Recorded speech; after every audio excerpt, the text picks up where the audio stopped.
The CBS Radio Mystery Theater presents...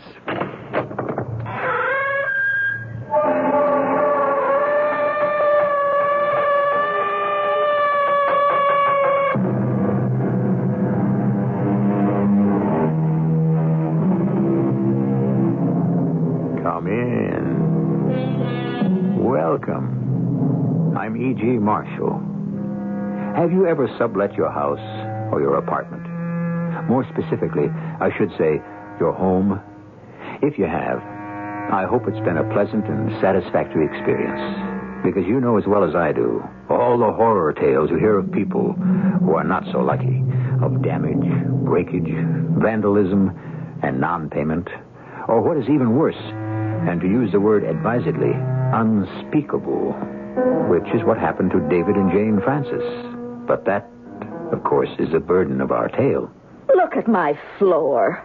It's ruined. Well, what the devil is it, Dr. Wharton? I wouldn't invoke his name too carelessly, Mr. Francis. That is the Goetic circle of black evocations. Goetic? It means, Mrs. Francis, pertaining to witches.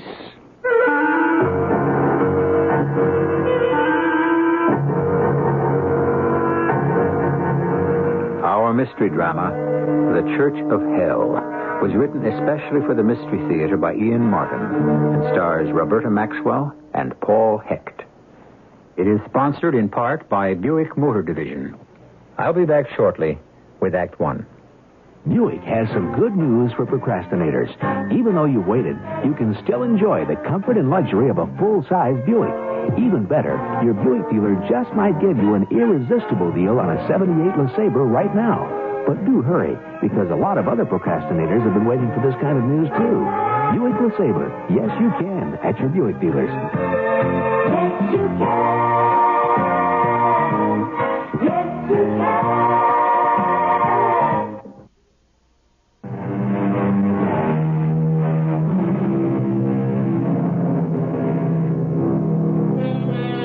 The children grow up, college is paid for, they're about their own lives, and a whole new vista opens out. You travel, you shuck off responsibility. But habit is hard to shake, and your freedom has limits on it. For example, to afford that European jaunt, you rent your house. And after the excitement and devil-may-care of the holiday, some doubts may swirl in. Doubts that in this case are much more Jane Francis's than her husband's, David. Doubts that normally would be minor, but not in this case. Jane and David Francis were not so lucky with their country house tenant. Not that they knew that as they were returning to their little apartment in New York. Home, sweet home. Part way. What does that mean? Our pied-à-terre, New York. Not home. Not home. Like I said, part way. Not for real. In the country? What else? Your house, the house that David built. Yeah, but that's rented. I know. It paid for our trip to Spain. And wasn't it worth it? I hope so. Just the same, I wonder how everything goes up in the country. Well, that figures. You want to call now before we have drinks. Don't you think we should? Well, suppose something is wrong, the pipes burst or something. Why spoil tonight? I mean, couldn't we just let all the problems wait for tomorrow? Why should there be any problem? Let me just make a call so it's off my mind. What's your poison, martini or Manhattan? I'm still Andalusian-oriented. Don't we have a nice sherry? Your wish is my command. Hello, Francis residence. Who is this? May I ask who's calling? Yes, this is Mrs. Francis. What is it? Oh, forgive me, Mrs. Francis. This is Detective Lieutenant Harris Price. Detective? David, you'd better get on the bedroom phone. What is it, Lieutenant? Robbery? A fire? Well, no, it's a little more complicated. Mrs. Joanna Adams was renting your house. That's right. David, are you on? Yes, Jane. My husband is on now, Lieutenant. Go ahead. We've been trying to reach you for a couple of days. We were in Europe. We just got back. What's happened? Well, nothing really for you to be too alarmed about. Your neighbors had been calling us because there was some trouble about a cat. Oh, Tommy. Oh, nothing's happened to Tommy. Oh, please. He's all right. Well, the cat is all right now. He was a raging tiger when we let him out, but he was just Poor baby. Well, hadn't he been fed? Has Mrs. Adams skipped or something? Or something is more like it. I'm afraid I have to tell you that she's dead. Dead? How? We don't know that for sure till after the autopsy. Well, did someone break in, or... Well, there's no evidence of that. It could have been a heart attack, perhaps. After all, she wasn't young. But, But what, Lieutenant? I don't think that's something we can discuss on the phone. Would you have any plans to come up here? Of course, we have to get Tommy. Yes, we better drive straight up tonight. Well, fine. I'll be waiting for you. And don't worry about Tommy. Ever since I fed him, we're buddies. Thank you, Lieutenant. See you as soon as we can. What do you suppose happened to Mrs. Adams? Well, search me. Heart attack, I guess, like the lieutenant said. He sort of hedged. Why didn't the lieutenant say it right out if that's all it was? Well, what am I, honey, a mind reader? Well, let's get on up to the country and find out.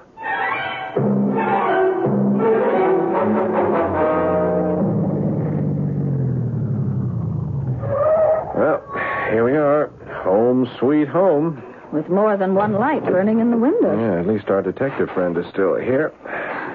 Everything looks pretty good. The leaves have been raked. Yeah, glad I painted the front last summer. Holding up pretty good. I see she kept mulching the vegetable garden with the clean garbage. Yeah, she was such a sturdy old lady. Hard to think of her gone. Oh, that must be the lieutenant and Tommy. Yeah. Oh, some welcome Hey, a home. smart cat. Hey, he's glad to see you. Well, obviously, you're Mr. and Mrs. Francis. Ah, you're Lieutenant Price. That's right. Well, that cat sure is glad to see you, ma'am. Yes, he's not usually so demonstrative.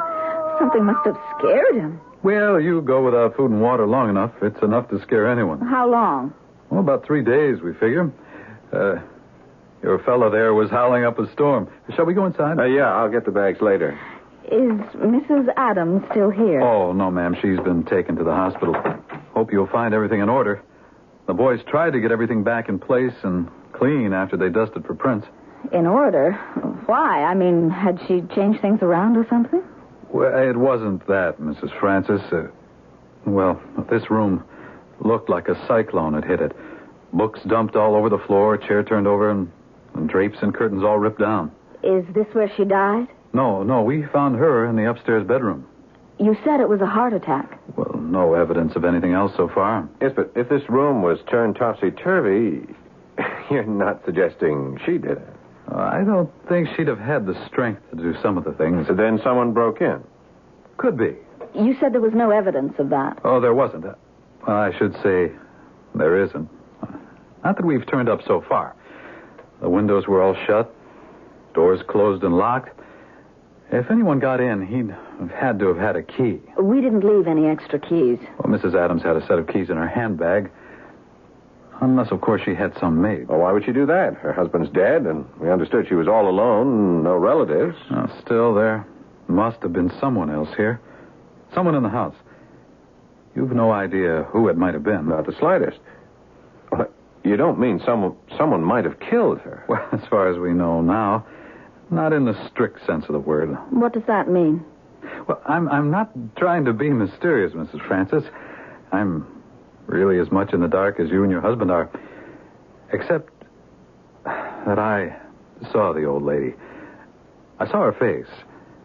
And while I'm quite ready to accept the medical examiner's provisional diagnosis that she died of a heart attack, what I want to know is who or what caused it. Because I hate to tell you this, but in my opinion, that little old lady was literally frightened to death.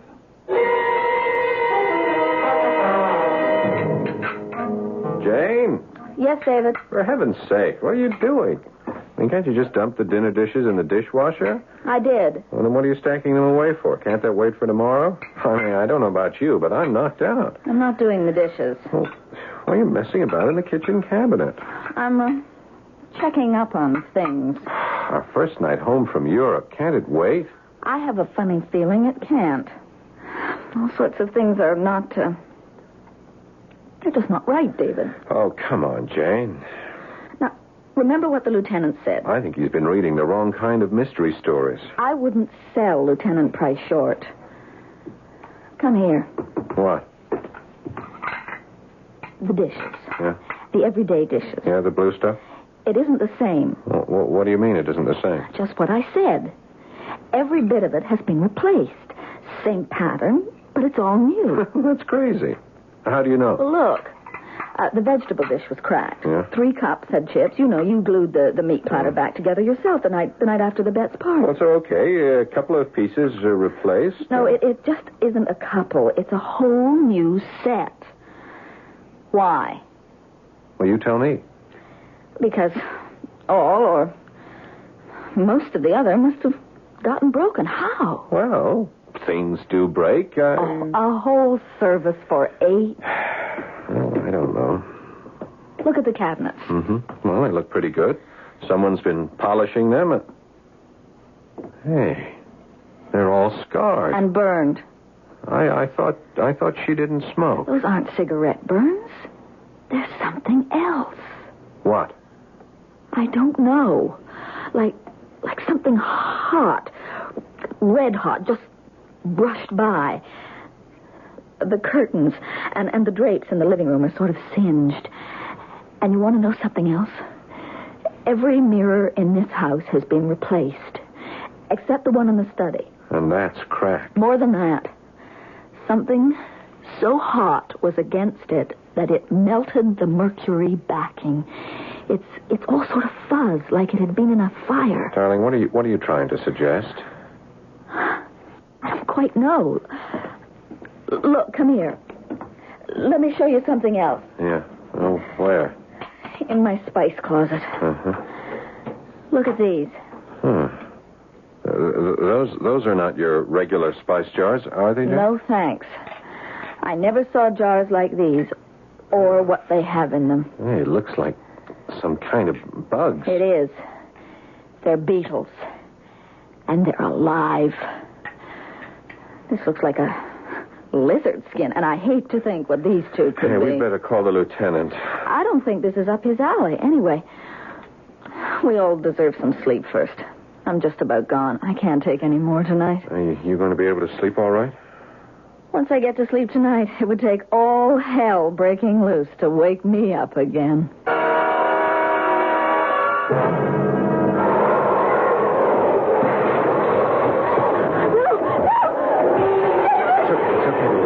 I'm with you. What is it? It sounds like what you said. What? All hell breaking loose. It's some gale out of nowhere. Get this window closed.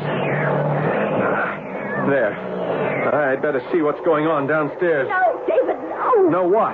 I don't want you going downstairs. Please, darling, it's not worth the risk. What risk? It's just some crazy kind of storm. With no rain, no thunder or lightning. This isn't a storm. With all that wind, what else could it be? I'm scared to think. Something terrible is loose in this house. Something incomprehensible beyond our imagination. The same thing that frightened poor old Mrs. Adam to death. Please, darling. Oh, just hold me close. And don't question whatever it is that's happening. For heaven's touch us. Whatever it is that's invaded our house means us no harm. That maybe if we just shut our eyes and ears, please, God, it will go away.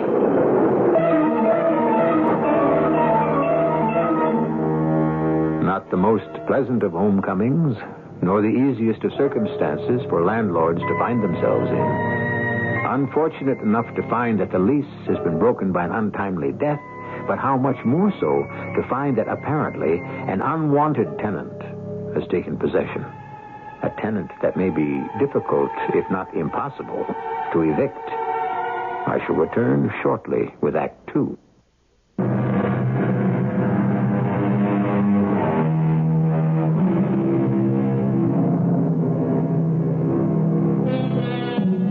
Thank heaven for mornings. To wake up, no matter how sleepless or dream-ridden the night. To watch the sun rise again. Life renew itself. To know that this new day, whatever else it offers, is a promise. A promise that there is hope always for better things. Not that either David or Jane Francis are that bright and bushy-tailed. It is only that in the bright light of day, their explanations of the night before sound as fanciful and overdramatic, as they are afraid they will seem to Lieutenant Price. David, Yeah, you awake? I'm awake. Was there really a storm last night? Or was that something I dreamed? Well, there wasn't a storm, as far as I can see. There was no rain or wind damage outside. Then it wasn't a dream. Some terrible thing was raging in this house last night. I don't know how terrible it was, but somebody really messed up the study, and good again. I'd sure like to get my hands on him. Somebody broke in? No, I don't think anyone broke in. I mean, I think somebody has a key. Now, don't worry. I called Lieutenant Price while I was downstairs. Just waiting for him to call back. You think something else is in this house? I think somebody could be hiding out. Some crazy guy. And you went downstairs all alone with no protection. I picked up the shotgun from the study. Now, Jane, we are staying locked in this bedroom until the police arrive. I don't think ordinary locks are going to help us against whatever's loose in this house, David. What are you trying to say? You know, I don't think this is a real person. I think it's something from the other side of the grave. You mean a ghost? I mean, that's ridiculous. What would any self-respecting ghost have against it? The voice of reason. That'll be the lieutenant. Whatever you do, get the police here fast. Oh, and ask him about Mrs. Adam, what the autopsy showed. All right, will do. Just take it easy, Jane. Hello. Yes, Lieutenant. Yeah, just what I reported. Same kind of mess as before. No, we didn't hear a thing until it all started. First thing was the wind. I said the wind. Well, it was blowing up a storm here, enough to rattle every window in the house. Now, don't worry. We have ourselves locked in the bedroom, and we'll stay there until you get here. Oh, by the way, did you get any results from the autopsy on Mrs. Adam? Yeah? Yeah. The inside of her mouth and her throat. What could have caused that? I see. But that wasn't the cause of death, huh? Uh-huh. Yeah, don't worry. We'll be waiting.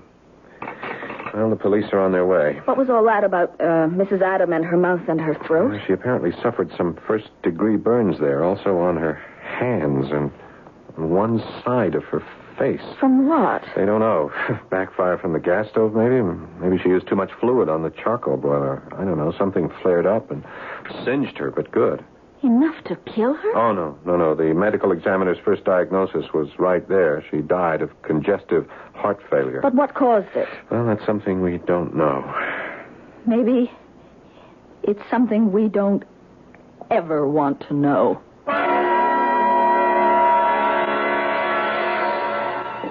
Well, the boys and I have been over the house with a fine-tooth comb, Mr. and Mrs. Francis. And I can promise you that no forcible entry has been made into this house. Well, that's crazy. I mean, look at the shambles this place is. Someone had to get in. Doors and windows wouldn't keep it out. Someone else has a key. That's what it is. But why would someone want to vandalize our house? Well, not because of us, because of Mrs. Adam. Well, what do you know about this Mrs. Adam? Not much. The agency brought her over, but... She had very good references. I mean, a couple of banks, a minister from some church, a letter from another sublet she had in New York. Mm-hmm. None from any place she'd worked? Oh, I don't think this woman had ever worked. I mean... what Jane means is that she was loaded. Her jewelry was worth a fortune. And her clothes were very fashionable. Hey, maybe that's what someone was after. Her jewels. No, I doubt it. According to the insurance policy we found, none of it seems to be missing. What does seem to be missing with the lady is her background. What do you mean? Well, although the accounts are very substantial, the banks have only carried them for a little over a year. Before that, she seems to have come from Germany. Well, that would be right. She had an accent. But very cultivated. Would you say that she was, very religious? Well, I don't know. It's not the sort of thing you ask someone who's going to rent. I noticed there were a lot of books in the bedroom she was using on religious things. Quite a few on theosophy, I remember. Oh, that's right. The letter from the minister. That's what he said he was. Was his name Theodore Saxman? The minister? Yes, something like that. Mm-hmm.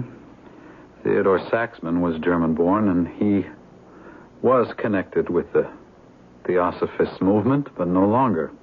You mean he's not a minister? Well, he got kicked out of the church. Why?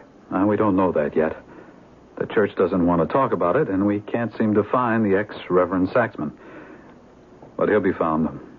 If the police don't turn him up, the insurance company will. Why the insurance company? Because he's named as benefactor in all her insurance. Something like $1.5 million in all. He was also named as sole heir in her will. Well, if there's that much money floating around, I don't think anyone will have to look for him. He'll turn up to collect. Unless her family want to fight the will. Well, apparently she has no family. And her husband died about 5 years ago. Well, then Saxman will turn up. Well, I'm not so sure. Why? Policeman's hunch. I got a funny feeling he may be the ex-reverend in more ways than one. But if anyone has a key to this house, he's the logical one. I've got a lot of questions I'd like to ask him about the night Mrs. Adam died. You mean you think he might have murdered her? But she died of natural causes. Congestive heart failure is a result, Mrs. Francis. A lot of things can cause it. I'd like to know what frightened that poor woman before she died. You think it might have been something supernatural, too? No, I didn't say that. I'm going to have a man on this house around the clock covering the front door. Do you and your husband plan to stay here? For a few days till all this is settled, we hope. Now, why do you ask? Well, I'm just a cop, Mr. Francis. But I'm smart enough to know there's a lot I don't know. Not that I buy, something outside of natural things. Still, well, for example, do these tools belong to you? No, I never saw the box before. You, Jane? No. What's in it? I'll see for yourself. Well, a bunch of knives. What is it, a butcher's kit? I don't know. What's that funny-looking one with the little curved point? No, careful, Mrs. Francis. They're all razor sharp. But what are they? That's what I want to ask a friend of mine, Dr. Henry Warden. He lives just a couple of blocks from here. Say, would you mind if he came here and had a look at these and this room? No, I suppose not, but... Well, what kind of a doctor is he? You see, I had a strange case involving a medium here a couple of years ago, and I met this guy then. Yeah, he's a real brain, I tell you. Even if he's... Yeah, well, you'll see for yourselves. He's what you call a doctor of parapsychology. What's that? It means someone who's an expert on ghosts.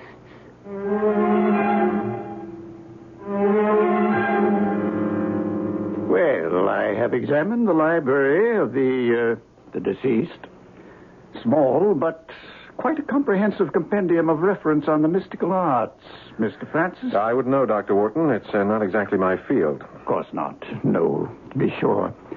Not everyone's cup of tea, of course. Still, ceremonial magic, the Book of the Dead, the Kabbalah, Cagliostro, fascinating reading for the inquiring mind. Why would anyone be interested in books like that? What would Mrs. Adam want with them? Was it something to do with her religion? In a sense, perhaps. In a sense. Why did you want to look at the books first? I had my reasons, Mr. Francis. It is surprising what knowledge of a person you can glean from his reading habits. And how books are treated can be a gold mine of information. May I see the room now where the psychic disturbances took place? Of course. This way. We don't know they were psychic disturbances, do they? I mean, it looks like pretty ordinary vandalism to me, but you can see for yourself. Ah, yes. Quite typical. Mindless destruction, it might seem. Drapes torn and... Let me see. Yes, singed a little. Books destroyed, ripped, but rather carefully selected books. The Bible, the Book of Common Prayer. And teleportation. Classic. Teleportation? Oh, yes, Mr. Francis. The desk, for example. That is oak, is it not? Yes, it is. Enormously heavy. Normally it would take 2 strong men at least to move it. Well, it could have been dragged or pushed. Hardly. The rug has not been disturbed. It was lifted. Then there was more than one person? I doubt it. He would have had superhuman strength. Or abilities. Have you ever had a fire in the house? I mean, has the house ever been on fire? No. Why? The floor. You notice how the varnish is cracked and mottled? There are the same marks on the rug. I thought it was from dirty footsteps. That isn't dirt. They are scorched, Mrs. Francis. When you first came in the room, this strange particular odor must have been more evident, wasn't it? There was a sort of burning smell. Not quite like a scorched smell. More like ozone or sulfur, maybe. Or brimstone, perhaps. There were some tools the lieutenant mentioned. Oh, yes. They are right here. Yes. A remarkable collection. Quite magnificent in its way. Collection of what, Dr. Wharton? The instruments required for the ceremonies of black magic. Black magic? Yes.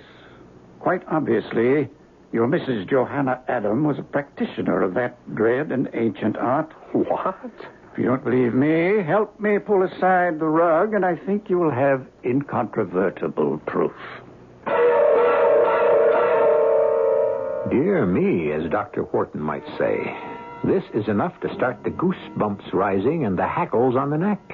What evil, ancient, unspeakable discovery awaits poor, innocent David and Jane Francis as the rug is thrown back beneath their eyes?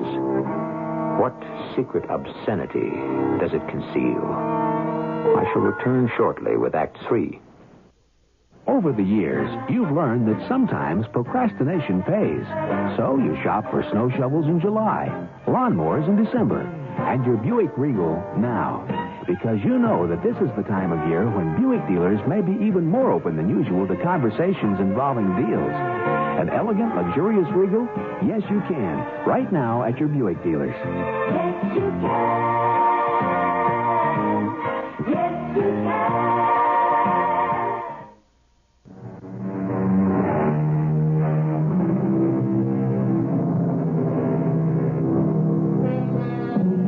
3 people stand looking down at what the rolled back rug has revealed.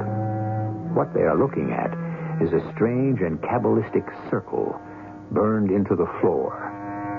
Placed on it at 90-degree intervals are crude sketches of a skull, a goat's horns, a bat, and a black cat.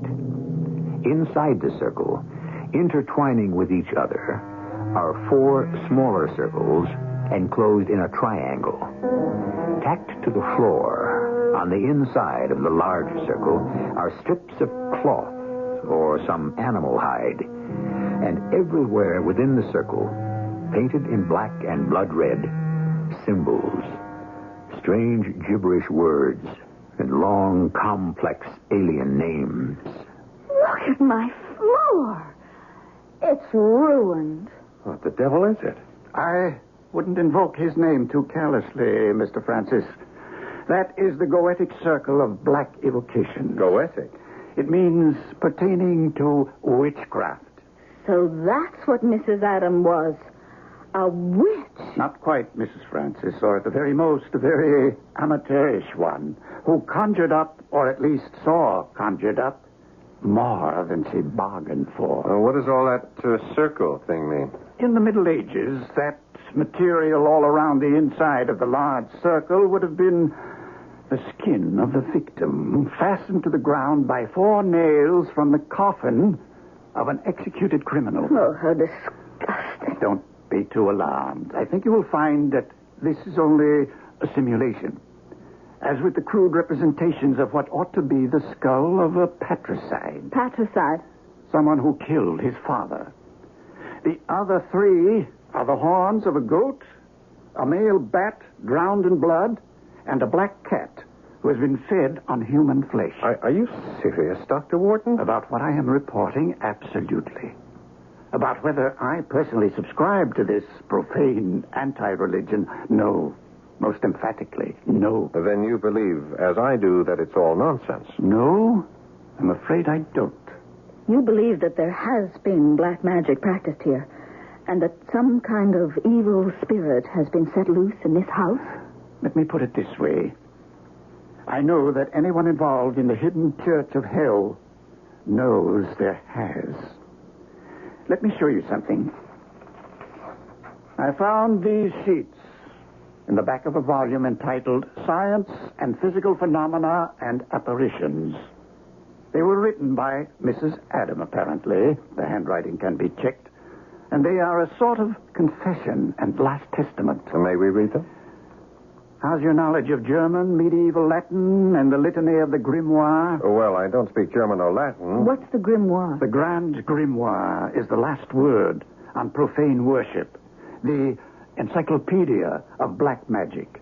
The definitive handbook of sorcery. Okay, so we can't read the mumbo-jumbo Mrs. Adam left, but would you read it to us? Well, I won't read it. I'll tell you what it contains with one stipulation. What's that? Lieutenant Price must be present and hear it at the same time.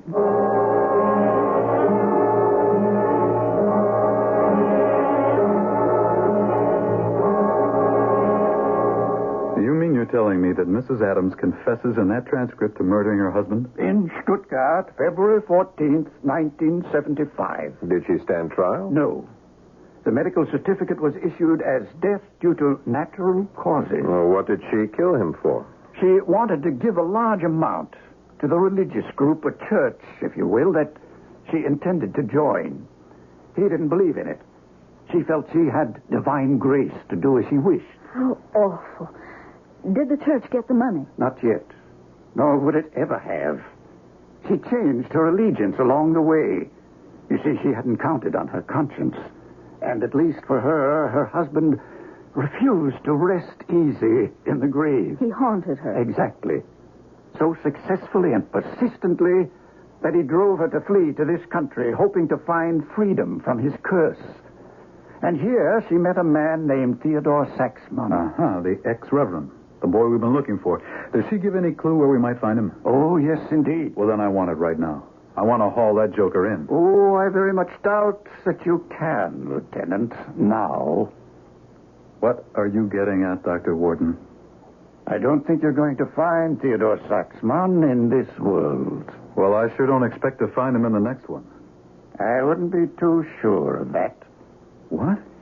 Let me explain, please. You see, I'm in a rather, shall we say, delicate position.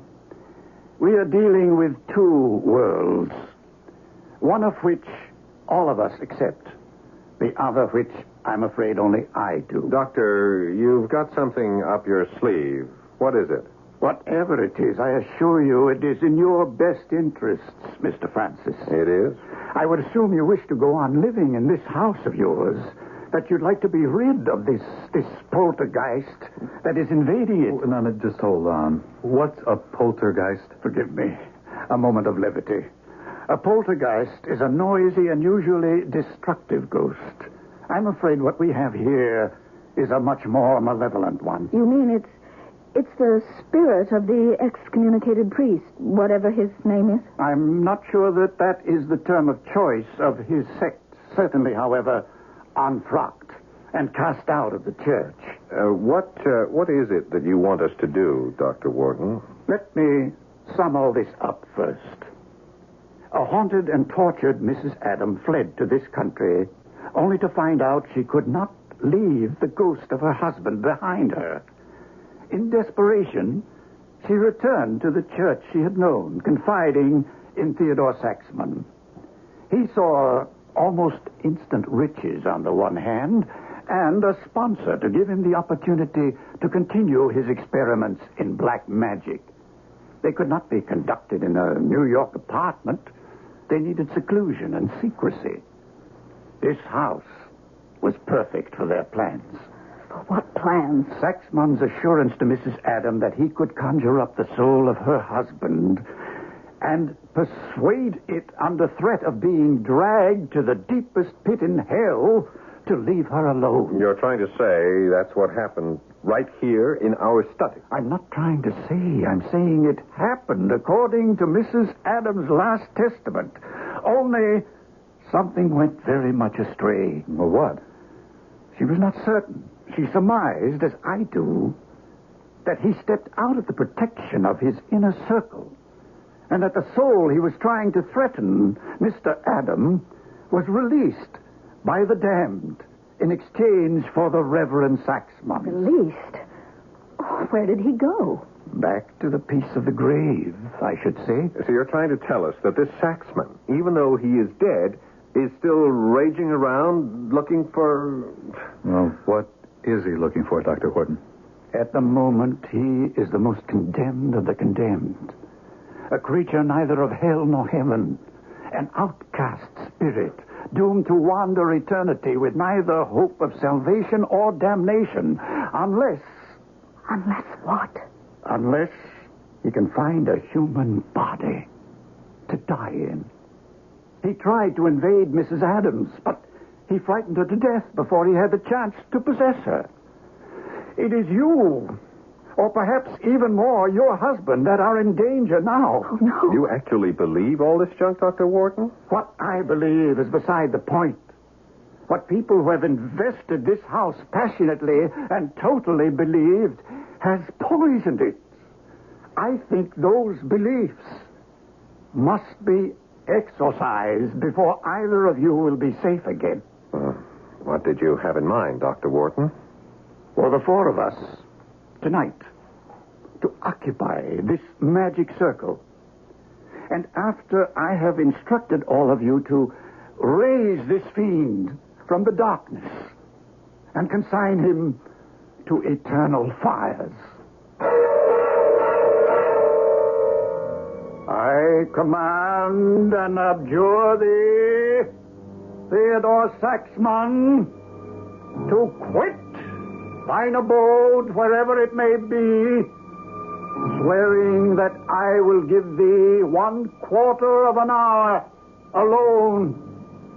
And if thou dost not come straightway hither and communicate with me in an audible and intelligible voice, dispatch me, Emperor Lucifer, or his messenger Astaroth, in a human form, without either noise or evil smell, failing which I shall smite thee all and thy whole race with the terrible blasting rod into the depths of the bottomless pit. I'm scared, David. It's crazy, but so am I. Anyone as crazy, it's me. If my boys outside knew what I was doing... Silence. Don't move. Stay in your circles. Oh, I'm sorry, Doctor. I should never have allowed this. I've warned you. If you leave the circle, you're risking your life. I adjure thee, O Spirit. Come hither and speak to me. Else I will compel thee by the power of living God and by the Holy Spirit.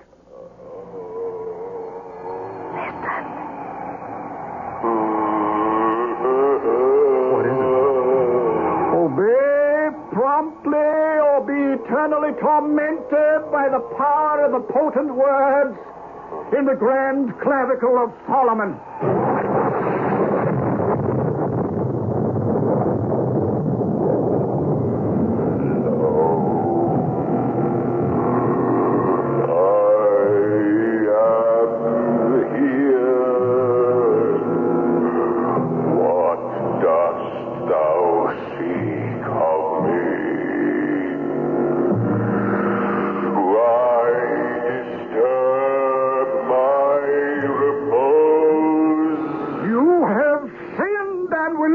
Again, and know no rest unless you hearken unto me. One chance you have to redeem thyself. Abjure thy false master Lucifer and surrender thyself to the mercy of the true divine spirit.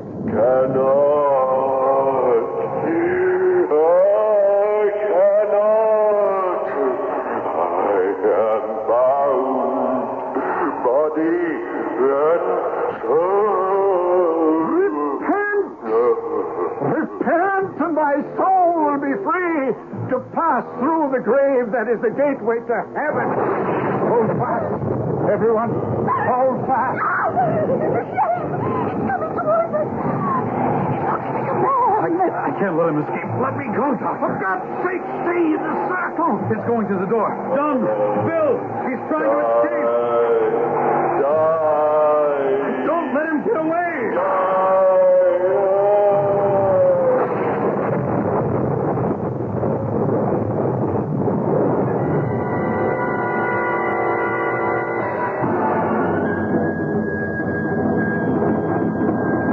Mr. and Mrs. Francis, all right? They'll do. Shaken, of course. Who isn't? How is he? He's dead. Officer Dunn's bullet took him right in the heart. Just as well. I suppose this is Theodore Saxman. I think you'll find out it is. How am I going to explain this at headquarters? Is there any need? The real explanation is right to hand. The man was armed with a knife. He attacked a police officer. And I'm convinced he was responsible for the old woman's death. So am I. But I doubt you'd ever be able to prove it. Dr. Warden, in the name of God, what really happened in there tonight? Whatever did, I think it was in the name of God.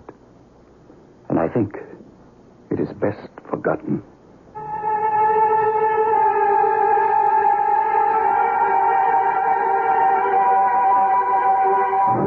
Well, there it is. Which do you want to believe? That there was some hallucinatory drug in the heavy incense burning in that study? That Theodore Saxman did return to steal the jewels and lost his head and attacked the policeman? After all, he did have a key. Or, well, perhaps we'd better forget the other. If we find ourselves believing in goetic incantations, exorcism, the clavicles of the Grand Grimoire, and the power of black magic, who would sleep fast tonight? I'll be back shortly.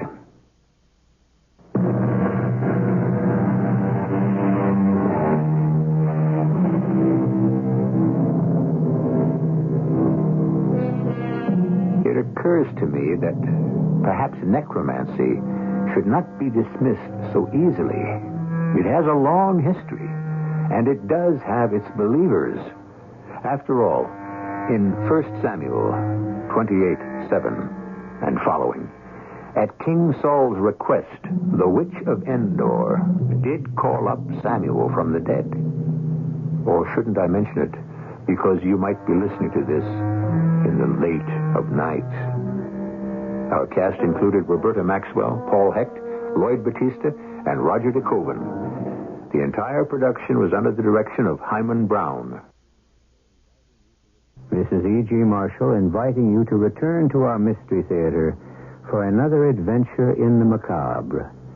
Until next time, pleasant dreams.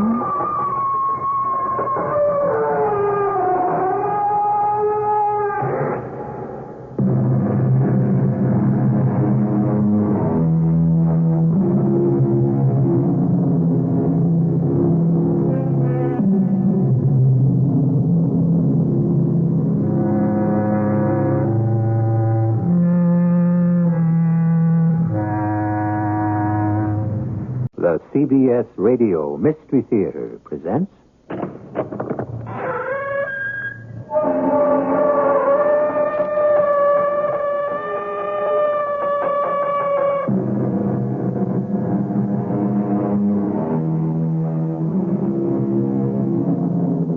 Come in. Welcome. I'm E.G. Marshall. What does the name Edith Cavell mean to you?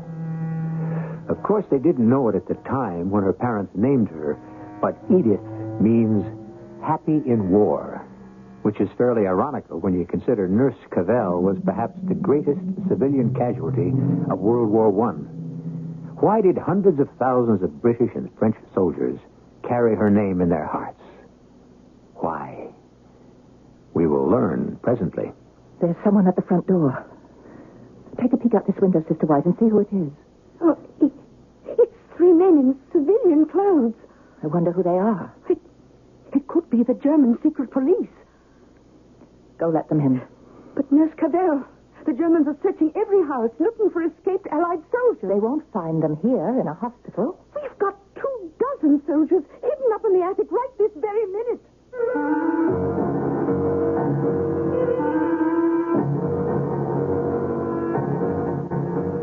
Our mystery drama, Angel from England, was written especially for the Mystery Theater by G. Frederick Lewis and stars Marion Seldes. It is sponsored in part by Contact, the 12-hour cold capsule, and Buick Motor Division.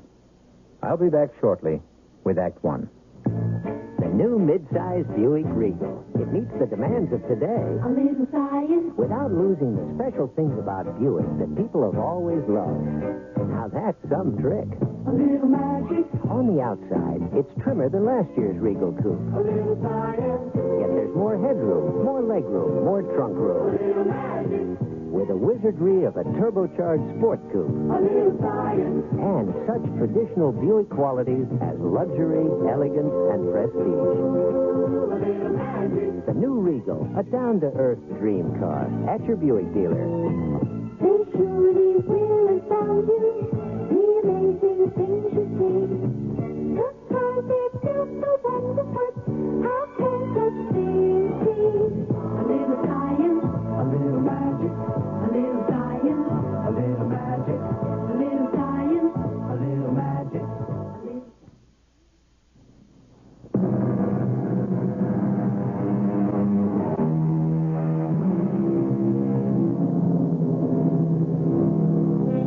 The time, the early 1900s. The place, England. The person, a beautiful and intelligent English girl. The problem, what shall she do with her life?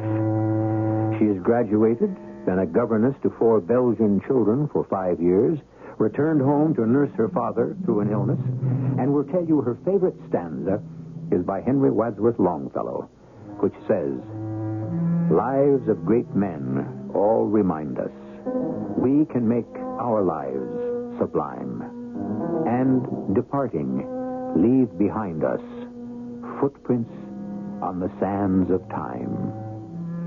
That was then the makeup of Edith Cavell, a young woman whose special nature actually beckoned the hand of fate.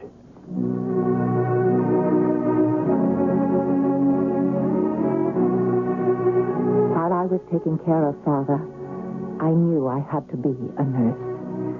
I trained, and it became my whole life. Then, a job heading a nursing school in Belgium was offered to me. Oh, I thought I was the luckiest woman on earth. Many girls came to us, were trained into fine nurses, and I myself learned as I taught. Every year I'd go home to Norfolk in the north of England for my mother's birthday. July of 1914 was quite different. Germany had declared war. I knew my place was back with the Red Cross in Brussels. There would be many wounded. Colonel Boucher. Colonel! Over here. Sergeant Meechin. Is that you? Yes, sir. Sergeant Meechin, sir. How badly are you wounded? I get out. Sir. Germans will have us all in that crossfire. Where's the rest of the company? Well, I'm afraid I'm all that's left. Most of them scattered in the retreat. Can I help you out of there? I don't think I can make it. I've got it 3 times today. Oh. I'll just rest a little. Try to stay alive. I'm going back to get help, sir. I told you to keep down. Oh, Lord. My head is bleeding. What? How bad is it? Oh, I do regret the inconvenience to you, Colonel. Better try something around that scalp. It's amazing, sir. It doesn't hurt at all. I suppose that means anything, sir. Only that you've got a very hard head.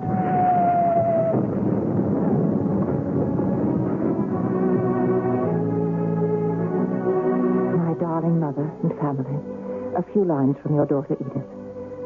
Brussels has fallen into the hands of the enemy. We must prepare to live in an occupied city. I've told all the nurses and sisters they can go, but none of them will leave. I shall think of you to the last, and you may be sure we will do our duty here. God bless you and keep you safe. Nurse Cavell, may I come in? Certainly, Sister White. I'm just finishing a letter home. Oh, you were out this morning. Is it true about the chestnut trees in the Avenue Louisa? Chestnut trees? I know that avenue. Before the war, I spent 5 years as a governess taking care of 4 children. That's where we live. I'm sorry. I just can't think about that. Nurse Cavell, isn't it frightful about what the Germans did in Dinant? Dinant? The town of Dinant? I hadn't heard. I met the Reverend Gahan in the street. He told me. It's so awful. The Germans, they lined up all the people of the town in the square. Men on one side, women and children on the other. This was yesterday. Yesterday was Sunday. The people came out of church. Everyone. All day the people waited in the square, guarded by soldiers. I can't go. The men were shot. Women, too. The German soldiers stood in the center of the square and fired. Kept on firing until every single soul had fallen. 600 people, men, women, children, and babies. Oh, my God. And yesterday was Sunday. Sister White, I want you to come out with me now. I am told the chestnut trees on the Avenue Louisa are blooming for the second time. I was going there to see them and mail my letter. Chestnut trees. You see how little attention nature pays to man? Man destroys, and overnight, nature blooms again. Life is renewed.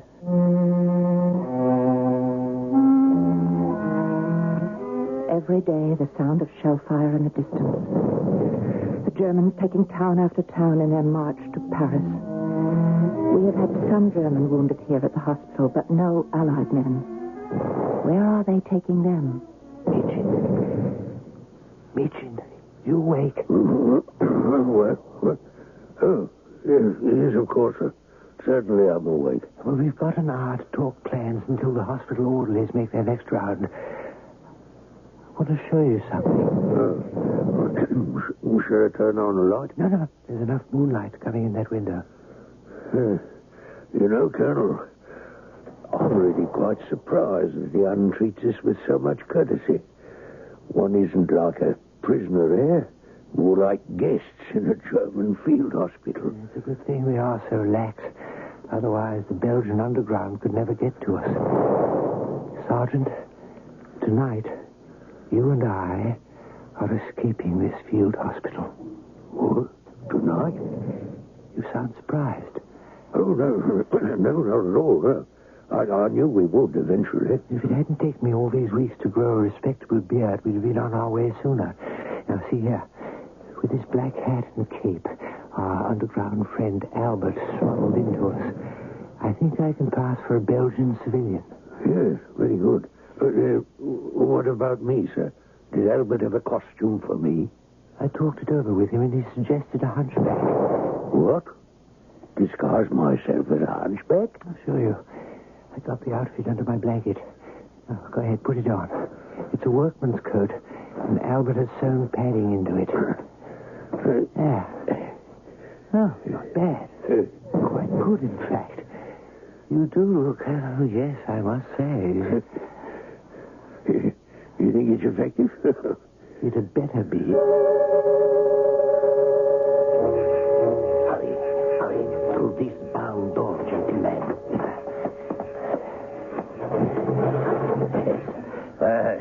Welcome, gentlemen. Albert, old friend, good to see you. May I say, Albert, I'm equally happy to be here. I don't think I could have lasted much longer. You had no problems with the sentries or the doctors? No, not at all, Albert. At 2, we walked out the door. What time is it now? A little after 6. We've been walking for a good 4 hours, right down the main road. Hard to believe. You'll be safe in my barn for the present, Colonel. Now, our underground has some other English soldiers hidden in the woods. They are waiting, like you. Waiting?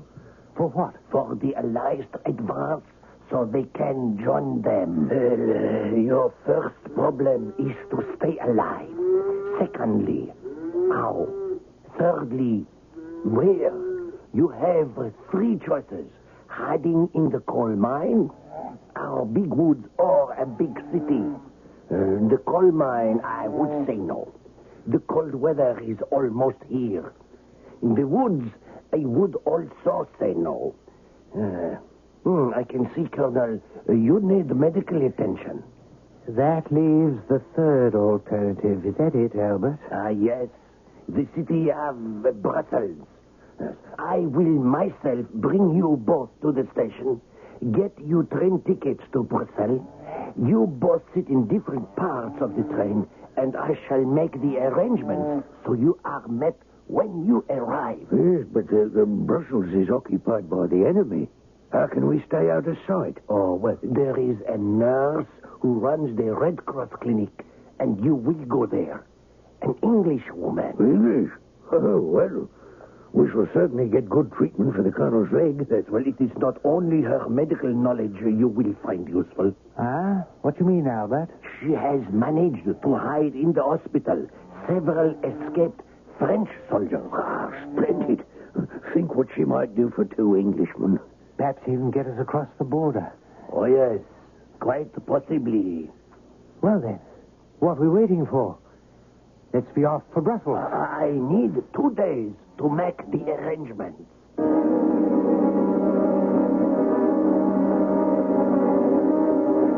Food was getting very expensive in occupied Brussels.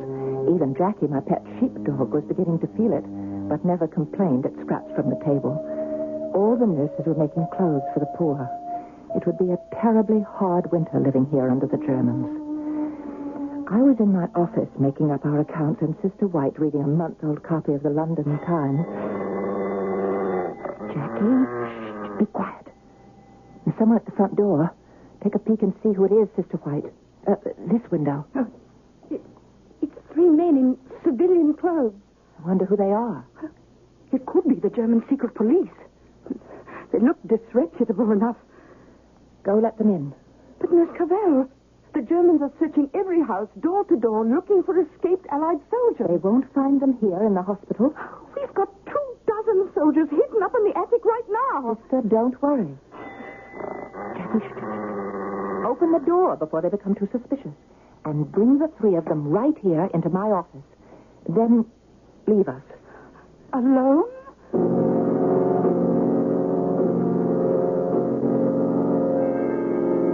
All right, gentlemen.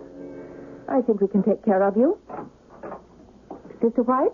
Yes, Nurse Cavell. May I introduce Colonel Dudley Bozier of the Norfolk Regiment and Sergeant Fred Meacham. They have suffered wounds, and for a little while we shall try to make them as comfortable as we can. Au revoir, and thank you. How'd you do, Sister White? I'm pleased to meet you, miss. My goodness, you're both English. And both welcome. English, but what if the They Germans... won't find out. This will be our little secret. Now, if you'll both sign this form for the operation. Operation? Oh, no, I don't want anything amputated. This foot will get better. I'm perfectly well, and Sergeant Meacham's head wound is quite healed. No, we don't need an operation. I thought you were going to help us cross the frontier. That, gentlemen, is the operation. This was how it began. How Nurse Edith Cavell, running a training center for nurses in Belgium, became involved in hiding and dispersing British soldiers. The colonel and the sergeant were the first of actually hundreds of Allied soldiers who were not only healed at the hospital, but when well enough, were spirited across the border back to England to rejoin their regiments. I shall return shortly with Act 2.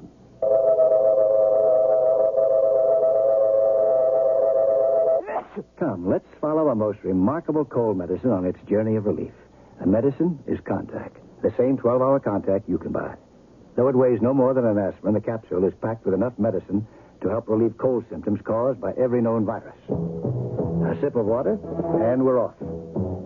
Contact begins its work. The 600 tiny time pills leave the capsule on their own important journey, each in turn releasing its precious medicine into your bloodstream, where it's needed most. Relief begins. Incredibly, for the next 12 hours, the virus symptoms, your sneezing, swollen membranes, congestion, will be held at bay. All day while you work, all night while your body rests and restores itself. All day, all night relief, no matter what cold virus attacks. That's the wonder of contact. Give your cold to contact. Take only as directed.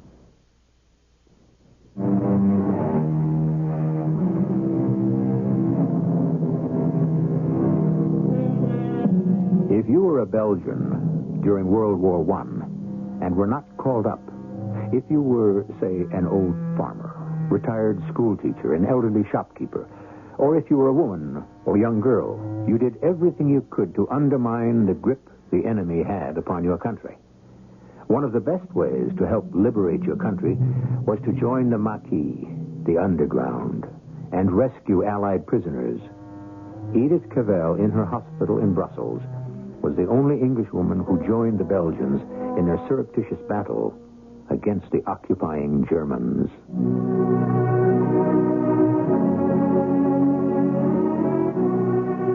How could I turn anyone away from our doors?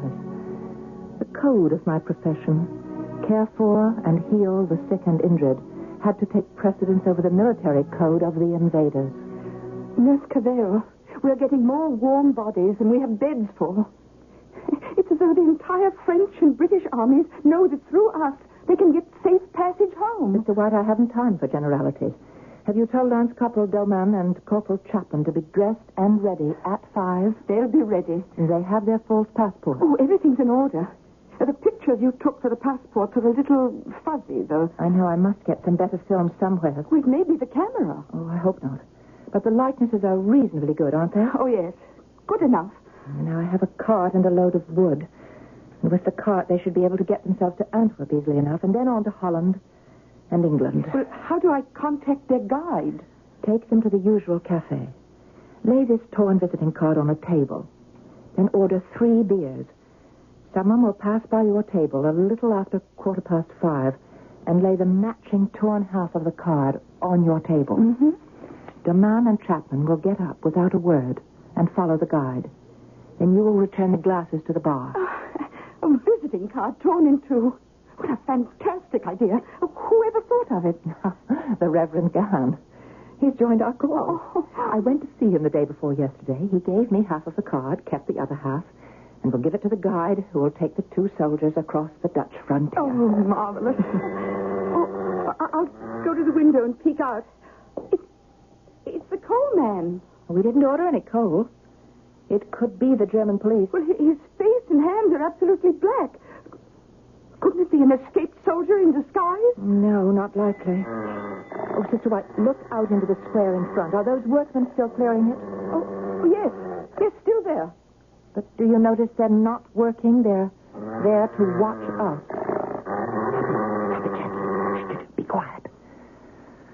Well, we'll have to answer it. Just go and let the man in, Sister White. I can't say I haven't been warned.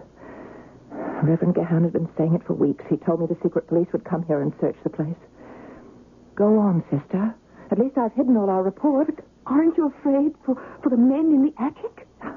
When you've let the man in, go up the back stairs and warn them. They know how to feign illness. Go, hurry.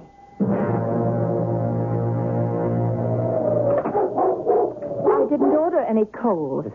I know you didn't. Edith, it's me, Philip Bock. Philip. Oh, Philip, you shouldn't have come. The hospital is being watched. What if you were recognized?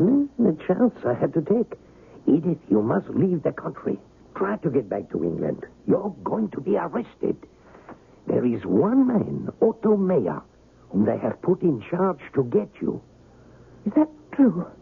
I've been singled out of all the others? Look, This morning, I disguised myself as a German officer and went into the private office of von Bissing, the German military governor. I was, shall we say, liberating some documents to send to England. And from the next room, I heard him tell Otto Mayer, "Die Kappen miss an der Mauer again." The firing squad? Oh, no, they wouldn't. No woman has ever been executed. Edith, don't be too sure. They are all madmen. Look what they did to Louvain.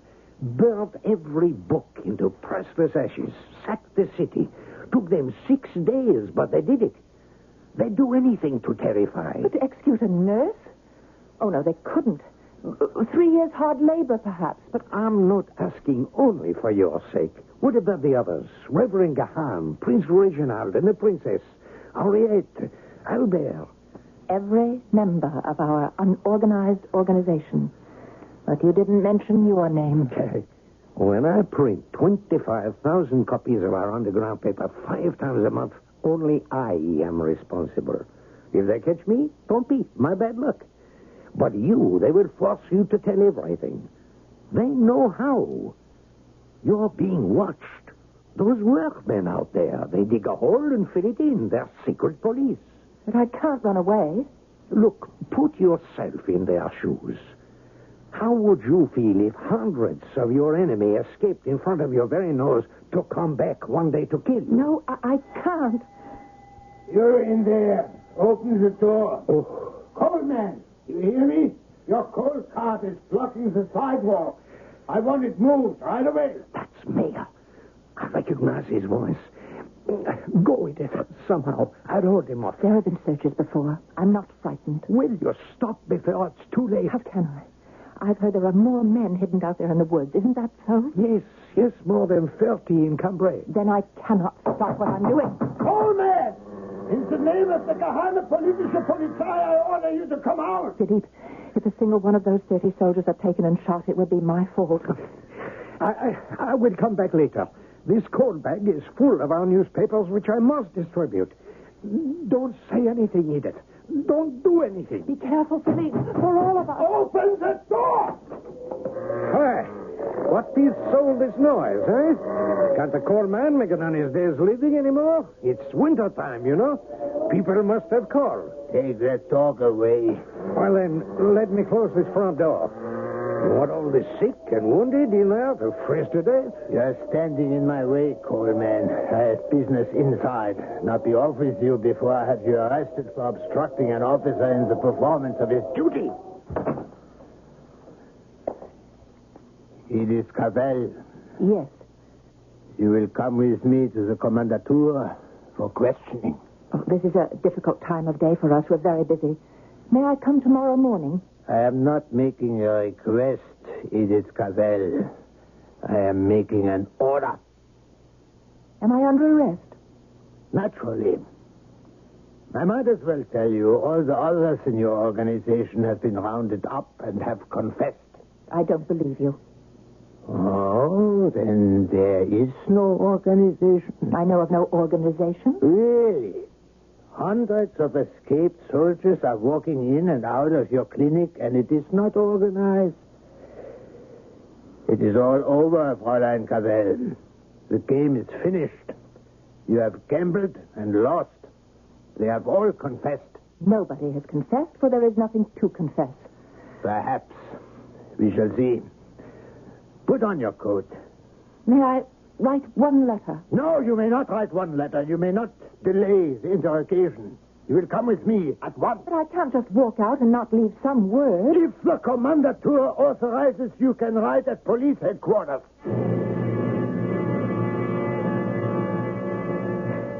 They placed me in a cell. It was agreed, or should I say permitted, for me to write one letter.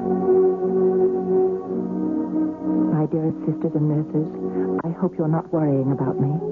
They have told me I shall be questioned again and again until they have what they wish to know, and then I shall know what they will do with me. Can you send me my imitation of Christ and some embroidery to work on? Only a few things, as I have no place to put them. I will write again when there's anything to tell. Don't worry. We must pray for the best. I hope all of you will carry on as usual. Guard, open the Edith Cavell cell door. Good evening, Fräulein. I have come to talk with you. Herr Mayor, I have no chair to offer. Only this one is provided. Have they made you comfortable? You are now, let me see, 4 days as our guest. You receive from friends packages, flowers, yeah? I see you have been reading. Who is it? A book by Thomas à Kempis. Give it here. Imitation of Christ. I know it well. We Germans are not so illiterate as you might presume. I presume no such thing. I open it to look. You have marked some passages. Quite a few. Have you come here to make fun of me, Herr Mayor? Not at all. I have come to improve my English. I read where you underline. If thou art unwilling to suffer, thou refusest to be crowned. But if thou desire to be crowned, fight manfully, endure patiently. How is my English? Quite good. And do you endure patiently, Fräulein Cavell? These roses are quite charming. The chrysanthemums, however, they are not doing so well. No, they're dying. They don't like prisons any more than I do. That seems to be the general complaint of your former associates. Albert Liebitz, for instance, a great complainer. The coalman, we have him too. The owner of a cafe you are known in, he is here. Also, Philip Book. You know him? All these people are here. Did you not know? And they have all confessed. I don't believe you. Now, may I have my book back, please? Read me your favorite passage, bitte. It is no small prudence to keep silent in an evil time, and not be troubled by the judgment of men. Do not worry, Fräulein. The judgment will come soon enough. You Germans may give the orders, Herr Mayor, but the judgment is God's.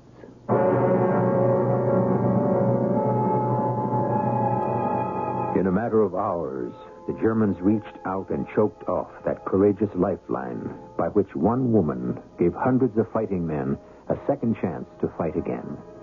Anyone who had even anything to do with this extraordinary organization in Belgium was arrested. I'll be back shortly with Act 3.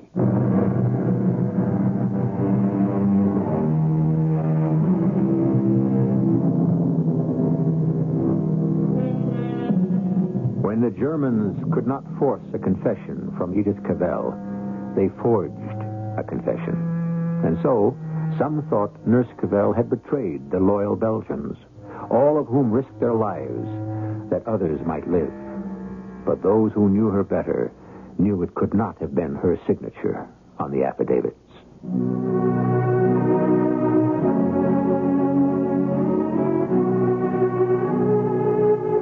My dear sisters and nurses, thank you for my imitation of Christ.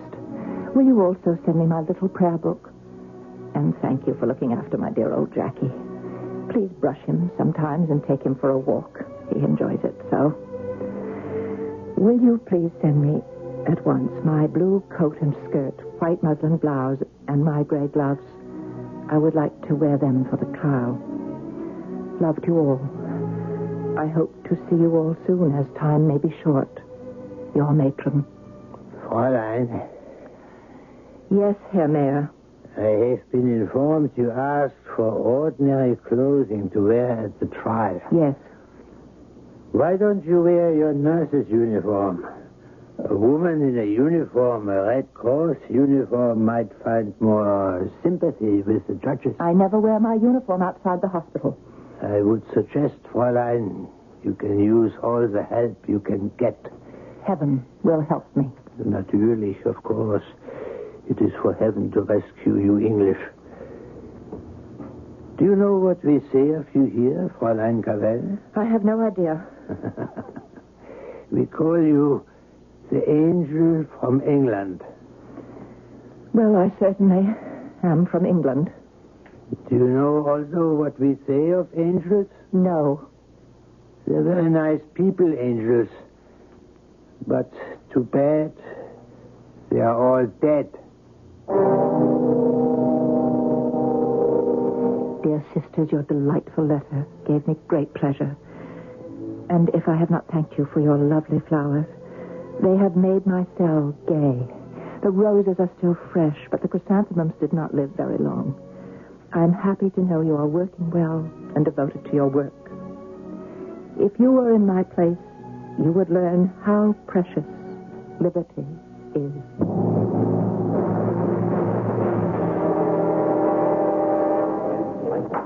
Fräulein Edith Cavell will take the stand.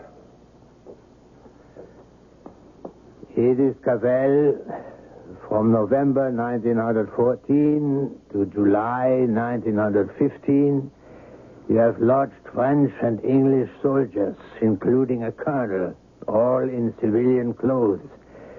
You have helped Belgians, French, and English of military age by furnishing them with the means of going to the front, notably in receiving them at your nursing home and giving them money.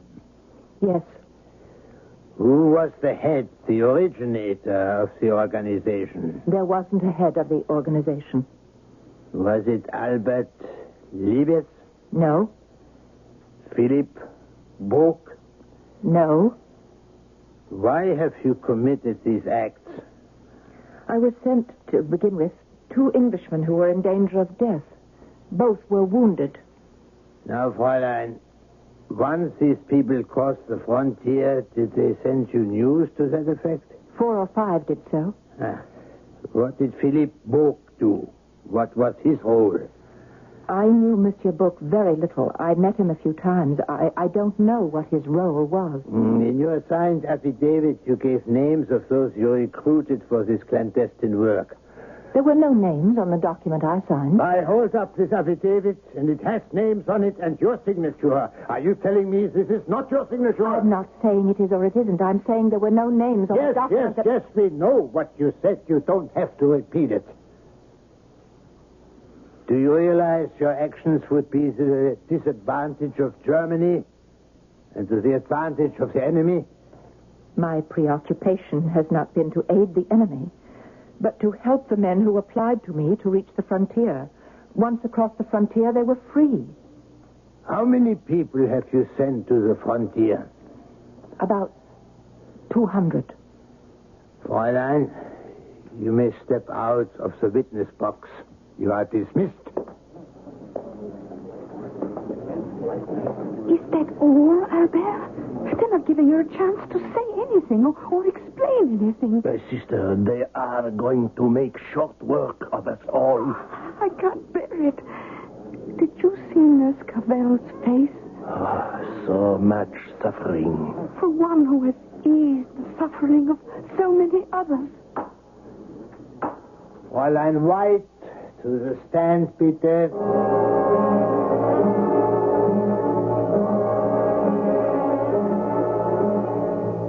And so, Fräulein White, you admit your treachery. Dressed as a nurse, hiding behind the uniform of the Red Cross, you have dishonored your calling. Do you have anything further to say? No. Speak up. I said no. Louder! I want the entire world to hear. I have nothing further to say. You wish to be a martyr like Fräulein Cavell, is that not so? Now answer me. When you were harboring the enemies of Germany, Did you not know what danger you are in acting so? One must do one's duty without thinking of the consequences. One must do one's duty without thinking of the consequences. I can never forget Sister White's words. That night, when we were taken from the trial and again locked up, I asked to see the Reverend Gehan, but not yet, I was told. He would not be allowed to see me until after I was sentenced. High treason? It's unbelievable. Do you think... I think you and I and Albert and Philippe do not have very much of a chance. Yes, I feel it all going against us. But what does it matter, so long as we're not shot? Oh, if only I had your composure, Nurse Cavell. Oh, what is your secret? I have no secret, Sister White.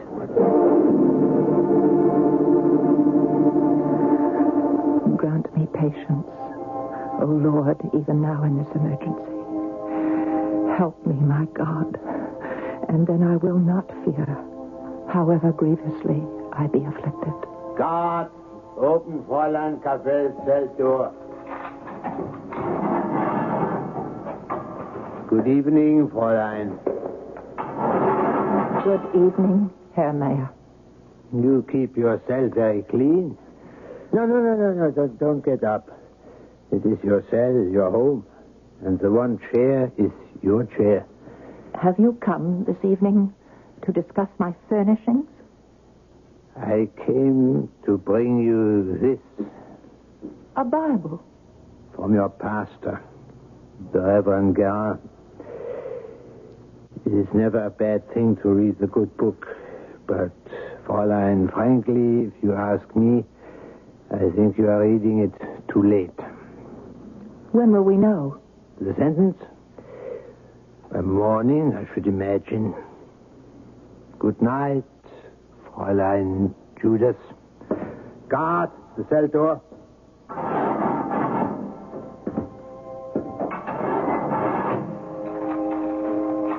I am racked with grief of heart. I am burdened with sins. I am troubled with temptations. And there is none to help me and save me but thou, O Lord God, to whom I commit myself, that thou mayst keep watch over me and bring me safe to life everlasting. Philipp Vogt, Todesstrafe. Edith Cavell, Todesstrafe. Louise Touliet, Todesstrafe.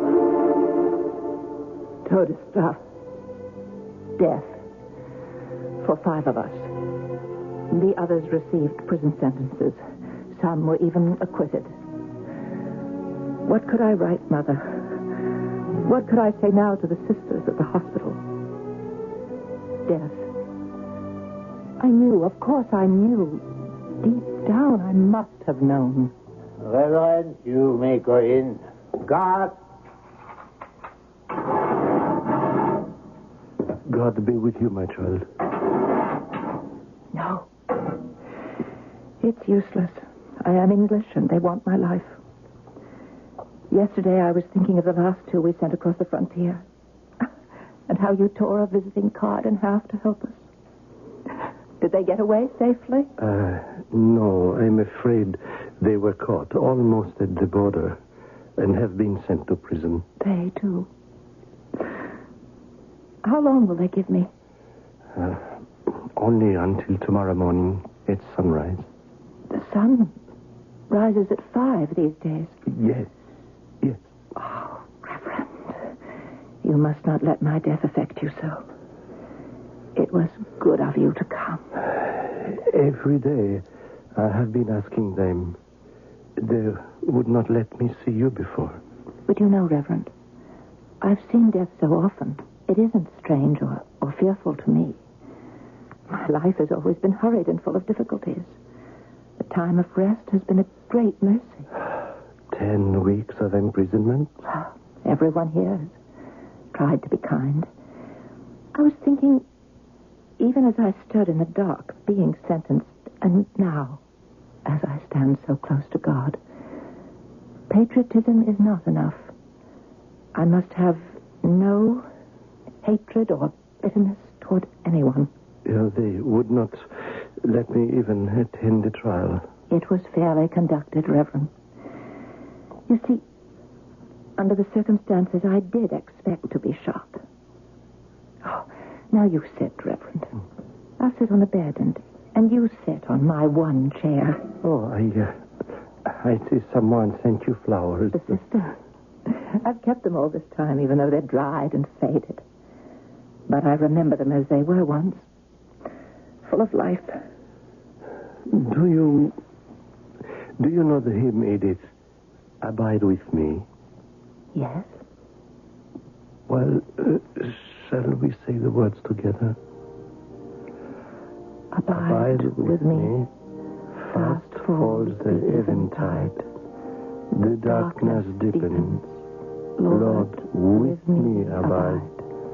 When other helpers fail and comforts flee, help of the helpless, oh, abide with me. But how can I be sure there is a heaven for me after death? I feel I have sinned so. I am so unworthy. Edith, do you remember the story of the thief on the cross? And do you remember the Lord said unto him, Today thou shalt be with me in paradise. And he was a thief. Edith, you have nothing to feel unworthy of, be ashamed of, and nothing to fear. Oh, thank you. I feel more at peace now. Yes, well, perhaps I had better go, as you will want to rest. Ah, yes, I have to be up at 5 a.m. We shall meet again. Yes, we shall, Edith. God be with you.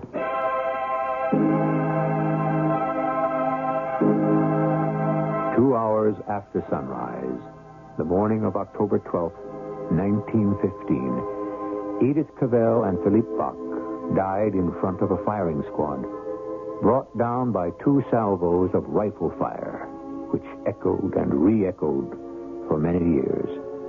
Yet all this might never have happened. There is a postscript, if not an epitaph, about which I'd like to tell you when I return shortly.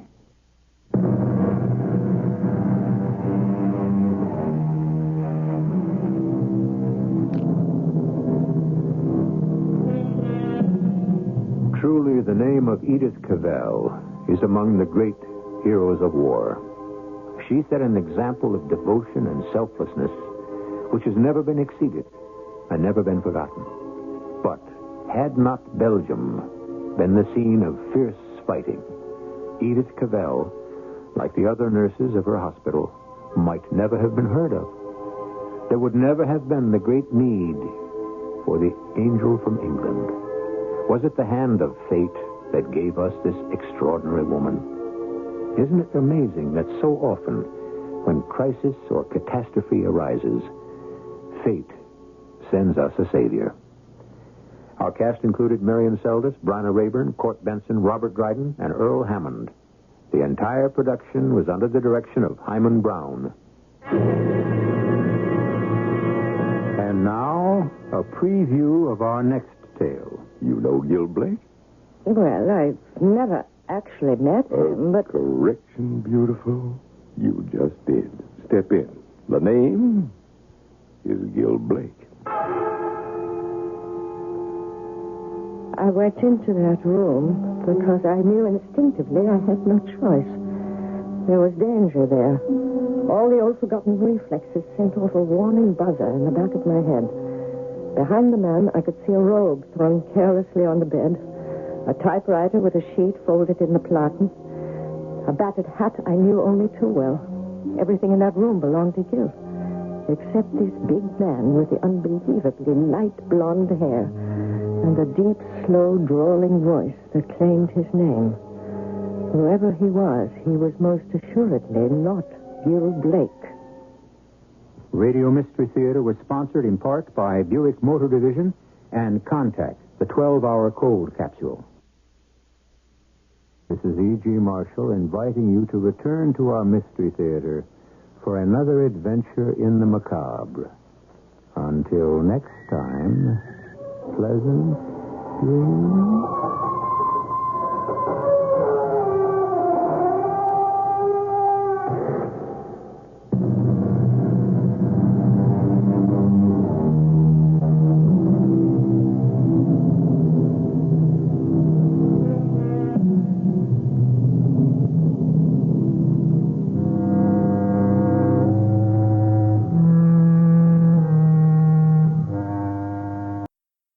The CBS Radio Mystery Theater presents...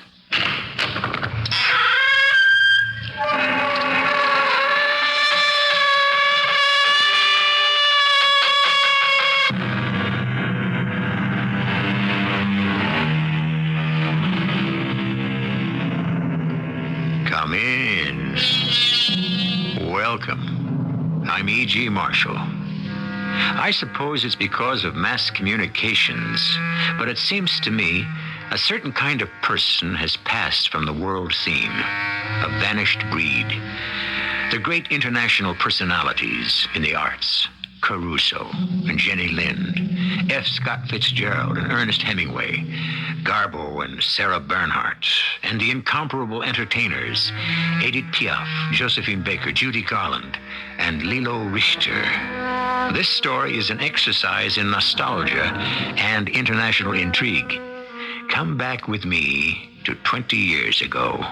You know my name, but you haven't told me yours. My name? Yeah. And I'd better go with a monogram on that bag, L.R.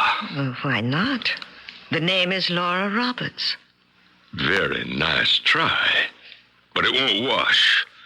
Suppose we try again and see if this gun won't improve your memory.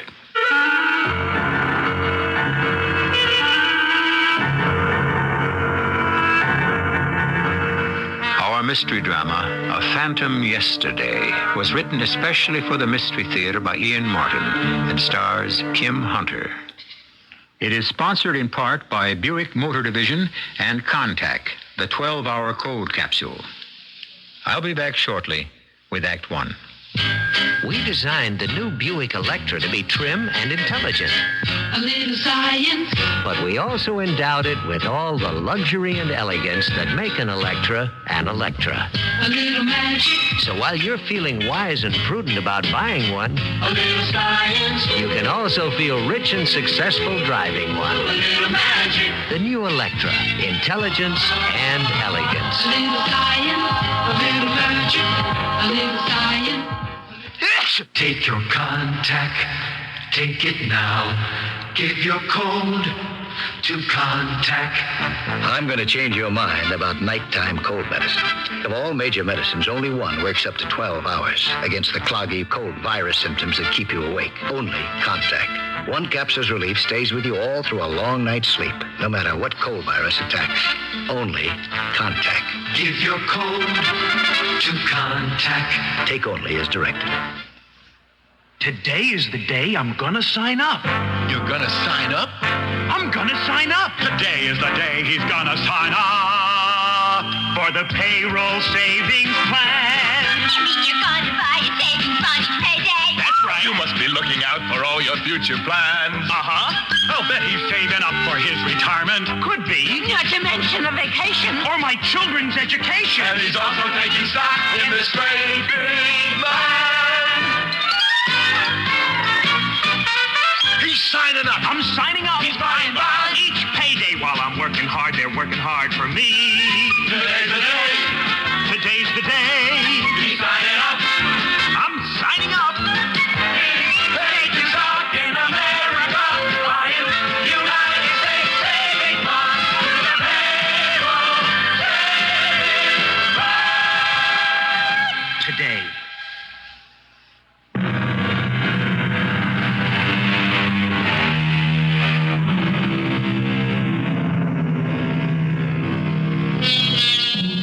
1960, Berlin was a city ravaged by the boundary scar between the West German Republic and its communist counterpart in the East. But the scar had not yet been made permanent by the infamous Berlin Wall. It was a time of seething underground politics, with the neo-Nazis still holding to the hope that through terrorism they could find their way back to power. A sad time for the immortal Lilo Richter, to make her first return engagement to her native land, as her agent Mark Dana was expressing it in no uncertain terms. That's crazy, Lilo. Why? Why now? With everything only half set up. Darling Mark, don't be a wet blanket. Tomorrow I am in Paris to pick up the recording award. Why not go to Berlin for that limited 10-day engagement? Oh, I can think of a million reasons why not. The city is a powder keg, more than ever since Herr von Schlager has been kidnapped. The club you want to sing at is second-rate. Hans Traeger is my friend, more than that. If I had a command performance before the Queen of England and he asked me to come sing for him, I would go to Hans. Okay, I get the picture. I know you fought a good fight together, shoulder to shoulder. Don't joke about that. There is no way you can know just how I feel about the Nazis. Oh, no? How many of your relatives were marched to the ovens? My parents were the only Ordanskis who were lucky enough or smart enough to get out on time. I'm sorry, Mark. I'd forgotten. The war is over, Lilo. With Germany cut in half, and Russia forcing East Germany to build a wall to split it forever, sometimes I wonder. Well, it's nothing for you to get mixed up in. That's why I am against this German engagement. Well, I might be, too. I might be afraid to go back, except for one thing. And what's that? Gil is in Berlin. Uh-huh. I thought that was over. With Gil, it is never over. Yeah, but you split. You haven't seen him in a year. With us, that could be only a day. Oh, I don't know. Sometimes I wish you could get married and settle down. Me? I would not be as valuable a property to you, Mark, as a settled married lady, would I?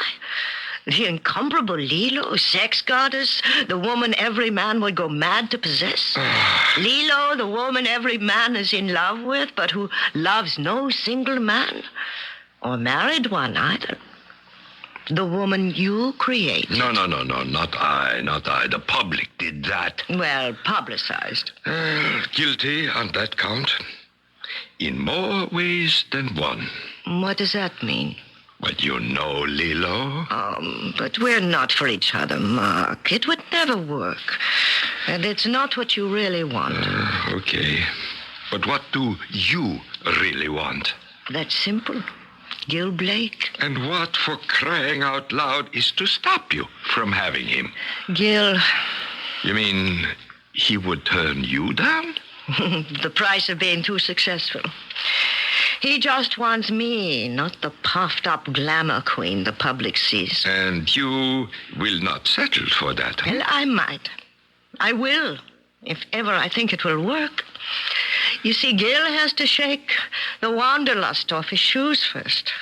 In the meantime, we'll both take what life offers us. And Gil Blake is in Berlin. Of course, wherever a major international story is breaking, that's where Gil is. Well, what's he doing there?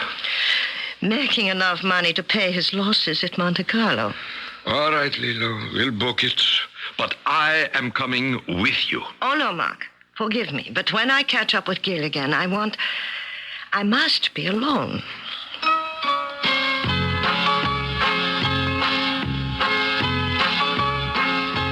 His name is Gil Blake. He writes adventure and spy stories, or lives them. Readers buy his spy stories, psychologists say, because they want to identify themselves with the hero, to dream of living dangerously, if vicariously. To be in the center of high adventure is not what it is cracked up to be. Danger, yes, but most of it is tedious and exhausting. Like my old days in the underground in Germany, when to be anything but a Nazi was to expect torture and death. But the real Gil Blake is something else again. My man, my Gil. In spite of all of our quarrels and separations, I have no doubts about calling him as I do now, from Paris to West Berlin. Hello, Lilo. Yes, Gil. I'm coming to Berlin. When? Tomorrow, for 10 days. I sing at the Odeon. Where are you staying? That's up to you, wouldn't you say? Well, not here with me. Oh? I mean, the town is jammed, and this place is forget it. Where? The Wagner. Good Lord. Is that still standing? Barely. Look, give me a chance to rustle up something better if I can find the time. Why not? Well, I'm sitting on top of a powder keg of a story. It has to do with von Schlager and a sickening new movement here in Berlin. What? I can't talk over the phone. Look, what flight? Where do I meet you? I get to Berlin a little after noon. But forget that. I must go straight to rehearsal for the opening tomorrow night. Why don't you concentrate on finishing your story, and as soon as I'm free, I'll come to you. You still love me? At this moment, with all my heart. This moment? What about the others? Leela, where have you been since I left you? What have you been doing? No questions. I will answer them all tomorrow night when we're together. How? How else? From this woman who loves you. You will come to my opening at the Odeon, and I will sing a special song just for you. Look, Lilo, promise me that... Tomorrow in Berlin, darling. Everything. Tomorrow is a day just filled with promise. Auf Wiedersehen.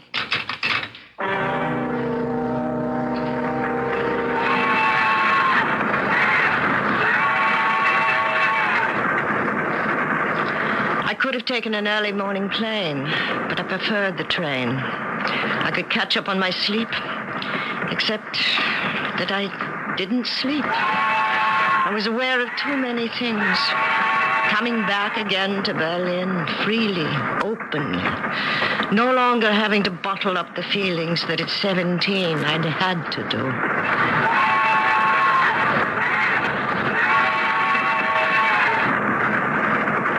The next morning, my first step was to take a cab from the station directly to the Odeon and rehearsal. All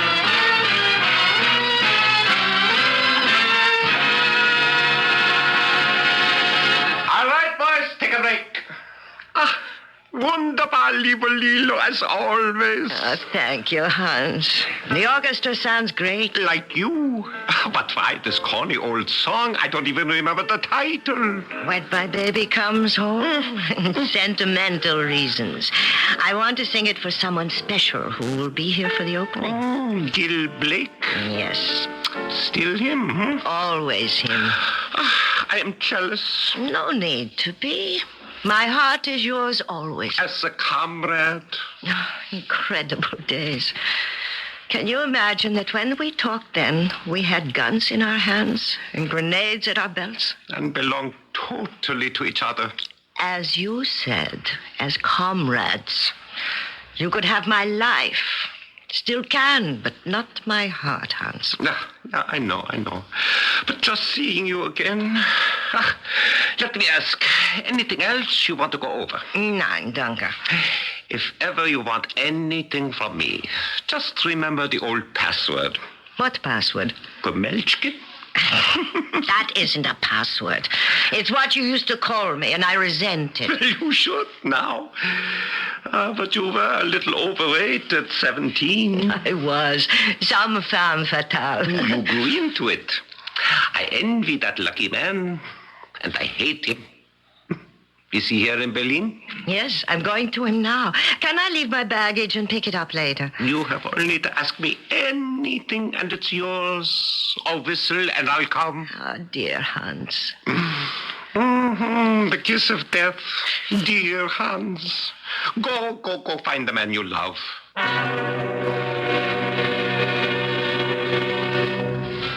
My heart is in my mouth. Childish for a woman of my years and my experience, but that's what Gil has always been able to do to me.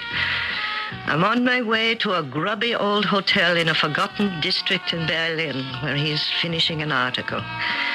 But when that is finished, and I pray that already the last page is out of the typewriter, life will begin again. I walked down the hall of the somber old Hotel Wagner. dimly lit, uncarpeted, heavy with the faint but acrid smell of old dust. The doors are dark, and the paint is drying and beginning to peel. The numbers are faded, 21, 22, and here is his door, number 24. Behind it, I can hear the click of his typewriter, and in the stillness, I can almost hear the pulse beating in my throat. Gil, oh, in a moment, we will be together again.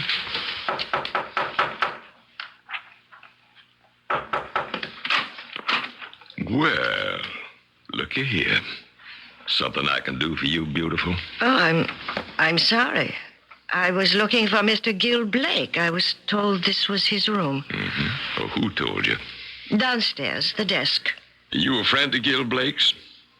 Well, no. I must have made a mistake. No. Don't run away. I'm just asking a simple question. You know Gil Blake? Well, I've never actually met him, but... Correction, beautiful. You just did. Now, won't you step in? Why? Well, simple. You're looking at him. Me. The name is Gil Blake. I went into that room because I knew instinctively I had no choice. There was danger there. All the old forgotten reflexes sent off a warning buzzer in the back of my head. Behind the man, I could see a robe thrown carelessly on the bed, a typewriter with a sheet folded in the platen, a battered hat I knew only too well. Everything in that room belonged to Gil, except this big man with the unbelievably light blonde hair and the deep, slow, drawling voice that claimed his name. Whoever he was most assuredly not Gil Blake. I suppose this is a moment when a purist could complain. Why did she go into the room? I can't answer that question because, like the purist and all of you who live a reasonably safe, uncomplicated existence, your reflex actions are not conditioned by the long background of someone who lived through the war years. All of which, I hope, will be reasonably explained when I return shortly with Act 2. Aware. 60 seconds on boredom. Work. Boredom is sometimes created by too much nervous stimulation. The hard-driving executive can be intensely bored. Work. Hustle. Muscle. Flurry. Hasten. Work. Ahead. Forward. Boredom can also be caused by not enough stimulation. Solitary confinement is painful because no incoming challenges keep the brain active. Variety is the key that unlocks boredom. Not intense highs between long lows, but frequent exposure to all the experiences that make up human life, like the joy of a surprise, or the anticipation of accomplishments, or sadness, or beauty. Monotony can be avoided, but it requires a willingness to be involved in the changes that life brings. More suggestions are available in a free report from Aware, Box 55, Los Angeles. Ask for boredom. Aware, Box 55, Los Angeles, California, 90053. Aware, a human concern project. The Seventh-day Adventist Church. When I was only 5 years old, I assembled my electric train without reading the instructions. You probably couldn't read then. When I was 12, I put together a bike without reading the instructions. There were special classes for non-readers? When I was 21, I changed the water pump on my car without reading the instructions. But tonight, I am doing our income tax return, and guess what? You didn't read the instructions. Wrong. I read the instructions from cover to cover very carefully. To what do you attribute this breakthrough? Money. The income tax instruction package is full of ways to save money. Like what? Well, like a credit for some of the money we contributed to your sister's city council campaign. And our contributions to your individual retirement account are deductible, even though you didn't work at a paying job. You read all that? Yep, and plenty more. Just proves one thing. It pays to read the instructions. What an original idea. A message from the Internal Revenue Service.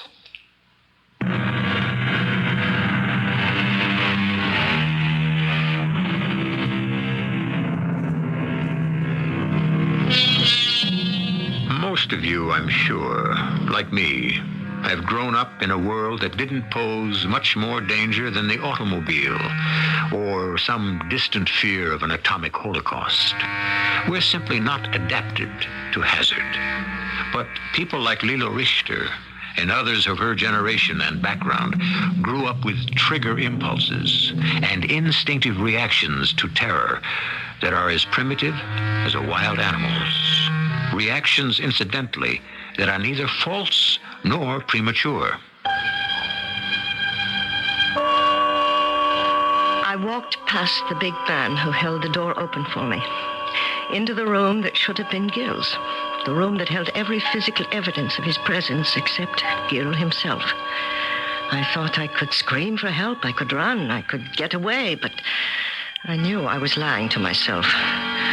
Old instincts from the underground years rang alarm bells to tell me I couldn't, that I had walked into a trap from which I couldn't escape. The best I could do was maneuver, play for time, for a much bigger stake than my safety, for Gil's life, or any hope of ever seeing him again. And the door closed behind me. So, you are Gil Blake? That's right, ma'am. Are you surprised? What makes you think so? There's something in the way you looked. My looks don't please you?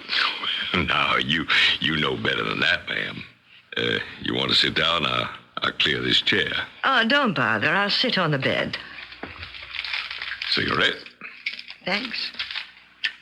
You smoke German cigarettes? Why? Well, yeah. When in Rome. Well, anyway, American cigarettes are not that easy to come by. I should have offered you one of mine. Well, next time around. Well, now, getting back to the matter of looks, how come you looked so surprised when you met me? Oh, that's easy to answer. I was surprised. Mm-hmm. Well, why? Well, you're a writer, or so I was told. Well, that's right. So? I had a different picture of writers. Small, round-shouldered, like mice with glasses. Sensitive, pale, wispy. Not so physical. Is that bad in a man? No, not bad. Not bad at all. Just what did you want with just what did you want with me? I sing nightclubs. I'm opening a new act. I was told that you were a writer who might do some special material for me. Someone who might help me. When do you open? Tonight. What club? The Odeon. When did you arrive in Berlin? This morning. Is that so? Where are you staying? Oh, my baggage is still at the club. I left it there after the rehearsal today till I could make sure of my reservation. I really should be going to make arrangements. Now, what's your hurry, baby? You got time. Wasn't there that little matter of something you wanted from me? Little help? Now, what kind of help? I told you, new material. Look, why don't you come to the club as my guest tonight? Hear me sing, watch me work. Then we can meet afterwards. Sounds like a big evening. Well, we'll make it just that. Is it a deal?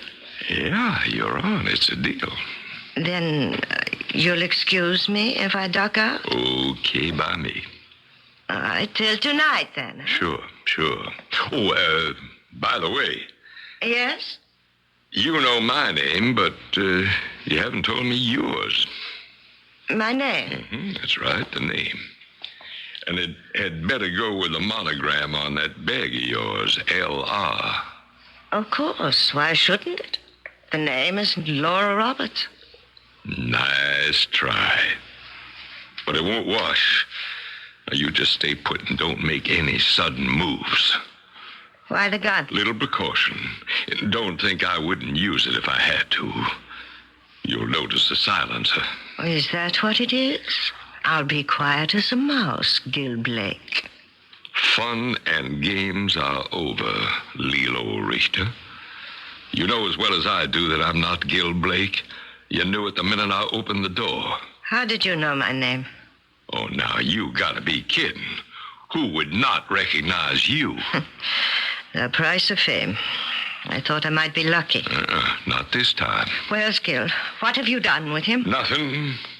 Yet? As you're going to find out for yourself. You and me are going to join him right now. Where? Patience, lady, patience. I'm going to make a little phone call before we go. To Gil? No.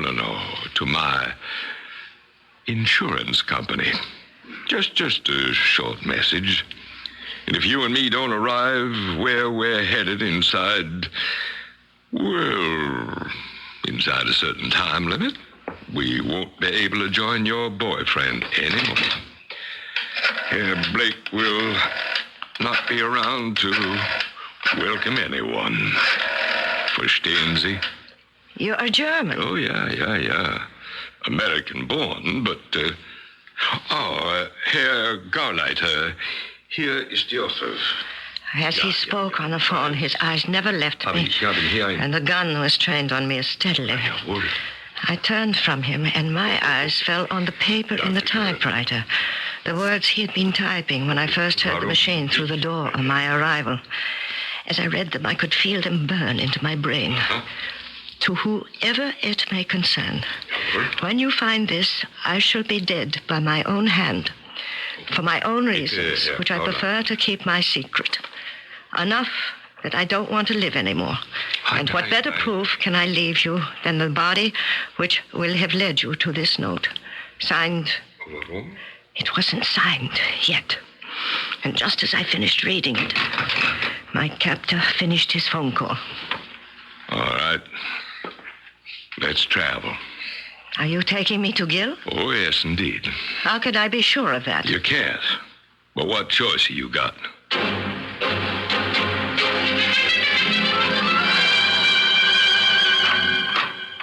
As advertised, the man himself. You and I can wait for later. Oh, Gil. Lilo, how did you get trapped in this? Never mind that now. Aren't you glad to see me? Under these conditions? No. Yes. Oh, darling. Oh, Gil. Gil, what have they done to you? Nothing so far. But you, how did you get mixed up in it? I came to your hotel room. The big man who just brought me here opened the door and claimed to be you. Oh, it's been so long you couldn't tell the difference? I won't answer that. What did you do, just walk in? Well, I knew there was trouble. I could smell it. And I had to know what had happened to you. Why didn't you run? I couldn't have. It was like the old days. If you ran up against a stormtrooper, the only chance you had was to bluff it out. And this big man with the white hair... Kuhn? The one who brought me here. Yeah, that's him. He pretended to be you. And I thought if I played along, I could find out what had happened to you. Who is he? A real charm boy. American citizen till the war started. From 1938 on, he was going to organize the South for Hitler. Then Uncle Sam booted him right in his Nazi sympathies and sent him back where he came from. But if he's been a Nazi, why wasn't he arrested after the war? Where has he been since? Crawled into a wall with the rest of the vermin. He's a particularly unlovely specimen. So I've been finding out. Why are you being detained? What is going on? After you called me last night, I was working on the story I dug up. I had a long piece, background stuff, holding out the carrot, ready for the big revelation. And I chained myself to the typewriter to finish it before you got here. But you know me, I ran out of fire. No cigarettes? It was 3 a.m, but who cares? Berlin never shuts down, so I went out hunting a cabaret, a cafe, anywhere to buy a pack. And I got myself lost in this old district. I just checked the sign that said Honigwabestrasse. And when I started to cross the street, this crazy guy in a car nearly knocked me down. Why, you stupid Teutonic cowboy? You know you nearly knocked me on my... Hey, just a minute, Mac. I got something to say to you. I have nothing to say to you. Out of my way. Hey, just hold it a minute. Let me pass. Ah! You have knocked off my hat. Listen, Mynheer, you nearly knocked me off. But never mind that. All I want to ask is... Hey, wait a minute. I know you, don't I? Sure, you're... Joseph, Carl.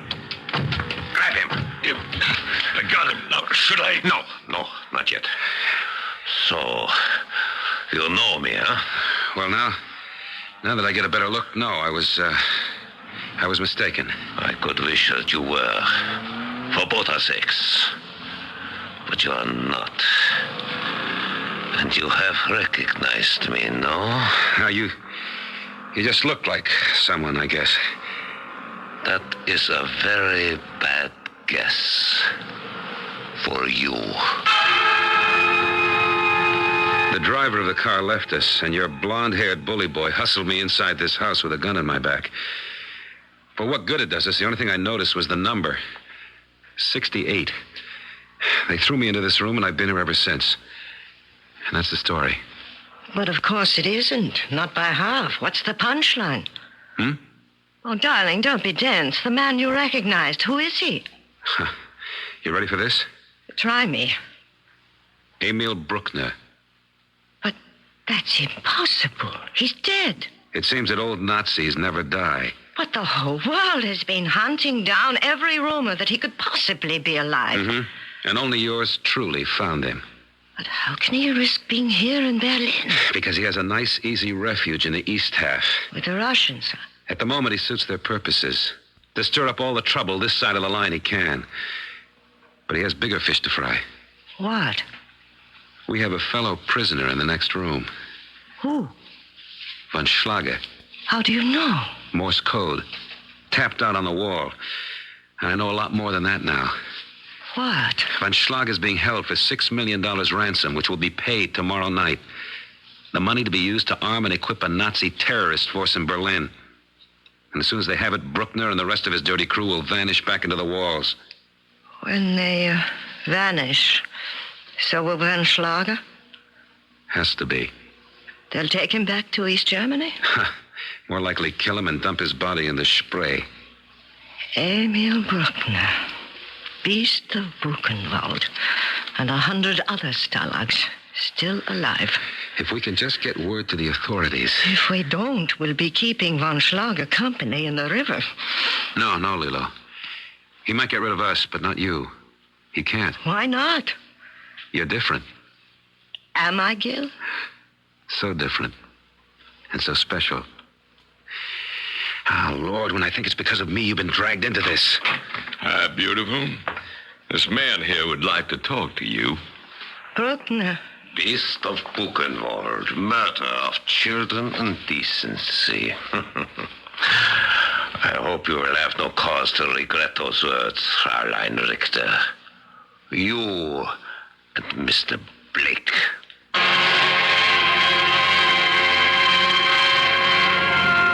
Emil Bruckner is not a large man, but the menace and the threat he projects make up for his size. His eyes are as hard as agates, cold as steel. The stench of the prison camp still surrounds him. He is a man totally devoid of conscience or pity. I shall return shortly with Act 3. I like pickles, but they don't like me. Send your stomach some Digel. I like pizza, but it doesn't like me. Send your stomach some Digel. Digel's special combination of antacid and anti-gas ingredients gives you fast, gentle relief from acid indigestion, heartburn, and gas in just minutes. I like hot dogs, but they don't like me. Send your stomach some Digel. For occasional use only as directed. The 1978 Century, a Buick like you've never seen before. A little science. The fastback design is pure function. But the execution is pure Buick. A little magic. It's trimmer than last year's, easy to park, fun to drive. A little science. Yet incredibly, there's more head and leg room inside. A little magic. The new Buick Century. Will wonders never cease? A little science. A little magic. A little science. A little...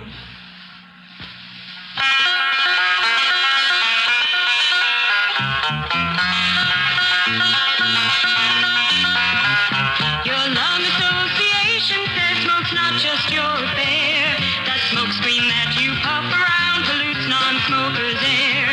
It's bad for kids and older folks with lungs not up to par. It's damaging for you, of course, but your smoke travels far.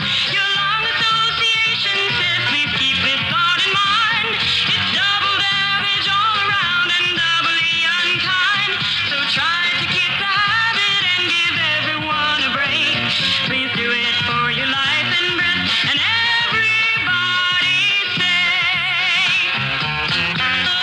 Association and you know that cigarettes are a breathing hazard. Smokers, please don't add that extra offense. Give us a break for life and breath.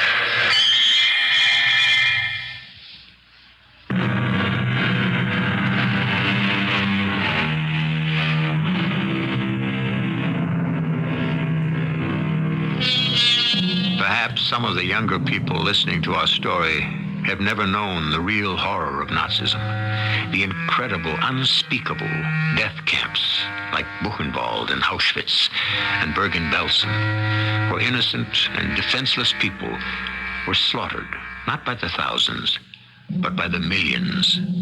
Inhuman destruction by men so devoid of any feeling that they richly deserved such a term as beast. Men or a man like Emil Bruckner. I warn you, brother. I told you to shut up, Blake. Now, don't tempt me. I'd just as soon clean up the whole thing right now. Well, it would be a new experience for you, Mr. Kuhn, cleaning up. Now, will Joseph? I will handle this. Jawohl, Herr Gauleiter Bruckner. You must forgive Joseph, Fräulein Richter, and Herr Blake. He is impulsive. I have an apology. The room is wired for sound, so I have been listening to your private conversation. An unfortunate occupation for a man of culture, but necessary. Well, I hope you enjoyed what you overheard about yourself. Foolish to pretend I did. I feel we must clear the air. It's a good idea. It stinks in here. Little will be served by insults. Among people of taste, melodrama is undesirable, and I hope unnecessary. The problem is simple. I have some business here. I need 24 hours. During this time, I must ask you to be my guests. And after that? When I leave, you will be free to leave. You are not afraid we will go directly to the authorities? Once I am back in East Germany, what do I care for authorities here? Well, you know what a manhunt would be started if the world knew you were still alive? No more than already exists when I'm supposed to be dead. It's all too simple. Life is always simple, my friend, if you make it so. Oh, there is one little thing Fräulein Lilo must do for me. What? The Herr Blake can drop out of circulation for a few days or even weeks without any hue or cry. Aber Sie, Fräulein, that is a different story. You would always be missed. Obviously, if I don't open at the club tonight, I have to be missed. Naturally. But a phone call explaining that malady of the throat, perhaps, preventing you from opening for 2 more days or so. And if I don't make such a call? Joseph has a suicide note, which is still in Herr Blake's typewriter. We can take him there to sign it and leave him in such a condition that he carries it out. Don't let him fake you out, Lilo. The note could be extended to include you both. Shall we say a love pact? But I am sure all this will not be necessary. One phone call, and you are both safe. Very well. I'll make the call. Lilo, it's a trick. I must trust him. You have the number? 524689. Get it, Joseph. Jawohl, Herr Gauleiter. Hallo? Hallo? Geben Sie mir bitte 5, 2, 4, I hope I can 6, trust you, Herr Bruckner. 9. You can trust me. I promise you will both be safe. Give Fräulein Richter the phone, Joseph. Bring me the extension. Thank you, Herr Kuhn. Hallo, Odeon? Hans? Ja? Wer ist das bitte? This is Pulmelchkin. Who? Lilo. Oh, what's the matter with your voice? Laryngitis. You? The same old trouble. Just like the old days.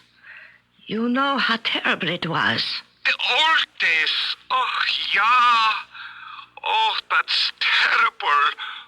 Pomelchkin. The same old trouble, Hans. I can't make it tonight to open. Where are you? At the doctor's. Oh, well, how soon? I don't know. A few days. Where are you staying? I'm not quite settled. I'll let you know. I don't know what to say. Will you let me know about rehearsal before we open then? We won't need any. Just use the same routine. Except, as I told you, we'll make that change in the opening number. Change? Just so we both know where we are. I want to do it the way we used to. The old way. The old way? Hans, you know how we did in the song. Oh, you mean no love, no nothing? Yes. The number is too slow. You want a brighter 4/4? Make it 6/8. That's just right for the number. 2 choruses. First in English, then pick up the last 8 bars in German. You know how it goes? My heart's on strike. In fact, it's like an empty... That's it. Honeycomb and so on. But that's in German, right? Got it? You got it. Oh, but I'm worried about you. Oh, don't worry about me. Let the doctor and the others do that. I'll see you as soon as I can. Oh, it can't be too soon for me. Auf Wiederhören. Auf Wiederhören. Satisfactory, Herr Bruckner? Beautiful, Fräulein. The little hoarseness was done splendidly. Such acting. Well, I have hung up my phone. So may you. I was wondering if I was wrong to trust you. But of course you were. I will go make arrangements for my safety. It is an hour before dark. You and Herr Blake have not much time left. You gave us your word of honor we would be safe. My word? As a man of culture, may I give you some other words from a man of honor? Iago in Othello. To be direct and honest is not safe. Why, you filthy dog, Joseph. Oh. I'm afraid that's what Americans would call jumping the gun. Have no fear, Fraulein. He's merely unconscious. Perhaps not the worst way. Spending one's last hour. So you really mean to kill us? Had I any other course?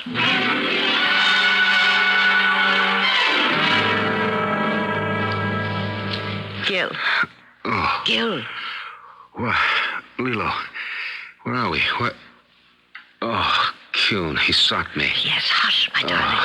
Are you all right? Oh, yeah, sure. Great shape. Oh, my head. Gil, listen to me. You've got to pull yourself together. They're going to kill us. What? Kuhn and Bruckner. They're only waiting until dark. He said an hour. We only have 15 minutes left. Oh, I don't want to die. Not now. Not when I found you again. I don't want to die either. Help is on the way. Do you understand? What? But how? Shh. We must hold out until then. But first, I found the mic behind the picture. Can we disconnect it? Yeah. Well, that's easy. Lead me to it. Where? Here, behind this picture. There it is. Mistake, darling. There it was. Now what? Now we can't be heard. We must barricade the door. The desk, maybe. Yeah. Help me drag it over. Does the door open in? Yes. Well, that's good. I'd hate to waste the effort for nothing. Now, did you say something about help? I hope it's on the way. Well, don't tell me the Marines have landed. There. Now, let's get those chairs and brace them against the desk. What kind of help and how? The phone call to Hans. I gave him a message. What message? I didn't hear anything. What is he, psychic? We are old companions from the underground days. Remember I said I was Pumelchkin and told him the laryngitis was the same old trouble? Yes? I never had laryngitis in my life. Pumelchkin and same old trouble were our passwords for danger. Did he get it? I'm sure he did. But what can he do? He doesn't know where to find us. I hope he understood. With Bruckner listening, I had to be careful. Can we put the tables on the desk? Yes. Every little bit helps. How did you tip him off? That song. Our song. What? Baby Comes Home? Yes, I told him I wanted to do it in 6/8. Any musician knows it can't be sung in that tempo. Here. Oh, God, this table is heavy. Here, wait a minute. I'll upend it. There. So suppose it can't. Well, remember you told me the number of this house. That's right, 68. But the street name. Here. That ought to hold. But not for long. How would he know the street? Remember I said pick up the last 8 bars. My heart's on strike. In fact, it's like an empty honeycomb. So? But I said in German and emphasize the last word. Well, I still say, so? Honeycomb in German is Honigwaber. That was the street sign you saw, wasn't it? Yes. Honigwaberstrasse. Oh, Lilo, you're not only beautiful and brainy, but you're a honey. If Hans was bright enough to... Open that door! I said open that door, Derek! Let him sweat. He sounds nervous. I can only wish him a total breakdown. What's the law, Joseph? You barricaded the door. Then break it down! Oh, Polizei sind here! We must get them. We need them as hostages. Still, Hans, he did understand. Gil, darling, are you all right? I'm kind of dizzy, you know? Oh, not now, dear. Not now. Gil. I feel like someone just hit me in the head. Hans and the police are here. Nothing to worry about. Oh, yes, there is. What? Who's going to move all that furniture and let the good guys in? We'll manage. As soon as Hans and the police got into the room, we rushed Gil to the hospital. I stayed there long enough to learn he was in no danger. Then I went on to my delayed opening. I was on the phone while the applause was still going. They told me Gil had left the hospital. I looked for him at the club, not there. I called his hotel, no answer. I called the police. They hadn't seen him. I jumped in a cab and rushed straight to the hotel. Once again, I walked down the hall of that somber old Hotel Wagner. Dimly lit, uncarpeted, heavy with the faint, acrid odor of old dust. The doors are still dark, the paint still dry and peeling. My eye runs over the faded numbers, 21, 22, and here is his door, number 24. Behind it, I can hear the click of typewriter keys. I can feel that pulse in my neck start to beat again. Knock on the door. Well, something I can do for you, beautiful? I was looking for Mr. Gil Blake. You're looking at him, baby. In the flesh? For real this time. Who's come a-calling? My present name doesn't matter. Just my future one. Mrs. Gil Blake. I'm not even going to invite you in. Before you change your mind, you and me are heading for the nearest place we can make that legal.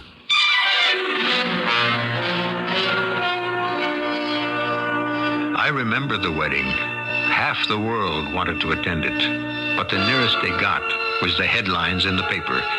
Lilo finds her man, while the rest of us men mourn. Ah, well, there's nothing truer in the world than the old cliche, you can't have everything. But the dream was nice while it lasted. I'll be back shortly. Take your contact, take it now. Give your code to contact. You've got a nighttime cold. Congestion is keeping you awake. You didn't take contact, did you? We're so famous for all-day relief, you didn't think of us for nighttime. Wrong. Our 12-hour contact capsule decongests all night long so you can get the rest and sleep you need. And sleep's a great healer. Give your code to contact. Take only as directed. Mr. McGovern, There's Mom waiting for us. Not us, her first grandchild. Hi, Mom. Here she is, Miss America 1996. Oh, let me hold her. Sure. Oh, James, she has your father's eyes. Last year, heart attack and stroke killed tens of thousands of grandfathers under the age of 65. Think of all they'll miss. Give to the American Heart Association. We're fighting for your life.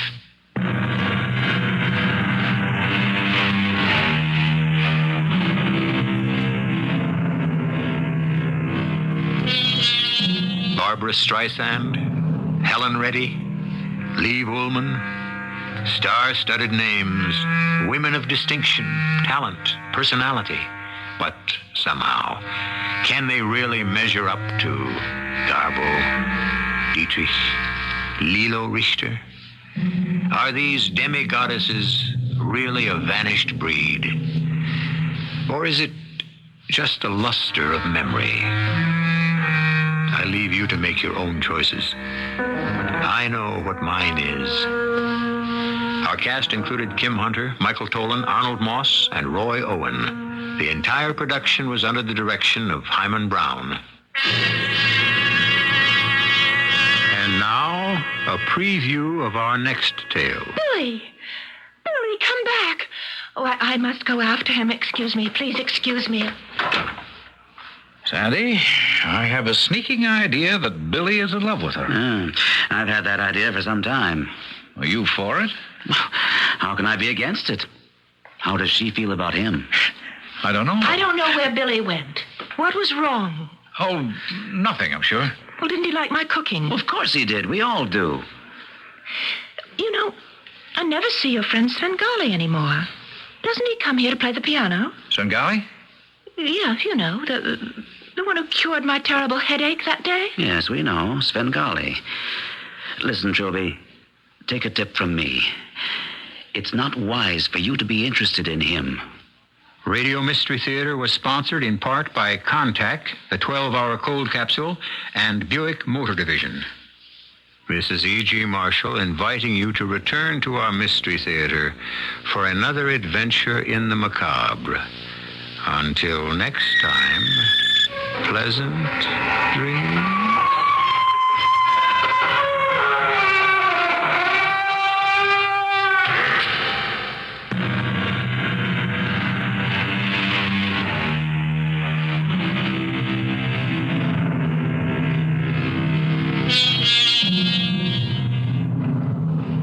Here's Richard Armstrong with your Christopher Thought for today. Do you take being able to read for granted? You know, if a person reads at the average level for a high school freshman, he's not having an easy time. So says Professor Ted Kilty of Western Michigan University. Professor Kilty says that income tax forms, the Bible, and even directions for TV dinners may be too tough for such a person to read. He has studied the readability of the common printed materials that we run into in our daily lives. And what has he found out? He's found out that a lot of people can't read them well enough to use them comfortably and efficiently. A lot of people in our country can't read well. And a lot more find reading a boring business. Well, that's too bad, because those who don't read miss a lot. Don't be one of them. It's never too late to learn. And don't miss a chance to encourage others to sharpen their reading skills, too. God bless you. Keep in touch with WWSW, Pittsburgh. News of the hour on the hour from American Information Radio. This is George Caldwell, and at this hour, it's back to the bargaining table in the coal strike. After pressure from Washington and some state governors, coal industry officials this afternoon agreed to try more talks with the mine workers union. There's speculation the talks could begin tomorrow. More from correspondent Charles Gibson in Washington. The hope is that the two sides will accept, roughly, the terms of an agreement already worked out by the union and one independent coal company. The union's bargaining council has already said that contract is acceptable to them, but it contains a number of concessions to miners management has not previously been willing to accept, and it leaves wide open the touchy question of what to do about union pension and health benefits. The administration has been threatening so-called definitive action to end the coal strike if bargaining doesn't work. The coal companies don't take kindly to that, saying, "We should be free to bargain. free from threats of reprisals. Charles Gibson, ABC News, Washington. Some dangers with home insulation. That story coming up. Pearl Giblin tells us about a friend she calls long distance. I have a very dear friend in California, and we've been friends for many, many years. Since I have no brothers or sisters, why, she's the sister I never had, and we have to talk every once in a while. If she doesn't hear from me, why, she calls me. There's no better way to keep in touch than long distance. Long distance is the next best thing to being there. The Bell System. I guess I'm lucky. My family's always been healthy. Oh, a touch of constipation now and then, but we've got X-Lax for that. Today, more American families trust X-Lax than any other brand. When you need a laxative, you can count on X-Lax for relief in the morning. For occasional use only as directed. Why X-Lax? My family trusts it. That's why. Now, you can relieve the misery of itching fast. Bicozene Cream has the fastest anti-itch drug you can buy without a doctor's prescription. Use only as directed. Get Bicozene. In response to allegations that some home insulation showing up on the market is downright dangerous, the chairman of the Federal Trade Commission went to Capitol Hill today to explain a new investigation of the insulation industry. Chairman Michael Perchuk explained what he had in mind. And what we've done at the Trade Commission is to simply notice these new manufacturers who are rushing to get into the business of their obligations under existing law. It's a policing matter. Perchuk said hundreds of ill-trained people are getting into the insulation business because there's so much money to be made in it. The Justice Department tonight made public a 1972 indictment charging the brother of Panama's national leader, Omar Torrijos, with drug trafficking into New York City. However, the Senate today received a special report saying there's no conclusive evidence that General Torrijos himself ever dealt in drugs. Brazil is claiming today that a drought has damaged part of its latest coffee crop. One Brazilian official warns that international coffee prices will rise as a result.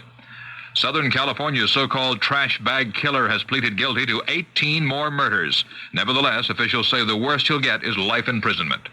Police in Amarillo, Texas this morning had to rescue Agriculture Secretary Bob Berglund from a group of farmers throwing eggs and snowballs at him. It's not clear whether Berglund was ever actually hit by the barrage, but later in Wichita, Kansas, he sounded unhappy about the incident. There were one or two people down there that did the American agriculture movement great harm. Tremendous damage was done by such unruly behavior. The American agriculture movement has done a good job in bringing the public's attention to the plight of agriculture. And I'm urging all leaders of that and any other organization to comply with the law. There were no arrests in the snowball and egg barrage against Secretary Berglund this morning in Amarillo. Heavy snow falling in parts of Dixie tonight. The storm extends from Alabama to North Carolina and Virginia. Cold in Florida today. The temperature in Miami never got out of the 50s this afternoon. This is American Information Radio. A story on new pleas from New York City in a moment. But first, here's evidence the women's movement has broken still another barrier. The Army has announced that it will begin recruiting women to serve in Army honor guards at the White House. The Army decision reportedly came because of direct pressure from the Carter administration. Rosalind Carter made a point that there were no women in the Army Honor Guard last November during a visit by the Shah of Iran. However, the women will still be required to meet specific physical standards. That includes a minimum height of 5 feet 10 inches. That eliminates 97% of all the women now in the Army. New York City's Comptroller Harold Golden went before the House Banking Committee today to ask for an extension of the federal loan program for New York City. The controversial loan program runs out 4 months from now, and without an extension, Golden says New York City could face what he terms total collapse. I'm George Caldwell, ABC News, for American Information Radio. WWSW, Ray Lehman here at 5 minutes past 11 o'clock. Here's 78 on 78. News Radio 78, WBBM, Chicago.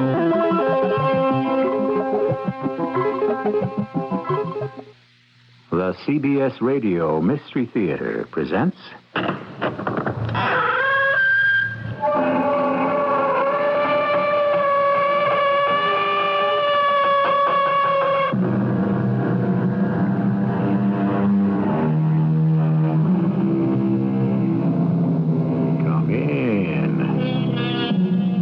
Welcome. I'm E.G. Marshall. Mystery buffs have long argued over what constitutes the most mysterious of mysteries. I suppose there can be no definitive answer, but I plump for the unexplained disappearance. Certainly the question surrounding the how, why, and where of the missing person never ceases to intrigue. For instance, even today, people wonder what happened to Judge Crater, the New York jurist who vanished without a trace more than 30 years ago. I've had it with you, Mr. Smith, or whatever your name is. I'm going to the police, the FBI, and everyone else I can think of. You've already been to the police, and it didn't do you much good. How the devil did you know that? That's beside the point. All you have to do... All I have to do is find the girl I love, and come hell or high water, that's just what I'm going to do.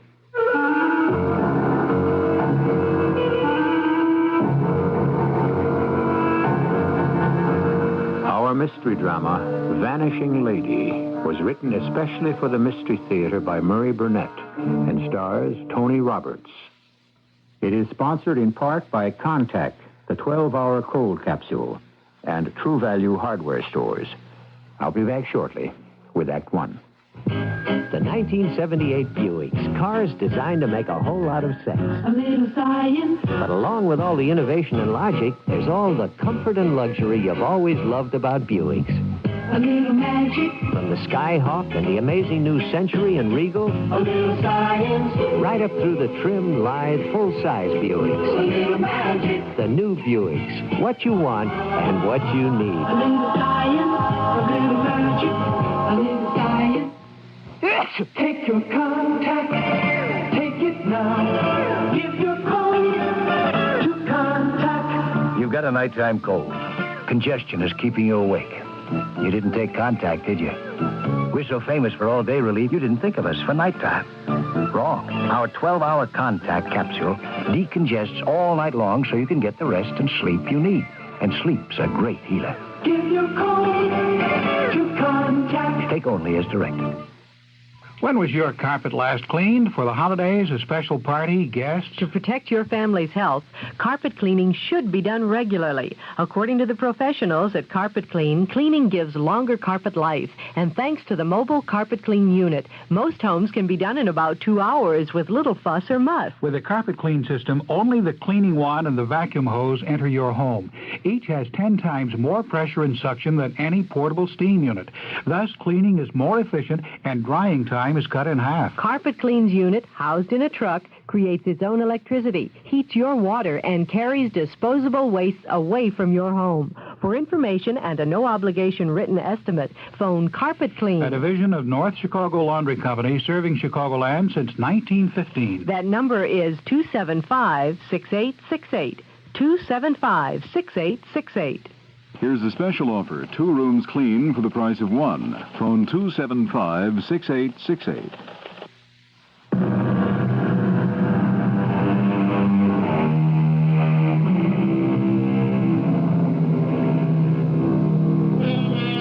Almost everyone loves the hocus pocus that's the stock-in trade of a good magician.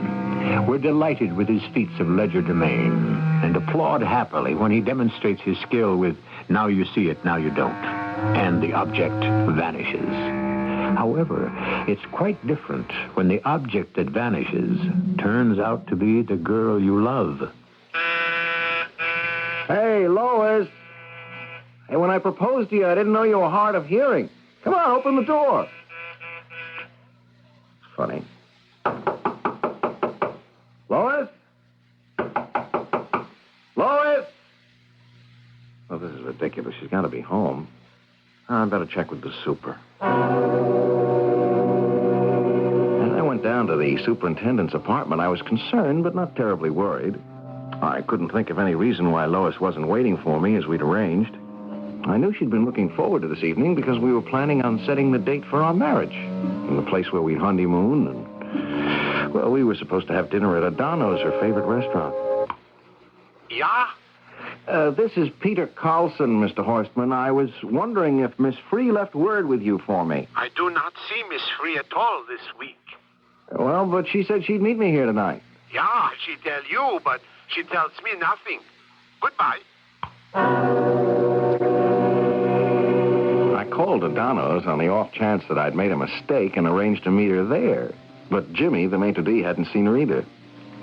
With a growing sense of unease, I called her mother, thinking that perhaps some emergency had come up with her parents. Hello? It's Peter Carlson, Mrs. Free. How are you? Oh, just fine, Peter. It's so nice of you to call. How is Lois? Oh, great.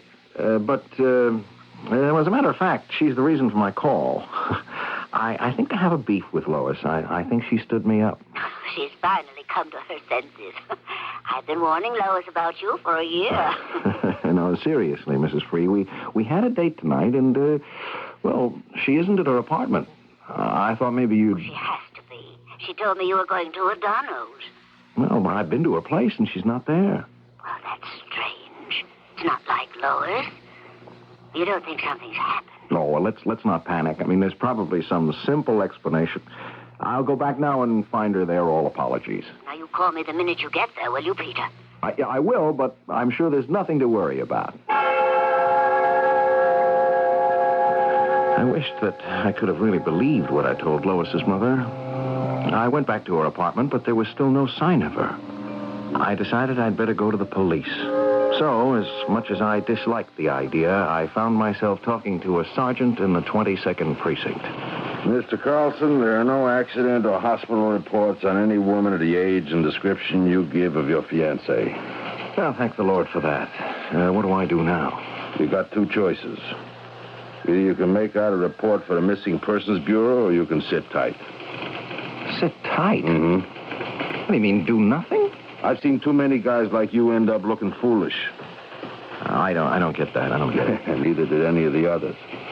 I've given up trying to figure out women.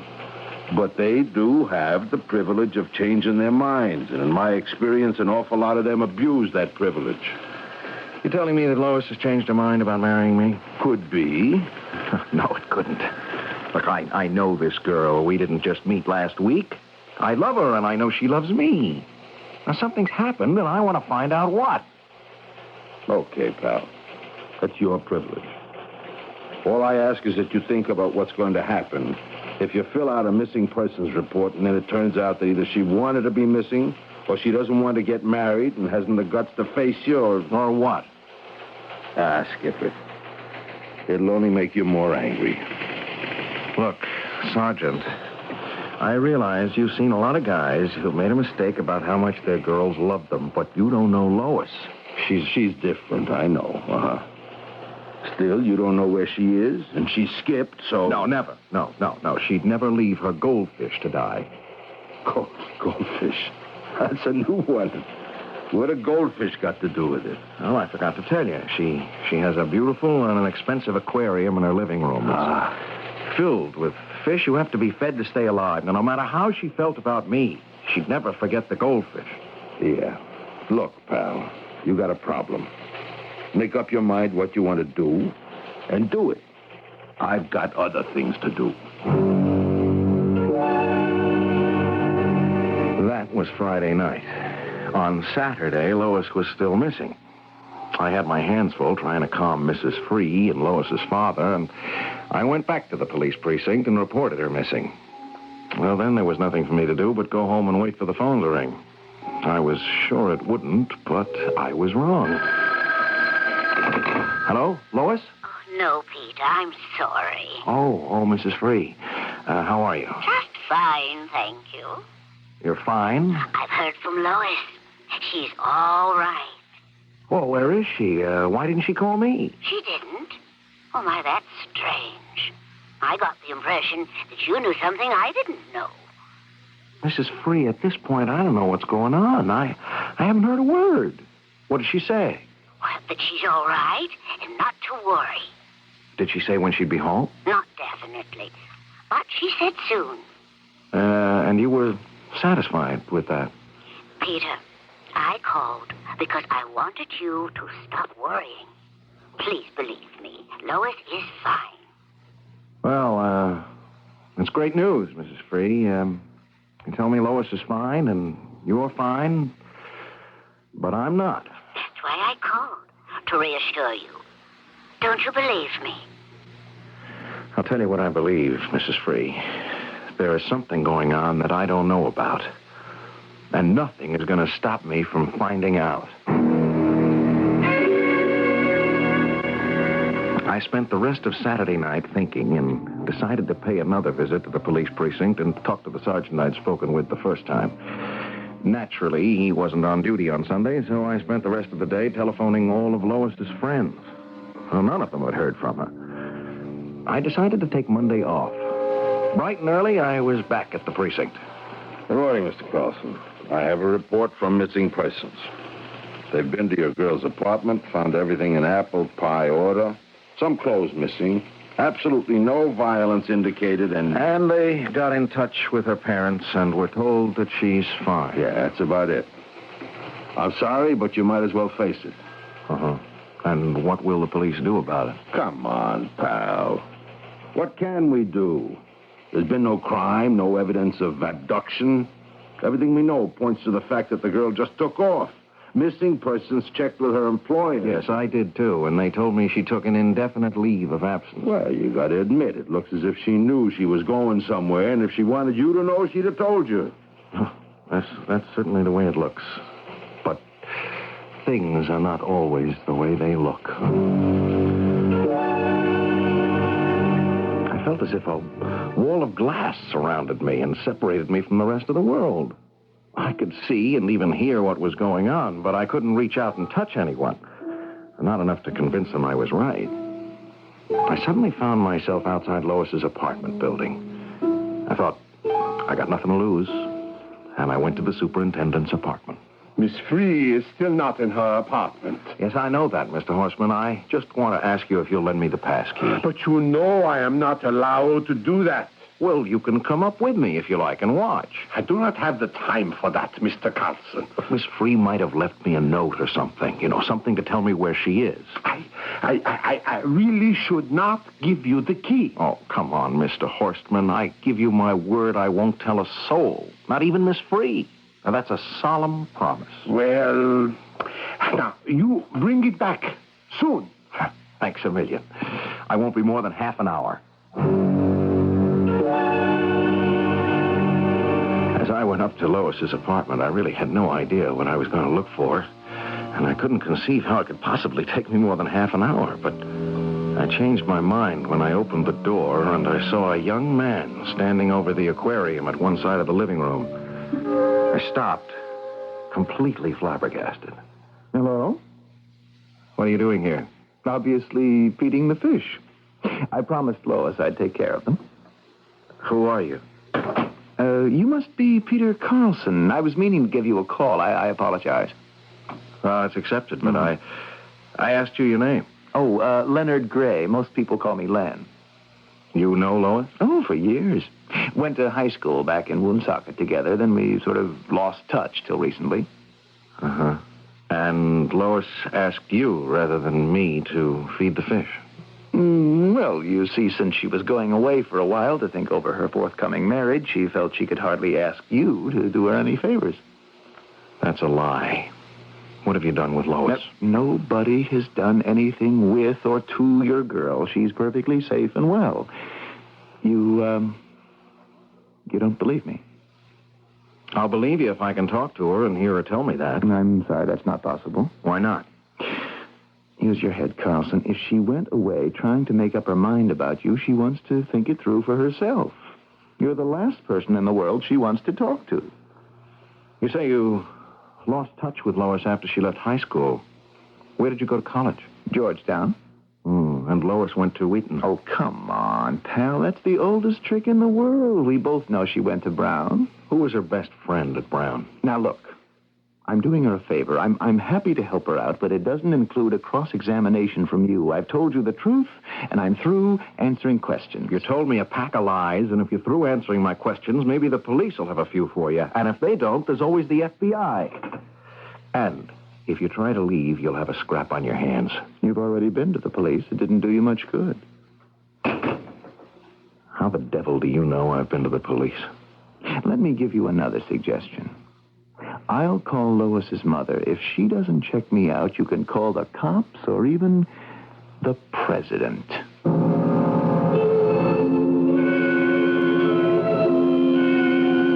Ah, sweet Miss mystery of life, goes the opening line of a famous old song. But in my experience, most mysteries turn sinister rather than sweet. It would most certainly appear that Peter Carlson's fiancée has gotten involved with something with sinister overtones. We'll find out more when we continue with Act Two shortly. How many tools you own is not as important as how many jobs those tools can do. Hi, Pat Summerall to suggest two versatile power tools from True Value hardware stores. The Dremel Moto Tool Kit is ideal for the home hobbyist, the artist, or craftsman, for use in building and repairing model ships, cars, planes, miniature furniture, and more. The kit includes accessories to sand, polish, grind, and carve, plus a handy wrench, all in one compact kit for just $22.77 from True Value hardware stores. Another versatile power tool is the Skill cordless 3/8-inch 2-speed reversible drill for just $29.97. Use it to drive screws, remove them, or drill holes. And because it's cordless and comes with its own 115-volt recharging unit, you can use the Skill 2-speed reversing drill anywhere. You can find the Dremel Moto Tool Kit and the Skill 3/8-inch cordless reversible drill at participating True Value hardware stores and home centers. More than just a name, it's their way of doing business.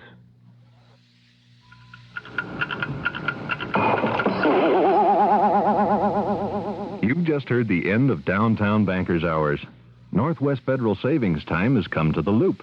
We've just opened a new savings center at 72 East Randolph, just west of Michigan. We're open 63 hours a week, 7:30 to 6:30 on weekdays, and 9:30 to 5:30 on Saturdays. That's plenty of time to bank before work starts and without leaving work early on payday. We're celebrating the grand opening of our downtown office at all 6 Northwest Federal Savings Centers with over 30 brand-name gifts. Free or for special low prices when you deposit $250 or more. So join us anytime while the celebration continues and help celebrate the end of Downtown Bankers Hours. It's Northwest Federal Savings Time, 63 hours a week.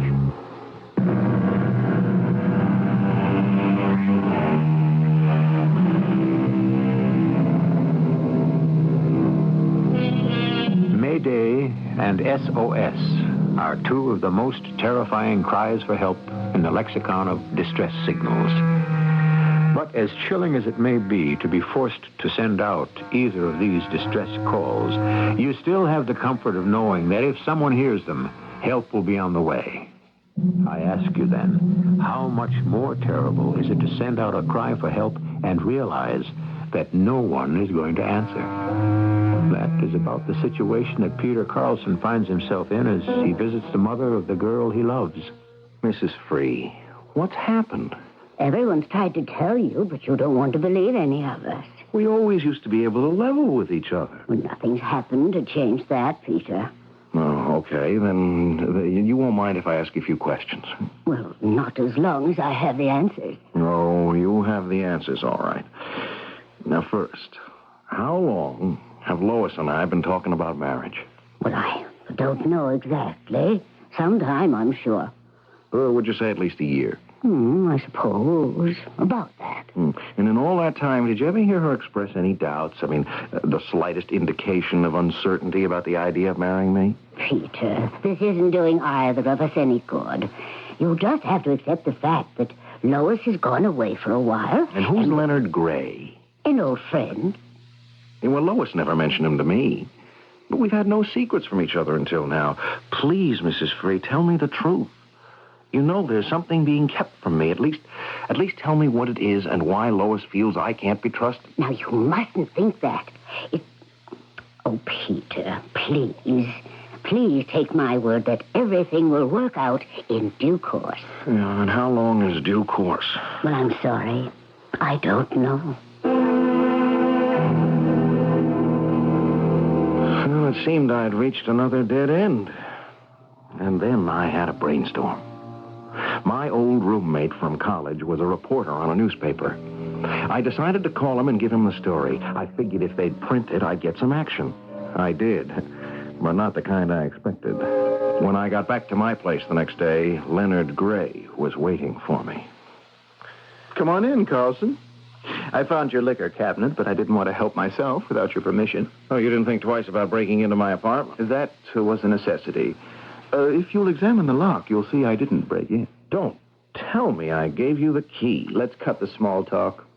You know, you're turning out to be a real problem. I'm glad to hear it. You really shouldn't have talked to your friend at the paper. The press doesn't like people like us much. They love to make problems for people anyway. Just who are people like us? Let's say I'm working for the government. Let's say I'm from Mars. Hmm? Fair enough. Here's my identification. So just what department of the government are you with? You don't need to know that. You at least know that I'm not a thug and that Lois isn't in any danger. But she can't stay in her apartment or tell me where she is. Now you've got it. No, I don't. Look, you say you're working for the government and you do have identification. What kind of work could Lois possibly do for you? Something that might turn out to be of great value to this country. Oh, come off it. Obviously, you're connected with some intelligence department, but there's nothing that Lois could do to help you. She's not the type to become a secret agent. You evidently don't know the girl you're going to marry very well. You're trying to tell me that you're using Lois as some kind of spy? All I'm saying is that she's doing some very important work for us. So important that I can't tell you what it is. Because I have no need to know. Carlson, I'm asking you to go along with us. I've told you all I can, and you'll have to be satisfied. Well, I'm not. And I won't be. I can't say that I'm happy with the way this Lois Free operation is being handled, Lenny. I agree with you, sir, but I don't see what else we could have done. Weren't we supposed to have notified the mother, Mrs. Free, before she ever got a call from Carlson? Yes, sir. That is, Lois was going to call her, but you remember we didn't know exactly when we would get the photographs? When we called and told Lois we needed her immediately, she'd already told her mother she was going out that night with Carlson. She asked us to handle it. Well, why didn't you? Well, I did, but I had to escort Lois, and by the time I got to the phone, he'd already called. He was restless 15 minutes after she didn't show. He's still determined to make waves. What are the chances of throwing a blanket over him until we finish? Without telling him any more than I have? Naturally. 0. Okay. How much harm can he do? Well, that depends on how long we can keep a muzzle on his reporter friend's editor. Well, you've spoken with him, sir. What do you think? I don't like the odds. Even though I assured Derek no drugs were involved, if Carlson keeps talking, some circulation-hungry paper will pick up on it. But it'll be all over the day after tomorrow. Then they'll just look foolish. There's also Grantham to consider. He's already on record as opposing the project, and if any story breaks, no matter how wild or false, he's sure to point to it as being detrimental. And he'll have something on his side. We could arrange to see that Carlson keeps quiet for a couple of days. If you're suggesting what I think, forget it. That would only trigger a really big blow-up from the press. Maybe we should have let Carlson in from the beginning. Well, that's hindsight. The less people who know about this, the better. Whether it's a success or a failure. Then we have to consider Lois. She's been asking about Carlson. I've been stalling, so maybe it would be best if we took him in. Oh, that would probably upset her. And that's the last thing we want to do, because she has to be 100% composed for this thing to have a chance. Well, it's up to you, sir. Let's sleep on it. I'll make my decision tomorrow. I had an appointment with Jeff Leeson, my reporter friend, early before I went to work. And I was just about to leave when my door buzzer sounded.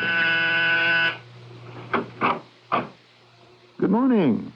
Oh, it's you. I thought you'd use your key. Oh, no need. I knew you were in. Yeah, then you also know that I'm going out, and probably where. Right.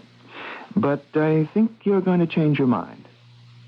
Not unless you've something better to offer. Who would you rather see, your friend Jeff Leeson or Lois? You really mean I can see Lois and talk with her? You can. Only there are 2 conditions. I knew there had to be a catch. No catch. First, you'll have to have the day off. That's no problem. And you'll have to sign some papers swearing you to absolute secrecy. All right, if I see Lois, I promise. Okay. Let's go.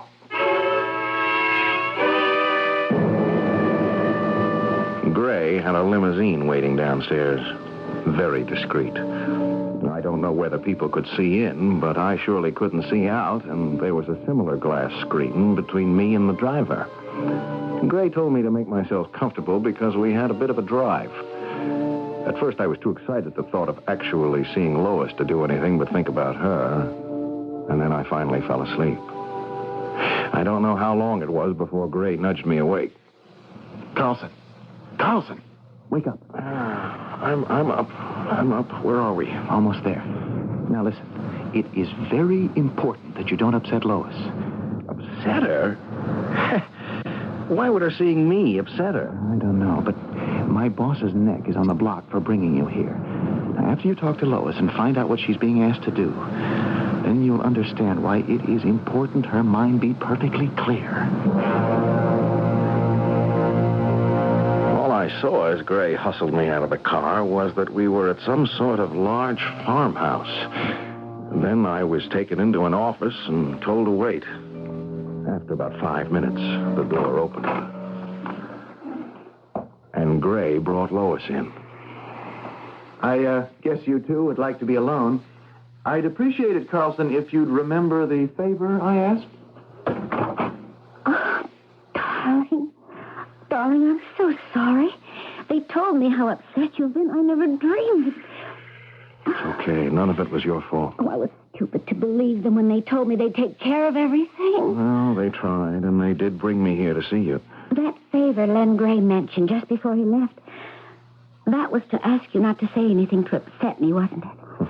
How did you know that? Oh, I just figured it out. It only stands to reason.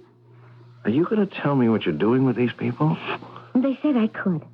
Well? Oh, dear. This is going to be difficult. Oh, now you're not going to tell me you've been leading a double life and you're some kind of Mata Hari, are you? Oh, I do love you, Peter. I knew you were a romantic the minute I met you.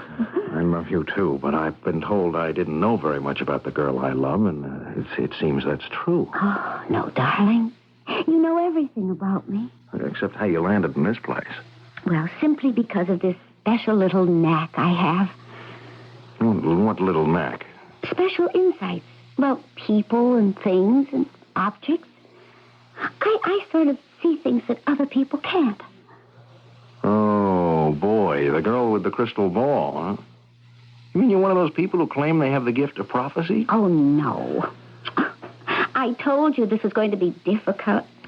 Look, darling. You've heard of ESP, haven't you? Of course. Well, do you believe that some people are more sensitive than others? Of course. And that some people are able to tune into other people's thoughts and minds? You mean you can tell what I'm thinking? Mm-hmm, sometimes. How about now? That's easy. It has nothing to do with ESP.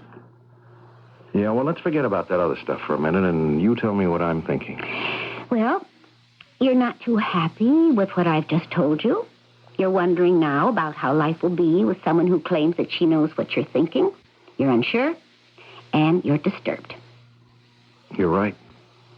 You're completely right. Oh, Peter, what I just told you had nothing to do with ESP. I wasn't reading your thoughts. It was just a matter of experience. Well, I don't understand, and I'm angry because you never mentioned it before. I mean, didn't you think it was something I should know? I didn't mention it just because of the experiences I've had. I know how people react, and, well, I guess I was just a little afraid of losing you. Oh, that was silly. Was it? Listen to yourself now. Well, there's a reason for that.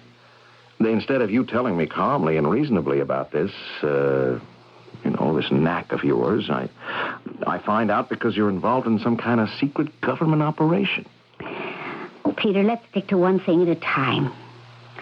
You've said that the idea of my sensing certain things makes you uncomfortable. I understand because that was a lesson I learned as a child. You mean you were born with this perception? I believe we're all born with it. Some of us maybe have a larger share than others. When did you find out about it? When I was 9. my mother and Dad were entertaining some friends. Well, we were having a dinner, and everyone was just talking, and, small talk, gossip, nothing really important. And then there was this moment of silence, a break in the conversation, and I spoke up innocently with a question. I asked my mother why it was that the husband, his name was Larry, didn't like Claire. She was his wife. Oh, I remember the moment of icy silence that followed my question. I was scolded, told to leave the table and go to bed. I should think so. But why did you ask such a crazy question anyway? 3 months later, Larry and Claire got a divorce. Wow. After a few of these embarrassing incidents, I learned that this gift wasn't appreciated. So I just kept quiet about it. I see. Yeah, but how did you get here? I mean, with the government.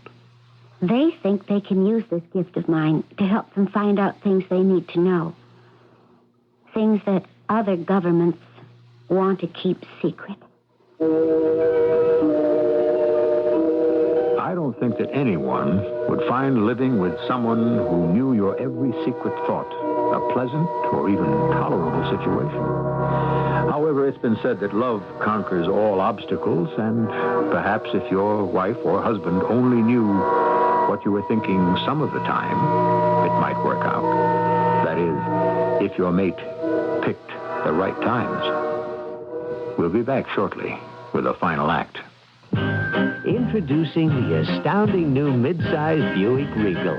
A little science. Trimmer than last year's coupe outside, but inside there's more headroom, more legroom, more trunk room. A little magic. With the wizardry of a turbocharged sport coupe. A little science. And the luxury and elegance you've always loved about Buick. A little magic. Regal, a down-to-earth dream car at your Buick dealer. A little science. A little magic. A little science. If you're a parent, no one ever walked up to you and said, "Congratulations, you now own a baby." But someone did say, "Congratulations, you're a father," or "Congratulations, you're a mother." It shouldn't hurt to be a child. Think about the relationship between yourself and that unique person you call your child. And the next time your child asks you a question, answer that question as if your best friend were asking it. A public service message of this station, the Advertising Council, and the National Committee for Prevention of Child Abuse.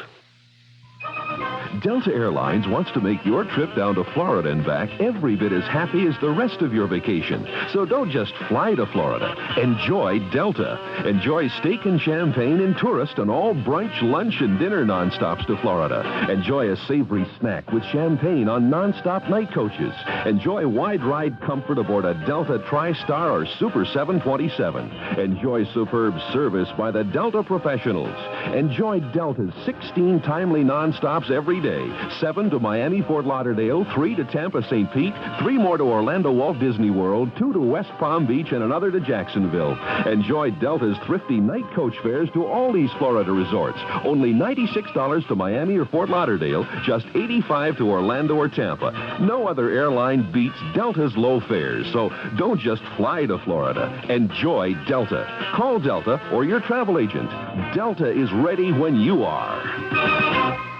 This is Alan Bickley. We have a report of a fire now, a 3-alarmer burning on the 13th floor of a high-rise building at 10 West Elm Street in Chicago. The fire department is evacuating the building, and we have no reports of injuries at this time. This is WBBM Chicago. I'm going to give you a few of the reasons you should read the Wall Street Journal. 1, you want to get ahead in business, and the Journal can help. 2, all the successful business people you know read the Wall Street Journal. 3, in your job, you have to be up to the minute on what is happening in business every business day. 4, you can't wait a week or a month for business news. You need it every business day. The Journal delivers it every business day. 5, you want to get ahead in business, and the Journal can help. 6, you've noticed how often in important meetings, the best idea starts with, "I was reading in the Wall Street Journal this morning." 7, you want to know what the competition is doing and why, and the Wall Street Journal tells you. 8, you want to know what the latest business thinking is and why, and the Wall Street Journal tells you. 9, You'd like to get business news from a source that doesn't give you the pro side or the con side, just the inside. The Journal is that source. 10. You want to get ahead in business, and the Wall Street Journal can help. 11. You'd like to get good advice on your...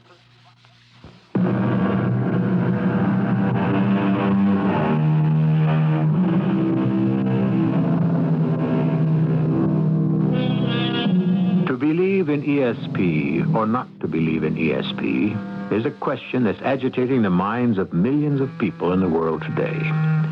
The idea that certain people have developed powers of perception is well accepted. There's solid evidence to prove that spy masters have been doing a good deal of research in the use of just such people. But how would they be used? That's the question that troubled Peter Carlson put to his fiancée, Lois Free. I think I could get used to the idea that you have some sort of extrasensory perception, but I'm still baffled by what you're doing here in this secret government operation. Surely they don't expect you to read the minds of various heads of states of other countries. Of course not. You see, I wasn't exactly telling the truth when I said that I kept this gift hidden after I found out how people reacted. Wow, this has really turned out to be a day for revelations. When I went to Brown University, my roommate and I were complete strangers. We knew we had to get along, so I offered to help her unpack. And while we were putting some of her things away, I picked up a brooch from her jewelry case, found myself saying, "I'm sorry your mother died when you were so young, but it's nice the way your father and you handled it." And you got all that just from handling her brooch? It was her mother's. She was astonished. And then at parties, I found that it was a great game to play. Helen, my roommate, wanted me to show off, and I enjoyed it until I struck a couple of bad ones. Things that really bothered me, and I didn't know what to say. People pressed me, and it was then I decided to give it all up. Well, how did these people find out about you? From Helen. She works here in Washington. Yeah, well, what do they expect from you? I mean, how are you going to help them? I don't know that I can. But if you've been reading the papers, you must have noticed that there's been a lot of experiments conducted by almost all nations with ESP, trying to use it on people in intelligence. Yes, I vaguely remember something of the sort, and if I knew then what I know now about you, I'd have read it more carefully. Well, about 6 months ago, Len Gray called me. He told me that Helen had given him my name. He asked me to go down to Washington and take a test. Ah, and that's when you told me the company was sending you to the coast for a few days. And he also made me promise not to tell anybody. Oh, evidently you passed. Well, they didn't say anything right away. There were about a dozen of us. They just thanked each of us and said we could go back home. Honestly, Peter, I forgot all about it until a few weeks ago when Len called and said that I was one of the 3 people they wanted to continue testing. You mean this is something I'm going to have to live with for the rest of my life? I mean that they'll call you up and suddenly you'll disappear? Oh, no. I really don't know what's going to happen because, well, you see, Len's boss and another important man in the department don't see eye to eye about this. All I know is that tomorrow is very important. They want me to look at some pictures they've just gotten. Well, if they've got pictures, then why do they need you? Oh, Peter, darling, I've told you everything I know. Oh, look, I'll be home the day after tomorrow. We can talk some more. Well, I don't know. I think we ought to thrash this thing out right now. Oh, but Peter, it'll be so much better if we each have some time to think. I'm sure this has upset you, and I can understand it, but... But meanwhile, I'm supposed to trot back to New York like a good little doggy and sit around wondering whether I should start writing a book titled My Wife the Spy. You're not keeping your promise, Mr. Carlson. What? What are you talking about? You agreed you wouldn't say anything to upset her, remember? Sure, but how did you know we... You've had us bugged. You've been listening. They had me driven back to New York, and by the time I got to my apartment, I'd calmed down a little while. I was still angry that they'd bugged our conversation, but I was more concerned about Lois and what she was going to do tomorrow. I wondered just how it worked, and in my mind, I tried to picture the scene. All right, Bill. I'm here. Where's your star performer? We thought we'd all better get our signals straight before we have her brought in, Grantham. Well, I told you when you started this ESP hocus pocus what I thought of it. If you can prove to me that it works, that the information obtained can be trusted, I'm with you all the way. But until then, I'll stick to my own opinion. This is a whole new area in our intelligence, and it's very delicate. Now, look, I have a 2 o'clock appointment. If you're going to lecture me... We know the Russians have been experimenting for a long time, And so far, they've come up with zilch. Well, we're not absolutely sure, Grantham. If there is anything to it, it depends entirely upon the impressions on the mind of the subject we're using. I know. And all I'm asking is that you don't do anything to disturb her thought processes. You know, I can't help thinking of those phony seances they show in the movies on TV where the medium says she can't get through because there's someone in the room who doesn't believe. All we ask is for you to keep your skepticism within bounds. Miss Free already knows you don't believe. Does that mean I'm not to ask her any questions? No, not at all. Just try to keep them neutral. Seeking for information. Don't adopt an adversary position. Okay. Put the photographs on the table and bring her along. Now, Lois, you already know Mr. Grantham. Here's what we want you to do. First, sit down and make yourself comfortable at that table where those pictures are. Thank you. Now, would it bother you if we sat around the table with you? Or would you prefer that we leave you alone with the photos? Either way is fine with me. Well, then why don't we all sit at the table? Go ahead, Bill.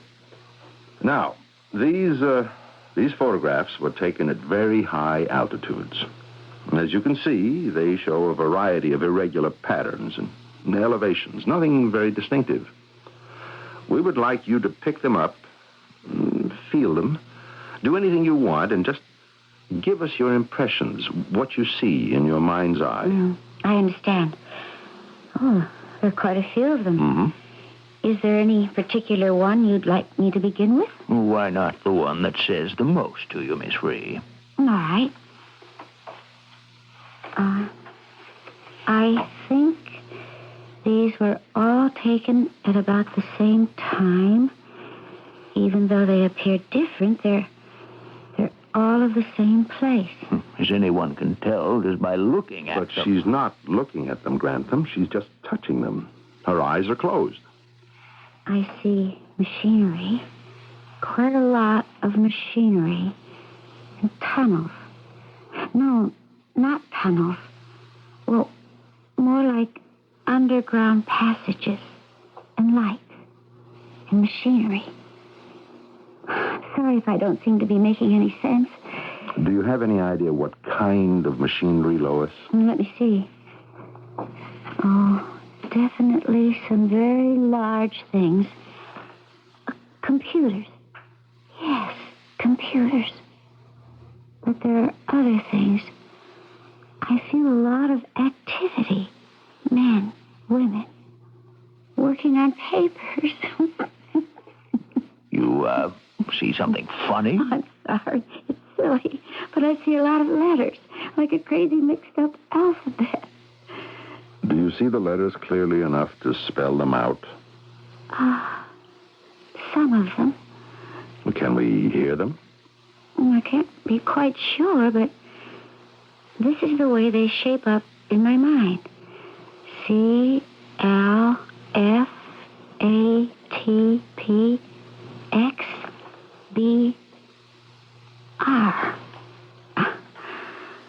I'm afraid that's all I get for now. You mean you might get more another time? I can't be sure, but it's possible. Mm-hmm. Well, then why don't you rest in your room, and we'll see you back here in an hour. I still say if she guessed computers, then we can throw out most of the other stuff. Because it's only natural that where there are computers, there are people and paper. And underground passages. Well, that could have been picked up and indicated by the pictures. And the scrambled alphabet? Well, now that The code gibberish is the only thing that makes me doubt my own theories. Mm-hmm. I suggest we have her back in and see if she's picked up on anything more like that. And if she has? And we'll cross that bridge when we come to it. Do you feel like having another try at the pictures, Lois? Anything you say. Fine. They're still on the table. I still get the same impression. Except now I just see empty spaces. Oh, it's the sky. I'm sorry. That's about all I'm getting. Miss Free, would you do me a favor? Of course. Pick up the photograph marked number 5. Fine. Now there, without any extrasensory perception, you can see a building. It's definitely a building. Could you, using your powers, tell us something about that building? I'll try. Fine. I'm not getting anything clearly. Well, how about vaguely? Any impression at all? Well, it's difficult. It seems to be more than one floor. And then again, I don't... Oh, yes, I think I have it. It's used to house some of the men and women that I saw in the underground passages. Thank you very much. Mr. Gray will drive you back to the city whenever you're ready. Grantham, I think we should give Miss Free our sincere thanks for her time and effort. Oh, of course. I didn't mean to be rude. It's been, well, different. Goodbye. Bye, Miss Free. I enjoyed meeting all of you. Now, Bill, you can say what you intended to say when I interrupted you. All I ask is, do you think we cut it off a trifle too soon? No way. We were all out in cuckoo land till she said that building was used to house personnel. That's one fact we know. That building is an old, unused barn. What do you mean they threw you out? Well, that's a little bit of an exaggeration.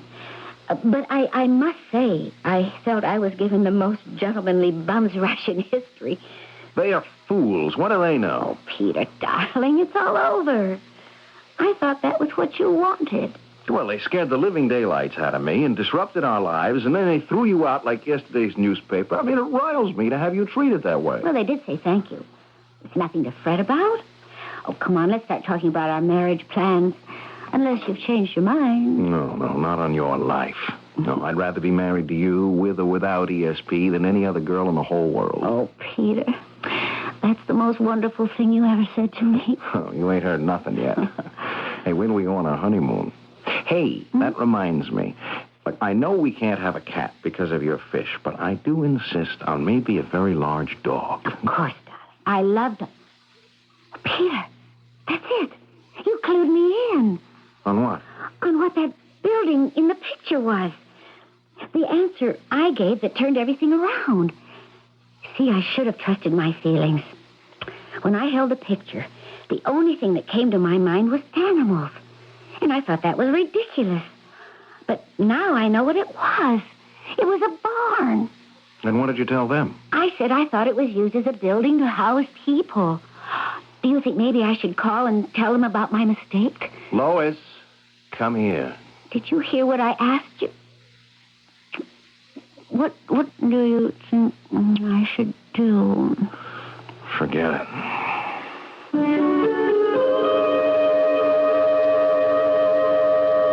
It occurs to me that if there really is something to the theory of being able to use people with extrasensory perception to ferret out intelligence secrets without having to leave their own country on dangerous missions, whatever will happen to people like James Bond? Speaking as a reader, I, for one, will miss him. I'll be back shortly. Aware.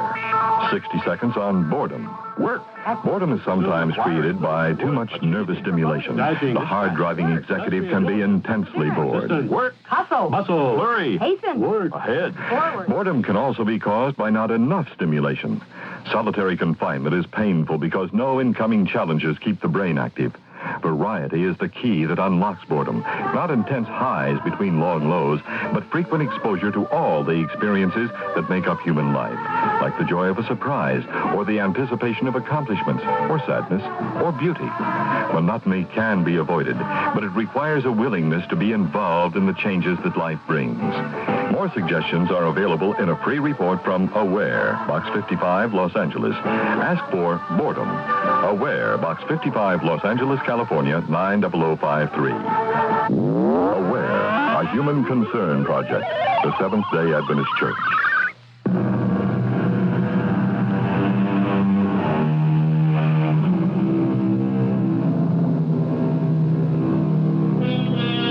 Most of us have heard about the experiments in ESP being conducted at Duke University by Professor Ryan, but perhaps you all aren't up to date on the latest results of tests done with decks of cards and the success of people in naming the card that's to come up next. Just to keep you abreast of those things, let me tell you that the persons tested who were supposed to have ESP came out a shade better than the law of chance. Our cast included Tony Roberts, Evie Juster, Russell Horton, and Nat Poland. The entire production was under the direction of Hyman Brown. And now, a preview of our next tale. You have been given an order. It is sufficient that you obey that order. Do I make myself understood? Perfectly. Since I may not have long to live, I'm going to drop the formalities, Captain, whether you like it or not. Will, you once swore an oath you intend to outlive me, and that if it took the rest of your life, you'd see to it that I'd never beat you again at anything. If I had to follow you into the grave, how well you remember. And you're about to see me killed in order for you to carry out this mad oath of yours. Suppose, Will, that I disobey you. I would then have you court-martialed for disobeying orders. You would be found guilty, and you would face a firing squad. Then either way, I lose. Either way. Radio Mystery Theater was sponsored in part by Buick Motor Division. This is E.G. Marshall inviting you to return to our Mystery Theater for another adventure in the macabre.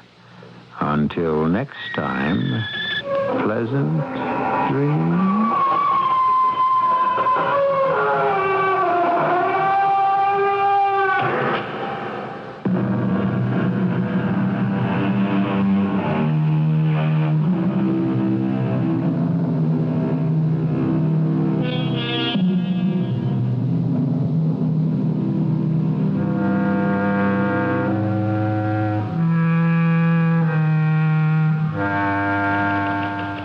Further report on that 3-alarm fire that was burning on the 13th floor of a high-rise building at 10 West Elm Street. Fire Communications reports the fire has been struck.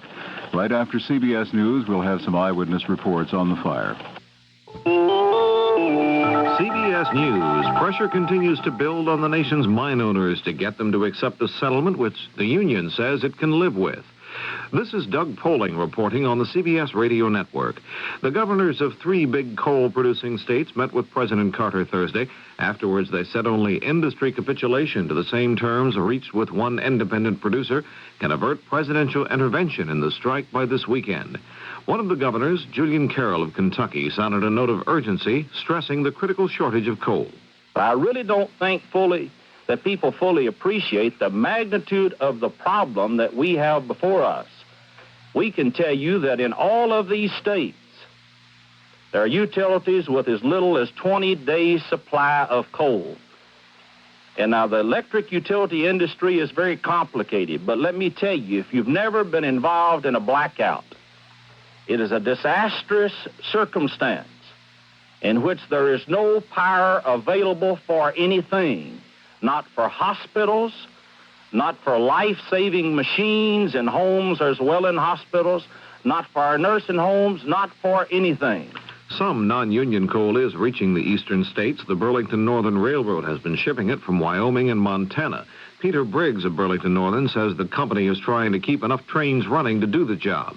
The critical factor is the availability of equipment, and we will increase our shipments to the extent that that additional equipment can be made available and that orders come in from utilities requesting that we supply the fuel. More news in a moment. What's for supper, dear? Hormel ham patties. Say, isn't that the university chorus around the dining room table? You noticed. Well, dear, you know how I usually serve Hormel ham just on special occasions? Mm-hmm. Well, Hormel ham patties come in such a convenient form, I can turn any meal into a special occasion. So I invited the chorus to sing while I served your supper. Thoughtful. But how can I eat my Hormel ham patties if there's a soprano in my seat? Oh, hush, dear. You'll miss the verse about no-waste 12-ounce cans. Here's one on travel expense. This one's on charitable contributions. And child care? Medical expenses. Loan interest. Who can use the simpler 1040A form? There can be a lot of income tax questions. We have a lot of booklets to answer them, and they're free. To get the one you want, use the handy order blank in your tax package. Oh, small business tax planning. Tax benefits for older Americans. Tax credits. A message from the Internal Revenue Service. South Korean businessman Tongsin Park is back in the United States. Park has arrived in Honolulu en route to Washington to testify in the Korean influence buying probe on Capitol Hill. Park says he welcomes his return because it'll give him an opportunity to testify truthfully before the congressional panels. He plans to stay in Hawaii a couple of days before going on to the nation's capital. A legal secretary has filed suit in New York to prevent H.R. Haldeman from collecting royalties from his new book, The Ends of Power. The suit by Deborah Jenkins asked the royalties be sent directly to the U.S. Treasury. Lon Burney, senior partner in the law firm handling the case, said Haldeman has told for profit what he should have told much earlier.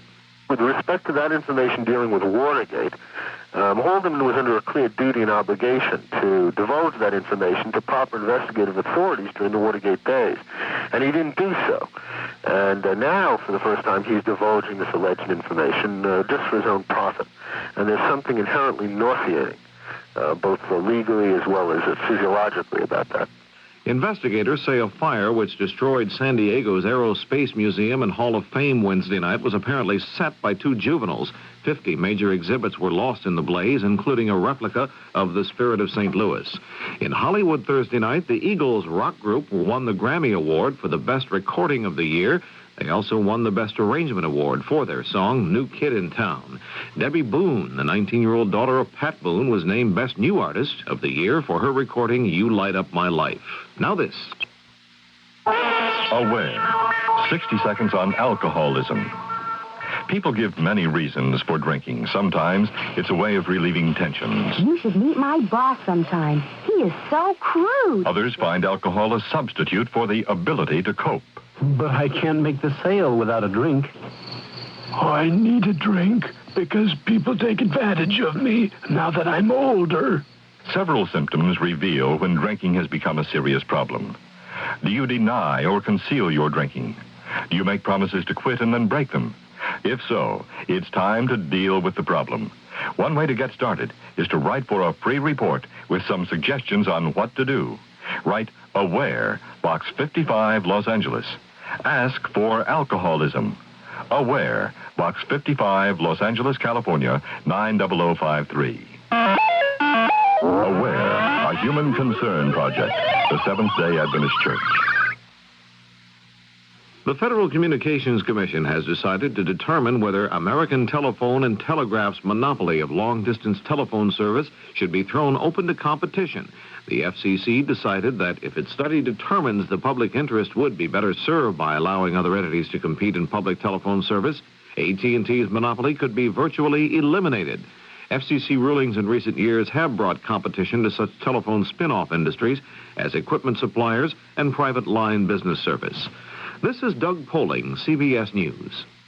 Here's 78 on 78. News Radio 78, WBBM, Chicago. Good evening, everyone. 11:33 now. This is Alan Bickley on News Radio 78 in Chicago. Radio Mystery Theater presents...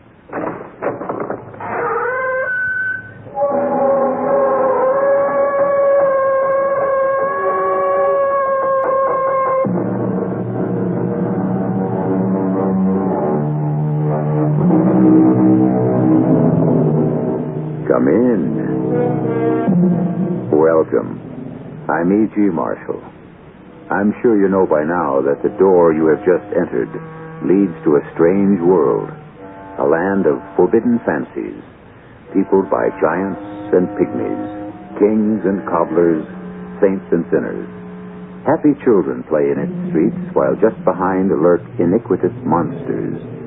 Unspeakable crimes are committed here, and acts of breathtaking valor. You are the sovereign in this place. It is the realm of your own imagination. Our story this time searches one of its deep recesses, the hidden place of fear.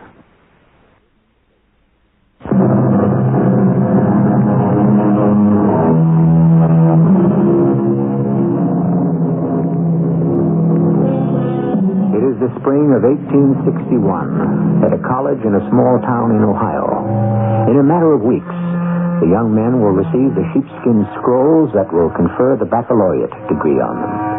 Only half mindful that they are living at the edge of a volcano, on the brink of a civil war that could change their lives completely. The students seek welcome relief from concentrated study in friendly competition. They meet in such places as the athletic field, the running track, or, as in the case of Bennett Green and Will Dudley, the pistol range. Splendid, Mr. Dudley, splendid.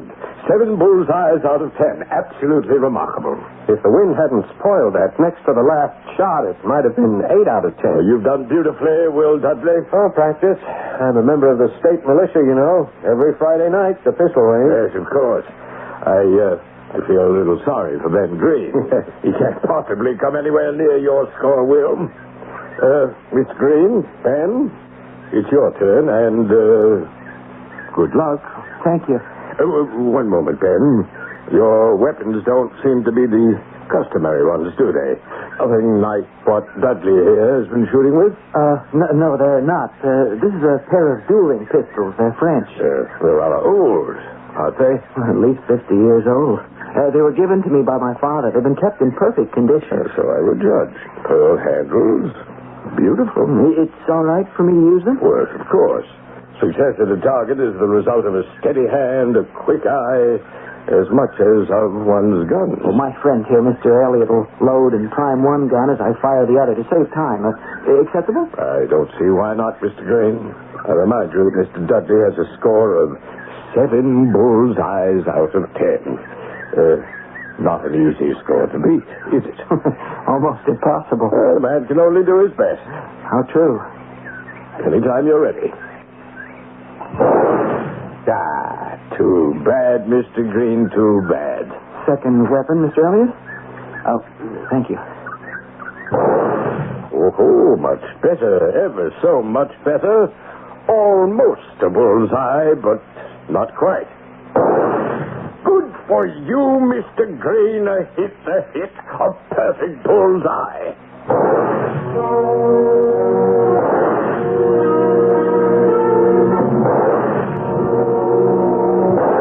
Incredible, absolutely unbelievable. 8 bull's eyes. 8 straight hits in a row. Remarkable, Mr. Green. Congratulations. Thank you.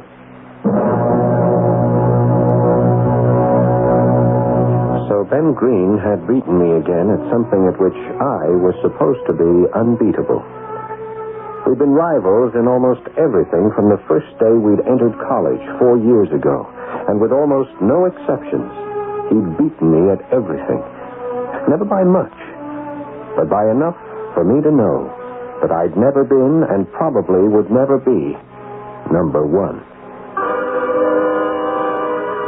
Mr. Dudley, Mr. Green, I've called both of you into my office for the purpose of telling you the faculty's decision as to who is to be the valedictorian of this class of 1861. At next week's commencement exercises, one of you will step forward to make the valedictory, the farewell address of your class. Gentlemen, you've given the faculty a most difficult choice.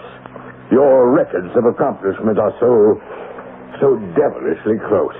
However, painful as that decision has been, we have made one. on the toss of a coin. No more, no less. The class valedictorian is to be Mr. Bennett Story Green.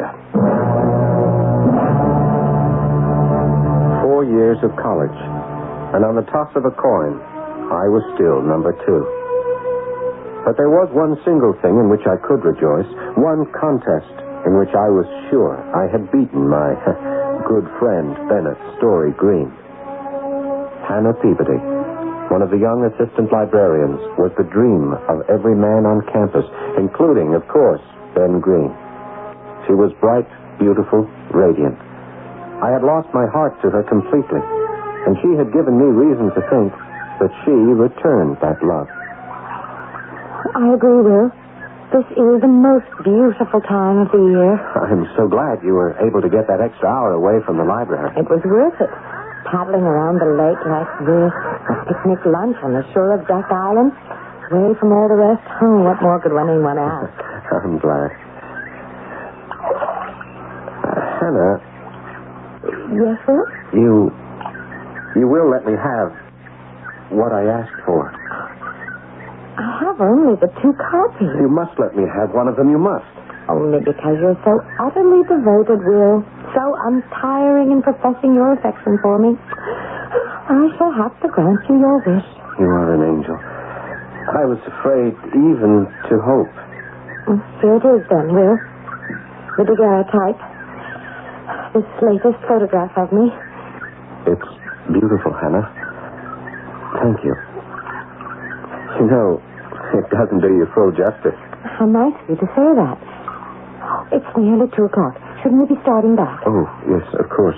Why you should want that photograph, or what you will do with it, I haven't the faintest notion. I shall keep it till the day I die. I promise. Oh, Will. And now, dearest Hannah, I wish to ask you a most serious question.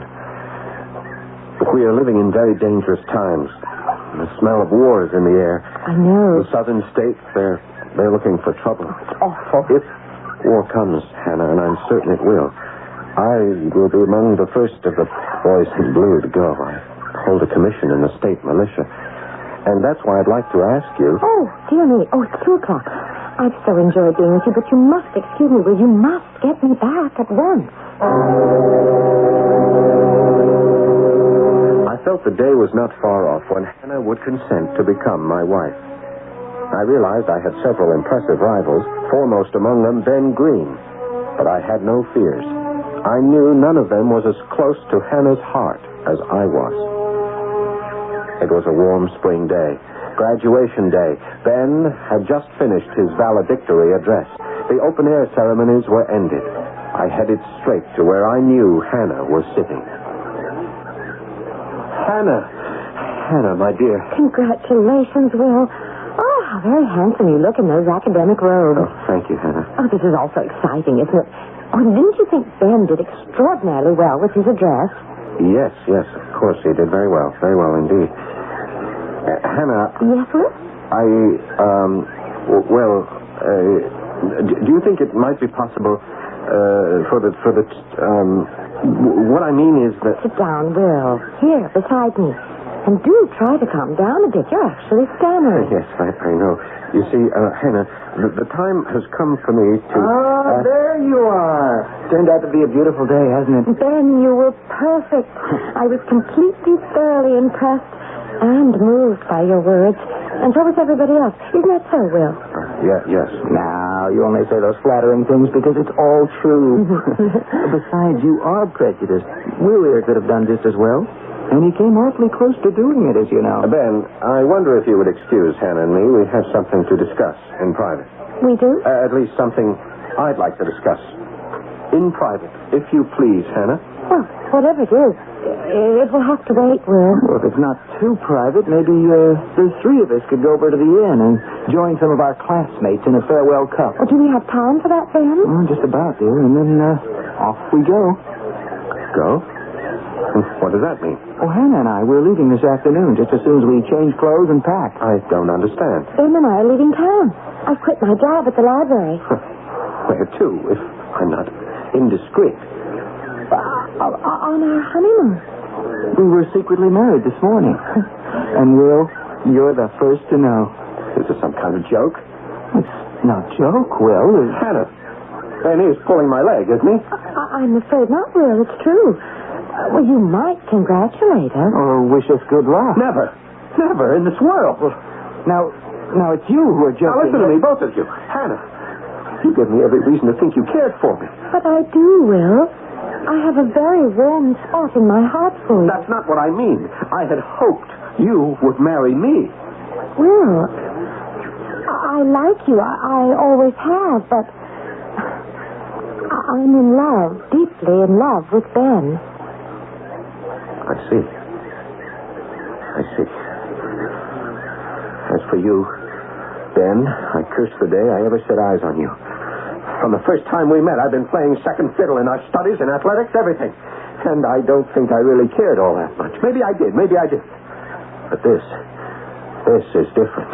This is the last straw. Easy, Will, easy. I set my heart on Hannah to be my wife, and once again I win the booby prize.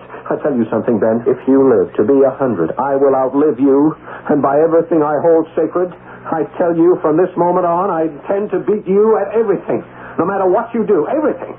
For the rest of your life, you are going to know what it feels like to come in second, to be the loser. Is that clear? Very clear. But you'll never see that day, Will. Ever. I won't. I've never told you this. I kept quiet out of pity. You pitied me. Stop it, both of you. Please, let's go. Now, you listen, Will. There are some people who are born destined to be the losers of this world. These people almost will themselves into being the also-rans, and you, Will Dudley, are just such a person. You're a born loser because in some twisted way you almost enjoy losing. If it hadn't been me, it would have been somebody else, anyone, because you want to lose. Now, I'll show you how much I want to lose, you contemptible... Stop this, both of you. Will, go away. Yes, Hannah. Of course. But remember one thing, Ben, my friend. You'll never beat me again at anything. If it takes me the rest of my life, if I have to follow you into the grave. Gentlemen, ladies and gentlemen, may I have your urgent attention, please? He's the president of the college up on the platform. What's he want? He seems to be so excited. Fort Sumter in the harbor of Charleston, South Carolina, has been fired upon, bombarded.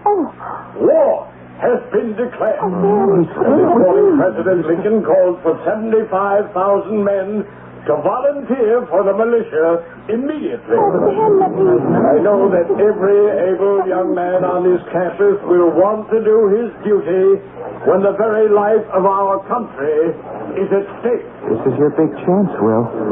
Your biggest chance. George Bernard Shaw said that there are only two tragedies in life. One is not to get your heart's desire.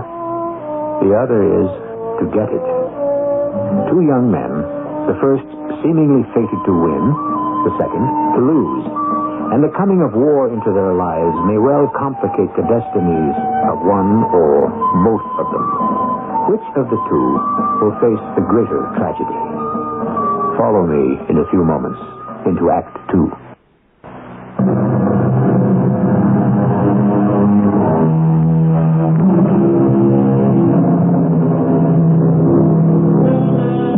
Almost a year later, the early spring of 1862, the big army of the Ohio, under the command of General Don Carlos Buell, lays encamped outside a little town in southwestern Tennessee, poised for its next move.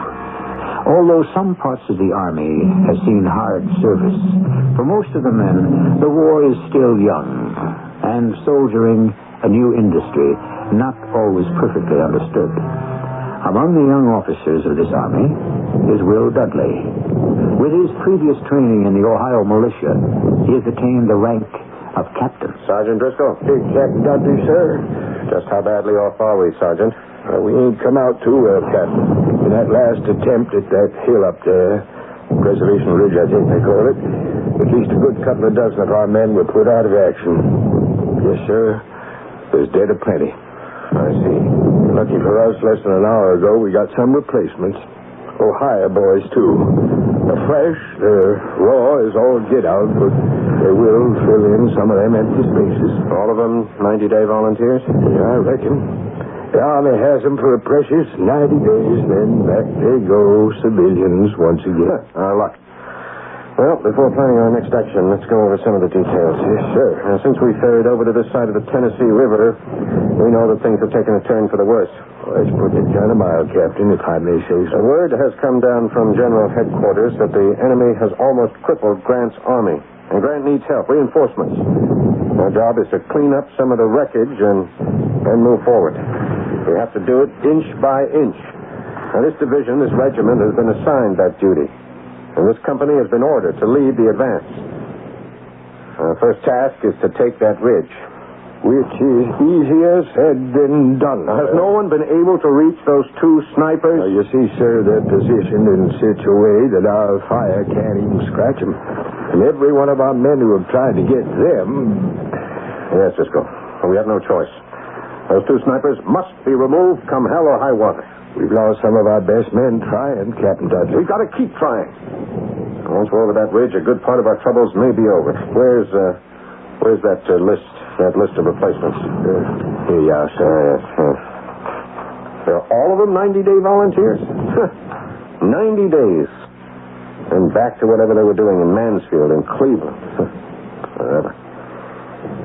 Kenneth Bordner, Isaac Fremont, John No, it can't be. Well, what is it, Captain? Something wrong? No, just the opposite, Driscoll.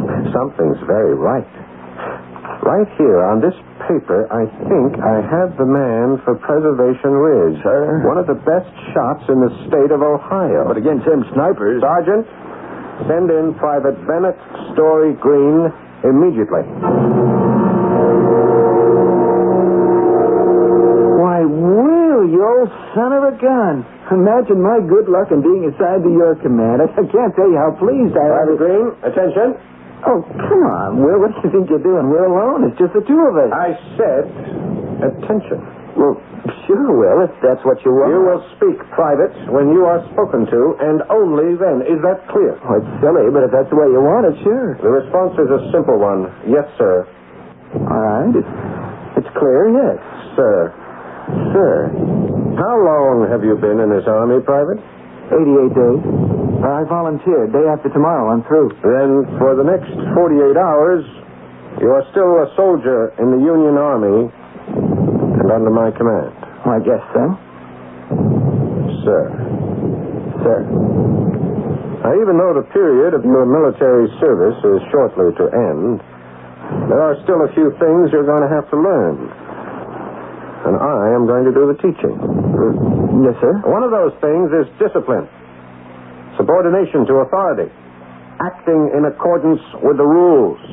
Proper conduct of action in carrying out regulations. I understand. Sir. What are you staring at? At your desk, sir. Oh? Sir. Yes, Private? Would the captain be kind enough to explain something that the private finds a little strange? Yes? Would the captain please explain why that photograph is sitting on his desk? The photograph of Private Green's wife? My wife? That picture was a gift from Hannah before you married her. I treasure it deeply. I see. Now, let's get down to business. As you please, sir. The Major has ordered me to push this company to the foot of the big ravine that's commanded by a hill known as Preservation Ridge. And in order to do that... We have to get rid of the two snipers that are protecting it. Two of the best shots in the whole army of the Confederacy. We've already lost some of our best men trying to put them out of action. You know. Yes, sir. We all know one of the first things we replacements were told about. Private Green, knowing you for the excellent marksman that you are, I am ordering you to kill those two snipers. You don't mean that, Will. It's Captain Dudley, Private. Sorry, sir. Now, you still have that pair of French dueling pistols? The ones your father gave you? You remember. So happens I do. Then use them well, Private. As though your life depended on them. Will. Captain Dudley, You're ordering me to commit suicide. This is a deliberate act of murder, and you know it. I know only one thing, Private. You have been given an order. Will, you once swore on oath you intend to outlive me. And that if it took the rest of your life, you'd see to it that I'd never beat you again at anything. If I had to follow you into the grave, how well you remember. And you're about to see me killed in order for you to carry out this mad oath of yours. Suppose, Will, that I disobey you. I would then have you court-martialed for disobeying orders. You would be found guilty, and you would face a firing squad. Then either way, I lose. Either way. He turned on his heels smartly and left. This was the opportunity I had been waiting for years. At last, for the first time in my life, the ability to beat Ben Green was in my hands. In my imagination, the pieces of the broken mosaic of a daydream began coming together as if by some kind of unknown magic. I began to visualize the scene where I'd be holding Hannah in my arms. I thought it best, Hannah, if the news came directly from me. I got 3 days leave just to be able to tell you. This was so good. So considerate of you, Will. The least I could do for the woman I've always loved and for a close friend. Ben was one of the bravest men I've ever had the privilege of knowing. All by himself, in the face of almost certain death. Why? For his country, Hannah, and to save his companions in arms from further slaughter. And to think he volunteered. Yes, he volunteered. I'm so proud of him. So are we all, Hannah. And what will I do now? What will I do without my Ben? It could never be the same, Hannah. I know that. But you would make me the happiest man in the entire world if you would consent when you're ready to be my wife. Will you, Hannah? My beloved? Dear Will, of course. Of course. Captain Dudley? Yes. What? Oh. Yes, Sergeant Driscoll. Well, it's a losing cause, Captain. You won't make it any more than any of the others did. Well, that's a chance we have to take, Sergeant. I suppose. Pity that so many brave men, some of our finest fellas, have had to be sacrificed. Yes, well, that's war, Driscoll. War. Sergeant, did you ever hear of a writer named Ralph Waldo Emerson? Can't say that I have, no, sir. Essays, poems, wise man. Ain't never been much of a reading man, Captain. War, he said, is like an epidemic insanity, breaking out here and there like cholera or influenza, infecting men's brains instead of their bowels. Yeah, but to those of us who have to fight them... Yes, well, that's exactly it, Driscoll. Men like you and me get to the point sooner or later where we accept that madness simply because we are ordered to, and expect those we order to do the same. That's one way of looking at it, Captain. Captain Dudley, sir? Who is that? May I come in, sir? Ben Green. I don't believe it. Your orders have been carried out, sir. Mission accomplished. You mean to tell me that those 2 snipers, they won't be giving us any more trouble. You've got them? Both of them. Both of all by yourself, single-handed? All by myself. And, Captain, it would seem that the leopard hasn't changed his spots. What does that mean? I know my coming back alive is somewhat of a disappointment to you. Sorry, sir, but you see, Captain, you were born to lose, and you've lost again.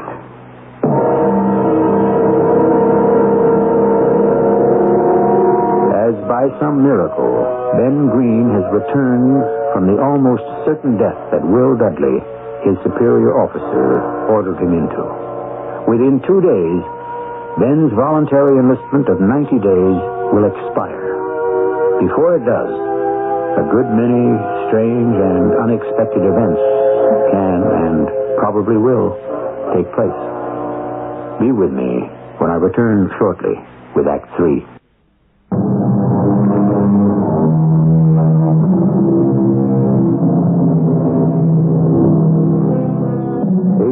1862. The Confederate Army is advancing on Pittsburgh Landing, just north of the Mississippi border, in the hope of crippling General Grant's army completely before any of his expected reinforcements can arrive.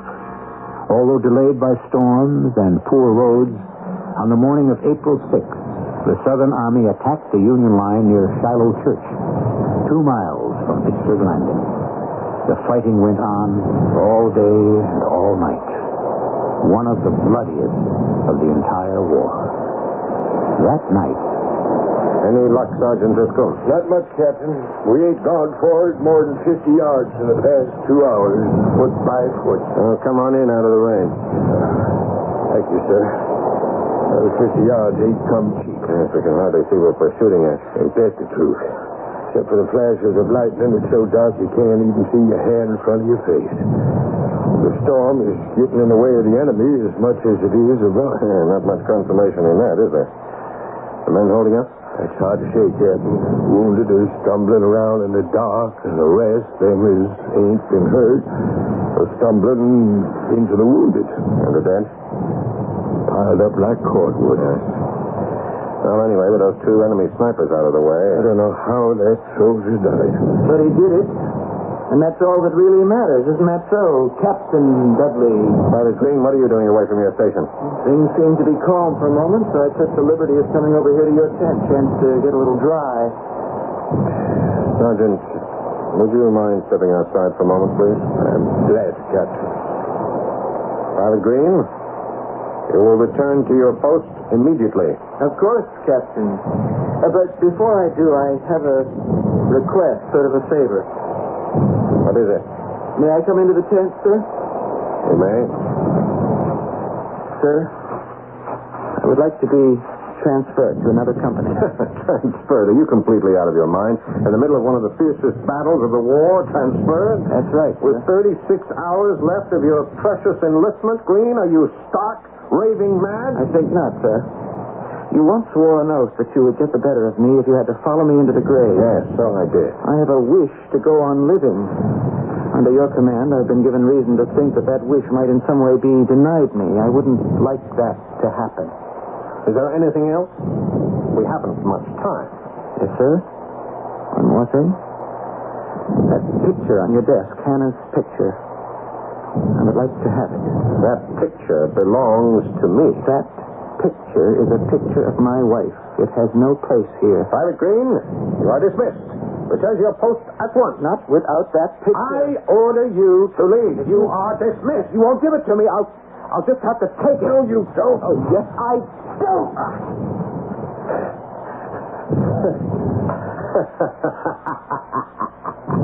You struck me. I knew it. I knew that sooner or later you'd dig your own grave, Green, without any help at all from me. What is that supposed to mean? This is so funny. You have done it all by yourself. You don't seem to realize what you've done. Your lip is bleeding where I hit you. Yes. Is it indeed? Fine. We'll just let it bleed, won't we? Private Green, you have committed the most profound, the most unforgivable indiscretion. You have struck an officer of the Union Army. You are a most daring man. I'm sorry. And a very foolish one. You know, of course, where this must lead. This is a matter for a court-martial. Of course, you will be found guilty, and you will be shot by a firing squad. You provoked me. Did I, indeed? And what examining officer do you think will believe that? It's the truth. Your word against the word of an officer, Private? Don't be ridiculous. But no one saw it happen. I saw it happen. No one else had to. But you just stood there and let me hit you. In the old days at school, you would have made some effort to defend yourself. And get beaten, right? No, that's in the past. In your past. With those snipers, you tried to get me killed. You didn't succeed, and now... Now there's not a chance in the world that I shall miss. Not this time. Will, you can't do this. You just can't. Sergeant Driscoll. Sir, Sergeant. The Private Green here under arrest. Take him to the stockade at once. He is charged with striking a superior officer. Take him away. Yes, sir. Will, I'll kill you for this. some way. I swear I'll kill you. How? I'll find a way. I promise.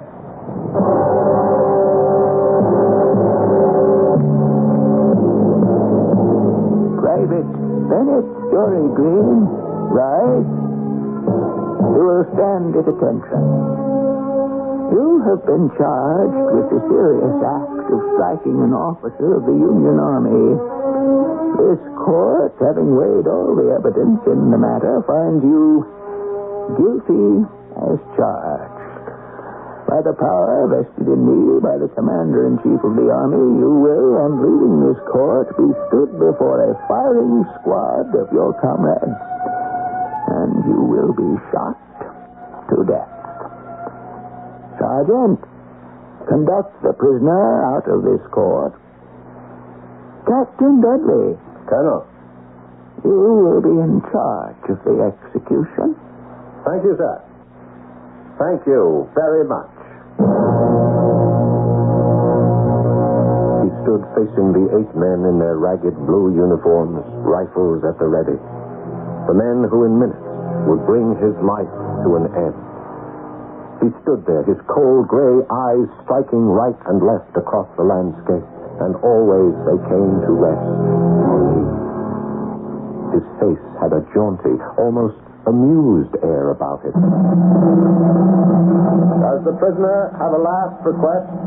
Please see that my pair of French dueling pistols are placed beside my body, in my grave, both of them primed and loaded.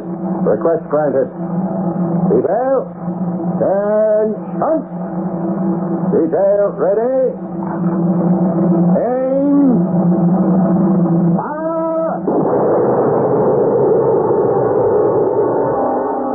I am the resurrection and the life, saith the Lord. He that believeth in me, though he were dead, yet shall he live.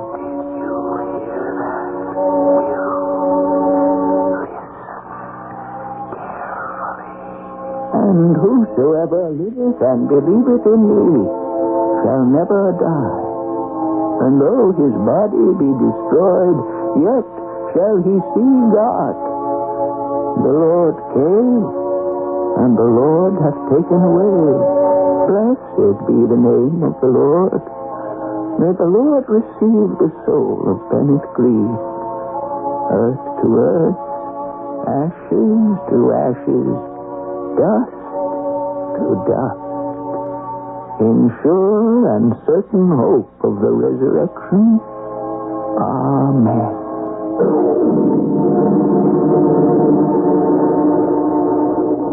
And that was the troubling close of the most tormenting episode of my entire life. Never again would he torture me. Never again would I have to play second fiddle to Bennett Story Green. Days passed. The fighting had been hard and continuous. The taste and smells of battle were still hanging heavily in the air. As far as one could see through the forests among the splintered trees lay wrecks of men and horses. Word had it that this battle at Shiloh had cost each side over 10,000 dead and wounded. It was during the first faint gray of morning several days later. Sergeant Driscoll? Sir? Have we collected all our dead? All that we could find. Trenches are dug, ready to receive the bodies. Any luck with identification? Some impossible in some cases. I understand. The wounded? I'm afeard most of them have died, sir. Of neglect, I reckon. Well, no fault of ours. Army regulations provide that the wounded must wait, as you know. The best way to take care of them is to win the battle. Which we have done. Yes, Driscoll. Victory is the best advantage a wounded man has for getting medical attention. The enemy. Is he gone? Completely? All except for occasional little group of their skirmishes. Young lads who keep poking their noses here and there just to see what's up. So close you can almost see them. Any danger sighted? Well, nothing I'd call the least bit serious, sir. They just keep hugging the earth as if they loved it. Every once in a while, they unflatten themselves long enough to take a pot shot in our direction. In that case, Order your burial squads to get to work. Yes, I will. On second thought, it might be best to assemble the entire company first for a roll call. See where we stand. Whatever you say, sir.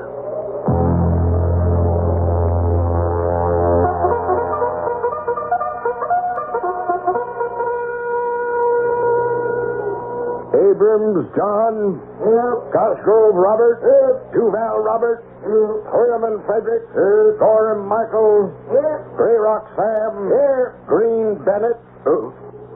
Sorry, Captain. Slip of the tongue. Just called his name out of habit. Here. The response was clear, distinct, unmistakable. A sudden movement, an agitation shook the entire company as from an electric shock. The sergeant paled and paused. Call that name again, Sergeant. Green. Bennett. Here. Every face turned in the direction of the voice. The two men between whom Green had usually stood in line turned and squarely confronted each other. There was no one between them. Sergeant, once more. Bennett. Story. Green. Here. What on earth? Take cover, Sergeant. Before I could give another order, a score of rifles spat out at me viciously. The fellows sprang to their feet from wherever they'd been and swarmed into the open, sending broad sheets of bullets into the enemy. The response was a deadly answering fire into our unprotected flanks. The air was torn with the storms of screaming grapes, splintering the trees, spattering them with blood. The enemy had tricked us into believing we were safe. Take cover! Take cover!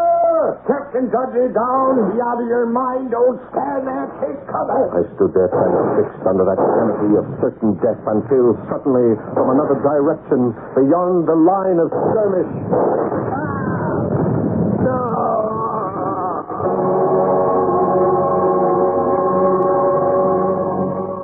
Good man, that Dudley. Fine soldier. Serious loss. Captain just stood there, Colonel, as if he knowed that one special bullet was meant for him. There's one thing I can't understand. Oh, what's that, Driscoll? The bullet that killed him weren't no ordinary rifle bullet. It wasn't? The surgeon took the bullet out of his body in the hope of saving his life. This is it, sir. Strange-looking piece of lead. I know you know all about them things, Colonel. Well, what do you suppose it is? I wouldn't take an oath on it, but my guess is this was fired from some kind of dueling pistol. French dueling pistol, I think. Very old one. Now, what on earth was the enemy doing with an old French dueling pistol?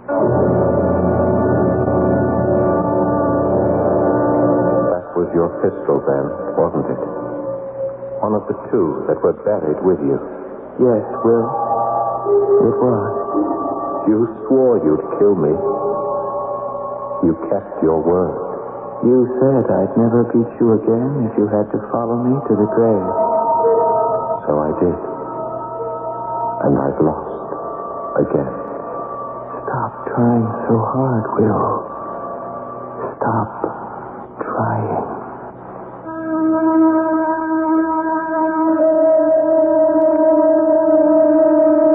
A famous English poet has written, "For in the silent grave, no conversation, no joyful tread of friends, nothing's heard. For nothing is, but all oblivion, dust, and an eternal darkness." Quite true, if that's what you want to believe. Except in those instances, as in the story you have just heard, where the voices in the grave are anything but silent. I'll return shortly.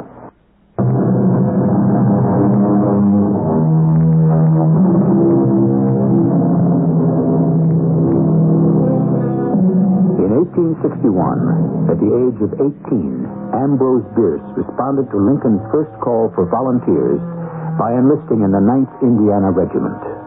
The rebellion, he thought, was only going to last 3 months. and that was the period of his enlistment. But the Confederates had a different idea. When his 3 months were up, he re-enlisted and was made a sergeant of volunteers. He went through 3 years of action, including Murfreesboro, Chickamauga, Chattanooga, the capture of Atlanta. But most importantly, the Battle of Shiloh, the setting for the story you have just heard. Our cast included Paul Hecht, Russell Horton, Patricia Elliott, and Arnold Moss. The entire production was under the direction of Hyman Brown. This is E.G. Marshall inviting you to return to our Mystery Theater for another adventure in the macabre. Until next time, pleasant dreams.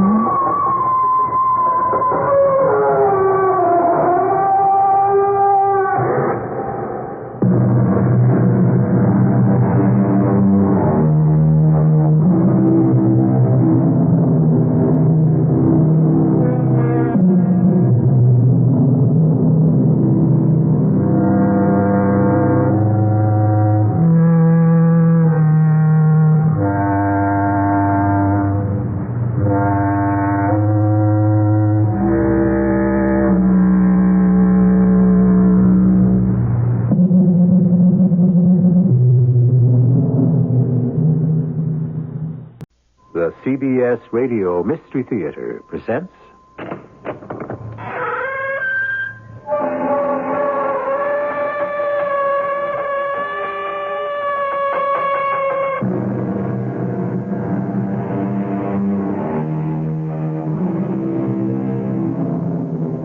Come in. Welcome. I'm E.G. Marshall. The eye sees much more than the heart sometimes cares to feel. Haven't we all gone into situations which involved some degree of ethical compromise?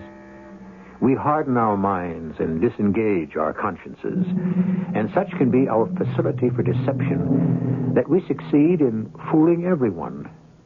But the eyes are like a camera. They know what they have seen.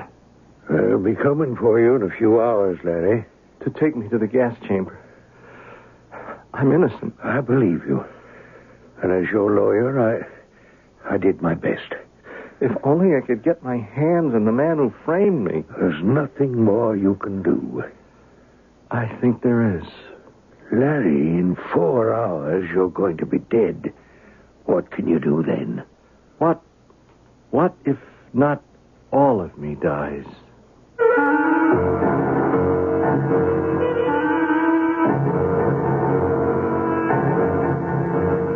Our radio mystery drama, Second Sight, was written especially for the Mystery Theater by Percy Granger and stars Court Benson. It is sponsored in part by Buick Motor Division. I'll be back shortly with Act One. We designed the new Buick Electra to be trim and intelligent. A little science. But we also endowed it with all the luxury and elegance that make an Electra an Electra. A little magic. So while you're feeling wise and prudent about buying one, a little science. You can also feel rich and successful driving one. A little magic. The new Electra, intelligence and elegance. A little science, a little magic, a little science.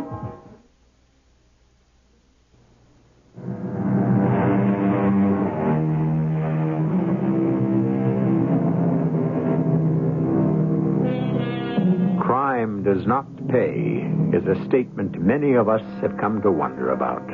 It sometimes seems the criminal, especially the so-called white-collar criminal, goes free on a technicality. Our legal system has grown so complex that lawyers have become like the high priests of the Middle Ages, mystical men with a knowledge and a language we laymen cannot understand.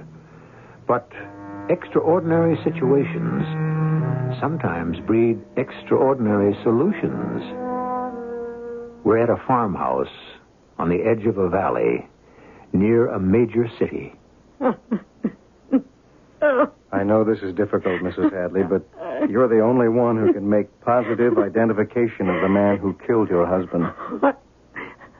I'm sorry, Lieutenant Rambo. It happened so quickly. I was numb. I didn't feel a thing. Jason was on the porch, lying at my feet. I didn't even have to look down. I could feel his death rise into my face like a cold wind. And I just stood there. And now I know.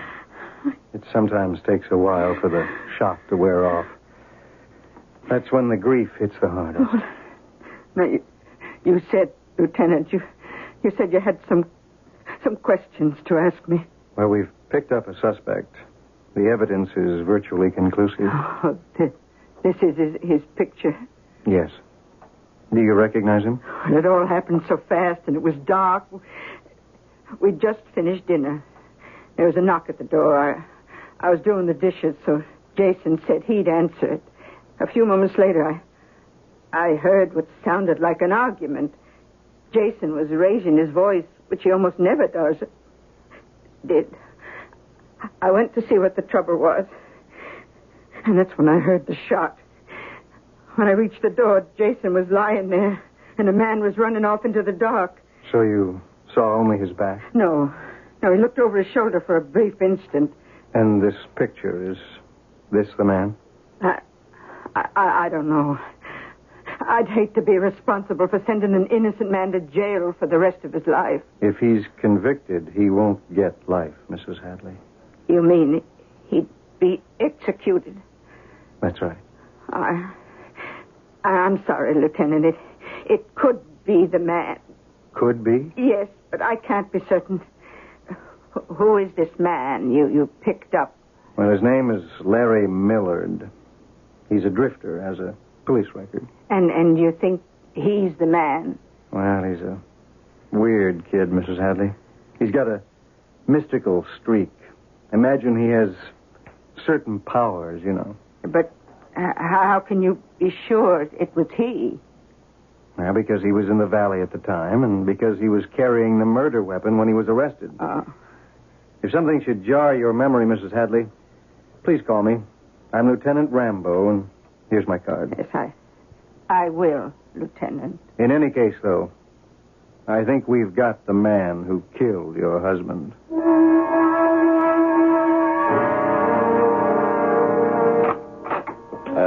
Glenn? Hadn't a call come through from the courthouse? Not yet, Tip. Well, the jury convicted him, didn't they? And given the death penalty? So what's the point of dragging it out like this? Relax. Now, how can I relax? Now, Larry Millard is the one guy who could identify you as the real murderer. Tip, we've got nothing to worry about. Oh, boy, I thought you'd really blown everything when you shot that farmer. Well, I was having one of those headaches. By the way, have you closed the deal with his widow yet? Yeah. It couldn't have worked out better. Now, she just wants to sell and move away.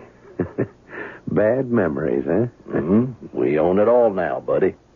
Every piece of property surrounding the valley. And when the federal government announced publicly its plan to build the reservoir, the value of that land is going to skyrocket. Yeah. What used to be second-rate farmland will suddenly become premium shoreline on the largest man-made lake in the state. Mm-hmm. We paid an awful lot of bribe money to get that advance information. Like I always say, Tip, if you want the water to flow, you've got to prime the pump. Oh, hey, there it is. Yeah. Hello? Yeah, this is Glenn Claxton. What's the word? Good. Terrific. Thanks. Millard's appeal was denied. He goes to the gas chamber next week. It's a good thing you had the presence of mind to pick him up that night and slip him the murder weapon. Let's have that drink. Yeah. Hey, what's the matter? It's just my eyes. They're blurring again. And that headache's coming back.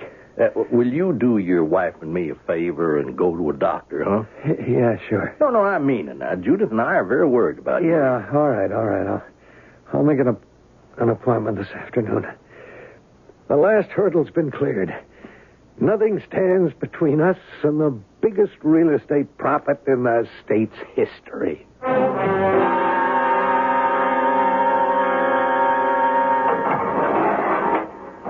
that? Don't worry, Larry. They aren't coming for you yet. It's only me, Mr. Jarvis. Oh, yes, my faithful attorney. What time is it? Well, it's almost midnight. 6 more hours. Why'd you disturb me, huh? Well, I thought there might be some last thing I could do for you. Well, you can't get me out of here so I can find the guy who framed me. Well, you know that's not possible, Larry. All appeals are exhausted. Every time I close my eyes, I see that face. Oh, yes, I brought your newspaper. I thought it might distract you. Well, there's one other thing. The warden wanted me to ask you, it's customary for condemned prisoners to be asked if they'll permit any of their vital organs to be donated to science. Why? What does science ever do for me? Thanks for the paper. I understand. Well, Larry... Hey, that's him. What? This guy. Here on the front page of the paper. This is the guy who framed me. Look. Oh, you must be mistaken. This is Glenn Plaxton. He's one of the leading businessmen in the community. Do you think I could ever forget the face of the man who's sending me to my death? That's the guy who picked me up the night I was hitchhiking through the valley. Well, it doesn't make sense. What reason would he have for killing that farmer? I tell you, that's him. Oh, boy, we discovered this in the nick of time, didn't we? Well, I wish that was so. Well, now we can reopen the case. Larry, there's no time. No time? There's still 6 hours, isn't there? You have no more rights. What? But there's new evidence. What evidence? That he's the murderer. It's your word against his, Larry, a respected businessman versus a condemned criminal. But that's not fair. There's got to be some way I can get to him. Well, what's his picture doing in the paper, anyway? Oh, it's an appeal to the good folk of the community. What for? Harry's going into the hospital for an eye operation or a transplant. And they need a donor? Uh-huh. Well, it'd be a shame if Mr. Plaxton went blind, wouldn't it? Well, at least it would be some satisfaction. Jarvis, tell the warden that he has got a volunteer. You'd give your sight to the man who's sending you to the gas chamber? Why? I'm not sure yet. Maybe it's my sentence on him. Condemned to see with eyes that know the truth. Oh, Larry, that's nonsense. You offered to do me a last favor, didn't you? Okay. I'll tell the warden you're volunteering. Oh, and Jarvis, one more thing.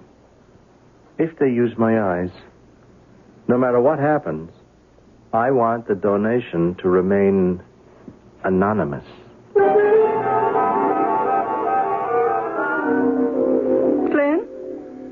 Glenn, are you still conscious? Who's that? Oh, Judith. Hi, honey. Oh, I just came by to wish you good luck. Why didn't you come earlier? Before they doped me up. Oh, I'm sorry. I was busy shopping. I got here as quickly as I could. Is Tip with you? Oh, he's around somewhere, I guess. I think he stopped to talk to the surgeon. Oh, here they are now. Hello, Mrs. Plaxton. Doctor? Mr. Plaxton, the orderlies here are taking you down to surgery now. Good luck, old buddy. Thanks, Tip. Judith, will you wait here for me, please? Of course, dear. Dr. Soames, is he going to be all right? As I was telling Mr. Foster here, the extent of the decay in your husband's sight makes this a difficult operation, but you will be happy to know that we have found an excellent donor. Oh, who? He's asked to remain anonymous, but he was examined carefully, and I can assure you his eyesight was 20/20.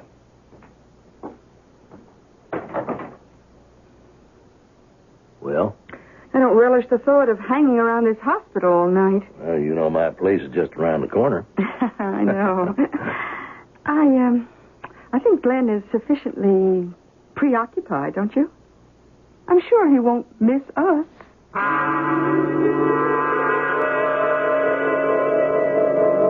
Are you sure that Glenn doesn't suspect anything about us? Relax, darling. I know Glenn's priorities.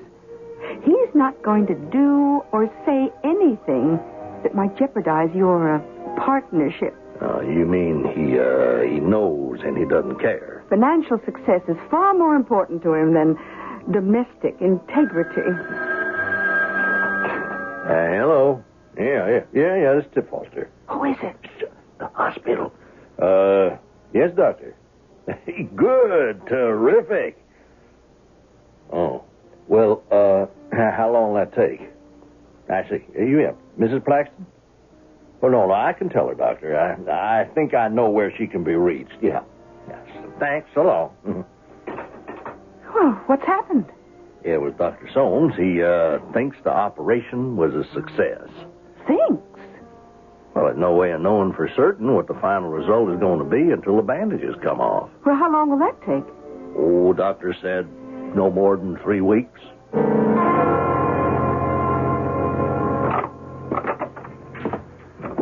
Hello, Mr. Foster. Good morning, Mrs. Plaxton. Good morning, Dr. Soames. Sorry I was delayed. Well, today is the big day, Mr. Plaxton. Your bandages are coming off. It's about time. How are you feeling this morning? I don't know, Doctor. I've been in total darkness for so long, it feels like I've been living in another world. I think we can bring you back to your old, familiar world very easily, Mr. Plaxton. Just as soon as I unwrap these bandages.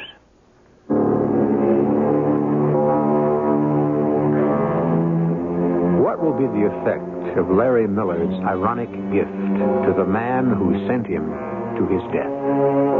The eyes, after all, are the windows of the soul. And through them, not only do we see out upon the world may also see in. I'll return in a moment with Act 2.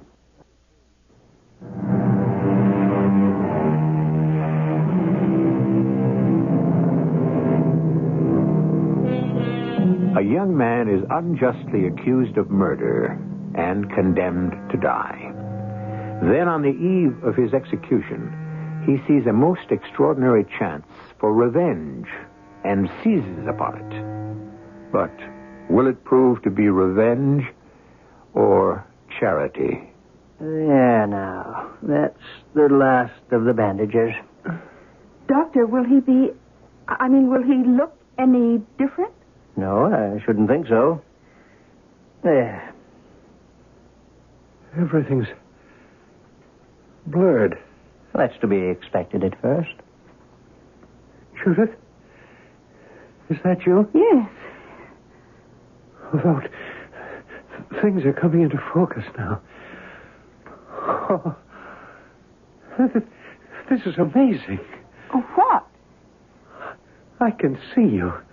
Hey, old buddy, come on, let's have a look at you. What's the matter? You. Tip, what is it? Well, I don't know. But for a moment there, he looked like someone else. Someone better looking than me, I hope. No, it was a face I recognized. Who? I can't say. Must be this dim light.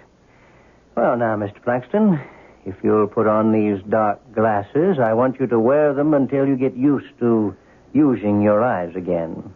Okay, Doc. Am I free to go now? Yes, but I should caution you, it may be some time before you are fully recovered. I want you to call me at the least sign of any irregularity. I must be on my rounds now. Good day. Well, I'll get your clothes from the closet. Thanks, honey. You're getting out just in time, pal. Why? What's happening? Our source contacted me. You know, the government's making its public announcement tomorrow about the reservoir. Tomorrow? Mm-hmm. And that's when the fun begins. Oh, I'll see you at the office first thing in the morning.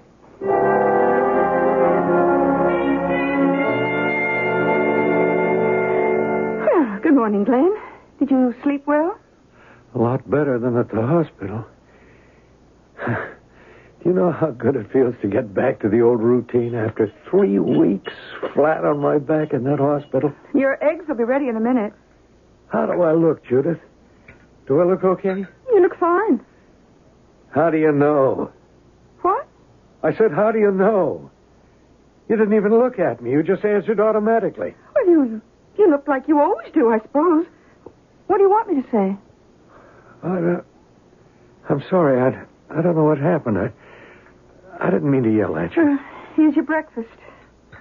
Oh, these eggs are terrific. Just the way I like them. What time is it? Nearly 9. What's your schedule for today? Oh, this and that. Nothing much. The usual errands. I might not be home until late. Oh? Well, I'm meeting Melissa for tea, and she may want me to drive over to the far side of town to see the new house she and Tony are building, so I may be out most of the evening. You're having an affair with Tip Foster, aren't you? What? I don't know why I said that. An affair with Tip? How dare you? Well, it's the truth, isn't it? There's no point in denying it. I've known about it for years.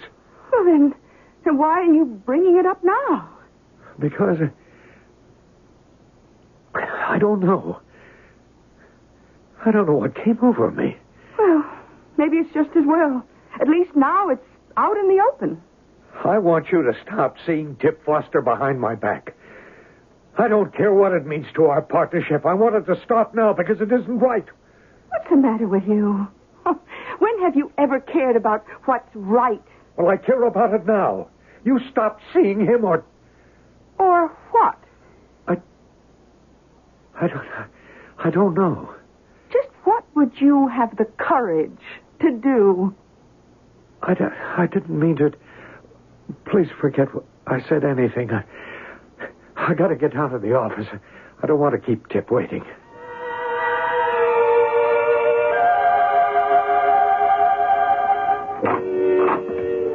Well, good morning, Glenn. Morning, Tip. You seen the papers today, old buddy? No, I didn't.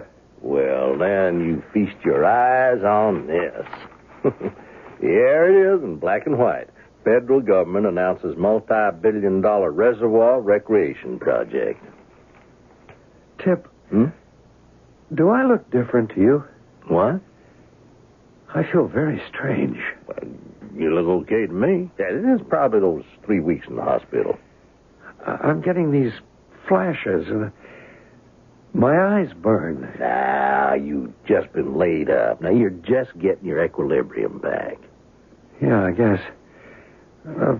Forget it. We've got a long day ahead of us. Well, the first thing we got to do is complete the paperwork on the dummy corporations we set up. And if anyone decides to check and is able to trace all those land purchases back to us, well, it could raise some very uncomfortable questions. Yeah. Like, why did we bribe that government official? Yeah. So I thought... Or aren't I guilty of Jason Hadley's death and Larry Millard's death, too? Yeah. Glenn, are you all right? The dummy corporations. If you file the papers, I'll open the various accounts we'll need from which to make the necessary interest payments on our loans. We'll have to negotiate a quick sale or two right away to get some operating capital. But, of course, the right thing to do would be to sell the land back to the people we conned, and at the same price we paid. Whoa. What was that last statement? What we did was wrong. Oh, so what? Hey, who did they have you sharing a room with in that hospital? A priest? We bought the land at rock-bottom prices from poor farmers because we had illegally obtained advance information. Don't you see? That's not fair. Don't you see? What is happening to you, Glenn? Get away from me. What's the matter? The look in your eyes. It's the same look I saw yesterday in the hospital. What look? I don't know. I only know I've seen it somewhere before.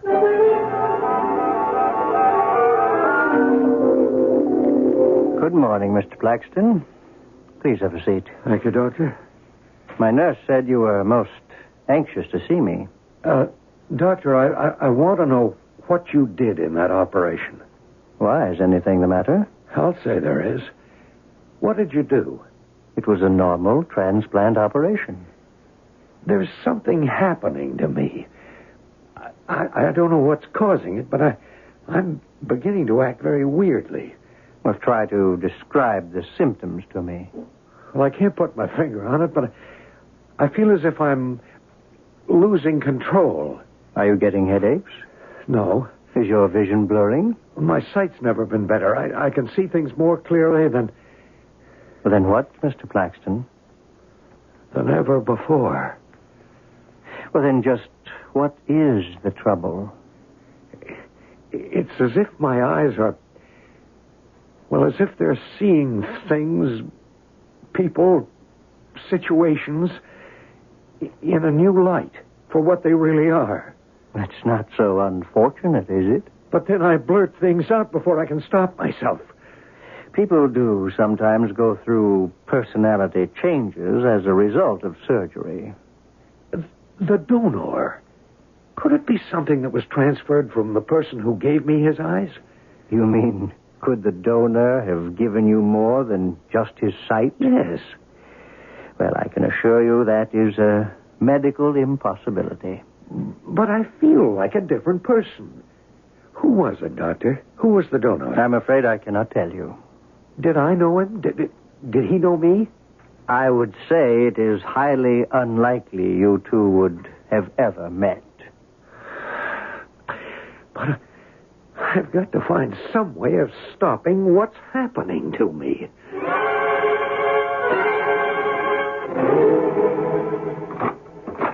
Tip. Judith, what are you doing here at the office? Look, I have to speak to you. Is Glenn around? No. Well, it doesn't matter. Tip, he knows about us. You know, he was acting very strange when he came to the office this morning, too. What happened? Did he say something about us? No, but he wanted to sell back some land we'd bought at no profit. Now, I don't like this, Judith. Now, we're on the verge of making a good deal of money, and the way he's acting could ruin it all. What you're involved in, is it illegal? No, of course not, honey. Now, there's no time to explain now. We have got to find Glenn before he ruins everything.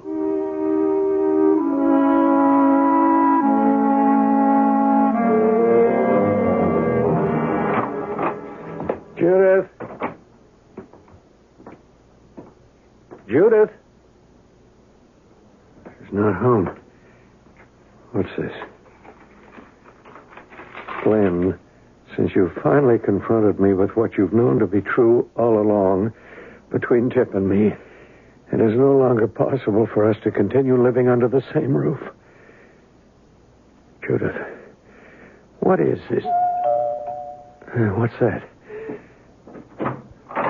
Oh. Hi, Glenn. Where's Judith? I'd like to talk to you. Where's Judith? Now, she's outside my car. We drove here together from the office.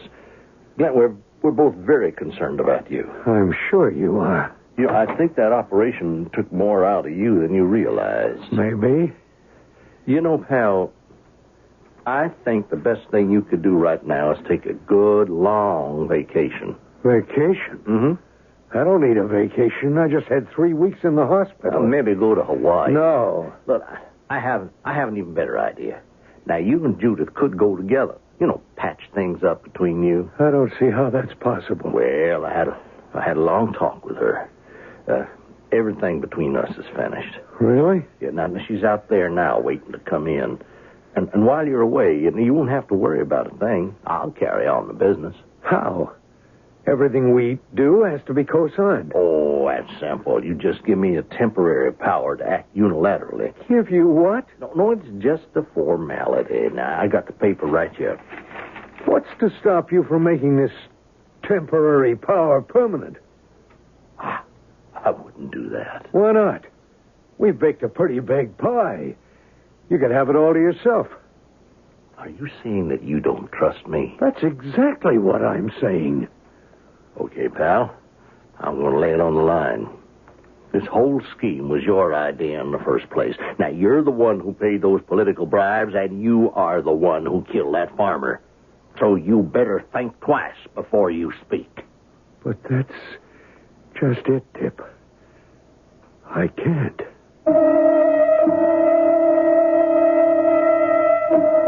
We tend not to like people who won't go along with the little and sometimes not so little deceptions with which we surround our lives. But what if the moralist himself has feet of clay? What if he is guilty of nothing less than murder? And what if his compulsion for truth is actually a bizarre form of revenge? How far will it go? Will the punishment fit the crime? Will it be an eye for an eye? I'll return shortly with Act 3. The 1978 Century, a Buick like you've never seen before. A little science. The fastback design is pure function. But the execution is pure Buick. A little magic. It's trimmer than last year's, easy to park, fun to drive. A little science. Yet incredibly, there's more head and leg room inside. A little magic. The new Buick Century. Will wonders never cease? A little science. A little magic. A little science.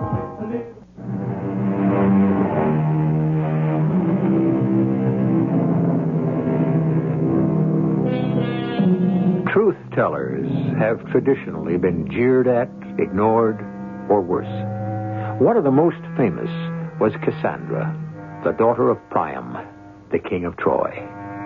She spurned the attentions of Apollo, and in retaliation, he put truth on her tongue and disbelief in the ears of those around her. Her predictions of ruin and defeat met with scorn until it was too late. The central character in our present story has also been condemned to speak the truth. But there is one difference. The truth that Cassandra spoke could have saved her city. The truth Glenn Plaxton knows could very well destroy him. Did you have any luck with him, Tip? Oh, none. Judith, I thought I was getting somewhere, and suddenly he went off again. Hey, you're perspiring. Yeah, I know. Where are we going? Anywhere, so long as we get away from this house. He got that same look in his eyes as before. His whole appearance changes. Now his gaze becomes so penetrating it seems to take on a life of its own. It's like another force was animating his body. If you ask me, I think he's just gone crazy. Oh, he is putting me in a very dangerous position. What do you mean? Tip, you wouldn't do... I don't know. Now, all men are the same when their backs are to the wall. Look, we stand to make millions, but I can't move an inch without his cooperation. Hey, I just got an idea. You gave it to me. I did? When you said you thought he was going crazy. Oh, well, that was just a figure of speech. Judith, I want you to have Glenn committed. What? Don't you see that's the only way to nullify our partnership and give me the power to act on my own? Now, a wife can have a husband committed on her word alone. It's simple. You ask me to have my husband committed to a sanitarium, and you won't tell me what's going on? There's a look in your eye I don't like. Or maybe I should say there's a look that's left your eye. Our relationship was never especially dignified, but I thought at least there was a semblance of love. Stop the car. Now, Judith. Judith, wait. Stop it. All right, then. All right, go on, get out. Now, I don't need you or Glenn, but you tell him I'm keeping my eye on him, and any flaky move he makes, I am going to be right there.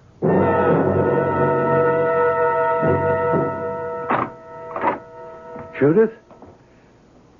What are you doing here? I live here. Do you? Do either of us, for that matter? Oh, Glenn.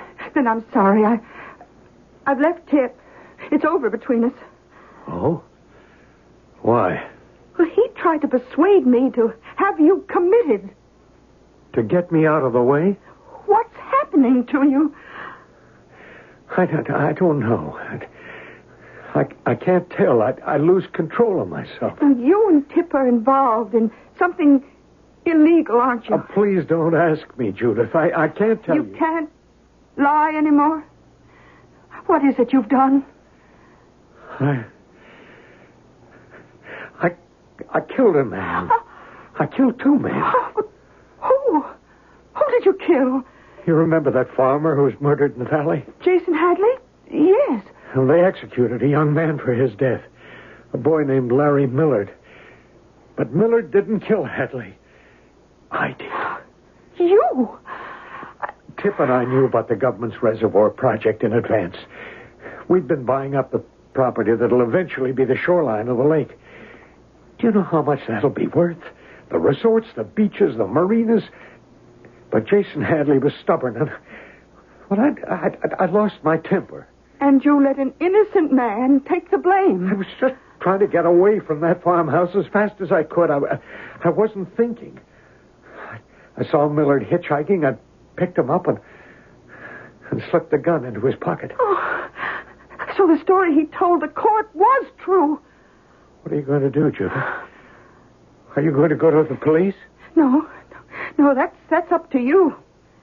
I'm not turning myself in. I just want to be rid of this affliction. I feel like I'm being pursued by the Furies, howling for revenge, and I've got no place to go. Glenn, look. Across the street. That's Tip's car. What did he come back for? He told me that as long as you were acting strangely, he wasn't going to let you out of his sight. Do you think he'll try to kill me? I don't think he'd hesitate to do whatever is necessary to protect himself and that scheme of yours. Yes. Maybe I should go to the police. What for? Protection. How? Well, if I filed a complaint saying that Tip's been threatening me, then if he tried anything, they'd know where to point the finger. What if he reveals that you murdered Jason Hadley? He can't. There weren't any witnesses. Hadley's wife didn't get a clear look at me. The only person who could identify me was Larry Millard. And he was executed last month. I'm the only person who can convict me now, Judith. And I'm not licked yet.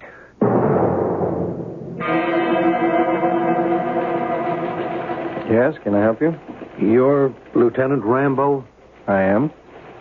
I'd like to file a statement with the police department. What's the problem? Well, there's been some trouble between my business partner and myself. You want to press charges? No, nothing's happened. I just want a complaint on file in case. I understand. He's threatening you, huh? Yeah, sort of. It's probably nothing, but it doesn't hurt to be cautious. Okay. We'll just fill out a... What's wrong? What are you looking at me like that for? But haven't I seen you somewhere before? What are you talking about? You look familiar somehow. I've never met you before in my life.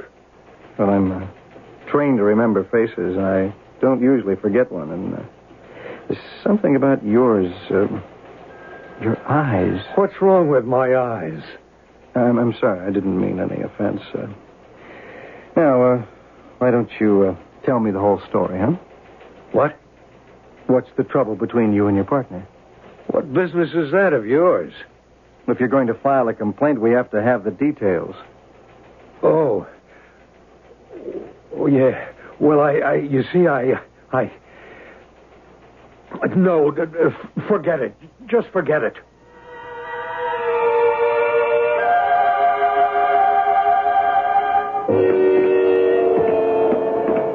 Glenn. Huh? What were you doing in there, Glenn? Nothing. I followed you down here to police headquarters. Now, you were in there long enough to dictate a full confession. Confession? It'd be in keeping with this newfound morality of yours now, wouldn't it? You think I'm crazy, Tip?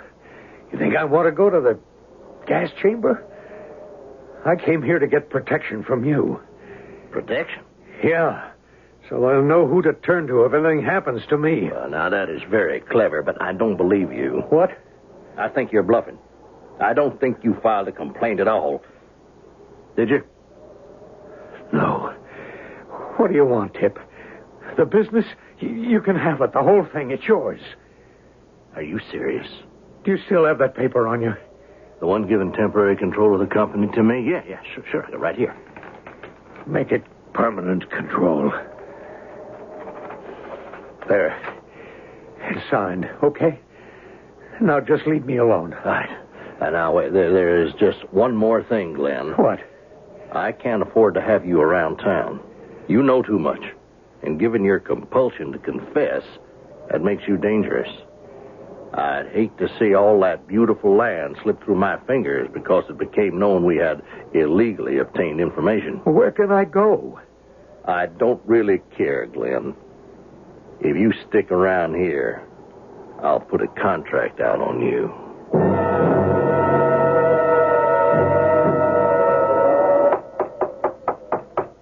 Just a minute. Just a minute. Who is it? Ma'am, wonder if you have some water? I can't see you. The porch light's busted. You'll have to step inside. Thank you. Oh, you look half frozen to death.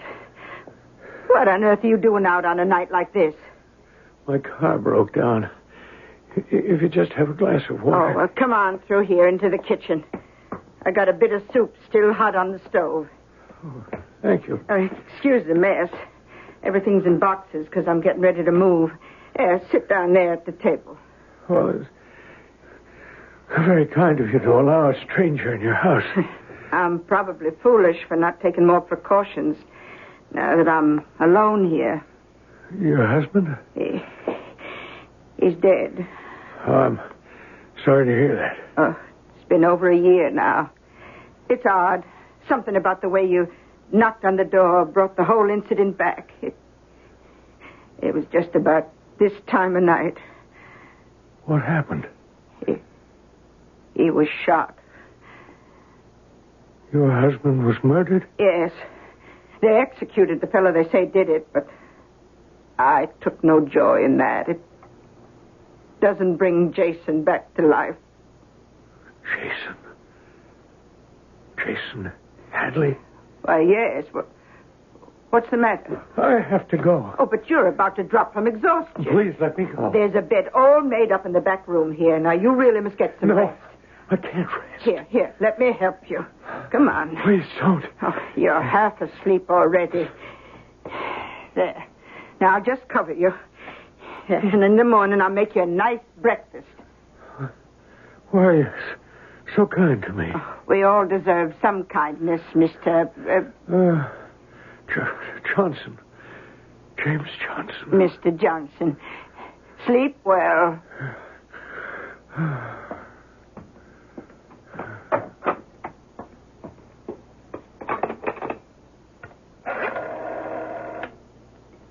Operator, would you give me 555-2030?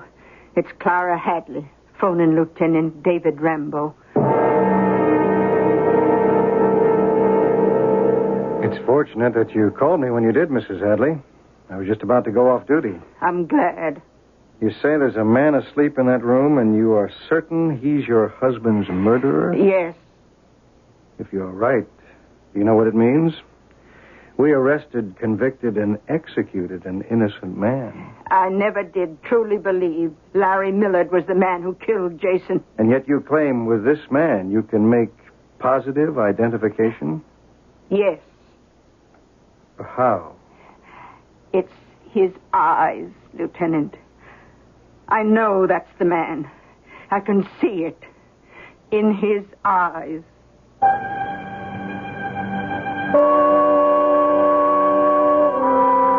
We have all heard the expression, going into a situation with one's eyes open.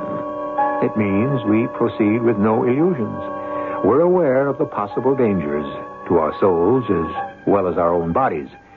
Glenn Plaxton didn't care about the danger to his soul, and he might never have considered the ethics of his actions at all had it not been for a most mysterious avenging force. They say justice is blind. In our story, just the opposite proved to be the case. I shall return in a moment.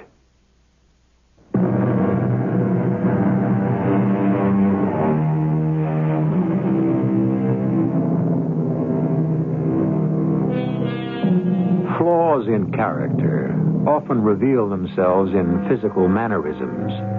A hunch in the shoulders, a nervous tic, a look in the eyes. But why this is so is not always clear. In Glenn Plaxton's case, could we attribute his downfall to a force beyond our comprehension, or simply to an overriding sense of guilt? This is the kind of question we often leave you with on Mystery Theater.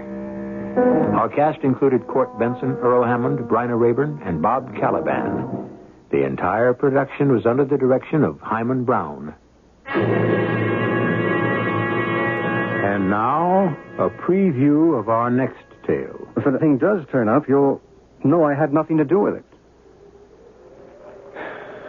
What's on the other side? Just some wheat fields and quiet, rolling Wilshire country. Plus whatever else you might see. You're on your own. The moonlight was bright, of course, but with that soft brightness that leaves everything just a little uncertain in outline. It was as if Bryce had walked away into water. One minute I saw him, and the next he was gone, as the night swallowed him up. I walked on up toward the top of the hill with the corona of moonlight outlining it, and as I came over the top, I witnessed something which in all my dreams I never could have imagined. This is E.G. Marshall inviting you to return to our Mystery Theater for another adventure in the macabre. Until next time, pleasant dreams. The CBS Radio Mystery Theater presents...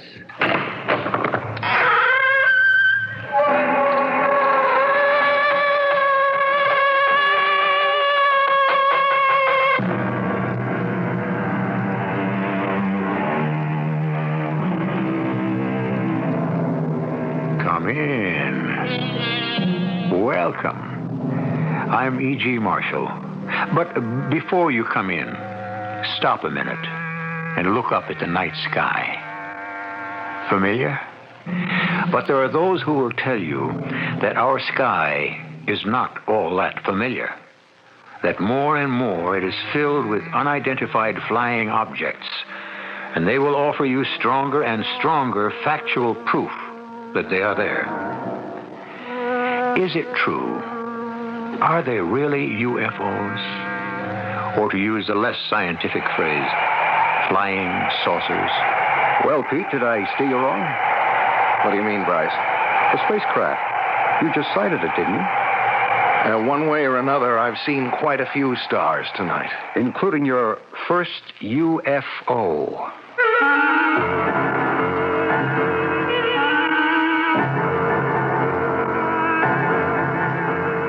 Our mystery drama, A Message from Space, was written especially for the Mystery Theater by Ian Martin and stars Tony Roberts. I'll be back shortly with Act One.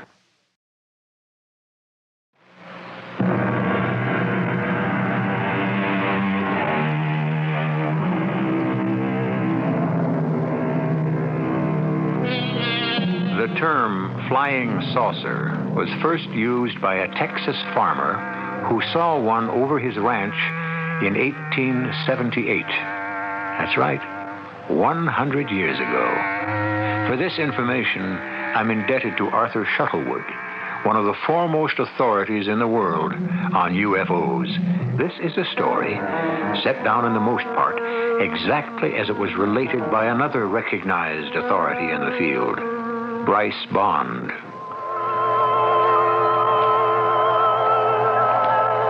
Of course, you must decide for yourself. The mystery, which ended in Warminster, England, began in the office of the features editor of one of America's largest newspapers. It's open. Come on in. You wanted to see me, Prez? Come in. Come on in. Close the door. And don't call me Prez. Do I have to be that formal and call you Mr. Riley? I am your nephew. Well, you can call me by my initials like everyone else does. Well, I do. RX, prescription. Translation, Prez. All right. Anyway, you're not my real nephew, except once removed. You can't wriggle out of it, Uncle. They still grumble around the paper about nepotism because you had me promoted to your department. I grabbed you off Hard News because you're a better feature writer. Now, I've got an assignment for you. Shoot. You ever hear of a place called Warminster, England? No, it doesn't spring to mind. That's in Wiltshire. It's one of the most ancient historical areas in Britain. Sitting right in the middle of burial mounds. They're called barrows. Some of them date back 45,000 years. Oh, it's a cozy little spot. Has it got any other claim to fame? Well, in this quiet little backwater of country within the last 15 years, there have been hundreds of peculiar phenomena. Something cited, not by hysterics or nuts, reputable people, head postmaster, clerics, hospital matron, flyers, engineers, so on, you know. They all bear witness to their existence, to say nothing of many photographs which have been subjected to rigid spectrographic tests and others. Yeah, to their existence. To what existence? The objects that have been cited. UFOs. Flying saucers again? Visitors from outer space? Oh, you gotta be kidding. You don't believe in them? Of course not. Good. That's exactly why I want you to go to Warminster. Oh, wait a minute, Alex. Look, I'm no scientist. What am I supposed to do? Take pictures? No. I want a series of articles for the magazine section. You know, color stuff. Lay it on as thick as you like. Debunk the whole crazy business. Well, that's okay by me. But how do I go about it? Well, I'll give you some contacts. The rest you make by yourself. You have to get enough facts to prove the whole thing is nuts. It's duck soup. Thanks for the plum. At that point, of course, I hadn't yet met Pete Herron. But a meeting was to come shortly, at the beginning of the experience which was to change his whole life and lead to a sudden and breathtaking climax. I was on my way to visit an old friend of mine in Warminster, England, but the nearer I got to the town, the traffic became unbelievable. Stop and go, in this quiet English countryside. A few miles short of the little town, I abandoned my taxi and decided to walk it. A decision I applauded myself for because the traffic had ground to a total halt. I'm afraid that's not going to do you any good. There's a little bridge up ahead. That's a complete bottleneck. If anything's stalled there, you're going to be stuck for a while. The ugly American. I should learn the virtue of patience. Particularly the British variety. When they put up with things, they don't gripe, they grin. Object lesson for this American. Noted. And we'll try to learn from example. So you're American too, aren't you? Guilty as charged. You're not guilty, you're just plain smart. I guess I should have had the courage and the good sense to hoof it, too. I can't claim either, only some prior knowledge. I had a taxi, but I bailed out when I saw the jam. I realized from experience it was one of those hopeless evenings. What do you mean? Well, it looks like it's going to be a good night. The low cloud cover seems to be lifting. And if you're sensitive, you can just feel the magnetism bristling in the air. I think you'll see a UFO tonight. What? Isn't that what you're here for? Yeah, in a sense. What are you, clairvoyant or something? I have no need of ESP or extrasensory knowledge to deduce that. What do you think all the rest of these people are here for? You mean all this traffic is just people who are screwy enough to think they might sight a flying saucer? That's right. Oh, I don't mean they're screwy. Just that they expect a sighting. And probably will get their wish. Who are you? Oh, excuse me. I didn't mean to be rude. I'm Pete Herron. I'm Bryce Bond. Well, I'm a newspaper man. Yes, I know. Hey, you made my day. I mean, I always hope somebody reads my articles, but I never expect them to remember the byline. What do you do, Mr. Bond? Let's just say for the moment that I'm in communications, too. Radio and other media.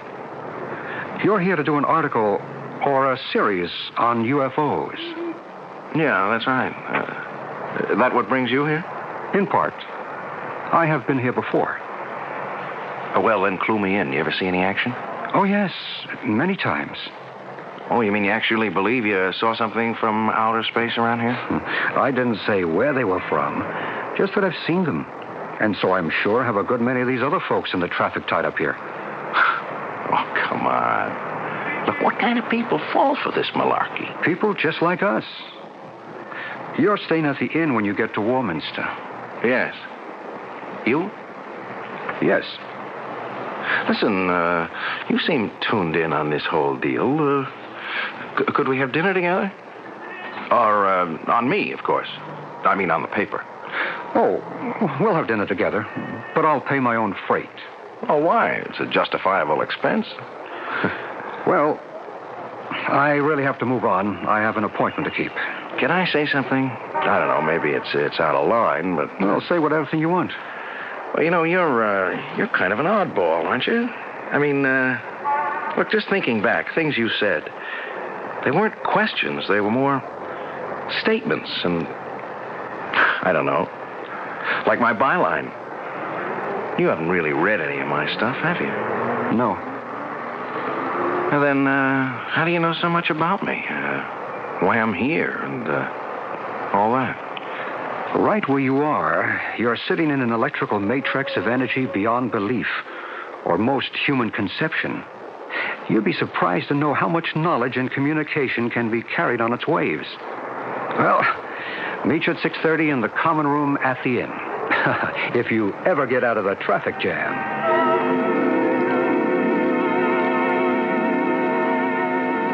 How about a brandy, Bryce? No, thank you, but don't let me stop you. Oh, I'll pass that, too. Look, please go on. Look, you were telling me about the magic triangle. Well, it's formed if you draw lines, say, from Glastonbury to Avebury to Salisbury and back to Glastonbury. Warminster lies right in the middle of it, at a point where all the ley lines intersect. The what? The ley lines. Invisible lines of electromagnetic energy. How do you spell ley? L-E-Y. It's an obsolete Old English word for a flame or a blaze or a fire. You can see the obvious derivation. Ancient people knew about these ley lines? It seems incontrovertible. This was a cradle of early English civilization. The burial mounds everywhere attest to that. King Arthur is supposed to be buried in Glastonbury. The Druids built their temple at Stonehenge. More than a temple as we know today, scientifically. Really a giant computer from which the date, star shifts, eclipses, equinoxes, and solstices can be reckoned. Heaven knows how many other universal discoveries that we consider modern discoveries were common knowledge to these people 2,000 years before the birth of Christ. There's an even bigger one at the north of the triangle, at Avebury. And right in the center is this matrix of energy. But what is this energy? Electromagnetic, psychic, spiritual. Each man may have his own explanation. Well, why here? Why in this little dump? I suppose the best answer to that is why not? You're skeptical. Yeah, you're too darn right. Then it's time to go up to Cradle Hill and see for yourself. By the time you come down tonight, or tomorrow morning, you may have changed your mind. You want to bet? Perhaps I can't guarantee you a UFO, but I think I can guarantee you that you will see something that will change your mind. I went out into the soft but damp and chill English night with my new friend, Bryce Bond. Friend. There is something about him that's compelling. Some inner strength that kind of gets to you. We drove a few miles in my rented car and stopped beside a field. There was only one other car parked there. You can cut the motor, Pete. We'll go by foot from here on. Check. There's a flashlight in the glove compartment. Okay. I have one, too, but I don't think we'll need them. The moon's pretty bright. Shall I leave the parking lights on? Better not. We might be all night, if you're up to it. Oh, I'm up to it. Good. Let's go. Is there a gate or a road or something? We duck through the fence and across the fields. Well, the moonlight is pretty bright. Get through all right? Yeah. Where'd they all go, by the by? The crowd is over on Cradle Hill. This is Star Hill. Yeah, well, why'd you bring me here? It's a good question for which I don't have a definitive answer. In terms we both understand, can I call it a gut hunch? You got some antenna that sends you the message I might get to see something here? Give your own antenna a chance, and maybe you will. I think I'll let you climb the rest of the hill yourself. Then if anything does turn up, you'll know I had nothing to do with it. What's on the other side? Just some wheat fields and quiet, rolling Wilshire country. Plus whatever else you might see, you're on your own. The moonlight was bright, of course, but with that soft brightness that leaves everything just a little uncertain in outline. It was as if Bryce had walked away into water. One minute I saw him, and the next he was gone as the night swallowed him up. I walked on up toward the top of the hill with the corona of moonlight outlining it, and as I came over the top, I witnessed something which in all my dreams I could never have imagined.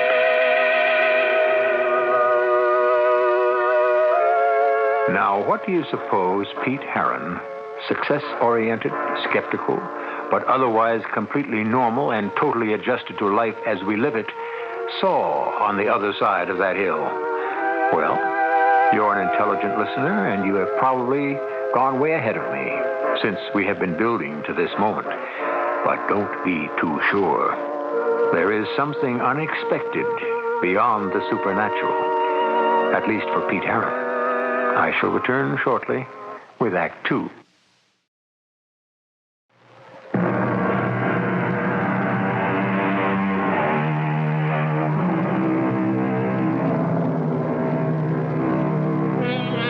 Now let me see.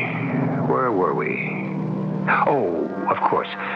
Just coming over the brow of Star Hill in the moonlight, magically diffused through the damp, cool, early spring English weather. A healthy young skeptic, Pete Heron, sent by his newspaper to write a series of feature articles on the appearance of UFOs, seems about to meet the ultimate test, face to face.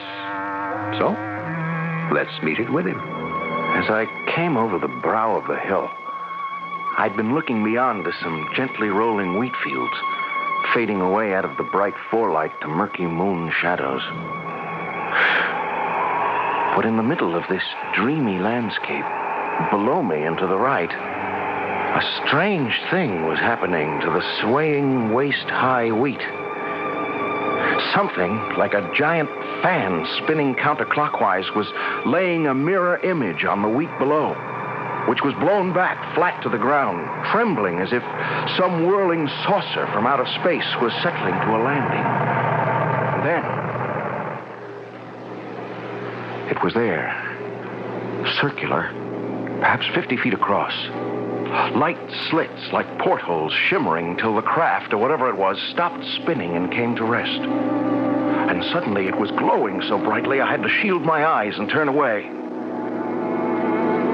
And when I turned back and opened them, there was still rings of overexposure exploding in front of my eyes. And the craft was gone. But something else was there. Hello? Hello. Did you see it? What?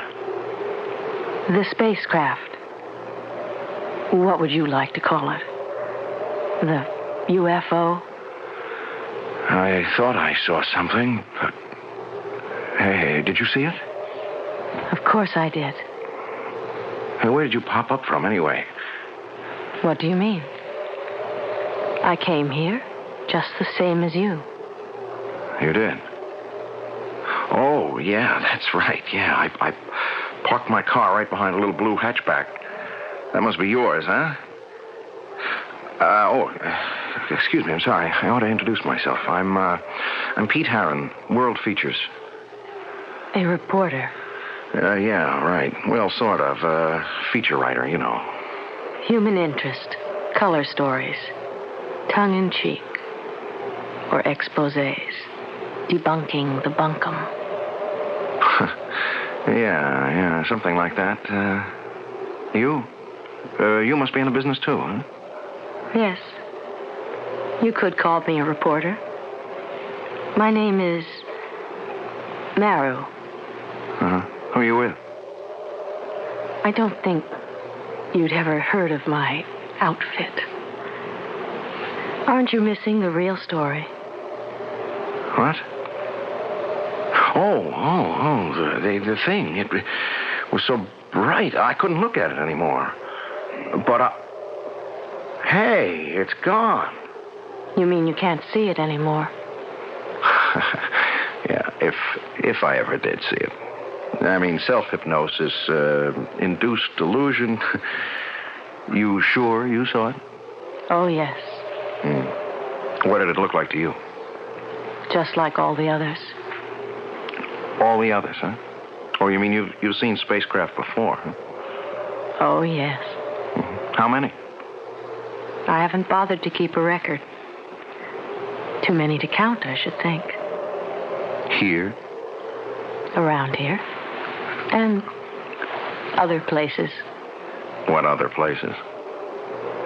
Why should I tell you? You wouldn't believe me. Hey, wait a minute. Don't go. Why not? There's nothing more for me here tonight. There won't be any more. How do you know? I know. If you really want to write a good story for your feature editor, you'd better do a little more legwork. What do you mean? Go down and examine the field more carefully. Aren't you going down there, too? No. You see, I don't have to be convinced. You're the one who has to be educated. Hey, wait a minute. Don't go away sore. I'm not sore, but I have to leave. Well, I'll go with you. I prefer to be alone. But look, Maru, wasn't that it? Maru was the name I gave you. What's your other name? Why do you ask? Well, it would kind of help so I could get to see you again. When you want to see me again, you won't need a name to find me. Maru, wait a minute. I had started after Maru, but a root or a rock ledge tripped me, and I fell headlong. I suppose I must have hit my head on something and been out for a while, because when I became conscious again, the moon had climbed to its zenith in the sky. I scrambled to my feet. There was enough light to see all the way down the hill to my car. It was still there, but the other car, the little blue hatchback, was gone. I turned back to where the illusion of the UFO had been and saw someone down in that wheat field silently surveying it. In the moon brightness, I could see it was Bryce Bond. So I went down to join him. Well, did I steer you wrong? What do you mean? The spacecraft. You sighted it, didn't you? Well, one way or another, I've seen quite a few stars tonight. Including your first UFO. No, that was just some sort of a hallucination. You still don't believe? Even with the evidence right here in front of you? What evidence? We're standing on the perimeter of a field of delicate wheat. From anywhere around the edge of it to the center, there is not one mark of passage. The wheat stands unbroken. But the center of it is one of a deep impression, with the wheat churned flat in a counterclockwise direction. The earth is scorched beneath it. If something didn't land there, how do you account for it? Oh, a sudden squall, or the wind. In an English summer? Even so, the edges would have been affected, too. Don't you believe the evidence of your own eyes? I don't know. I mean, did you see the girl I was talking to? What girl? Well, she suddenly showed up on top of the hill there. She said her name was Maru. I don't know anybody by that name. It does sound like a phony, doesn't it? It's just as phony as all the rest. Is that the way you really feel, Pete? Now, look, I'm sorry, Bryce. I don't mean to be a dog in the manger. It's just that I feel like one. Hey, I took a fall up there. Gave my head a whack. Well, let's have a look. You feel dizzy? No. Just, I don't know, a little woozy, I guess. We'd better get you back to the car and home to bed. Hey, look, I wouldn't kid you. I could use some shut-eye. I think I still have jet lag. I should have waited another day before I started out on my scientific explorations. You mightn't have been so lucky another night. Lucky? Yes. Whether you want to admit it or not, you did have some visions. I'm afraid in my book that's just what they were. My timing got out of sync. Maybe everything I saw was after I fell and hit my head. Including the girl? What did she look like? Oh, man, what a dream. Great violet eyes, skin like mother of pearl, long, dark hair, and she smelled like a mixture of roses and lily of the valley. Yeah, something like that. Like a summer garden. You have been fortunate. Well, yeah. At least I dream in Technicolor. You refuse to count your blessings. If that girl were for real, I might. I'll look for her tomorrow, but I don't even know her second name or what town she lives in. She was out of this world. Hasn't it occurred to you that is exactly what she must have been? I was too beat and my head ached too much to bother to reply or think about anything more. I let Bryce drive the car back to the inn and I hit the sack.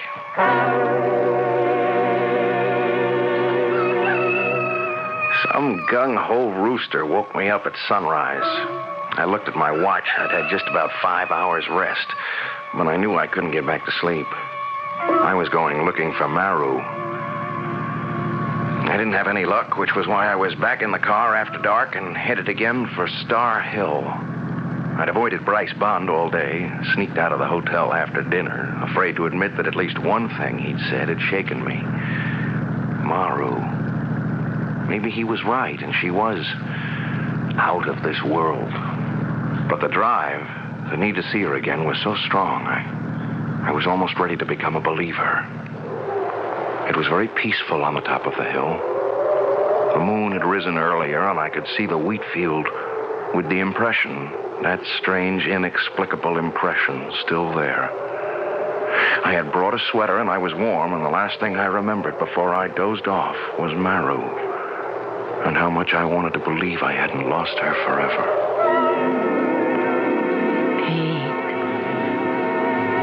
Pete. Oh. Maru. Where did you come from? I told you. When you wanted to find me, you wouldn't need a name. I've been hunting for you all day. Everywhere. You must have been looking in the wrong places. Well, at last I found the right one. Where two worlds meet. What does that mean? Just what it says. A point in time where the lines cross.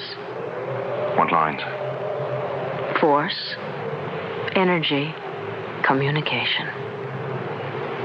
Maru, are you for real? I'm just as real as you. But you're not a reporter. Oh, yes. I've already written my account. That's where I've been today. What about you? I haven't had time. You were more important. Why? I don't know. Yes, I do. It's crazy. It doesn't make any sense, but I guess I'm in love with you. It makes all kinds of sense, Pete. What? You mean... You can't mean that you love me. And of course I do. That's what it's all about. I think you're putting me on again. Oh, no. I have to go now. No, wait. Where? There. The UFO.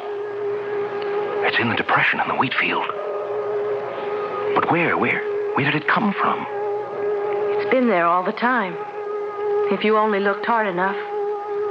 You see, the portal is open. They're waiting for me. Oh, no, but you can't go away. I must. They're calling me. What? Oh, what are you? What are you, some kind of a prisoner? Oh, of course not. Yeah, but who are they? What are they? What's inside that thing? Knowledge. Peace. Love. I don't believe it. Come see for yourself. Take my hand. I can't. I'm afraid. When you're filled with love, there's no room for fear.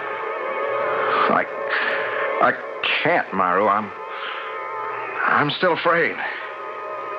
You are not yet ready. I must go now. Will I see you again?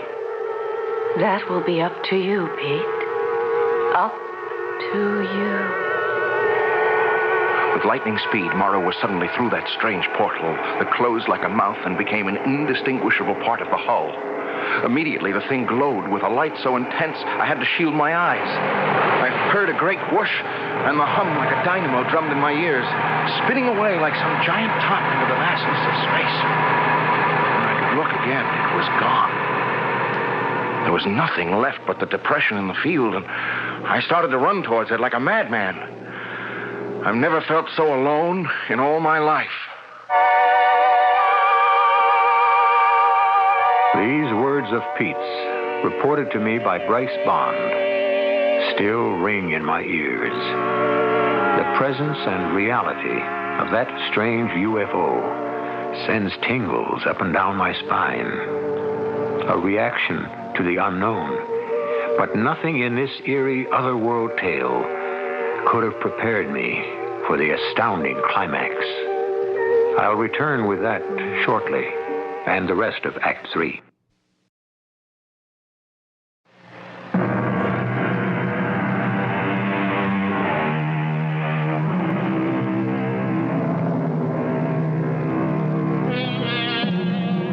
An Englishman named Arthur Shuttlewood, in his book, Key to the New Age, has said, one must see one of these amazing phenomena to believe it, and there is no such thing as an expert in matters ufological. Individual experience is the key to all the answers. Well, now, I've never seen one, and I'm sure most of you haven't either, so we certainly can't qualify as experts. The only person I know who even comes near it is Bryce Bond. So, let's turn this account back to him. I was concerned about young Pete Harron after that knock on the head. He had remained incommunicado all day, and I was busy myself. So when I returned to the inn and found he had gone out after dark, I suspected where he had left for. So I borrowed a car to drive out to Star Hill. I came over the brow of the hill by full moonlight to see Pete rush suddenly from the edge of the wheat field to that curious depression, only to stop suddenly, his shoulders drooping, forlorn. Pete! Yeah? Oh, Bryce. How long you been here? I just arrived. Then you didn't see it? A UFO? Yeah. No. Then you didn't see her either. You mean the girl you met last night, Maru? Yes. No, I didn't. I could have gone with her. Oh, what's the use? I didn't. I didn't have the guts. Come on, Pete, take it easy. How's the head? Solid bone, clean through.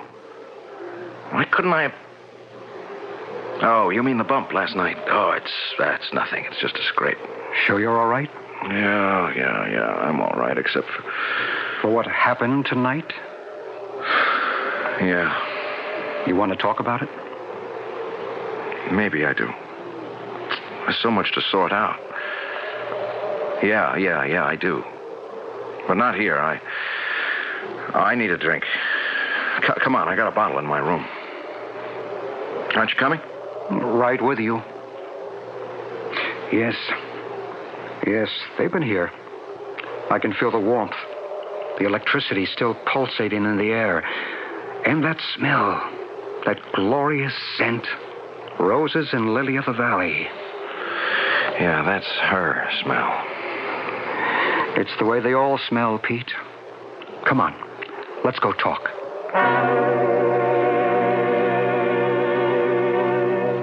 What am I going to do, Bryce? I never should have come up here. No way you could have stopped it. Oh, sure I could. Sure, RX is a tough man to cross, but he's not wholly unreasonable. I didn't mean because of your uncle. Oh, now have a heart. I mean, you're not going to tell me it was my karma or my fate or something, are you? Look, pick your own word. It all adds up to the same thing. Look, Bryce, I can't believe any of this mumbo-jumbo. Come on, it's against everything I've ever been taught, I've ever learned, I've ever believed in for myself. Then what are you so upset about? Hang it, Bryce, I have been through a wild set of hallucinations or nightmares. Sure, I'm shook. Why? If that's all they were, just write them off. How can I do that? I'm beginning to think I've gone around the bend, that I'm a nut. Then what do you think caused these hallucinations? I don't know. What are you going to write about in your article? You're going to poke fun at all us certifiable nuts who run around saying that we actually see just what you have? I tell you what I want to do. I want to put my tail between my legs and run. I would, if it weren't for her. Maybe that's why she was sent.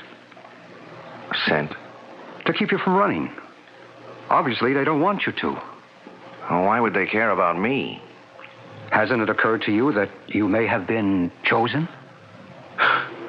The only person I want to choose me is Maru.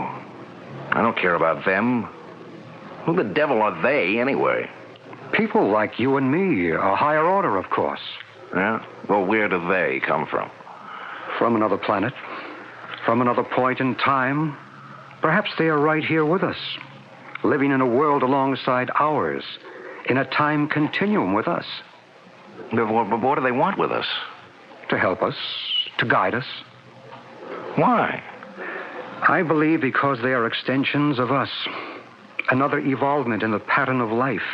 Another step upwards on the road to peace and perfect resolution. Oh, not all this and reincarnation, too. Why not? Listen, I don't want to open that can of beans, huh? I have enough trouble swallowing the UFO business. Help me, Bryce. If I can. Well, all right, tell me, why now? Okay, why at this point in time do they suddenly start showing up? Well, there are a lot of theories on that. I won't go into them because I don't believe it is only, as you say, at this point in time. What about Elijah's fiery chariot, or Moses' burning bush, or Ezekiel's wheel within a wheel, or even the Star of Bethlehem? We know that no star could come into our system without overturning the axial tilt of the Earth, even a comet. So why not a UFO? You have eventually to take it on faith. It's a matter of what you believe. Well, I don't know what I believe anymore. Then stay. Write your articles. Once you start to put your thoughts down in black and white, I think it'll all come clear. So I stayed. Nights, I waited on the hill, but nothing happened. Days, I wrote my articles. And 3 days after I sent off the first one, another visitor from another world contacted me. Pete? Are you Pete? Okay, RX, you don't have to try to shout all the way across the Atlantic. I can What's hear all you. this gibberish you mailed over here for the first article? I'm only reporting the facts, What RX. facts? Were you drunk or something? All this gobbledygook about seeing UFOs? Well, that's what you sent me over here to report on, RX. Well, you sound as if you believe this hogwash. I just reported what I saw. Well, you couldn't have seen what you said you did. There ain't any such thing as UFOs. There just ain't any such animal. And that girl business. Look, I didn't ask you for a comic strip. Violet eyes. Hooey. I want the truth on this story. If you don't believe that's what I'm reporting, maybe you better come over here and see for yourself. Well, I might just take you up on that. You just stay put at that inn. I suppose I should have waited for the old boy, but I didn't know what plane he was coming in on, or even perhaps if he mightn't have changed his mind. Besides, when darkness came that night, wild horses couldn't have dragged me away from Star Hill, and the off chance that this might be the night for Maru's return.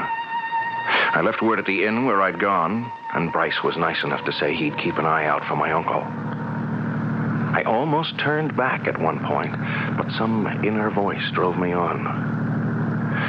It was chilly and dark on Star Hill, and this night watch seemed interminable.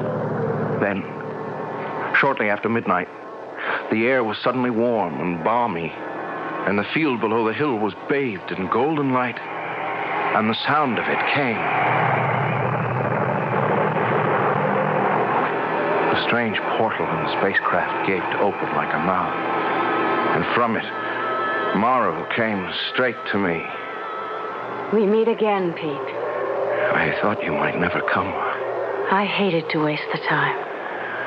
What time? Till you believed. You believe now, don't you? Yes. Yes. Of course I believe. But I don't understand. You will. It will all be made clear to you. Shall we go? Where? To the craft. To meet the others. What do you feel? I don't know.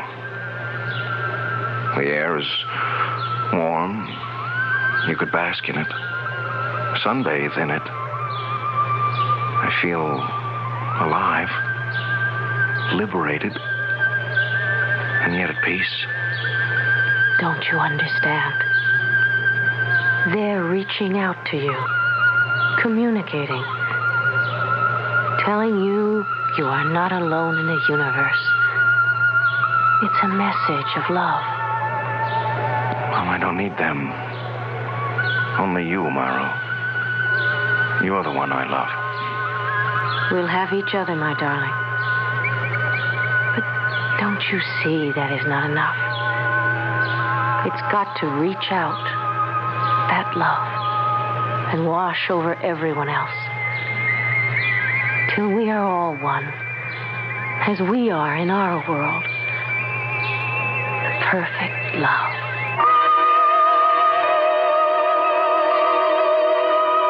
Confound it, Mr. Bond. What's that reckless young fool doing up there on that Devil's Hill? What do you people try to do to him, anyhow? That's a sensitive boy for all he tries to act hard-boiled. We, whoever we are, we're not trying to do anything to him. What's happening to him is within himself. Ah, don't give me that double talk. How do I get to this witches' carnival? If you like, I'll take you there myself. I don't like any of it, but I'll make the best of it. Well, what are we waiting for? The top of the hill wore a corona of light, which I thought was the rising moon, and never afterward could convince him was anything different. For as we breasted the rise, we saw totally different things. There he is. Pete! Pete! Stop! What's that young fool doing? He's walking into the middle of that wheat field by moonlight by himself. He's not by himself. Can't you see the girl with him? I may be old, but there's nothing the matter with my eyes. There's no girl. He's alone. Where does he think he's going? To the spacecraft that's waiting. The door is open for them. What are you talking about? What spacecraft? Are you out of your mind? That's an empty field. Don't be too sure. Watch. What I saw was Pete and Maru, hand in hand as they walked to that shining ship, outlined in the aura of golden light as they stepped through the portal. And suddenly... Good Lord. He disappeared. Like that, into thin air. Not into thin air, Mr. Riley. Listen. Listen to what? I don't hear anything. I suppose not. But then you didn't see either. Well, there's nothing to see. An empty field and Pete just vanished. What kind of a trick is this? No trick, sir. He just chose to go with a girl and love. Chose and was chosen. There was no girl. He was alone. Oh, no, Mr. Riley. He will never be alone again.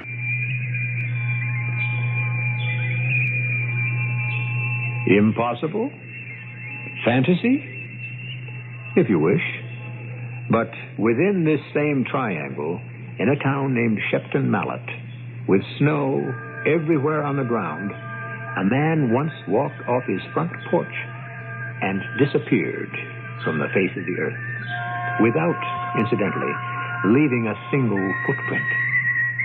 You see, nothing is really impossible. I'll be back shortly.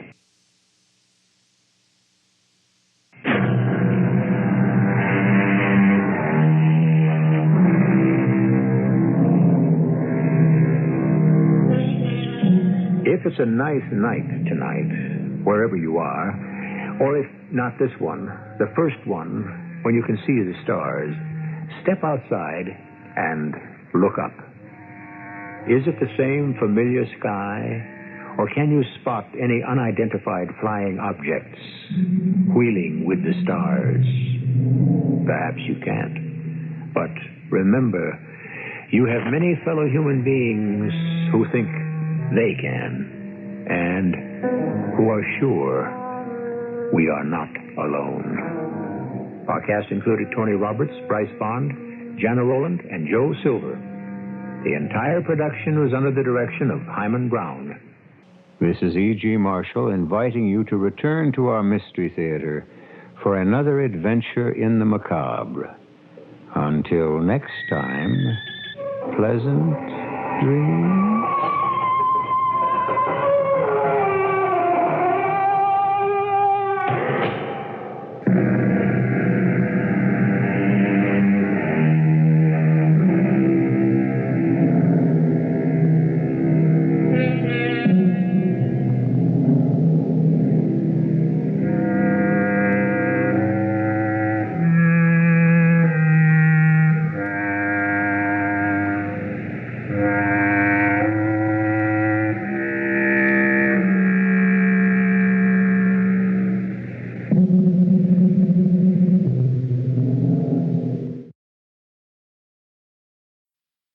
Here's 78 on 78. News Radio 78, WBBM, Chicago. WBBM News Time is 10:30. Mystery Theater coming up in one moment. The CBS Radio Mystery Theater presents...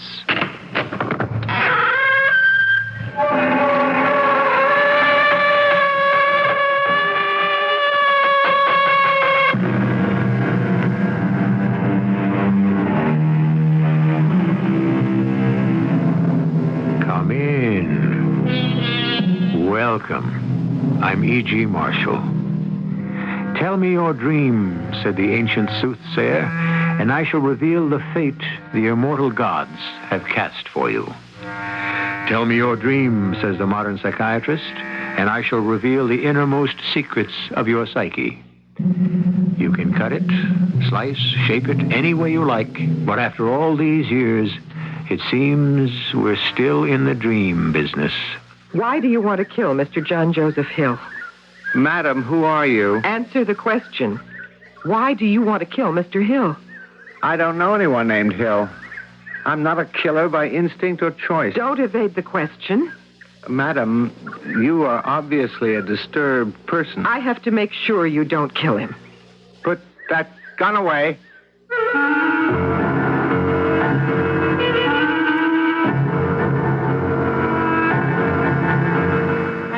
Our mystery drama, You Tell Me Your Dream, was written especially for the Mystery Theater by Sam Dan and stars Terry Keane.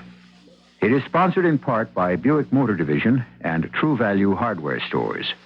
I'll be back shortly with Act One. Knowing how to use tools is important before you start the job.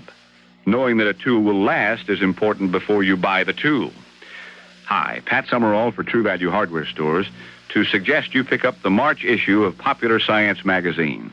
In it, you'll find an 8-page tear-out section telling about Master Mechanic tools, True Value Hardware Store's exclusive line, all American-made with the finest materials, like the Master Mechanic 16-ounce fiberglass hammer, balanced to put the weight on your work, not on your arm, and it's just $9.95.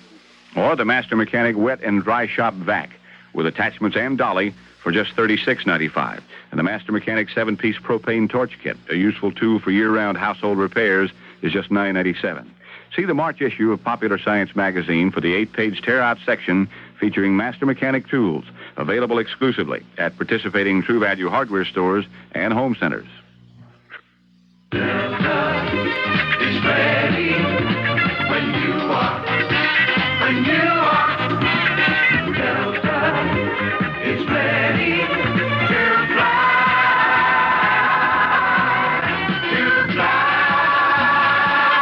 Listen carefully, Chicago. This commercial could be worth about 20% off on your next flight to Memphis or New Orleans. That's what you save on Delta's night coach flights. The fare to Memphis is just $54. To New Orleans, $74. Delta has night coaches to Houston, too, for only $80. That's 20% less than regular day tourist. To cash in on these savings, carefully cut out this commercial. Or if you don't have scissors handy, just ask Delta or your travel agent for a Delta night coach flight. Then just cut out. Delta is ready when you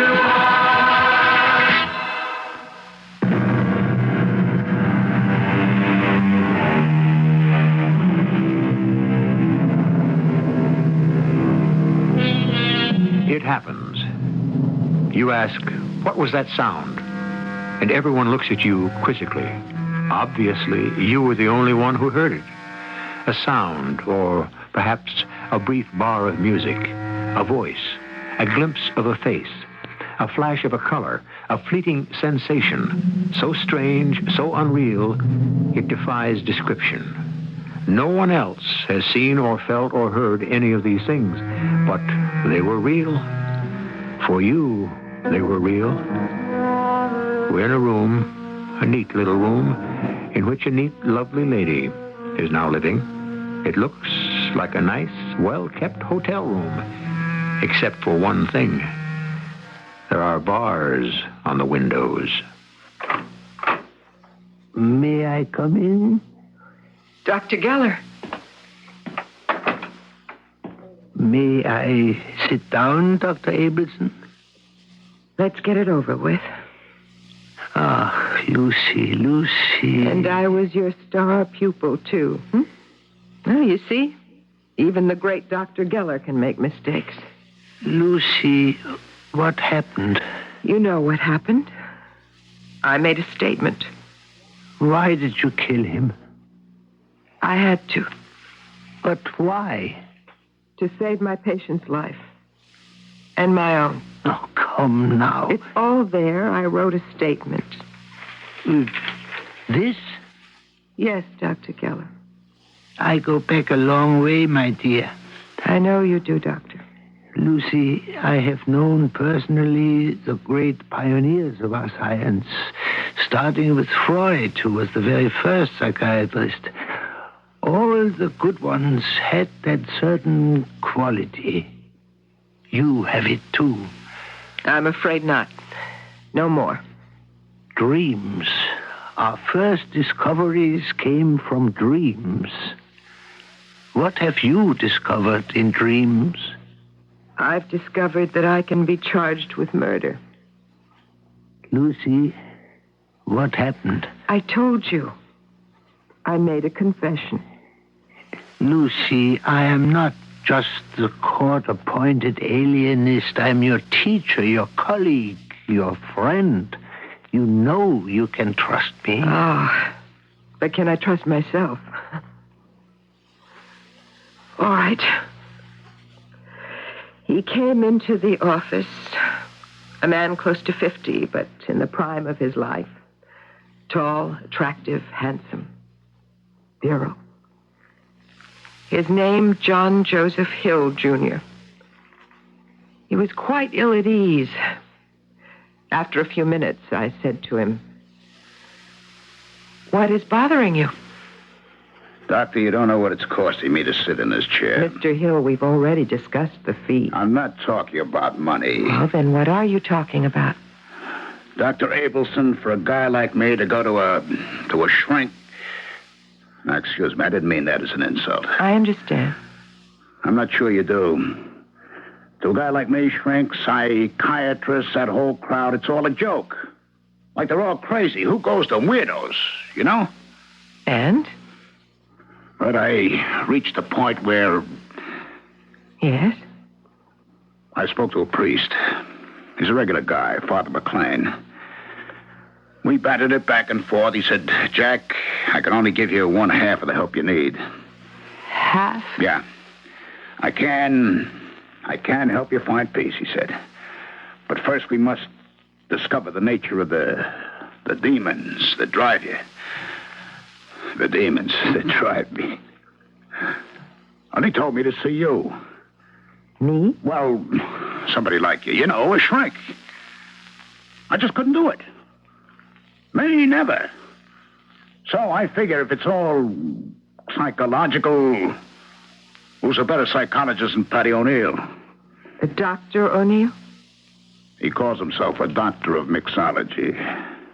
I'm afraid I don't... He's a bartender. One of the smartest guys I know. And, Doc, I know some of the biggest, believe me. I may talk like a guy without much education, which I never did get, but I put up buildings all over the world. I understand. I've been to the White House and all that.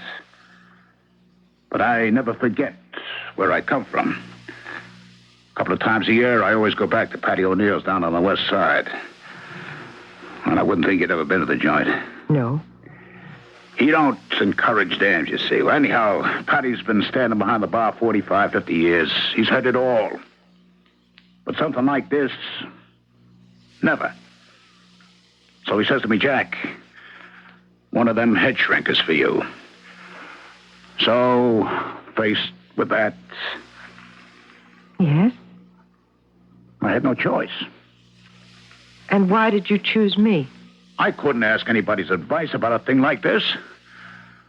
So I opened up the classified and I looked under doctors, and where it says psychiatrist, there was Dr. L. Abelson, first one listed. So I figure they all got degrees, one's as good as another. I called for an appointment.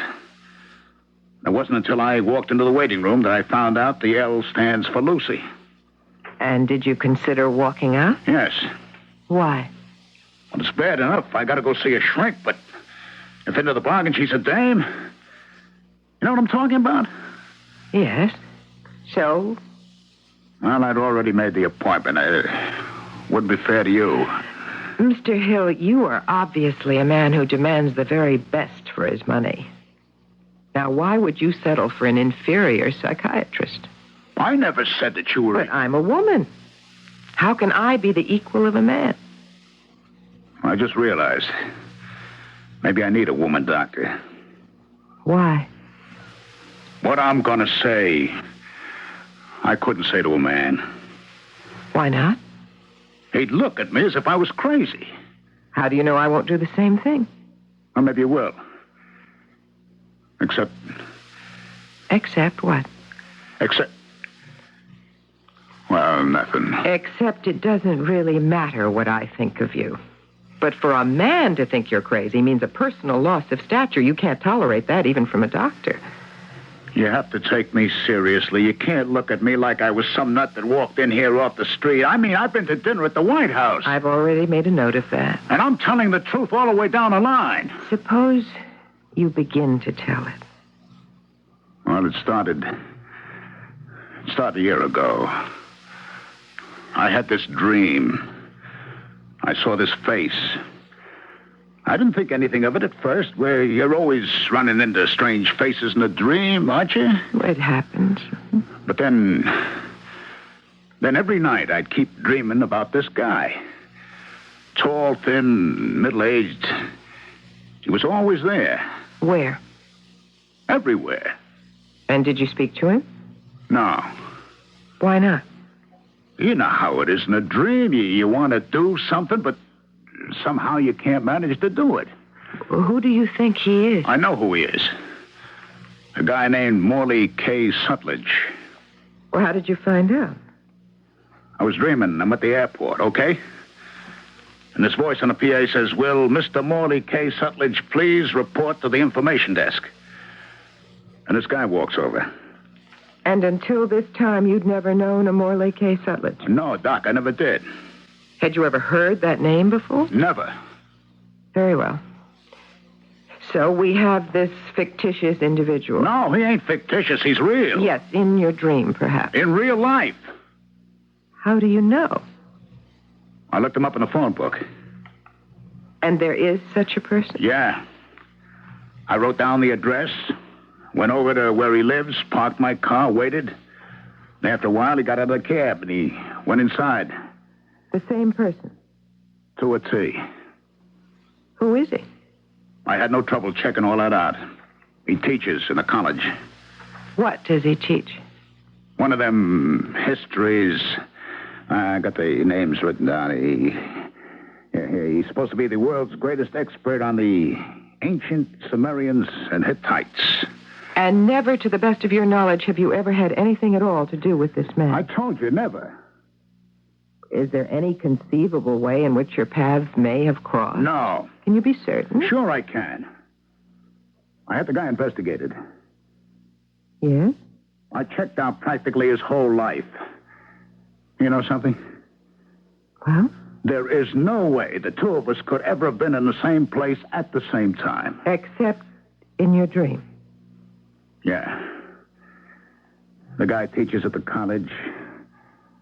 So I dropped over there. I went to the cafeteria. He was sitting at a table all by himself, reading a book. I bring a cup of coffee over. You mind if I sit down? No. Thanks. You're welcome. Nice name. Do you think so? Oh, it is. And it's a good thing. Is it? Well, sure. Why? Well, because things go better in good weather, don't they? Not all things. Well, wars, for example. Wars? Oh, yeah. I hadn't thought of that. Bad weather has saved countless lives during wartime. Now, sir, I have enjoyed our conversation, but I must be excused. Oh, sure. Hey, you know, you look familiar. Do I? Yeah. Do we know each other? No. Well, could we maybe have met someplace? No. You sure? I'm virtually certain. Well, in other words, I don't look familiar to you? Not in the slightest. As far as I'm concerned, this is the first encounter between us. Then... Yes? If we never met, why do I... Why do you... what? Doctor, I got up from the chair, and I must have run out of there. Why? Well, there was that question I had to ask him. But how could I? What question? Oh, come on, Doc. What would it sound like if I asked, why do I dream about you? You know what the guy would think? So you just walked out of there? Well, maybe you could say I ran. Well, Doc? Well, what? What is it? Why do I dream about this character? I never met him. You can't be sure. I'm telling you, I had an army of private investigators. You could have met him somewhere without either one of you being aware of it. Something about his appearance may have buried itself in your subconscious, and now it's been released into your dreams. Doc, he scares me. Why should a man like this scare you? Because he's going to kill me. Now, how can you say that? I know exactly where he's going to do it, when he's going to do it, and how he's going to do it. How can you be so sure? Because I already seen him do it.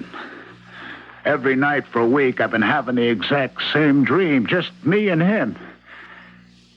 He points his gun at me, and he kills me. But why? I don't know, and I don't care. All I know is he kills me. Now, you tell me. Am I or am I not crazy? That all depends on your point of view. For example, the ancient magicians believed that dreams predicted your future. Modern psychiatrists believe that dreams reveal your past. So you see, as far as revelation is concerned, the old and the new agree in principle only. Nothing's changed very much, has it? I'll be back with Act 2 shortly.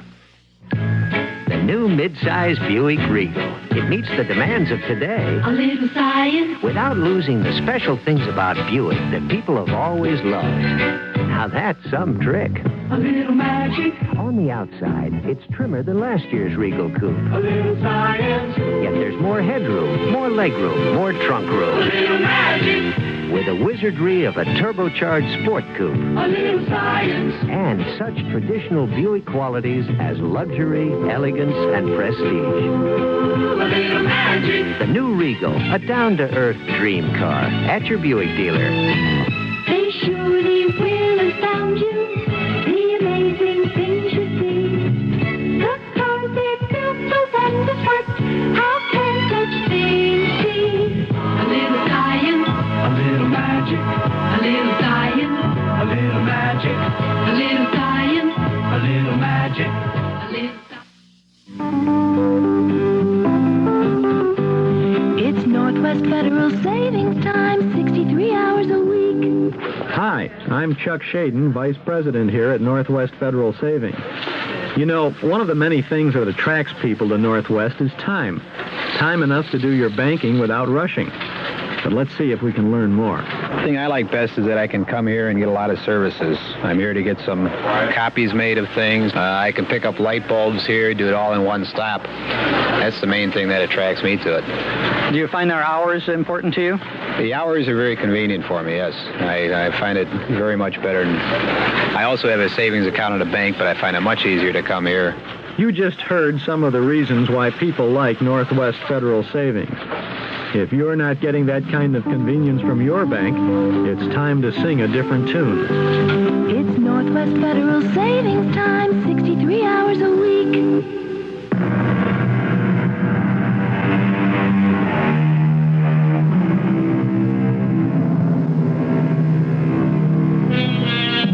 He hath awakened from the dream of life, said the poet. But life is a dream. Then what surrounds it? Into what do we awaken? Is there a higher, a stronger, a deeper reality than the one we think we know? If so, what a terrifying place that must be. So your patient says he sees a man for the first time in a dream, and then he encounters this man in reality. Yes, Dr. Geller. And this man, whom he does not know, proceeds to kill him in a dream. In a dream. This man, this Morley K. Sutledge, fires a gun and kills him. Very well. Why? I asked him. And what did Mr. Hill answer? He said, I don't know. You've never given him any cause, Mr. Hill. I never had anything to do with him in my life. There must be a basis for this fantasy of yours. Fantasy? Doc, you didn't hear a word I told you. The guy is going to kill me. This harmless professor of history. Who says he's harmless?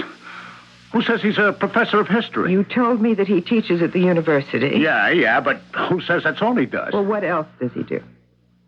I don't know. Well, you said you'd had him thoroughly investigated. If he were involved in any other sort of activity, surely your detective... Well, maybe he would does have... things that a detective can't uncover. Such as? Okay. Such as getting himself into my dreams. Oh. What does that mean? What does what mean? That O.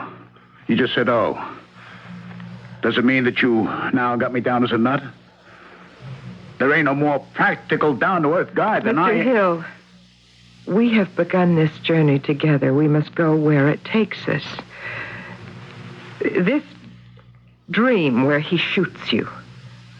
Tell me exactly how it happens. Okay. I'm in the woods. And what are you doing there? I'm on a hunting trip. Do you know where? Yeah. I'm up at Joe Langley's hunting lodge. Joe Langley? The Joe Langley? Yeah. He's maybe the 4th or 5th richest guy in the world. All right, I'm in the woods. It is one beautiful day.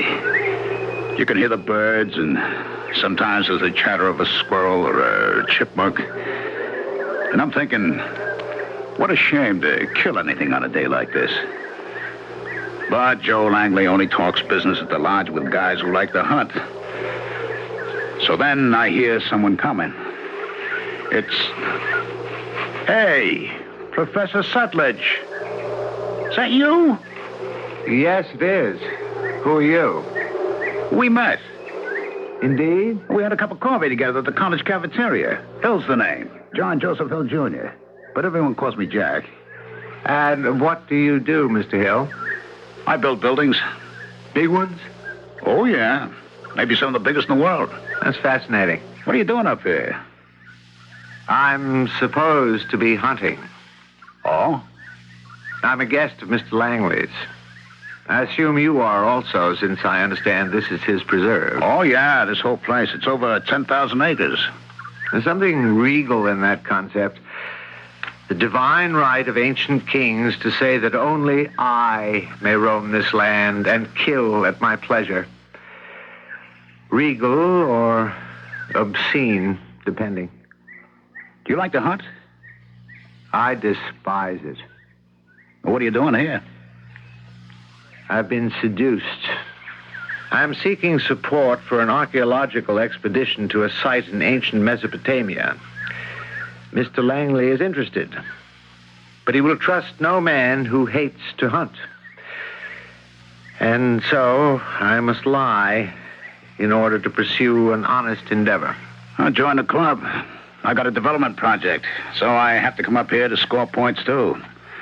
What kind of gun you got there? Oh, just something I bought for the occasion.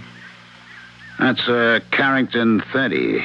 I wouldn't know one from another. I just asked the store clerk for a sort of middle-quality rifle. Is the safety catch on? What, the safety?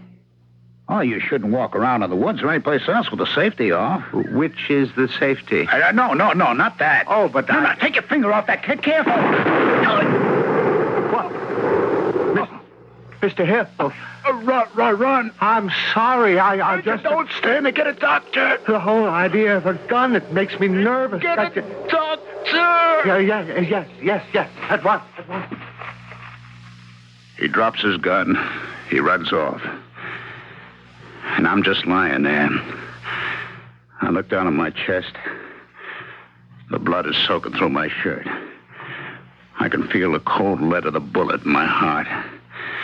And that cold lead is making me feel cold all over. Everything starts to get dim. The sun kind of fades out like a light in a theater. And the song of the birds gets quieter till I can't hear them no more. Soon I'm alone. All alone in the dark. And I'm dead. I know I'm dead. And that's what happens in your dream. Every night. And what is there that I can do for you? Tell me what it means. We would have to work together for weeks, months, perhaps years to discover the well springs of this fantasy. Is it a death wish? Weeks, months, years. You're supposed to be a doctor. I'm not supposed to be a doctor. I am a doctor. All right, then act like a doctor. Why do I dream of this guy? Am I all right? You know what I mean? I think so. Then why? We could say you have been given a warning. Yeah? By who? I couldn't hope to explain it. I'm not sure I can understand it myself. A warning. By whatever incomprehensible forces that swirl about us, inside and out. A warning. A man named Sutledge will kill you. But why? Maybe you need him. To kill me? Perhaps you don't want to be doing business with Joe Langley. Why wouldn't I? I don't know. How hard a bargain does he drive? Well... The only time you go to him is when you can't raise financing anywhere else. How did you know? It's true, isn't it? Yeah, it's true. So your dream is only telling you to keep away. Yeah, that's what I figured myself. Well, thanks, Zach. For what? You had the answer all along. Yeah, but a bum like me, where do I come off getting bright ideas? I had to see if somebody smart agreed with me.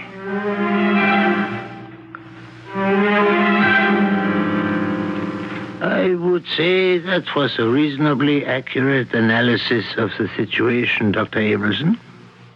Thank you, Dr. Geller. And he walks out of your office? Yes. May I ask, why wasn't that the end of it? Dr. Geller, it would have been the end of it. Except... Yes, except? Except I had a dream, too.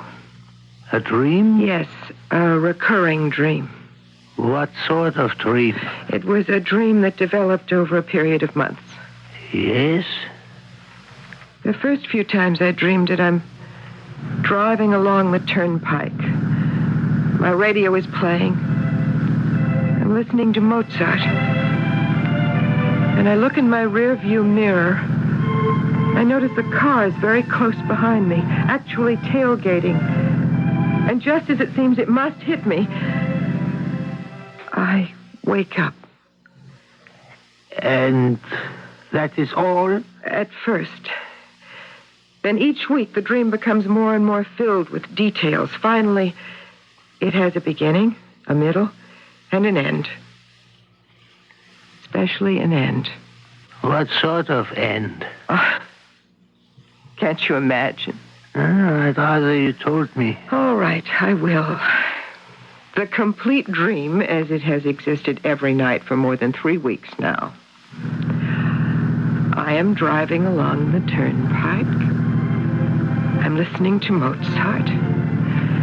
I look in my rearview mirror. The car behind me is very close, too close. He will hit me. I know he will hit me. I try to move away from him, but he still follows. Finally, I feel the shock, the impact of the crash. The car is hurled off the road and into a concrete abutment. A great light flares up in my brain. And then all goes black. And still. And I'm dead. I know I'm dead. A light flares up and then goes out. Yes, and in that light, I see something. Yes? I see the face of the driver. Do you know who it is? Tell me. Morley K. Sutledge. The same? Are you sure? I see the license plate. K00890. I checked that registration. Do you know whose it is? Morley K. Sutledge. Morley K. Sutledge? Amazing coincidence. I remember something else. Yes? The radio announcer's voice just before he started the Mozart recording. Do you know what he said? Tell me. Good morning, ladies and gentlemen, and what a bright morning this is. The 28th day of October. Let's get off to a sparkling start with some sprightly Mozart. The 28th day of October.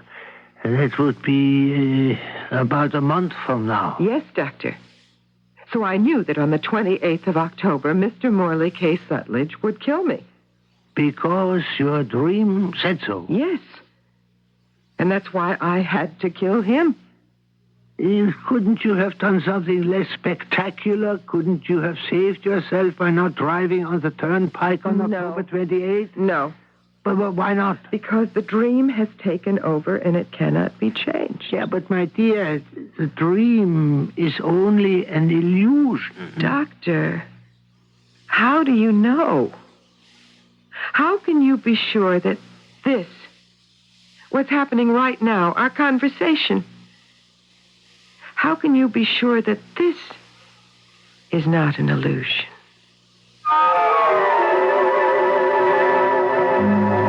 Well, all right. But how do you prove anything when it comes down to that? They tell the story of a famous philosophy professor. He was lecturing his class on illusion and reality. And a bright young student asked, "Professor, how do I know I exist?" And the professor replied, "Who is asking the question?" Well, all of your questions shall be answered shortly when I return with Act 3. I like pickles. but they don't like me. Send your stomach some pizza, but it doesn't like me. Send your stomach some Digel. Digel's special combination of antacid and anti-gas ingredients gives you fast, gentle relief from acid indigestion, heartburn, and gas in just minutes. I like hot dogs, but they don't like me. Send your stomach some Digel. For occasional use only as directed. Introduce yourself to a remarkable nasal spray that lasts and lasts up to 12 continuous hours. Duration nasal spray relieves up to 12 continuous hours. Duration relieves nasal stuffiness and sinus congestion. So just one use lets you work all day. Just one use lets you sleep all night. Duration relieves 12 continuous hours. And that's Duration with the longest lasting nasal decongestant. Use only as directed when needed. Following paid for by Citizens for Solomon in Congress. Gene Solomon, Republican candidate for Congress from the North Suburbs, is the one candidate really looking toward the future. I want to be the kind of congressman who believes in our future and helps to build it. In the next 10 years, this country can experience the greatest, most exciting economic growth in its history. The potential is there. We can end inflation, open up new jobs in new industries like energy development, space technology, environmental protection and climate control, and cut taxes by 30% across the board on a permanent basis. We can do all of this, but it will take hard work and rigorous management. This is the challenge I want to meet in Congress. With your vote in the Republican primary, I'll get that chance. Gene Solomon is a man of integrity and devotion to duty, a decent man who will listen to the concerns of the North Suburbs and work for us. Gene Solomon is a strong Republican leader with the qualities to win in November. On Tuesday, March 21st, vote for Gene Solomon for Congress in the Republican primary. Gene Solomon, he can help. This is WBBM Chicago.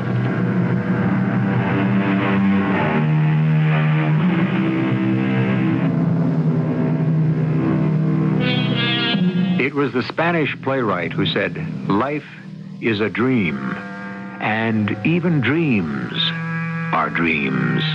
Yes, it's all in the mind, and the mind is a divine engine that is capable of wonders far beyond our comprehension. It leads us into places that the intelligence cannot yet understand. Indeed, when you add it all up, how little we know. Very well, Lucy. You dream of being killed by this Professor Morley K. Sutledge. Yes, in an automobile. But I must ask you again, why didn't you keep off the turnpike? I couldn't. I don't understand. If you are convinced you are going to be killed... Believe me, I couldn't. I tried. Every morning as I would leave my apartment to drive to my office, I would deliberately attempt to use Main Avenue. But I always turn off at the ramp. Now, surely... It's as if I'm responding to someone else's will. Who? I don't know. It's something that overrides my own powers. I'm forced to take the turnpike. Well... You don't know what to make of me, Dr. Geller. No, I don't. Well, I don't know what to make of myself either. Now, Lucy, you know why you dream of Sutledge, don't you? It's all autosuggestion. His name was brought up by your patient as a menace, and so it has crept into your own subconscious. That's an easy assumption. Well, does that make it invalid? My father was a doctor, a general practitioner. When he heard I was to become a psychiatrist, he said, "Good." You know why? I can't imagine. He believes that doctors were constantly exposed to the infectious germs of their patients. Well, we psychiatrists are no better off. We can also be infected by the virulent psychoses that constantly surround us. I don't believe it. I know for a fact you are not a very confident driver. Is that true? Well, You are afraid of the turnpike. That is not so. Lucy? Well, You force yourself to use it because you realize your fear is irrational. So, we have the turnpike, a frightening thing. Your patient mentions a man named Sutledge, a frightening person. Your subconscious puts both of them together. And your dream declares that Sutledge will kill you. You know, Doctor, one day a psychiatrist will listen to a patient and say, you are right. I am wrong. I wish I could say that to you. Now, to return to your sworn statement. You came to your office about a week ago. Mr. Hill was waiting to see you. Yes, he was agitated, nervous, was smoking one cigarette after another. He said to me, Doc, all that stuff we went through last time I was in your office, what did it all mean? Well, what do you think it meant? Oh, come on, Doc. I pull that same stuff in business. Ask me a question with a question. On one level, it meant you really don't want to do business with Joe Langley. Yeah, and what else? You feel so threatened by Joe Langley that you see your death, symbolically. Okay. I want to tell you something. I'm going up to the Langley Lodge this weekend. And Sutledge will be there, too? How did you know? I'm afraid to think about how I know. Is it true? Yeah, I had to be sure, so I made an excuse to call Langley's secretary. By the way, I asked, anybody else going to be there? And she said, yeah, a Morley K. Sutledge. So they are. There's only one thing I can tell you. Don't go. Yeah, that's what I keep telling myself. So, what's the problem? I know I can't stop myself from going. I know I have to be there. But I'll be in the woods just like in the dream. And I know I'll go through with it because I can't change any of it. But why? Why can't I just not go? I don't want to go. But you are going. Yeah. You know, of course, that you will do nothing to stop Sutledge from shooting you. I know. And there's nothing anybody can do about it. Maybe there is. Maybe everything will be all right.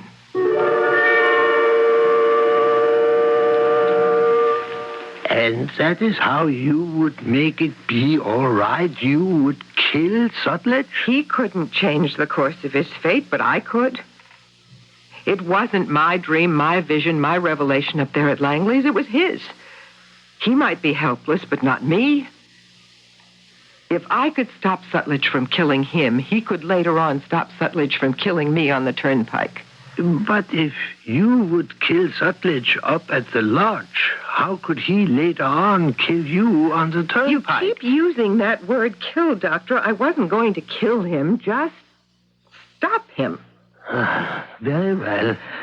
Somehow I would get the gun away from him. Then I would explain to Hill that he must save me on October 28th by somehow preventing Sutledge from using his car. I see. Why do you seem so skeptical, Doctor? Why do you fight it? No, please continue. You were only going to stop Sutledge, but in the end, you killed him. Why? Everything went wrong. Sutledge was under a compulsion. What compulsion? He, too, had to carry through the dream. Whose dream? Well, if we only knew. Lucy. And so on that day, I drove up to the hunting preserve. Hill was right. It was a place of awe-inspiring beauty. I knew I had to find Sutledge before he encountered Hill. Once that scene began, it could not be stopped until... Well, I hurried through the woods till suddenly I saw him. This tall, thin man with gold-rimmed glasses, carrying the rifle. I asked him, "Are you Professor Sutledge?" Yes? Professor, I must ask you for a favor. Why should I do you a favor? My name is Lucy Abelson, Dr. Lucy Abelson. Yes? I'm a psychiatrist.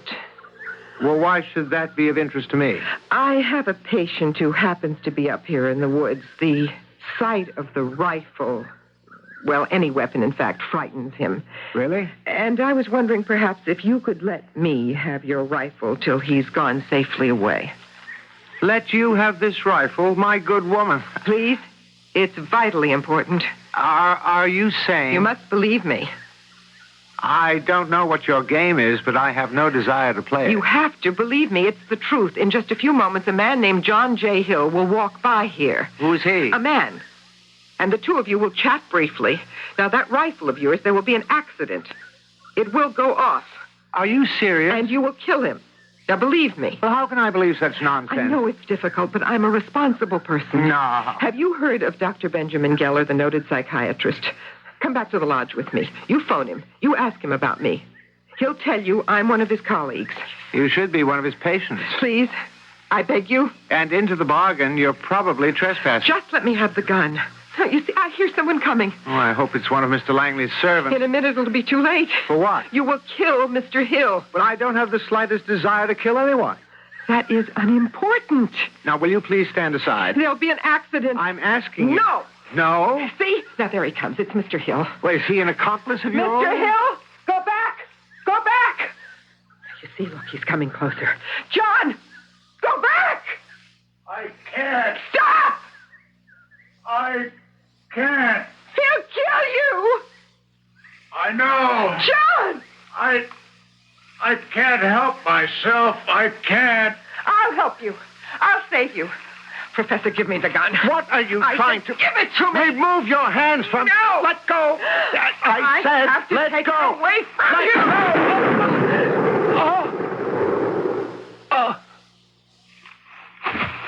Go. Professor. Professor.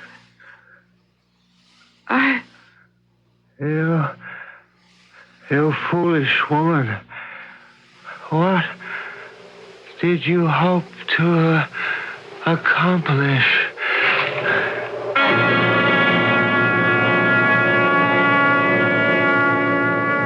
And he was dead.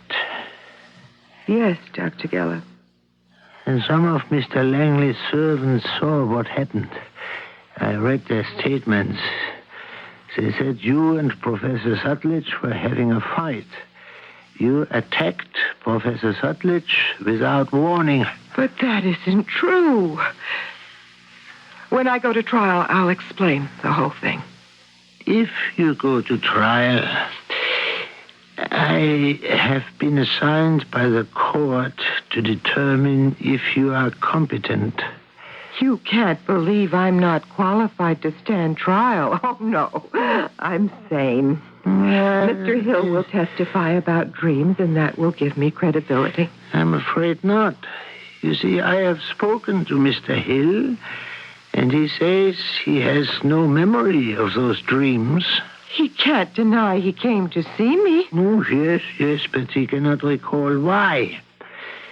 It is quite possible that the trauma of seeing Professor Sutledge die erased the memory of the dream completely. Oh, no. And it is also possible that Mr. Hill, being very much the practical man of the world, does not relish the idea of telling everyone he went to a psychiatrist because he was afraid of a dream. But he did. Poor Lucy. You fell in love with him, didn't you? No. Why not? We hear of so many patients who fall in love with the analyst. Why shouldn't the analyst fall in love with the occasional patient? He won't testify. No. But, my dear, everything will be all right. You'll get the best of care and treatment, and in a year or two, you will be as good as ever. You don't believe me, Dr. Geller. I'm telling you it's true. We have seen the future in a dream. My dear Lucy, if you persist, I can see your future while we are wide awake. It will be here, in the sanitarium. But I'm telling you the truth. Please, Lucy, try to understand. No. It's the truth. The truth.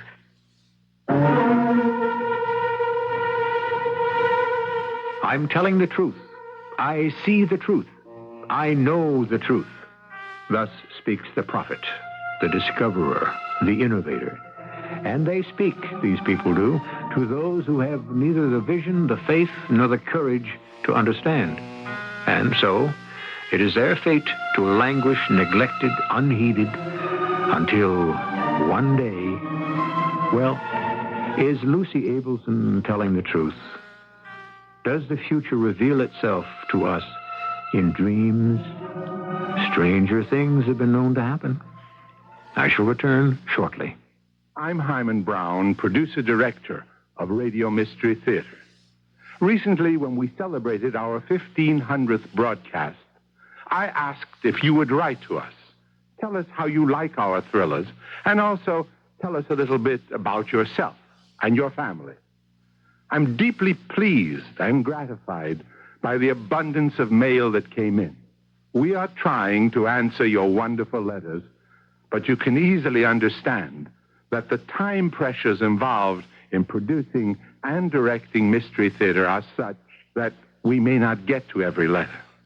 So, right now, I want to thank all of you for writing and for the warmth and the perceptiveness of your comments on our 7 nights a week dramatic series. From E.G. Marshall, from me, from the actors, actresses, and technicians of Radio Mystery Theater, thank you very much.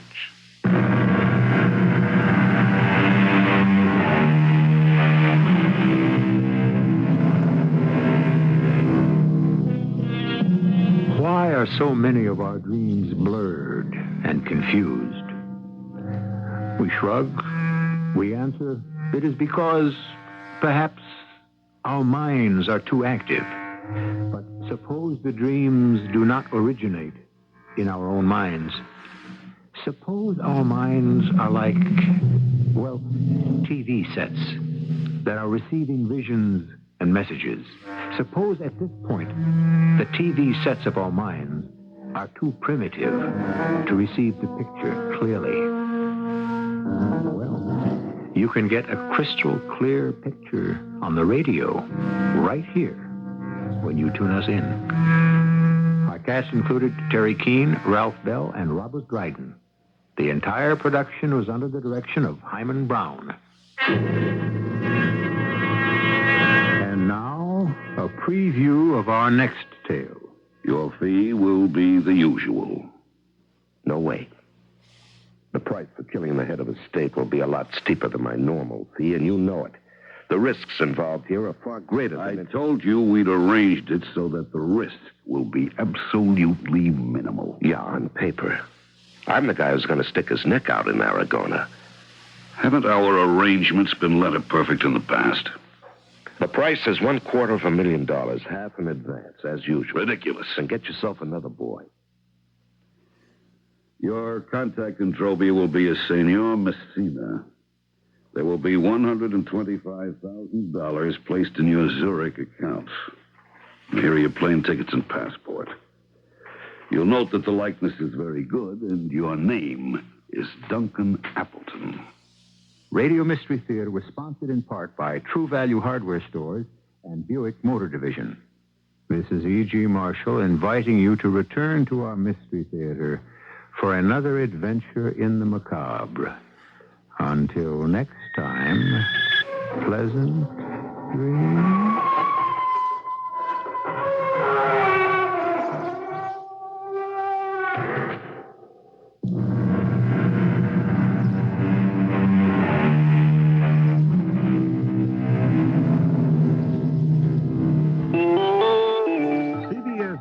The Canadian government has announced action to try to shore up that nation's currency, which is sagging under the effects of high unemployment and inflation. This is Doug Polig reporting on the CBS radio network. Canada's currency has fallen to its lowest level since World War II, and officials Thursday night announced plans to try to raise $750 million to support it. Details from Rick Miller of News Radio Ottawa. Canada's Finance Minister, Jean Chrétien, has announced that the Canadian government will file a registration statement with the United States Securities and Exchange Commission for a public issue of government bonds totaling $750 million. The bonds will be issued in 25, 20, and 7.5-year durations. The loan is just another step to help bolster Canada's sagging dollar that closed last night at 89.3 cents U.S. It was just a year and a half ago that Canada's dollar was worth more than its American counterpart, but it's been falling steadily ever since. It's the first time since 1968 that Canada has gone to a foreign source for capital. $177 million was needed then. $100 million of that came from the United States. Rick Miller for CBS News, Ottawa. The U.S. dollar has its own problems, having reached record low levels this week against several major foreign currencies. The American currency strengthened somewhat in Europe on Thursday, but took a big drop in Friday morning's trading in Hong Kong. The dollar also opened lower in Tokyo. More news in a moment. The Lung Association says that you don't really love me. You're out of your mind. What's my lungs got to do with love? Just this. If you really had a heart, you'd have better lungs. And so would I, and our children, and my mother-in-law, and a lot of our friends, and... Hold it there, baby. Now, look, what's this all about? You are a smoking menace. Me? Not only have I told you that I can't stand your smoking, and that you're coughing and hacking your lungs away, but the Lung Association says that the smoke you blow into our faces and our breathing air is offensive to all of us. Well, I've been planning to quit. I've been cutting down. The Lung Association says not enough. Look, you tell that Lung Association. I did. I said I'd do everything in my power to get you to quit. For yourself and for all of us non-smokers. I give up. Oh, darling. I was hoping you'd say that. Giving up can be an act of true love. Your Lung Association says that quitting goes a long way for everybody in your life. And that could be a matter of love and breath. A late winter snowstorm has struck the middle part of the country. Kansas and Nebraska got up to 10 inches, and there are heavy snow warnings out for points east. There was a heavy snowfall in St. Louis, where Jackson Kane of station KMOX has a report. The snow, about 7 inches in St. Louis, combined with freezing rain and dense fog to make driving a haphazard affair. Most schools, as well as many industries and businesses, shut down. Regional airports were closed for a time at Jefferson City, the capital, and Columbia, and many flights were diverted from St. Louis due to blowing snow and snow-packed runways. For now, the worst is over, but weather forecasters are predicting more snow by Monday. Jackson Kane for CBS News, St. Louis. House and Senate conferees Thursday reached agreement on a bill to raise the mandatory retirement age in private industry. It's now 65 in most companies, and the bill would increase it to 70. There would be no mandatory retirement age for federal workers. Some senior citizens group wanted the bill to permit all workers to continue on the job as long as they can. Peter Hughes of the American Association of Retired Persons says that should be the case, even though many workers may want to step down earlier. The trend has really been toward earlier retirement, and we're not against this either.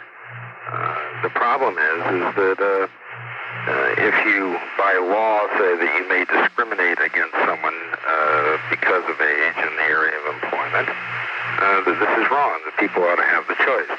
Final passage of the bill may come this month. President Carter is expected to sign it. 4 people, including a 2-year-old child, 2 women, and a man, were shot to death Thursday in an apartment complex in Seattle. 2 other people were wounded by the gunman. Police say one of the wounded gave them the first name of a suspect, and a search is underway. Now this. Today is the day I'm gonna sign up. You're gonna sign up? I'm gonna sign up. Today is the day he's gonna sign up for the payroll savings plan. You mean you're gonna buy your savings money payday? That's right. You must be looking out for all your future plans. Uh-huh. I'll bet he's saving up for his retirement. Could be. Not to mention a vacation. Or my children's education. And he's also taking stock in this great big land. He's signing up. I'm signing up. He's buying bonds. Each payday while I'm working hard, they're working hard for me. Today's the day. Today's the day. He's signing up. I'm signing up. He's taking stock in America.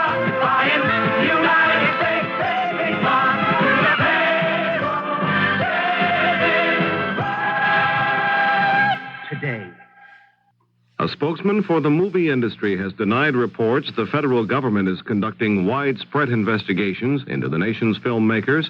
Jack Valenti, president of the Motion Picture Association of America, told reporters in Hollywood Thursday that despite the recent scandal involving former President David Begelman of Colombia, no large-scale probes of the industry are underway.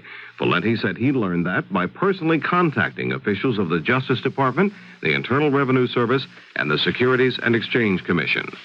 This is Doug Poling, CBS News.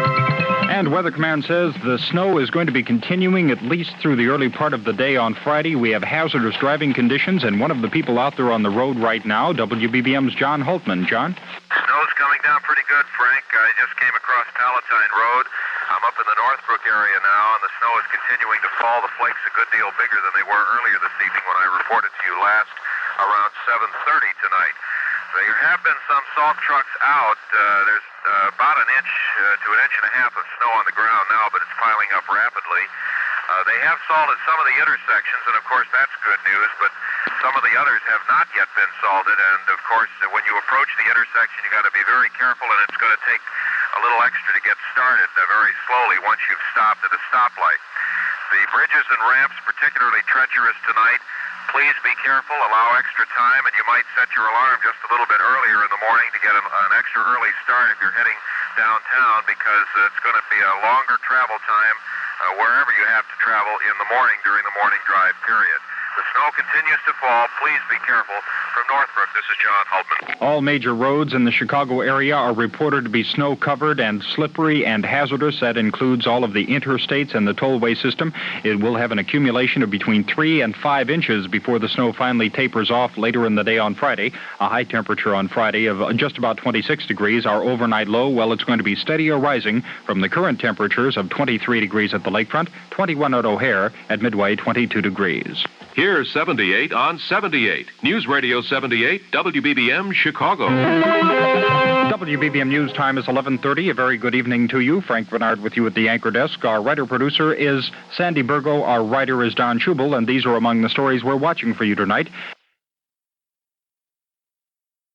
Here's 78 on 78. News Radio 78, WBBM, Chicago. The CBS Radio Mystery Theater presents...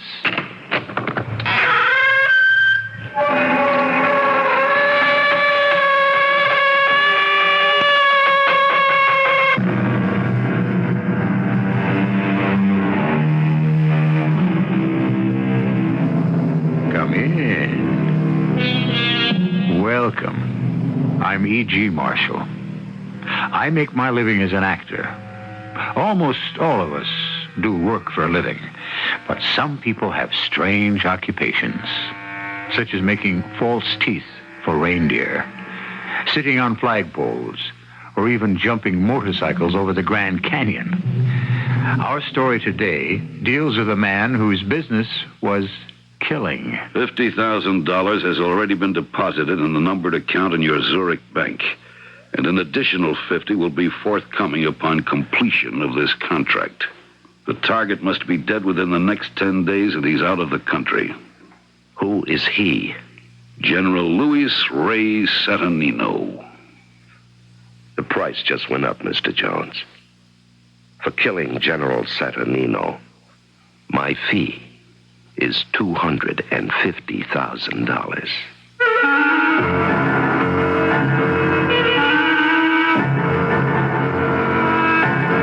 Mystery drama, The Assassin, was written especially for the Mystery Theater by Murray Burnett and stars Larry Haynes.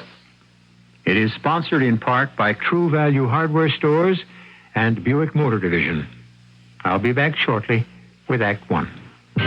We designed the new Buick Electra to be trim and intelligent.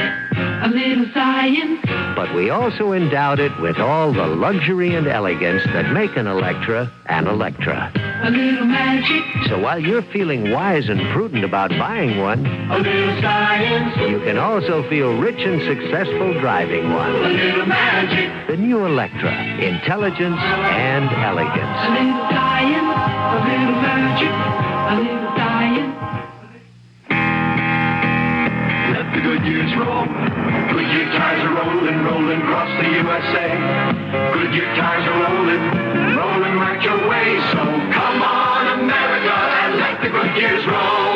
Get 2 650-13 Blackwall Goodyear retreads for just $30 plus 31 cents federal excise tax per tire. No trade needed. Get new tire traction for a fraction of new tire price with Goodyear retreads. Come on, America, and let the good years roll. Ahoy, seafood lovers, have I a treat for you. Close your eyes and contemplate a large pot filled with steamed whole crabs, prawns, clams, and mussels. This taste tempter is one of the specialties served at Squeaky Speakeasy, 9225 Golf Road, Des Plaines. Hi, I'm Gourmet on the Go, Edward Robert Brooks, suggesting you visit Squeaky's unique fun restaurant for lunch or dinner. Seated in recreations of old-time shops like a bakery or barber shop, all decorated with antiques, you'll enjoy delicious fin fish like fresh scrod, fillet of sole and beer batter, and charcoaled fresh salmon. Shellfish choices include steamed Alaskan king crab legs and stuffed whole Maine lobster. Create your salad from a cartwheel tableside. It offers imaginative ingredients like tiny angel shrimp. Squeaky Speakeasy, 9225 Golf Road, Des Plaines. A place to have fun and enjoy fine food. Call 298-3510. 298-3510.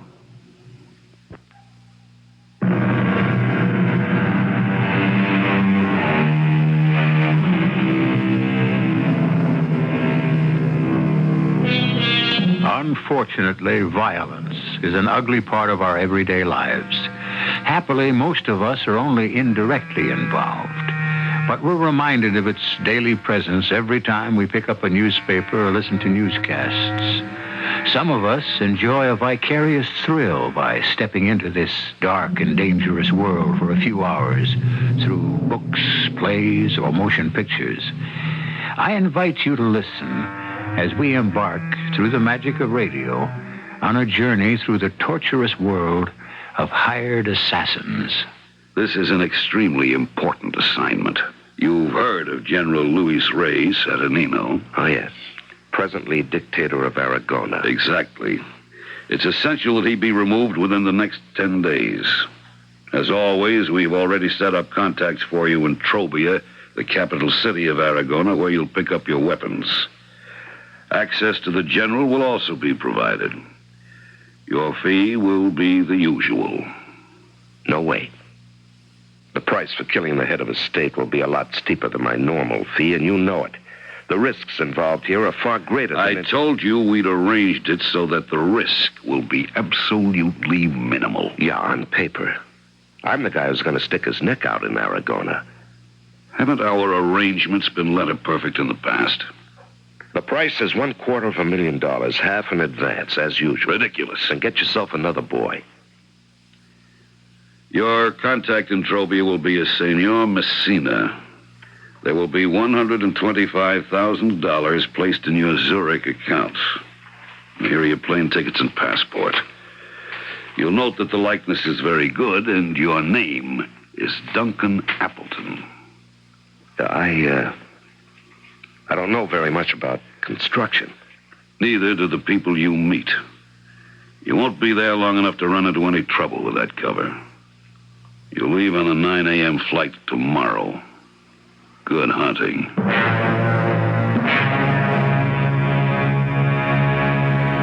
Numbers danced in my head as I left Jones's office.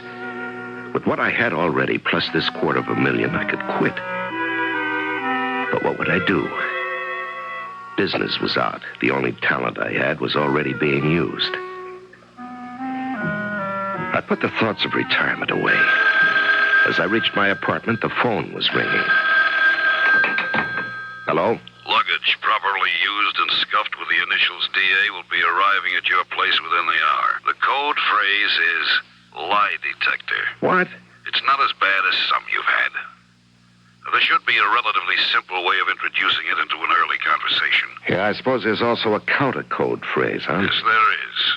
It's those things really do work. Yeah, well, let's hope, for all our sakes, they do. A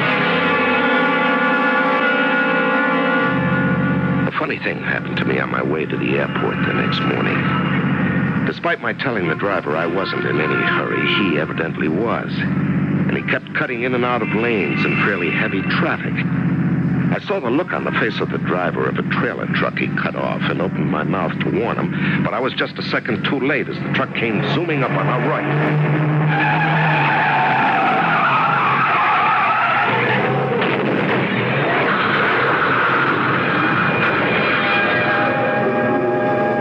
Unless it's happened to you, there's no way of describing it.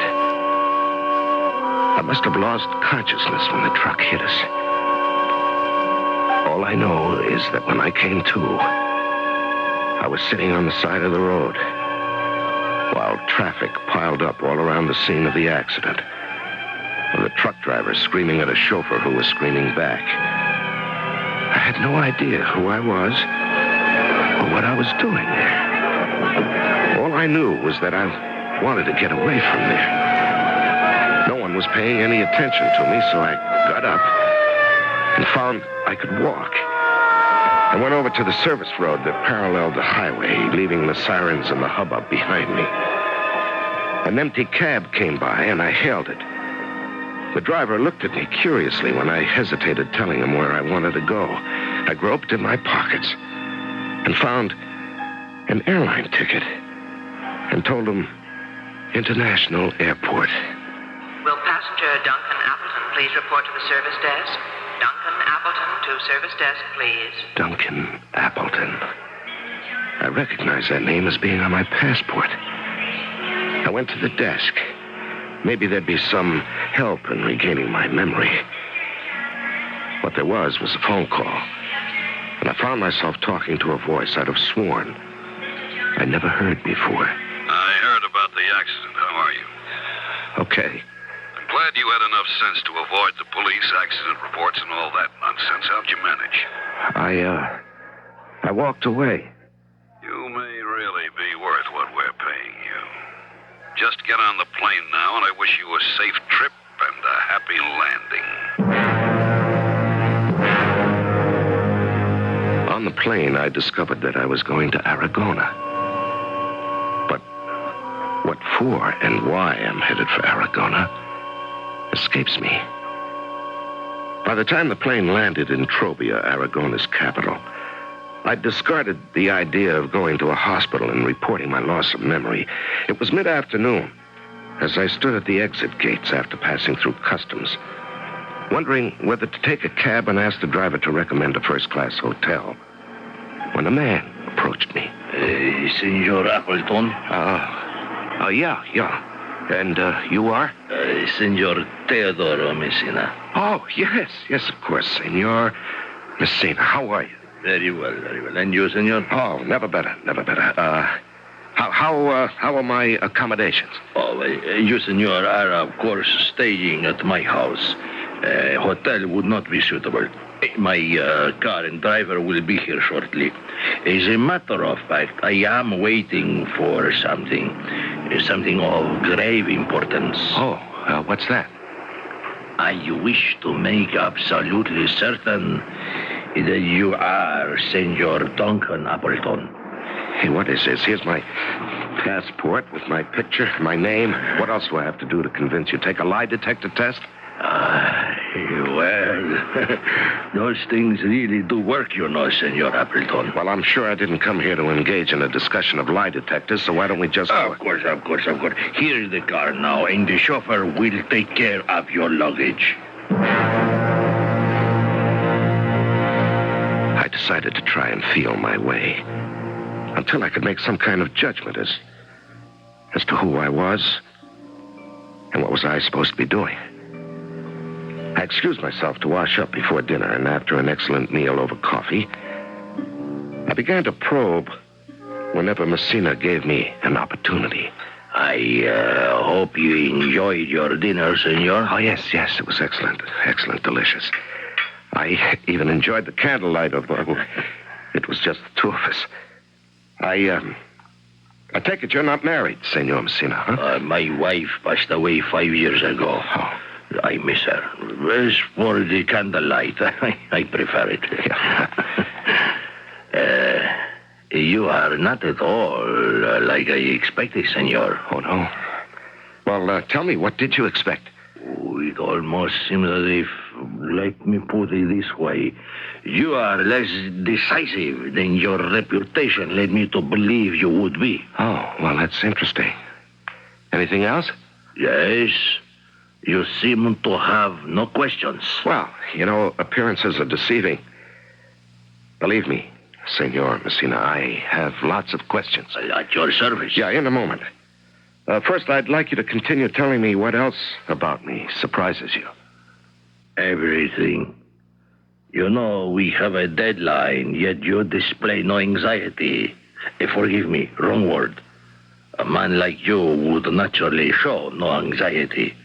But you seem to have no concern about the safety of this house, about your contacts, or about your supplies. Oh, well, I expected you to offer me those details without my having to ask. Senor, I think it's necessary for me to do some further checking on your credentials. Well, I hope that won't put a crimp in our schedule. In my profession, I have found it best to follow the old saying, it's better to be safe than sorry. Yeah. You have visitors? No need to worry. He's expected, and my man will admit him. What happens now will go a long way towards helping me make up my mind about you, senor. I wondered who the visitor was. Should I know him? Or would he know me? I knew something was expected of me, but I still didn't know what. I decided that if my loss of memory was definitely exposed, I'd tell the truth. But having gone this far, I decided to wait and see. The door opened to admit a small, ferrety-looking man carrying a large package. Before the man took 2 steps into the room, Messina spoke rapidly. Julio, I am not introducing you for some very good reasons, which I will explain privately. Just hand the package to the gentleman and let him open it. I was conscious of both men watching me intently. I wondered what I would find when I opened the package. My mouth fell open when I saw what it contained. 2 small caliber guns fitted with silencers. I picked one up and turned it over in my hand. Senor, I believe these are the weapons you prefer. A 25 caliber Beretta, a 22 Colt. Isn't that what you customarily use? You seem astonished, Senor Appleton, if that is really your name. I wonder why you should be so surprised. None of us may like the logical answer to this little riddle.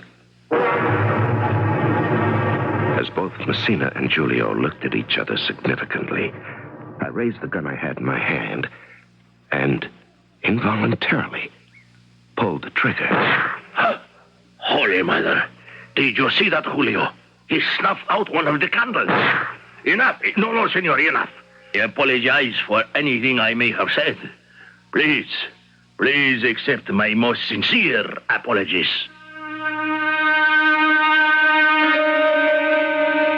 It is said that certain skills, once learned, are never forgotten. For example, riding a bicycle. I'm not sure that this holds true with all other skills.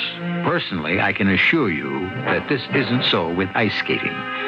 But evidently, it does hold true for shooting. I'll be back with Act 2 shortly. Knowing how to use tools is important before you start the job. Knowing that a tool will last is important before you buy the tool. Hi, Pat Summerall for True Value Hardware Stores to suggest you pick up the March issue of Popular Science magazine. In it, you'll find an 8-page tear-out section telling about Master Mechanic tools, True Value Hardware Store's exclusive line, all American-made with the finest materials, like the Master Mechanic 16-ounce fiberglass hammer, balanced to put the weight on your work, not on your arm, and it's just $9.95. Or the Master Mechanic wet and dry shop vac with attachments and dolly for just $36.95. And the Master Mechanic 7-piece propane torch kit, a useful tool for year-round household repairs, is just $9.97. See the March issue of Popular Science magazine for the 8-page tear-out section featuring Master Mechanic tools, available exclusively at participating True Value Hardware Stores and home centers. True Value, more than just a name, their way of doing business. If America's airline to the world has one mission, it's to provide international travel at prices people can afford. In 1948, Pan Am introduced the first tourist fare. Over the years, we constantly brought out innovations in fares and tours. In 1970, Pan Am was the first to fly the 747. It brought fares down even further. This year, we're offering fares that are a major breakthrough in low-cost air travel. To find out Pan Am's lowest fare to the place you'd like to go, and to learn the specific restrictions, availabilities, and special requirements that apply to such low fares, call your travel agent. You'll find it's a unique experience to purchase something that actually costs less than it used to. Pan Am's low-budget fare from the West Coast to Hong Kong is only $349 each way. Call your travel agent for details from Chicago.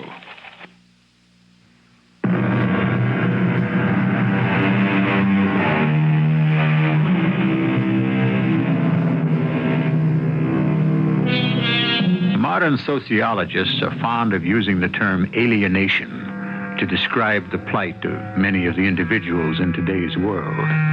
The alienated individual has difficulty finding a place for himself in this hectic civilization. He may, according to the sociologists, even feel disoriented at times.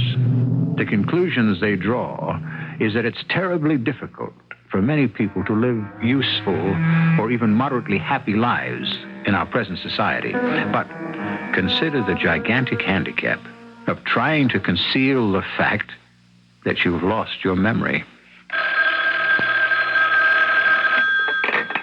Hello. Senor Jones, this is Messina from Trovia. Yes, senor. The scrambler's on.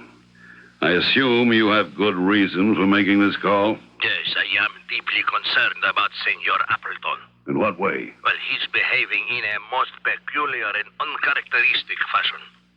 Give me an example. First, when I met him at the airport, he seemed to be unaware of the identifying code. And now that I think of it, he may have stumbled upon the phrase accidentally. Well, that's not uncharacteristic. The senor I know detests having to use codes. His making you sweat was probably his way of getting back at me. That is possible. But you think he's an imposter? I did at first, even though he was on the correct flight and had the code word eventually. But there is no possibility of that. What changed your mind? Julio delivered the weapons, and he shot out 2 candles. Oh, then your concern is based on abnormal behavior. In my experience, yes. Now, he is scheduled for a meeting with Major Barranquillo this afternoon.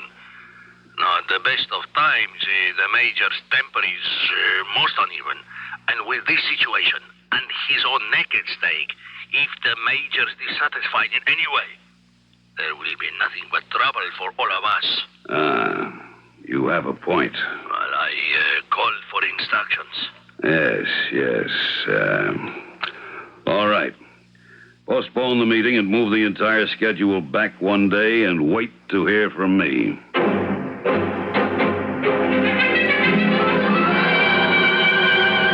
You sent for me, J.J.? Yes.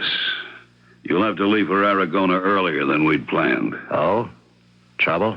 I'm not sure. Messina doesn't like the way EX has been acting. I don't understand. Neither do I, but I trust Messina's judgment. And if he's concerned, then we have to take some action. Along what line? On assumptions. First, what could cause EX to behave strangely?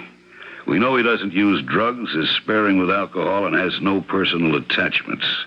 Therefore, we have to assume that perhaps, somehow, he's discovered our master plan. If EX knows the whole deal, he'll blow everything sky high. Including you and me. Me, definitely. And I am not going to live the rest of my life knowing that EX is gunning for me. Exactly.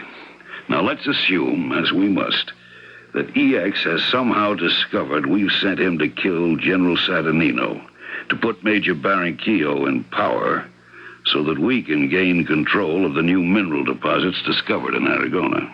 Oh, that's only half the deal. Granted.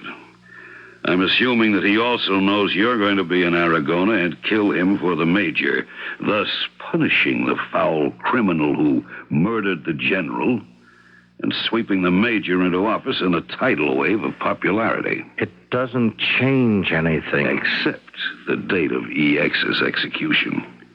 Now, you'll leave for Aragona immediately. You will ambush and kill EX before he carries out his assignment. But then what about the general? You will also kill the general and enlist Messina's help in transporting the body of EX to the general's office so that you have a corpse to prove your heroism. And then you'll give the credit to the brave major. I don't like it. Why not? First, because EX will be suspicious of me. I just went through that with you.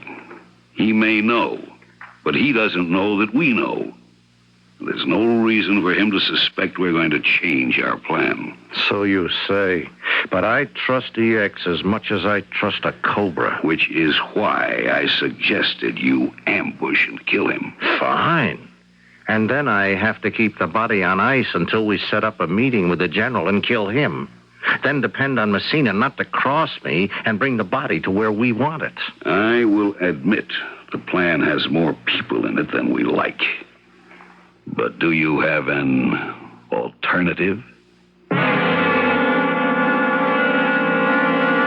I'd made a discovery. It only frightened me. I could handle a gun. I still had no idea who I was, but the evidence was inescapable that the job I'd been sent to Aragona for had something to do with my ability to shoot. After the shooting incident, Messina had politely told me that my important appointment had been put off till the next day. I strolled around Trobia thinking that perhaps if I'd been there before, something would jog my memory and give me a clue to my identity. I came to a rather attractive sidewalk cafe and decided to sit for a while and think. Senor, may I join you? Oh, please. May I order something for you? Thank you. A Campari and soda. Well, that sounds sensible. And now, tell me why. Why I ordered the drink? No, why you asked to join me.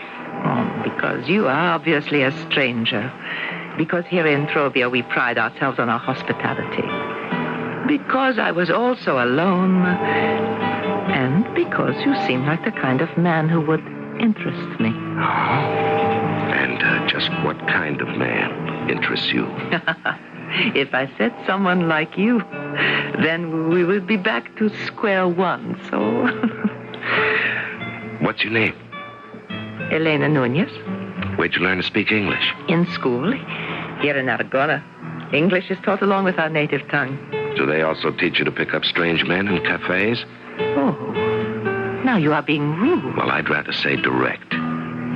I think I shall leave you and pay for my drink. No, please. Stay.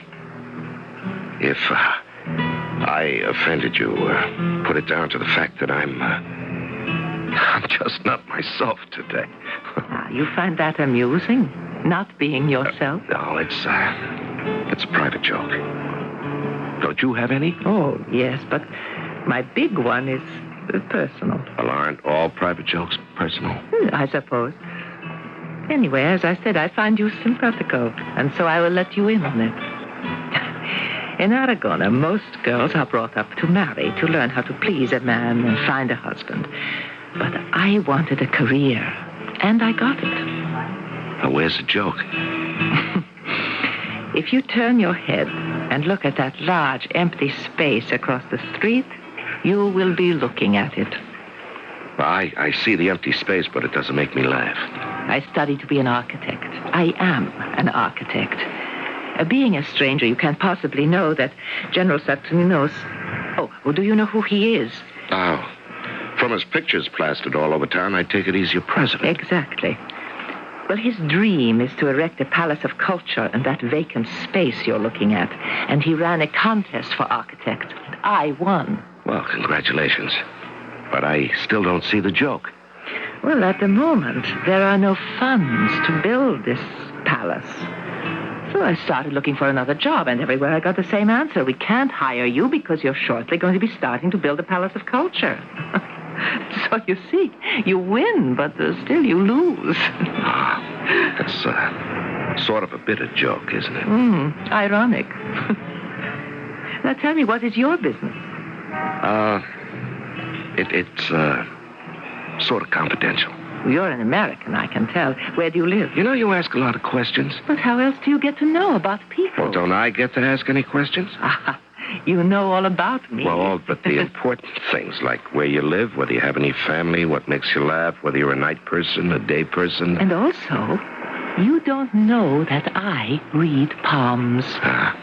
And you're good at crystal ball gazing, too. No, I am serious. Give me your hand. Okay, I'll go along with you here. Oh, this is an interesting palm. Now look at your headline. And this is your heart line.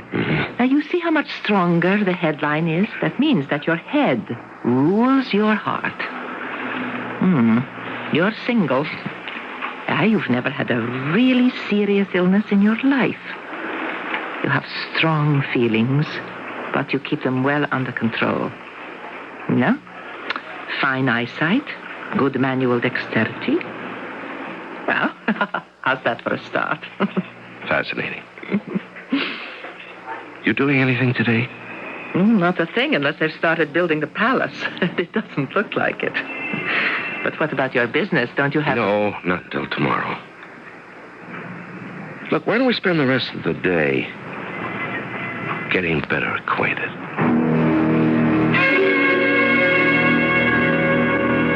I couldn't remember when I had enjoyed myself more. Of course, I had to warn myself that I couldn't remember anything, but Elena was marvelous company. We walked and talked. And by the middle of the afternoon, I knew only that I liked this girl very much. When I suggested that we find a place where we could eat or drink something, she took me to a secluded courtyard. Hidden from the street was a delightful outdoor restaurant. We sat, we ate, we talked. And finally, we fell silent. Elena looked at me. You seem to like me. When are you going to trust me?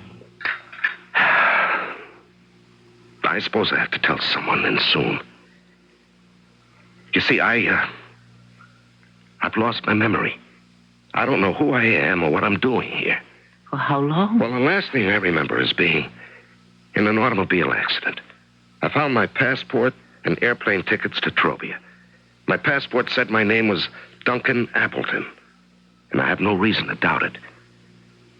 And when I got here, I was met at the airport and taken to the house of a Senor Messina. Do you know him? The name is familiar.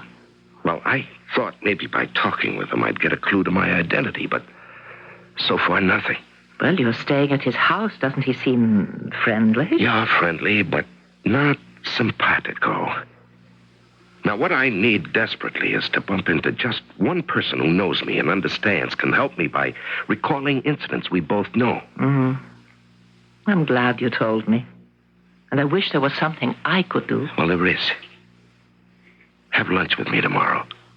Same place where we met. You have a date.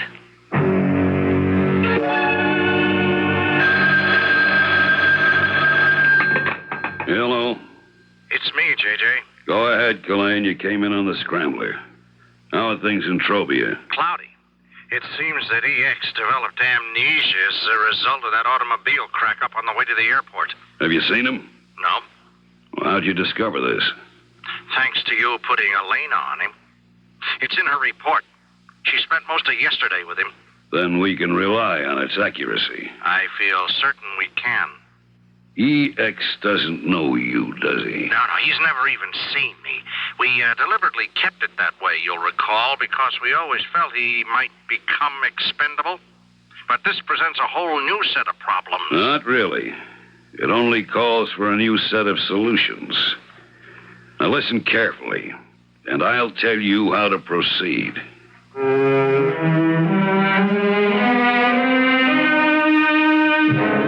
17th century poet John Donne ended a famous poem with the lines, "Nowhere lives a woman true and fair."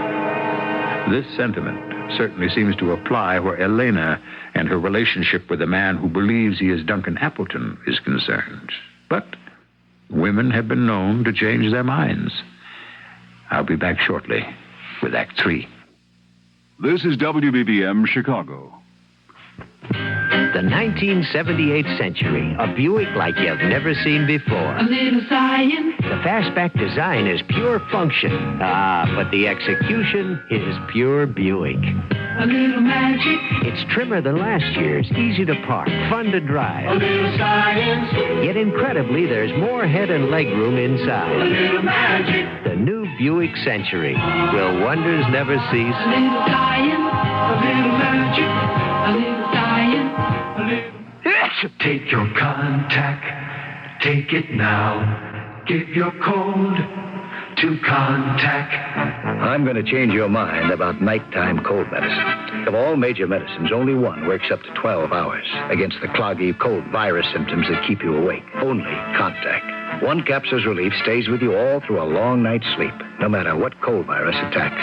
Only Contact. Give your code to contact. Take only as directed. You control me, honey. How did you get that way? Why? Why? Why what? Why not? I had to do something to look different. I was tired of being the same old me. I had to do something to look different. Why, you sure look different, kid. Like a million. Right. A whole new me. What's that supposed to mean? What? Why? It's the perfect solution. Mysteries can be fun, but some things shouldn't be a mystery, like knowing that being in shape is vital to good health, or where to go to get in shape and stay that way. Your YMCA doesn't have any super sleuths, but it sure has fitness experts. After all, the YMCA practically invented modern fitness techniques, and that's no secret. Here's looking at you, kid. Not you. Why? As in YMCA.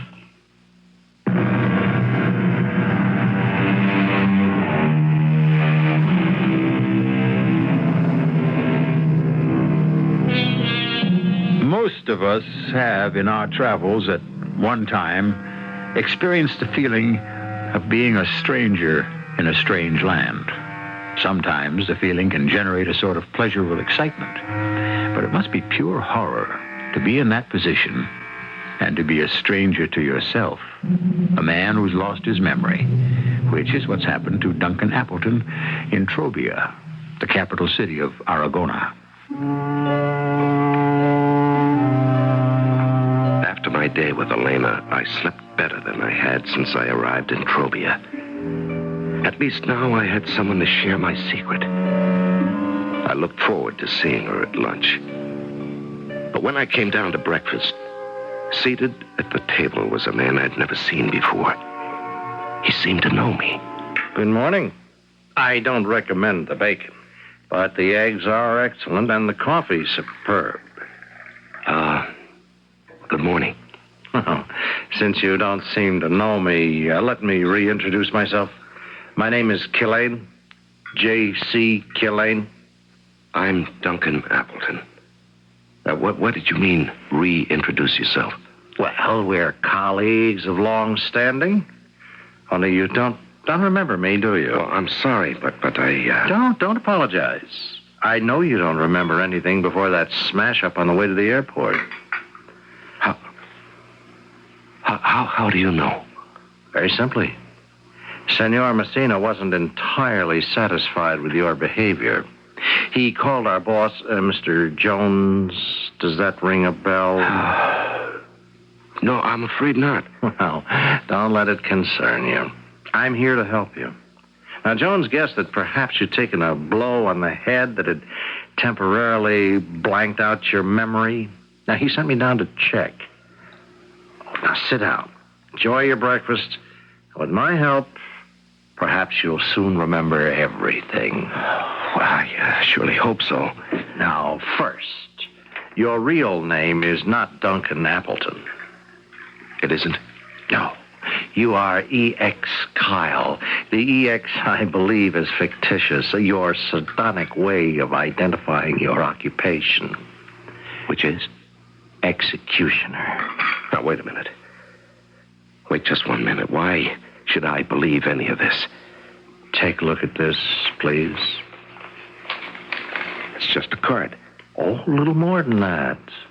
You'll note your picture in the upper left-hand corner and a number of dates and some figures.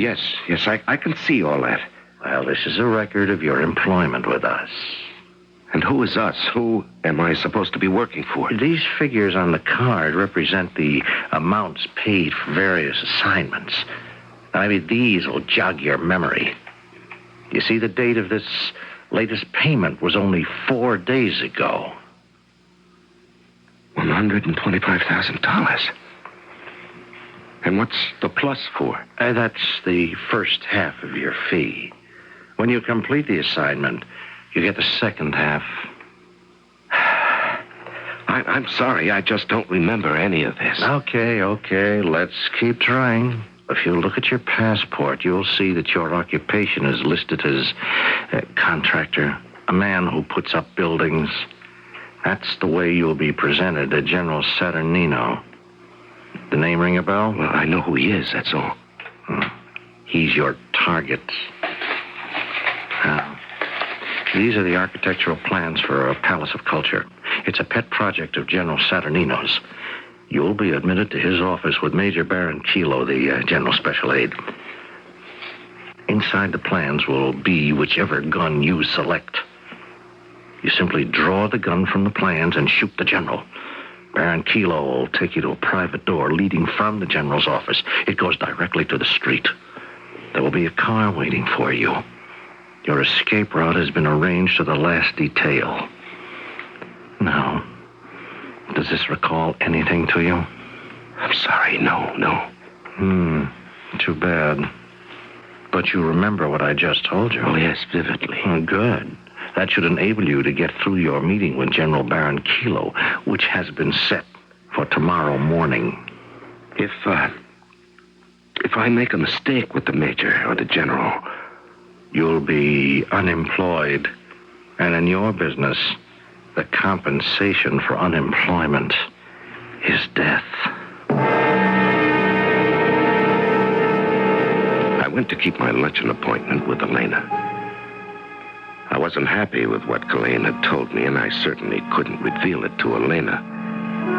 She was waiting with a smile and giving some coins to an organ grinder's monkey who was hopping about on the terrace while the organ grinder played on the street outside.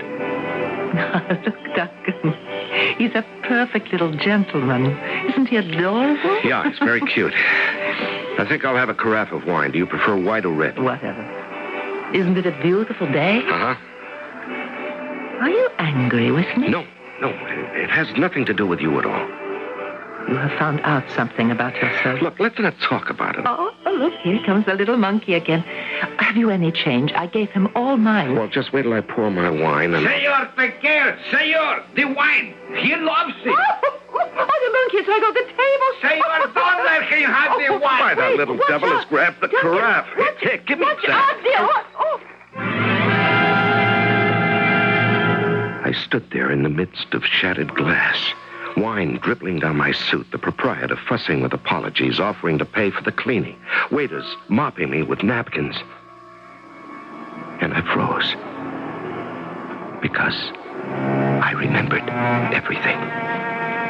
Elena looked at me. I suppose my face had betrayed me. You remember?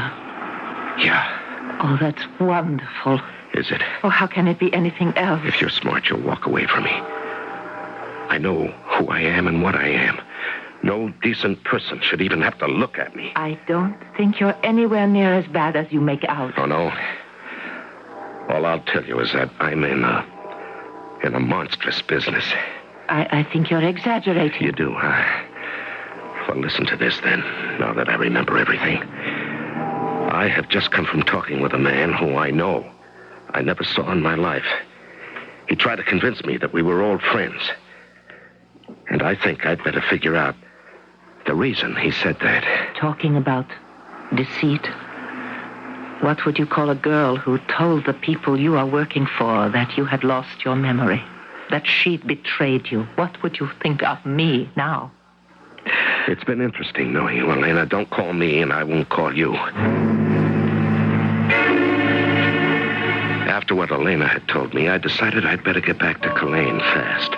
Not allow him to know I'd regained my memory and try pumping him before Elena told him I was myself again. Hey, all back so soon? Yeah, I decided to play it your way. The sooner it's over with, the better I'll feel. Do you think you could move the appointment with Major Barraquillo forward? I can always give it a try. Good. By the way, does the Major know you? He knows of me. And, just how long have we known each other? Ever since you came to work for us, 9 years ago. The name of the company? International Facilitators Limited. And it's headed by J.J. Jones. I wasn't the least surprised to find that Culane was able to arrange an appointment with the Major almost immediately. I returned to Messina's house to report to Culane, but he was out. And I found Senor Messina in a state bordering on panic. Hi, Senor Appleton. I give thanks to God that you have returned. I have a most urgent message for you. From whom? A lady. She said that it's most important that you meet her in the cafe where you met with the monkey. It's a matter of life and death. I'm not interested in anything that lady has to say. Believe me, she was sincere and desperate, Senor. Thank you, Messina, for your concern. I know the lady, and you don't. You are mistaken, Senor. I know her better than you. Elena is my daughter. They mean to kill you. Well, I'll admit that's an intriguing statement for openers, but I don't know what you're talking about or who they are. There is no time for suspicions and lies between us. I know who you are, what you have come to Trobia to do. And they are the people who employ you. Well, I seem to remember they also employ you. Oh, yes, yes. Say anything you want about me. Only believe what I am telling you. Why are you so suddenly concerned about me? Because I fell in love with you. No, don't say a word, please. Just listen. When I first was told to meet you and find out about you, it was just a job. And then you were so obviously lost. I just couldn't help it. Well, you know it is true because you feel the same way about me. Why didn't you tell me then? Because I thought we were just two of a kind. My plans for the palace were chosen because Major Barranquillo arranged it. I love you, believe me, believe me. I almost wish I could.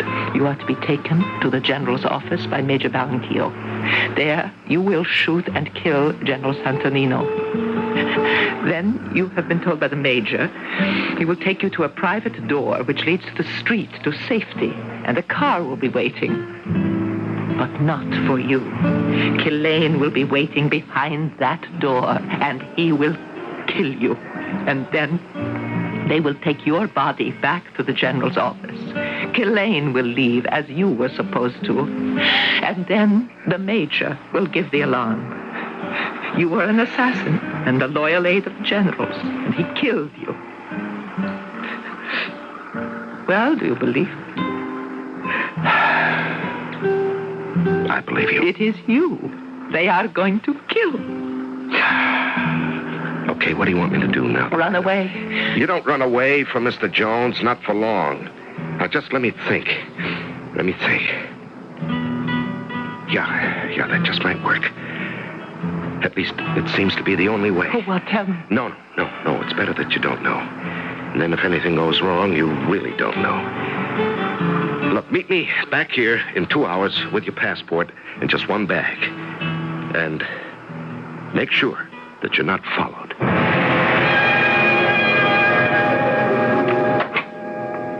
Where did you get to? I wanted to know how the meeting with the Major went. You were out, so I ran an errand. Well, the meeting go okay? Yeah. It went fine. Culane? You see, I know who I am. I've regained my memory. Great. Then there's no need for me to go over the execution plan again. No, none at all. Because the general isn't going to die. You are. Wait!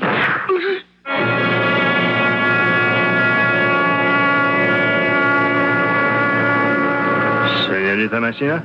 Yes? Y for you, señorita. Oh, thank you.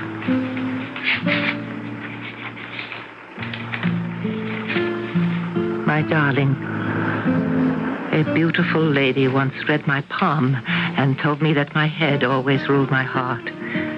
She was right. This way. Saying goodbye, only one of us is doomed. I love you. Believe me, as you said, you loved me earlier. And so I give you the only gift worth having. The gift of life. Please live it happily for me. In his farewell note, E.X. Kyle told Elena that his decision not to meet and run away from her was a decision made by his head, not his heart. I think it was just the reverse, an affirmative act of love. We might quote from Dickens and say it was a far, far better thing he did than he had ever done, giving up his life for the woman he loved. I'll be back shortly. Hi, I'm Alan Ludden. Suddenly, without any warning, the person you're with has a heart attack, and there's no one else around except you. Now, if you know cardiopulmonary resuscitation, or CPR, you could save that person's life, because what you do in the next few minutes is critical to his survival. CPR is a basic life-saving procedure. Its purpose is to restore life after sudden and unexpected death. CPR has to be learned. It will require some of your time, approximately 4 to 6 hours of instruction and practice before you can be certified. And it's worth every minute of it. 350,000 persons each year die of a heart attack before they get to a hospital. Many died simply because no one knew what to do. So write your American Heart Association for information about where to learn CPR and contribute to the American Heart Association. We're fighting for your life.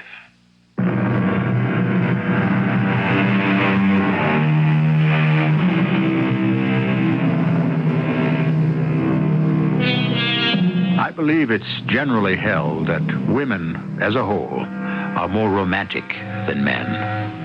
A very wise man once told me that the opposite is true. And as proof, he gave this example.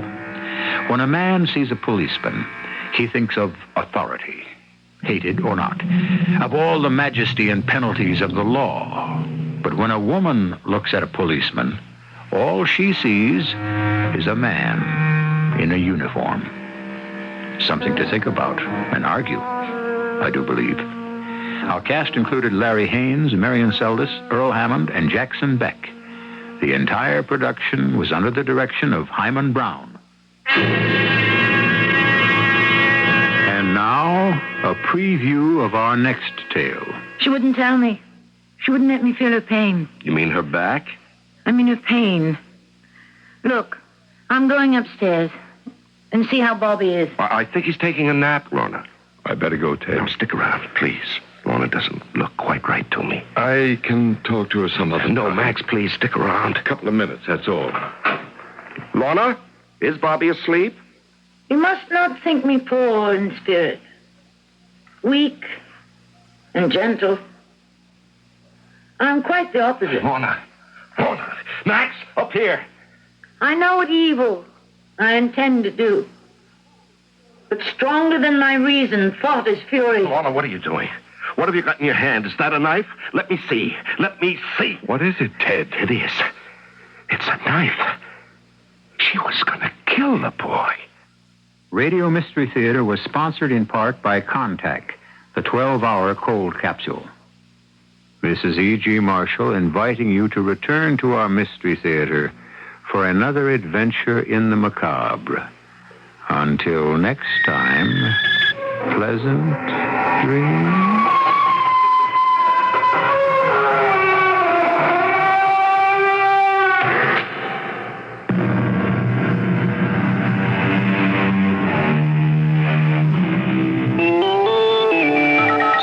CBS News. The nation's soft coal miners have started voting on their proposed contract to settle their strike. Initial results from several dozen locals show the contract is being turned down by roughly 2-1.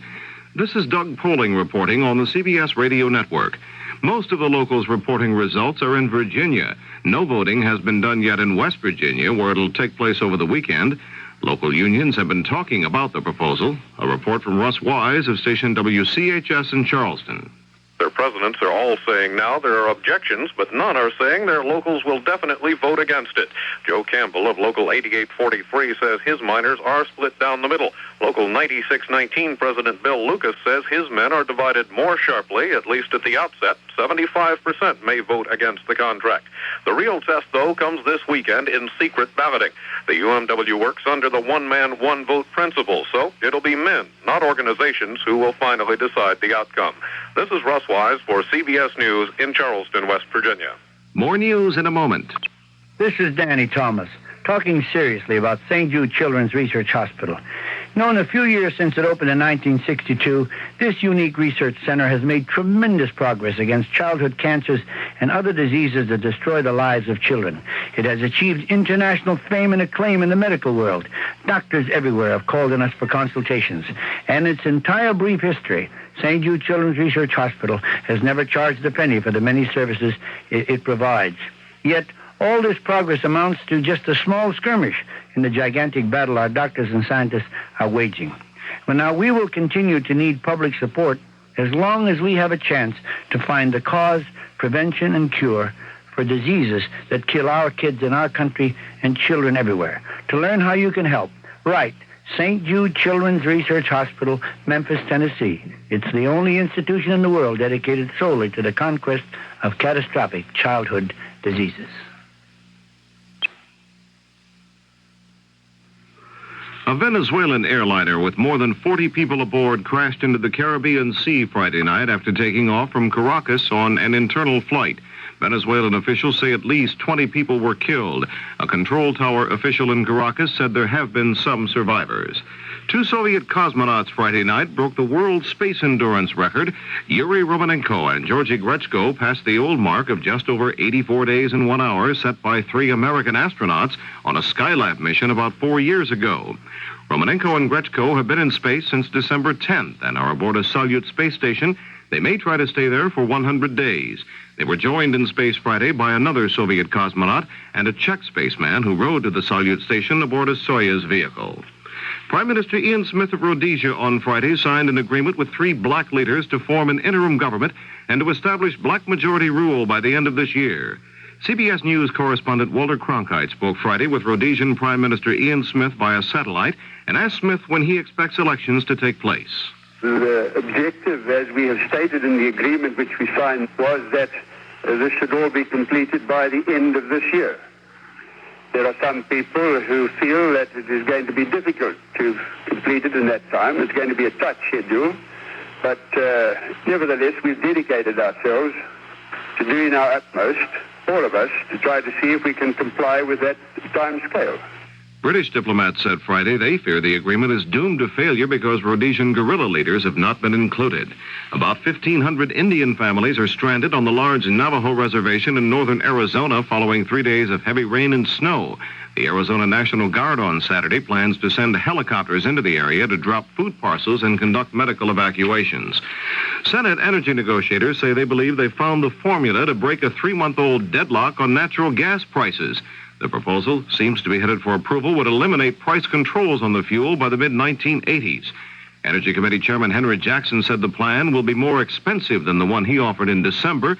That would have meant a price tag of another $9 billion a year for natural gas. Now this.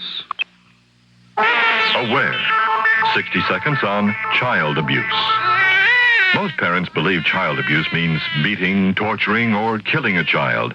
But abuse doesn't have to be physical. It can be verbal. Do you ever abuse your children? No, I don't hit my kids. I couldn't do that. I do insult them, though, and make them feel stupid. The child abuse can be emotional. Sure, I love my kids, but there are times when I make them think I don't. Sometimes the abuse is sexual. In any case, there is not a sharp distinction between those who abuse their children and those who don't. If you've ever thought about abusing your child, it's time to contact professional help. A list of organizations to call is available in a free report from AWARE, Box 55, Los Angeles. Ask for child abuse. AWARE, Box 55, Los Angeles, California, 90053. AWARE, a human concern project, the Seventh-day Adventist Church. The nation posted a $2,380 million trade deficit in January, the 20th month in a row imports have exceeded exports. Again, the big problem was imported oil. There was a 4% rise in oil imports, which totaled $3,200 million in January. The deficit means more dollars continue to leave the country than the United States is earning from sale of its own products abroad, and that's a situation that can lead to a worsening of inflation and unemployment. This is Doug Poling, CBS News. Here's 78 on 78. News Radio 78, WBBM, Chicago. Good evening, everyone. It's 11:29 now on News Radio 78. This is Alan Bick.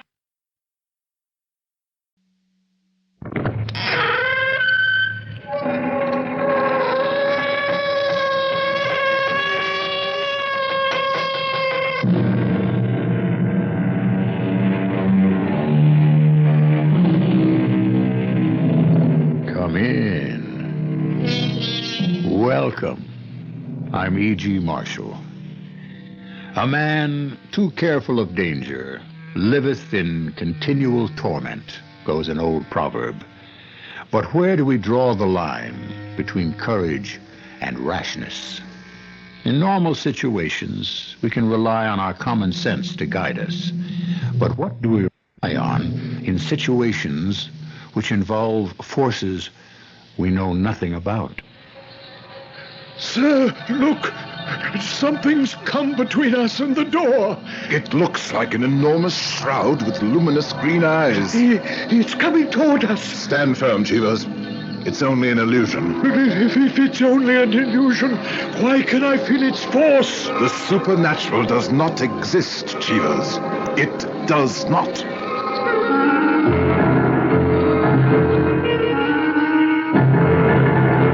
Our mystery drama, The House and the Brain, is based on a short story by the English writer Edward Bulwer Lytton. It was adapted especially for Mystery Theater by Percy Granger and stars Gordon Heath.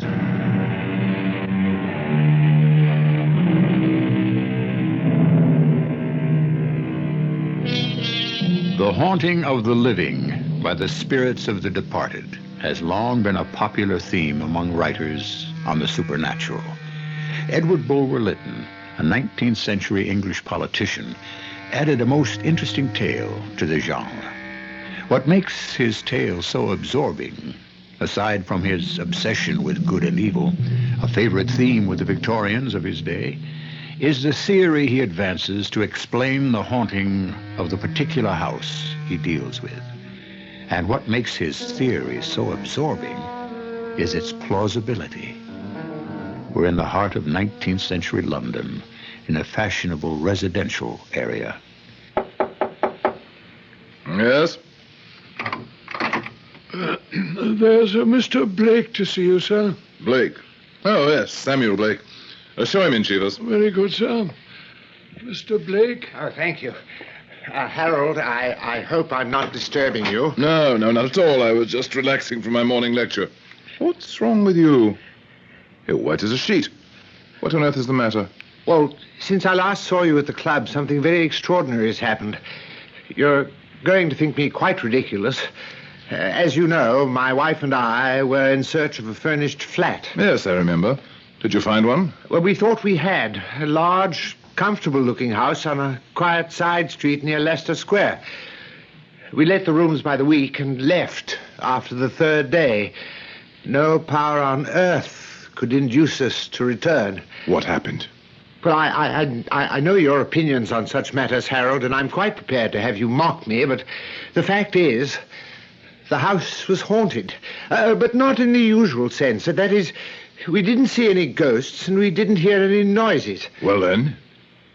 What drove us away was an undefinable terror.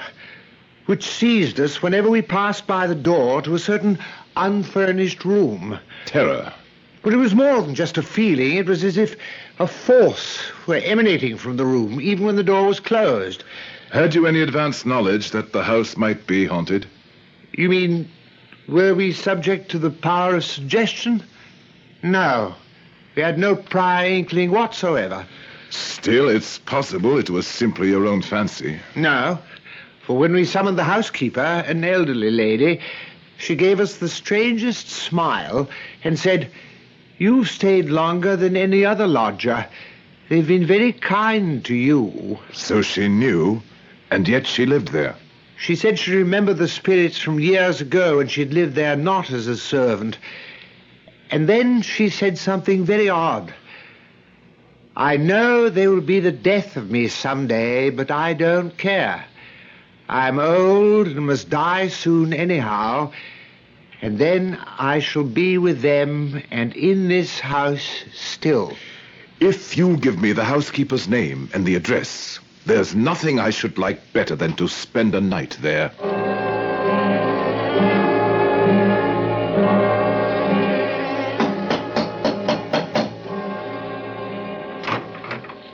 Yes?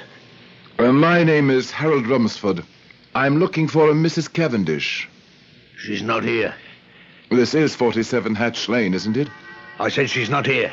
I was told by a former lodger, Mr. Samuel Blake, that she was the housekeeper of this establishment. Mrs. Cavendish is dead.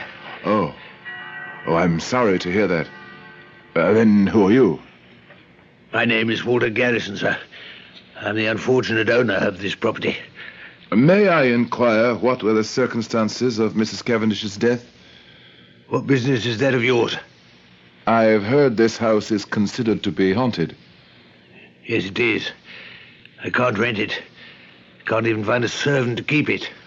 I'm a scientist by profession, Mr. Garrison, but I've made a lifelong study of supernatural phenomena, and I'd be most obliged if I could hire your house for a night to examine it.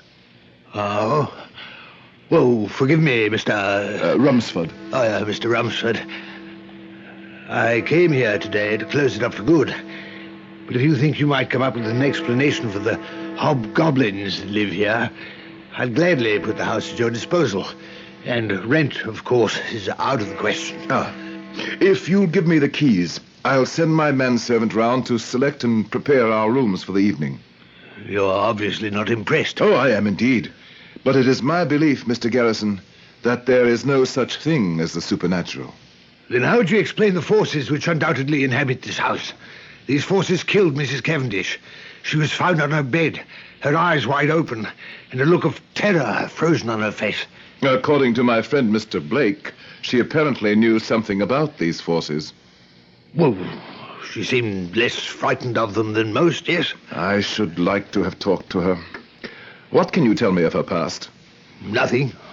Nothing more than she was once mistress of the house. But I can make inquiries if you think it might be helpful. It would indeed, for I'm convinced that with sufficient information, we could come up with a very rational explanation.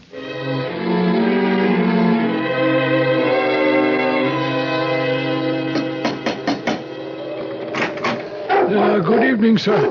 Welcome to the haunted house. Hello, Cheevers. You brought Duke with you. He enjoys prowling about these old houses so much I could hardly leave him at home. Right. Well, if you come upstairs, I've got a room all ready for you. Have you seen or heard anything yet? Oh, a couple of queer things, I suppose. What? Well, the sound of feet pattering behind me. And once or twice whispers in my ear. Nothing more. And you weren't at all frightened? Oh, no, not in the least, sir. No. This is your room, sir. I've got a nice fire going to keep the night chill away. And where's your room? I chose the adjoining chamber, right through that door there. Good. Now, let's begin by having a look at the room which gave old Blake and his missus such a fright. Yes, sir. Just follow me. It's at the end of the hallway here. I've been down there once already. How did it seem? Quite harmless. You didn't feel anything? No, sir. Just a simple, vacant room. Here we are. Oh, that's odd. What's the matter? Well, I'm certain I left it unlocked. I shall have to go back for the key. Did you see that? The door opened by itself. Obviously, we are being invited in to have a look round. Hold up the candle, Cheevers. Yes. Well, the room's quite bare. Where could the person who's playing these tricks hide? The walls seem quite solid. No hidden doors. Sir, the door closed. It's locked. We are trapped. I must say I'm beginning to imagine how Blake must have felt. Look. It opened again. Quickly, get out to the landing. I got a very distinct impression in that room, Cheevers. Sir? A sensation as if we were in the presence of a powerful force of evil. Sir, there's something else. What? In this room up here on the next landing. Quiet, Duke. What room is this we're going to? It was the housekeeper's. The room where she was found dead. In the drawer by her bed, I found 2 letters. I see they're both addressed to Mrs. Cavendish. Postmark date is 35 years old. Would that have been when she was mistress of the house? Probably, yes. Now, here's something both letters make reference to. Something that sounds very much like a crime. Listen. Don't let anyone be in the same room with you at night. You talk in your sleep. And in this one, even more interesting. What's done can't be undone. And I tell you, there's nothing against us, unless the dead should come to life. And next to this, in the margin, written in a female hand, are the words, "They do." Hey, what was that? I don't... But, sir, look, in front of you. The hand... It's grasping the letters. The hand's disappeared, taking the letters with it. Are you all right? Something struck my arm. It's numb. Sir, there's another presence in this room. I can feel it. Hold steady, Cheevers. Look, the flame in my candle, it's beginning to flicker even though there's no draft. It's growing smaller. What's the matter with Duke? He must see something. He's cowering in terror. What happened? Oh, Duke, he's been flung against the wall, sir. He's dead. Dead? Are you sure? Yes. His neck is broken. What force could have caused it? I don't know. But we'd better get back to our rooms. Look, there's something coming between us and the door. I think that's your answer, Cheevers. An enormous shadow. Meant to terrify us. Do not give in. But its eyes, sir. Look at its eyes. They're green, shining like a serpent's. It's just a trick. A trick? It took the letters, didn't it? It struck your arm. It killed Duke. Look. It's coming toward us. Stand fast. I can't. This thing means to kill us. We must get out of this house as quickly as possible. Are you coming, sir? No. I'm going to stay until I find out what this thing is.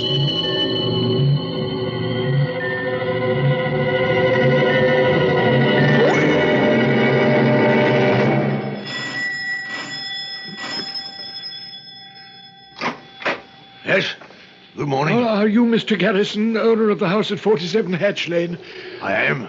What may I do for you? My name is Cheevers, sir. I'm manservant to Mr. Harold Rumsford. Or perhaps I should say the late Mr. Rumsford. What? What's happened? We must call the police at once. Your house contains a force of such power I saw it break the neck of my master's dog with my own eyes. Broke its neck? That's when I fled. And Mr. Rumsford? He was determined to stay and confront this force, this apparition that arose before us. It was horrible, sir. It had empty, snake-like eyes that glowed in the dark, the most terrible shade of green, and it was as tall as the ceiling. And Mr. Rumsford has not been home this morning? No, sir. We must go right away. Excuse me. I'm sure we'll find him horribly mangled. Mr. Rumsford. Good morning, Garrison. Cheevers. Sir. Are you all right? I think so. It got considerably worse after you left. What happened? Oh, I can describe what I saw, Mr. Garrison, but I'm not at all sure I can explain it. Of one thing, however, I am absolutely convinced. This force that haunts your house is a powerful and evil will that somehow has its origin in a living human mind.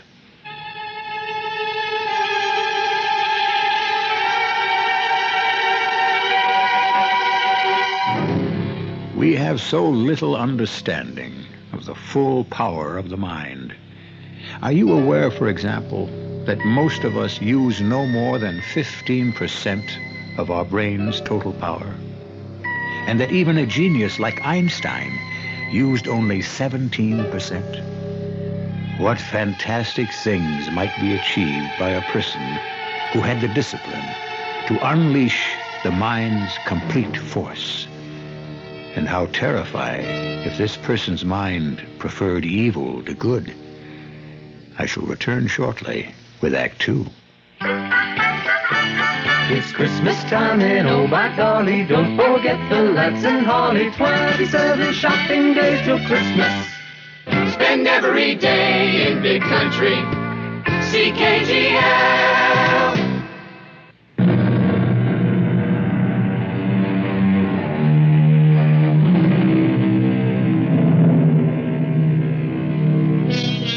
If a man harbors any sort of fear, it percolates through all his thinking, damages his personality, and makes him landlord to a ghost.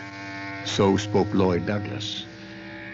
Fear can make us cowards, but it is also a survival instinct bred into all species. Lack of fear can lead us down dangerous paths. Harold Rumsford has demonstrated a remarkable presence of mind, but is this to be envied? For where might it lead him? You think some person is behind the troubles in my house? Why, Mr. Rumsford? Because, Mr. Garrison, things do not simply appear out of thin air. Cheevers. Yes, sir. I must talk with Mr. Garrison. Will you wait for me at home? Yes, sir. I want to apologize for breaking ranks last night. That will be all, Cheevers. Yes, sir. Good day, Mr. Garrison. Good day. Let me begin by describing what happened. Your manservant told me about the shadow. With the curious snake-like eyes, yes. Next, I was attacked, literally attacked, by a horde of images. I could feel them physically striking me. Now, what kind of images? I couldn't tell. They seemed only half-formed and came and went with lightning speed. But the strangest thing was, I felt the threat was not to my body, but to my mind, as if someone were trying to subjugate me by terror. And I knew if I gave in, my fear would kill me just as it killed my dog. Oh, yes, I heard about that. I'm sorry. Quite abruptly, this random assault of images gave way to two brief scenes. In the first, I saw the apparitions of a young man and woman dressed in fashions popular 100 years ago. They approached each other like two lovers, but just as they touched, the shadow swooped down and covered them. And when he drew back, they lay as if dead upon the floor. And the second scene? It was the phantom of an old woman, possibly Mrs. Cavendish. Why do you think that? Because she was reading two letters I'd found in her room that hinted of some crime. They'd been snatched from my grasp. As she read them, her face was transformed into a young woman's. Then behind her there appeared the bloated face of a man. Bloated? As if he might have been drowned. The woman turned and reached out for him as if she was begging forgiveness. But just then the shadow swooped down again, and when it withdrew, The figures had vanished. That's a remarkable coincidence. What is? You remember asking me to make inquiries about Mrs. Cavendish? Well, she was married to a rather strange man with an unsavory reputation, supposedly an American. They bought that house. Shortly afterwards, Mrs. Cavendish's older brother was found drowned, like the man in your second apparition. The crime referred to in the letters? Possibly. Foul play was suspected, though it couldn't be proven Mrs. Cavendish came into a good deal of money as a result of her brother's death. What happened then? The American husband took the money and vanished. Disappeared. The house fell to my uncle in lieu of payment of a loan. And from charity, he kept Mrs. Cavendish on as housekeeper. We may be onto something here. The mind, Mr. Garrison, is a powerful and mysterious organ. We have no idea what might be the ultimate range of its power. For example, it's been discovered recently that the basis for the brain's thought waves is electrochemical. Think of the implications. A brain, theoretically, could transmit thoughts over incredible distances. Thoughts powerful enough to kill old Mrs. Cavendish? Even if you're correct, why should a person want to do this? Why does an evil person want to do anything? I don't know, Garrison. But I am certain that what I saw and felt in that house last night were the half-formed and ever-shifting thoughts of a human brain. But could this brain, or this person, have known details of Mrs. Cavendish's brother's murder? Presumably, the only two who knew about it were Mrs. Cavendish and her husband. What is a powerful and mysterious organ? We have no idea what might be the ultimate range of its power. For example, it's been discovered recently that the basis for the brain's thought waves is electrochemical. Think of the implications. A brain, theoretically, could transmit thoughts over incredible distances. Thoughts powerful enough to kill old Mrs. Cavendish? Even if you're correct, why should a person want to do this? Why does an evil person want to do anything? I don't know, Garrison. But I am certain that what I saw and felt in that house last night were the half-formed and ever-shifting thoughts of a human brain. But could this brain, or this person, have known details of Mrs. Cavendish's brother's murder? Presumably, the only two who knew about it were Mrs. Cavendish and her husband. Whatever became of Mr. Cavendish? No one knows. After his disappearance of the brother's money, he was never seen or heard from again. Well, I cannot answer your doubts. My theory is obviously incomplete. Then there's nothing that can be done to save my house? No. I think that wherever the haunting force comes from, its receptacle within the house is the small, unfurnished room on the second floor. I noticed that room is an addition and not part of the main body of the building. It could be removed. And you believe that if I did that... You would cut the telegraph wires from the source, so to speak, and be left with as pleasant a house as any in London. Cheevers and I will assist you. I think the house simply ought to be locked up permanently. What is there to lose? It will give me the chance to test my theory and possibly restore the value to your property. Very well. A small enough expense, I suppose. We'll engage some workmen in the morning.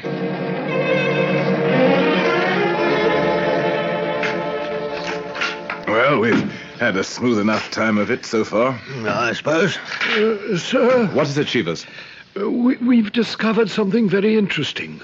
There appears to be an entire room beneath this one. Did you know anything about this, Garrison? No.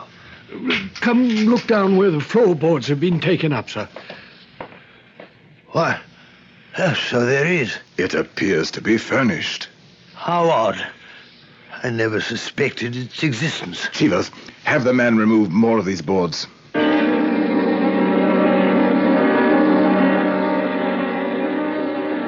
This room has obviously been sealed off for some time. The furniture's 100 years old. Sir? Yes, Cheevers. Look at this. Lodged in the chimney brick. What? Oh, it's a wall safe. Oh, the lock is quite securely fastened. Do I have your permission to force it? Mr. Garrison? Well, yes, by all means. What do you find in there, Rumford? Several small bottles filled with liquid, a small iron rod, and 3 rocks. Rocks? Yes. Crystal, amber, and lodestone. Well, those are hardly such valuable rocks as to warrant their being locked in a safe. I don't believe they were locked up for their value, Garrison. Think for a moment. What do crystal, amber, and lodestone have in common? Well, I don't know. They all possess electrical properties. They are excellent conductors of current, as is the liquid in these vials. Well, that supports your theory that the forces might be telepathically transmitted. What else is in here? Well, look here. Wrapped in a sheet of paper. A man's portrait in miniature. He has a most striking countenance. In fact... Rumsford! I know this man. You do? How? Where? In India. He was a Frenchman by the name of De Roca. A more ruthless man I've never known. Just to look at him made me shiver.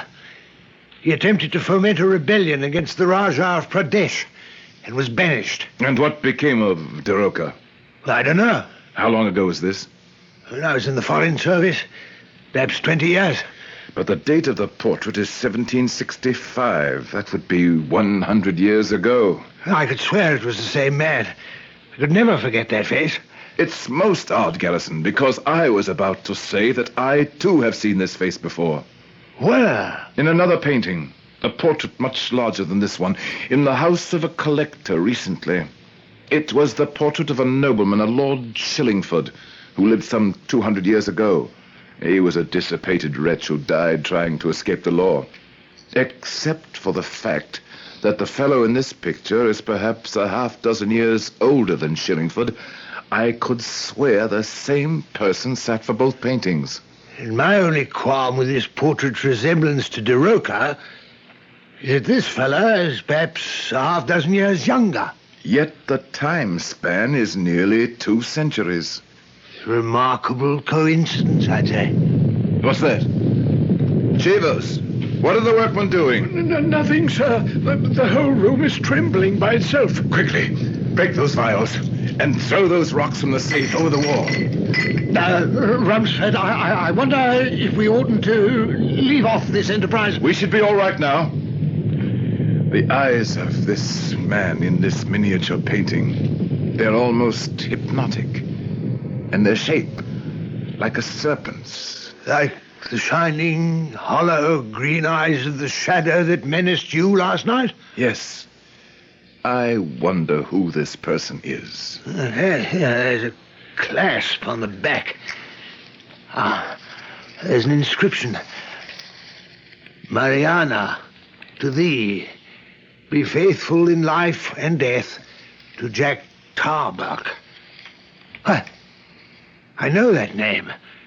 Tarbuck was a scoundrel who made a sensation in London a century ago and was forced to flee the country on the charge of murdering his mistress and his rival within the walls of his own house. That could be the first of the 2 scenes I witnessed last night. The death of the 2 young lovers. Yes, it certainly could. Because the house Jack Tarbuck lived in was this one. You're sure? Yeah, I remember my uncle telling me. Hey, look. There's something written on the paper the miniature was wrapped in. It's in Latin. On all that it can reach within these walls, living or dead, works my will. Accursed be this house, and restless the dwellers therein. So, all these years, this house has been haunted by the ghost of a jealous, jilted lover. Have you got a match? Oh, yes, I believe so. Burn this paper. There goes the anathema, up in smoke. Well, Garrison, let us hope your house will now be safe to live in once again.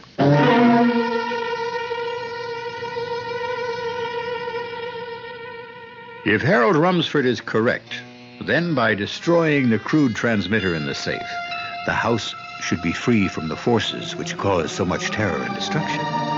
Some very interesting questions have been raised which have yet to be answered. I shall return shortly with our final act.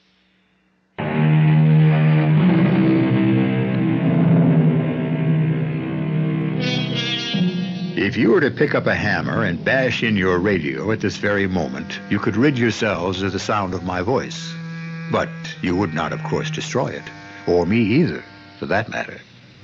This grim thought is simply by way of illustrating the point we have reached in our story.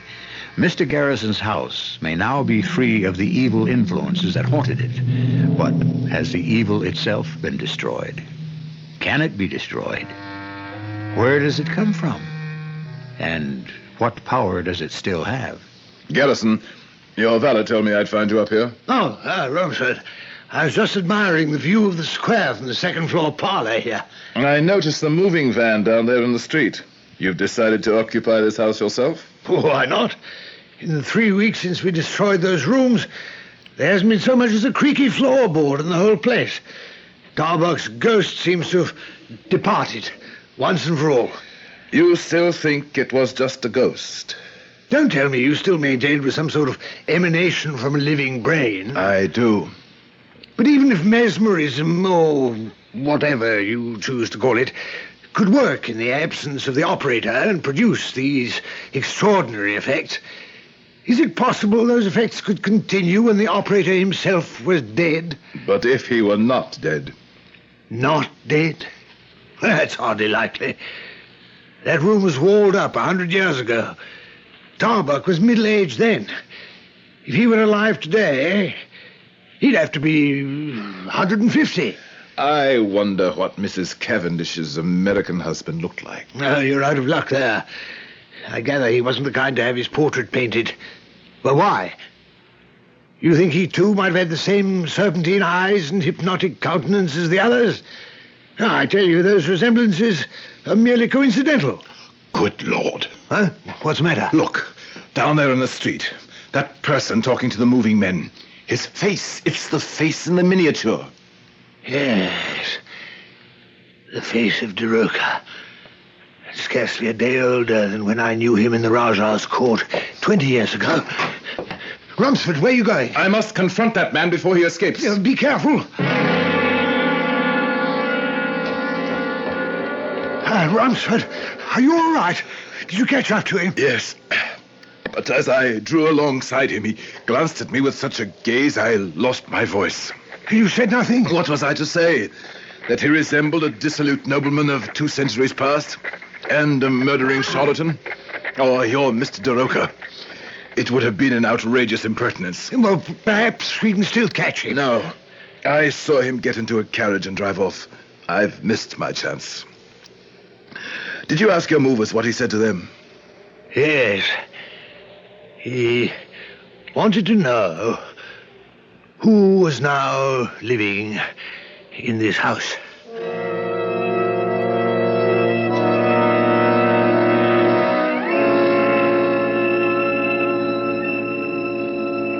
Harold. Oh, hello, Samuel. I haven't seen you at the club here for weeks. Not since I came to your house that morning with my tale of terror. Did you go through with your plan to spend a night there? Yes, I did, actually. Wasn't I right? Wasn't there a supernatural force? There was a force there. Blake, that man. What? The gentleman who just entered on the far side of the lounge. It's he again. Pardon? Oh, yes. Fancy, I didn't know he was in town. Do you know him? Yes, matter of fact, I do. He's a most remarkable person. I met him last year in Damascus. What can you tell me about him? Among other things, he's the best Oriental scholar I know. What nationality is he? British. He's lived out of the country for many years, though. He's only recently arrived here. Just between you and me, I suspect he's a renegade of some sort. What makes you think that? Because he's immensely rich. But I have no idea how he came to be so. Nor, so far as I can tell, does anybody else. And, by the way, he's a great mesmerizer. A mesmerizer? Oh, yes. I've seen him with my own eyes produce effects on inanimate objects. Will you introduce me to him? I have some questions I should very much like to put to him. Yes, of course. What's his name? A rather plain one. Richard. And his birth? His family? I have no idea. His past is really quite a mystery. Come, if you want an introduction. Mr. Richards? Yes? Mr. Samuel Blake, I believe. Yes, we... Met in Damascus on April 3rd of last year. Yes. I should like to introduce you to a friend of mine, Professor Harold Rumsford. He's a scientist with a particular interest in natural forces. How do you do? I'm most interested to meet you, sir. I'm sure you two have much in common, and you must now excuse me. I see the gentleman I've been waiting for has arrived. Goodbye, Blake. And remember, Harold, the next time we meet, I want to hear all about your experiences in that house. What house is that? Nothing. Your accent, Mr. Richards, it's quite singular. Is it? Yes, rather difficult to place. I would venture to say you've traveled a good deal. Yes. I've not been in the habit of speaking English for some years now. Not since you were banished from the court of the Raja of Pradesh. I beg your pardon. I have seen a miniature of you, Mr. Richards, in a house you once inhabited and perhaps even built in Hatch Lane. You passed by that house this morning. Look at me, Mr. Rumsford. No, you shall not attempt to hypnotize me. I have been a student of life and nature, and there are some questions I am determined to ask you. I sense you're a highly intelligent man. That may prove important to me. Therefore, I concede you the privilege you seek. What would you ask? What is the ultimate power of the human will? What is the ultimate power of thought? Think, and in an instant you're in China. True, but my thought has no power in China. It may have. A simple thought may alter the whole condition of a country, may it not? What is a law but a thought? Thought does have power, Mr. Rumsford. But does it have the power to revive the thoughts of the dead? Or to survive death itself? I decline to answer. Then it is possible that intense evil in an intense will, aided by certain scientific means, may produce extraordinary effects. Is it possible, for example, that it can haunt a house by raising all the guilty thoughts and guilty deeds ever conceived or done within those walls? And is it possible that if this will were disciplined and focused enough, it could invest these thoughts with the power to kill, if the will of the person under attack did not resist with more strength than the will of the attacker? You are not without glimpses of a mighty secret. Glimpses? You are only close to the truth. Why do you refuse to answer my question about the power of thought to survive death? Why do you think, Mr. Rumsford? I shall give you a hint. The brain may have such potential, but in the instance which you have just described, it is not necessary. Then it is true. It is possible. A person having trained his willpower to such a degree may turn that power on himself. Precisely. And will to live on. From time to time he appears to die. He transfers himself and his wealth to another part of the world and doesn't return until those that would remember him are dead. Is this true, Mr. Richards? Is this true, Lord Shillingford, Jack Tarbuck, Mr. Cavendish, Mr. De Roca? You have an extraordinary perception, Mr. Rumsford. An extraordinary mind. But even though you can slow the advance of age down to an imperceptible crawl, you cannot arrest it altogether. I can see lines in your face that were not there in your portraits. You will die, Mr. Richards, For even a will as powerful as yours cannot conjure immortality. I have sought one like you for the past 100 years. What? It is too late. You have looked at me. You cannot avert your eyes. Look, Mr. Rumsford, look. Now that I have found you, we will not part till I know what I desire. The vision that sees through the veil of the future is in you at this hour, never before and never to come again. Soar and look forth. You are right. I have mastered great secrets by the power of the will. But I must know, can I escape death by accident? No. Every accident is providence. Shall I then die by an accident, or ages hence by the slow, inevitable growth of time? You shall die by accident. But is not the end still remote? Regarded by normal standards, it is still remote. And before it comes, shall I use my powers to win the power that belongs to kings? You will yet play a part that will fill the earth with commotion and dread. You will have power such as no man has ever had before. But not forever? Not forever. How and what is my end? Look east, west, north, and south.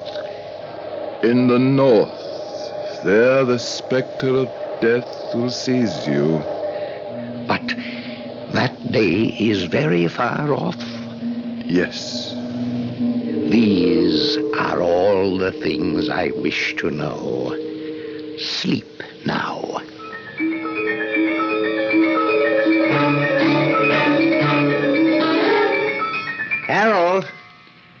Harold, wake up.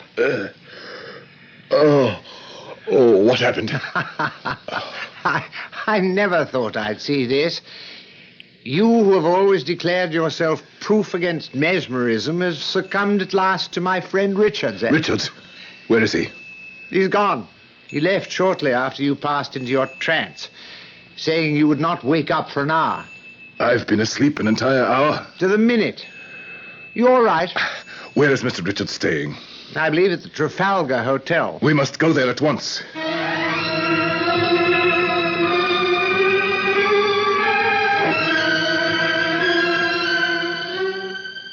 Well? The clerk said he's gone. He returned 20 minutes ago, paid his bill, and left. Is it really so urgent that you find him? It is absolutely imperative. He left instructions which steamship should receive his baggage. If we hurry, we can catch the next train to Southampton. Excuse me, are you the gentleman who was asking for Mr. Richards? Yes, I am. He said you might be coming by, so he asked me to deliver this note to you. Thank you. Thank you very much.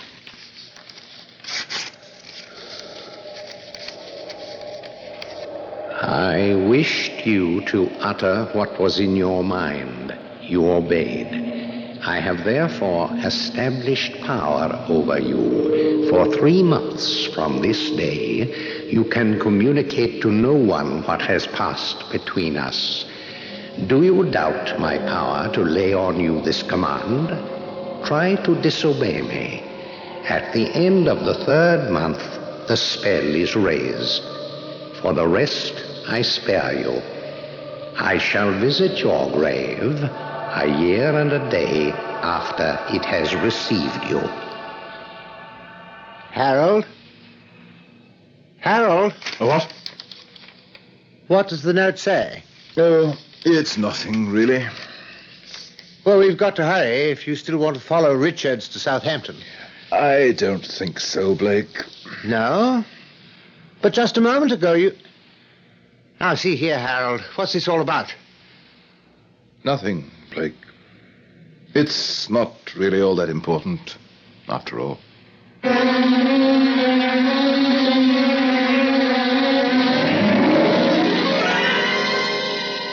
Who can say when an extraordinary person will appear among us? Who knows what thoughts, what intentions, what powers lurk behind the placid countenances of those we pass on the street?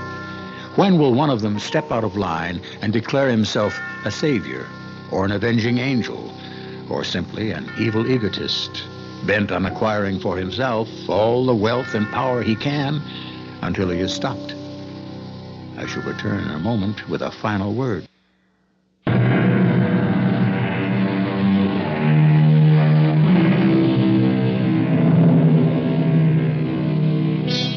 The power of suggestion is a potent force indeed. Think, and in an instant, you are in 19th century London, the setting of our story. Think, and your mind can transport you anywhere we choose to take you, here on Mystery Theater. This is E.G. Marshall inviting you to return to our Mystery Theater for another adventure in the macabre. Until next time, pleasant dreams.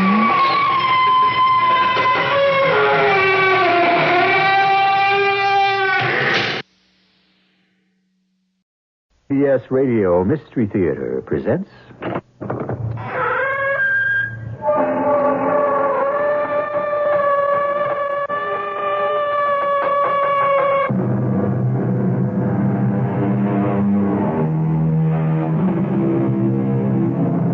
Come in.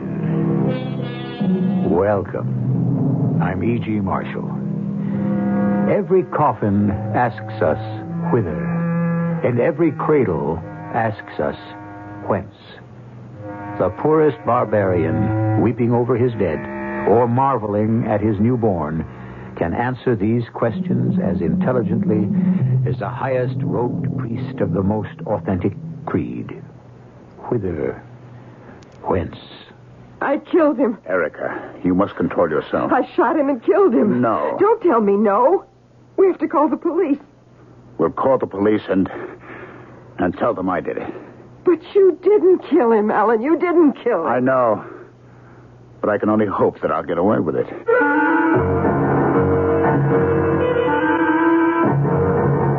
Our mystery drama, The Red Scarf, was written especially for the Mystery Theater by Sam Dan and stars Ralph Bell. It is sponsored in part by Buick Motor Division. I'll be back shortly with Act One. Basically, you're kind of a procrastinator, aren't you? Can I get back to you later on that? But you don't just put things off. No, sir, you put things off for a reason. See, when are these snow shovels going on sale? August. I'll wait. But what about the 2 feet of snow on our driveway, Wally? It'll melt. Well, for you purposeful procrastinators, Buick has some very good news. At this time of year, your Buick dealer may get very accommodating when it comes to deals on compact, fun-to-drive Skylarks, roomy, comfortable Centuries, luxurious Regals, even full-size LeSabres and elegant Electras. Now, while we hate to hurry you, this is what a lot of other procrastinators have been waiting for, too. So stop dawdling, because you can afford a Buick. Yes, you can. Right now at your Buick dealers. Am I too late? No, sir. I'd say you're just in time. Yes, you can. Yes, you can. Yes, you can.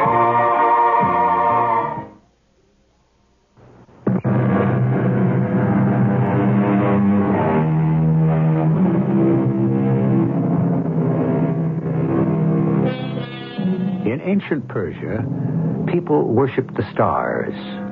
It's the same in modern America. Only our stars are not in the heavens. They walk among us. They are the singers of songs, the actors of plays, the tall, strong athletes, the beautiful, the rich, the powerful, and yes, even the criminal. Their life force consists of the bright but brittle light of publicity. They glow until that light goes out. And because they cannot live in the dark, they die. Hello. Hello. My name's Tom Turner. I know. You recognize me, which means you must go to the movies. I don't. But there's no escaping you. The fabulous Tom Turner. I see enough of you on the TV. Enough? How much is enough, I wonder? Do you? It's a problem that has troubled philosophers through the ages. Has it? I know what you're thinking. You're saying to yourself, where does this collar ad, this matinee idol come off, babbling about philosophy? Color ad. Matinee idol. I haven't heard those words used in years. Naturally, they belong to another era. My era, no doubt.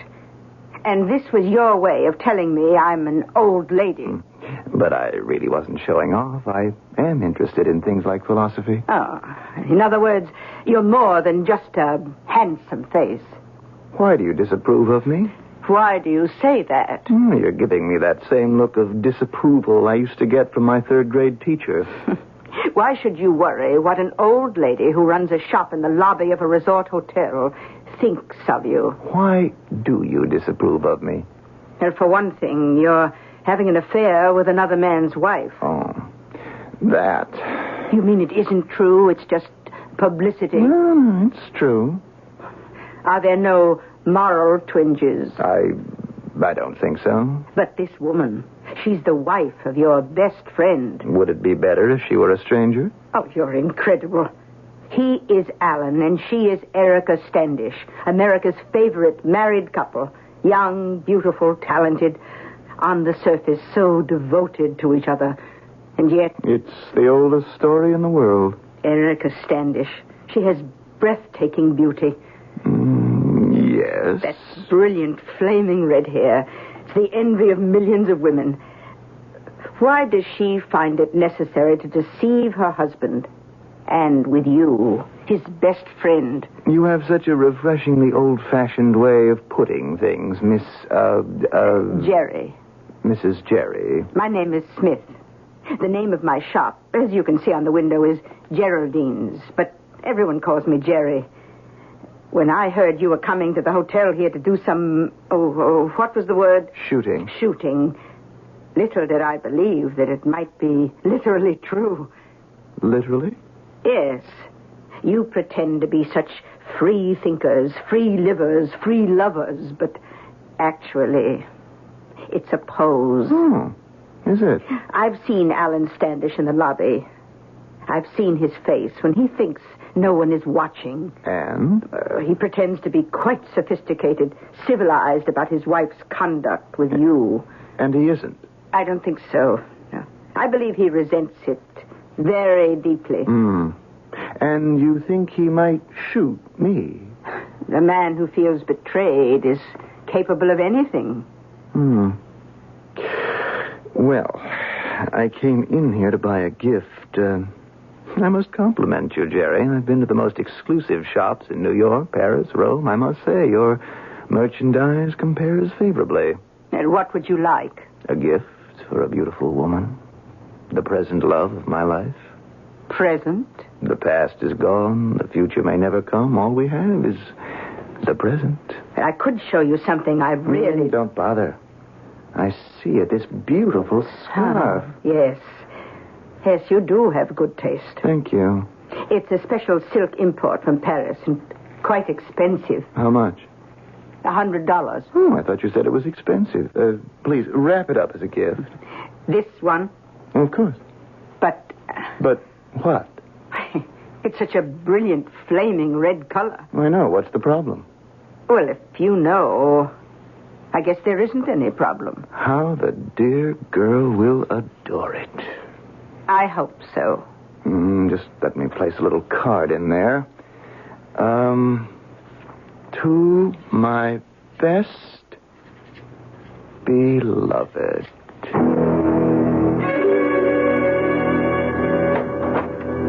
Alan? Just a moment, then. I'm on the phone. Yes, Lou. I understand. Lou, is that Lou Diamond? It's not going to do that little black-eyed beauty of yours any harm, you know. Linda Montez is Star agent. billing with Tom Turner and Erica Standish. Alan, I will not stand for it. All right, Lou. I've got your word, and you have mine. We can put it down on paper later. Goodbye. What does this mean, Alan? It means we are writing Linda Montez into the picture. Now, just a minute. Yes? You may be the writer, director, producer, but the film belongs to Tom Turner. I know. What will Tom have to say about that? It was Tom's idea. That's a lie. Why don't you ask him? Tom would never... Never what? Never put anybody else into a picture who would distract attention from me. Yes, well, he's done it. Well, that's ridiculous. Why? It makes a great deal of sense. How can you say that? Dramatically. Visually, you're a redhead. She's a brunette. Oh, stop that nonsense. Your eyes are glowing amber. Hers are flashing black. This is ridiculous. This is supposed to be a tender love story. It is? With Linda Montez? It's a different kind of love story. What kind? A love story of today. Today. It's a menage a trois. Are you trying to tell me he's supposed to be in love with both of us? In love with and living with. I will not tolerate that. No, why not? My public. I have always projected a wholesome image. Don't worry, my dear. No one takes that very seriously anymore. But I and do. you never took it very seriously either. You didn't fight Tom at all? Fight? How could I fight? You said it yourself just before. It's Tom's picture. He's the boss. But you're my husband, or have you forgotten? And you're my wife. Or have you forgotten? Alan, you knew about Tom and me before we were married. I told you. Yes, you told me. And I also told you that I hadn't gotten over him. You did. And I said I might never get over him. You remember, I said that. Yes. So you knew everything. Yes, but I thought... What did you think? Nothing. I'll tell you what you thought. You were struggling. You were a nobody. I was an established writer. Established B Pictures low-budget writer. You thought you could use me. And maybe you thought you could also use me. What good could you possibly have done for me? Tom was getting tired of you. That's a lie. And so you thought if you married somebody else, that would revive his interest. But you had to marry somebody harmless. Somebody like me, who couldn't give you any real trouble. And somebody he could buy off with assignments to do big and important pictures. Then what are you complaining about? Well, I thought that after a while, we would fall in love. I know that I did. He can't do this to me. Erica, walk away from him. We have 3 or 4 more days shooting here and then back to the studio. It'll be 2 or 3 weeks before it's announced that she's coming on the picture. She is never coming on the picture. You'll be the one to walk away from him. Do it now, before anyone knows about her. Maybe he doesn't even mean it. Oh, Erica. Maybe it's just intended to be a publicity Erica, stunt. it isn't too late for you and me. He won't get away with this. I won't let him get away with it.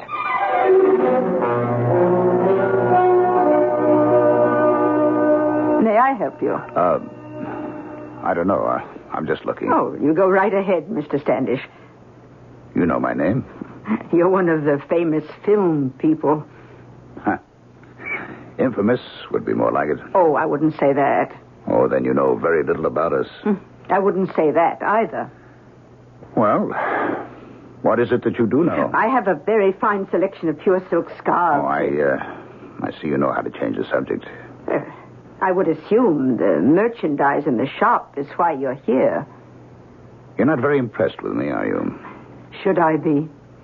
Oh, I've won an Academy Award, Best Director, Best Writer, last year. My name is almost a household word. Really? I am impressed. No, you're not. You're amused. Am I? There's something about you. I would say you can look straight through a person and see exactly what's inside. You give me too much credit. What do you see inside me? A somewhat ludicrous man? What makes you say that? Oh, it's true. I am ludicrous. I didn't say that. Huh. You're too well-mannered. Why would I even wish to say it? Or think it? It's in all the gossip columns. Oh? What is?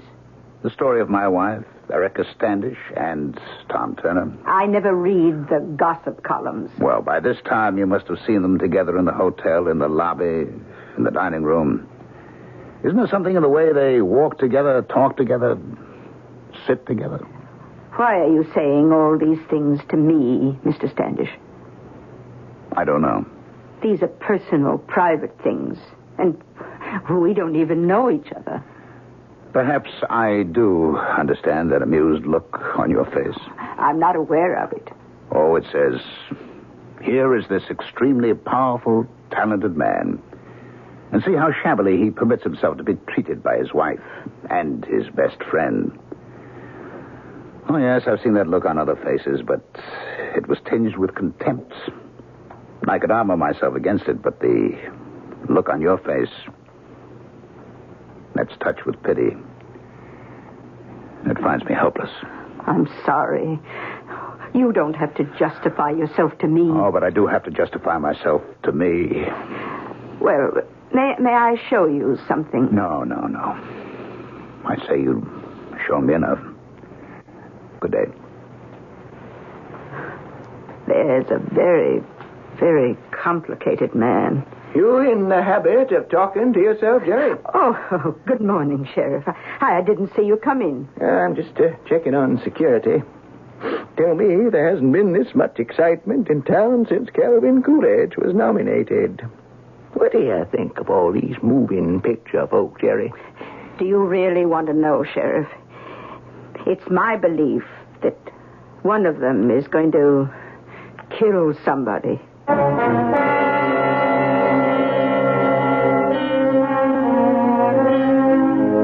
She's a most perceptive and unusual woman, Mrs. Geraldine Smith. But murder? Let's see. We do have a pretty well agreed on candidate for the victim. That would be Tom Turner, who forms the apex of the triangle. The other two sides are Erica and Alan Standish. Vote for your choice, and we'll check the results when I return with Act 2.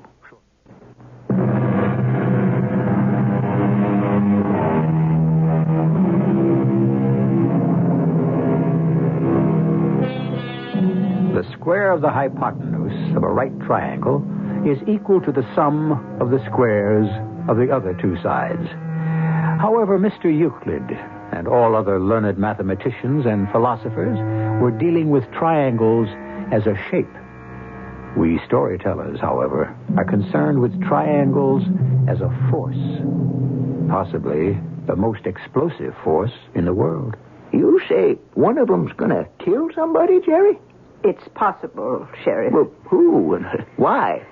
Why has to do with the oldest motive in the world, love. That's the second oldest. Now, who? I really don't know. That's what I like about you, Jerry. You're always so definite and specific. Life itself is a very ambiguous affair, Sheriff. But I couldn't enforce the law on that basis, could I? Well, let me know if you run into something, eh? But I have run into something. What? That's just it, Sheriff. I don't know what. It's just a feeling. What's a feeling? I've already told you. Someone's going to kill somebody.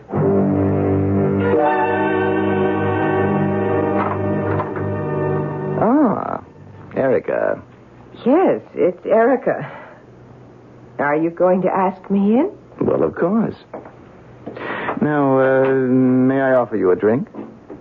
That sounds rather formal, doesn't it? All I'm asking is... this how we talk to each other now? May I offer you a drink? Well, it's just that I'll tell you what you can offer me. An explanation? Darling, what are you talking about? Linda Montez. Oh. Yes. Oh. It has to do with the money, people. Yes. Well, you know how it is today. Pictures are made by big business. They're a product, like any other piece of manufactured goods. I don't believe I need a lecture on the finances of the movie industry. But this is all background for the Linda Montez thing. Anyway, the money fellows believe they can make a lot more money if we did a new lifestyle type of picture. I understand that, too. Well, then you understand it all. All except for Linda Montez. Why Linda? She's 10 years younger than I am. Well, now she doesn't... Is she the new girl, Tommy?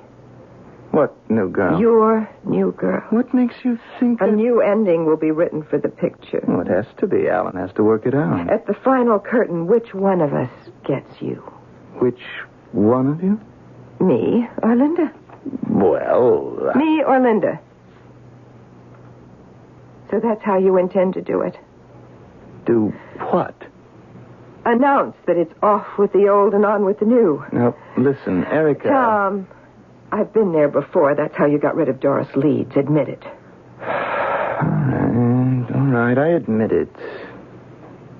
Then it is true. Yes. Tom, not us. It can't be over between us. Erica, everything comes to an end. We're supposed to be in love. Oh, that's the trouble. We're supposed to be, but we're not. Tom, I love you. No, you don't. You love yourself. How dare you preach to me? I know better than you are. Neither of us is any good at all. Speak for yourself. Both of us playthings for the public. It would be different if either of us knew how to act. I am considered one of the finest bodies. And so am I. You know what happens to toys? They get old, they get scuffed. Erica, the chin is just a little bit fuller, and some of those lines... You're not getting any younger either. No, of course not, but on me it isn't starting to show yet. You can't just throw me over. Darling, you could have found somebody else any time. But I didn't. We have 6 years together. Don't they mean anything? They're part of the past. Tom, please, don't. Why do you pretend, I'm Erica? not yes, pretending. You are. You're pretending that you and I, that we're real people. We are real people. No. We're shadows on a screen, pictures on a tube, blocks of print and papers and magazines. What emotions do we have that belong to ourselves? It's all a pretense. Even our private lives, even this is a pretense. We are real. We bleed. Oh, please, don't recite. Prick us, do we not bleed? That belongs to make-believe, too. We bleed. Erica, you're getting tiresome. But we do bleed. Very well. Have it your way. Yes. We will have it my way. No. Let's be civilized. We'll have a drink for old time's sake, and we'll work together and make lots more money together. But we bleed.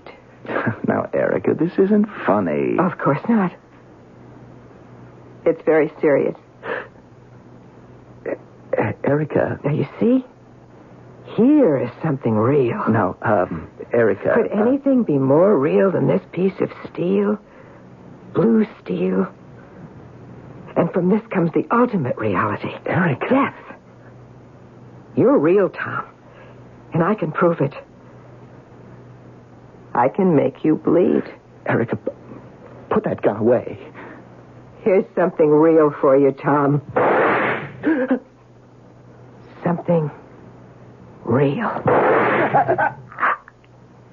Erica.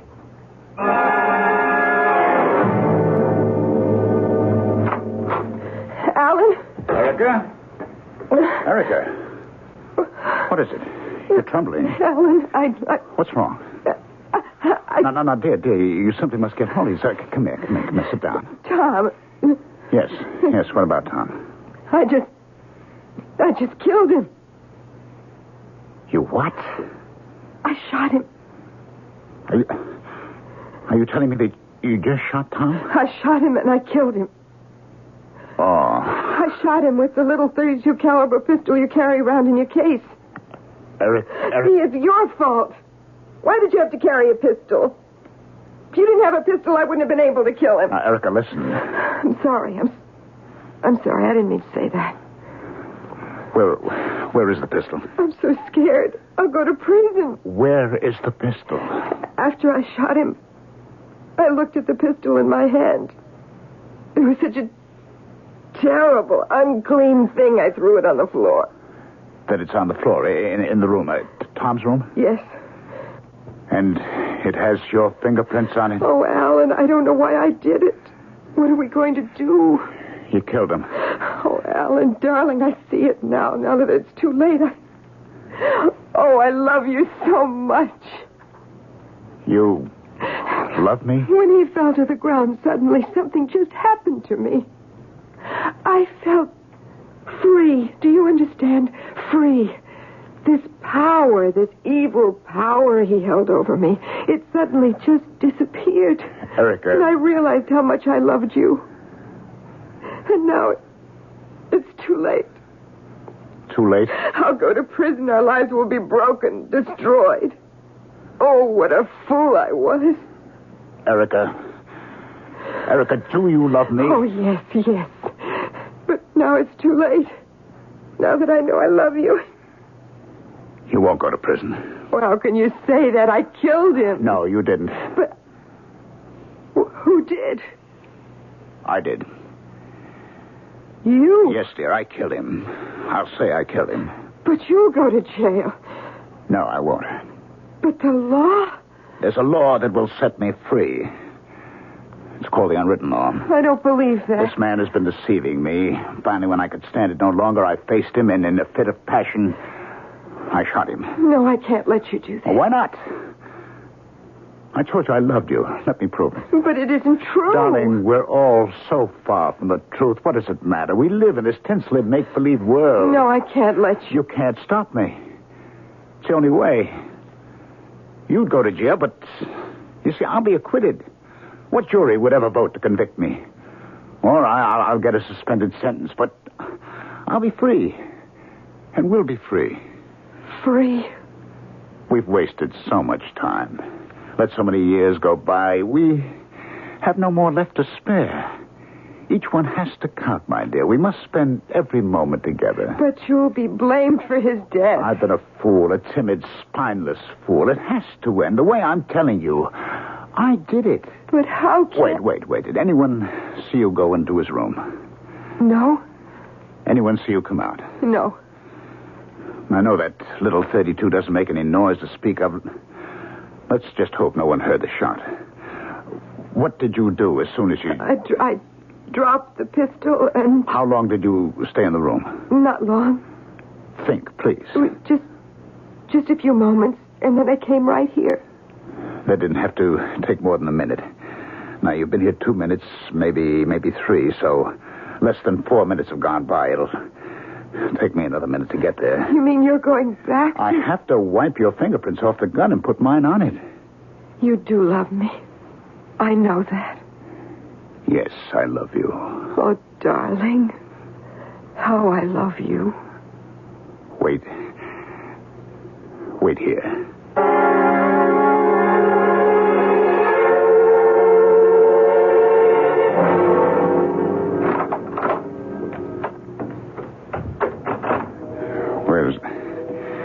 Where's the...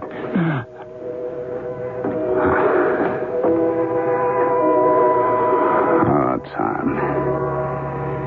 In a crazy way, I guess we knew it would have to end up like this, didn't we? What you did, Tom, wasn't right. So I guess this evens the score. Operator, please get in touch with the sheriff. There's been a murder.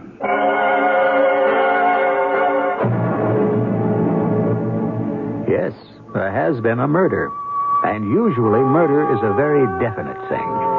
It usually takes two, a killer and a victim. Well, as we return to the scene of the crime, there has been a strategic change. While the victim remains the same, we do seem to have a brand new killer. Will the cast of characters change further? That shall be revealed in Act 3 shortly.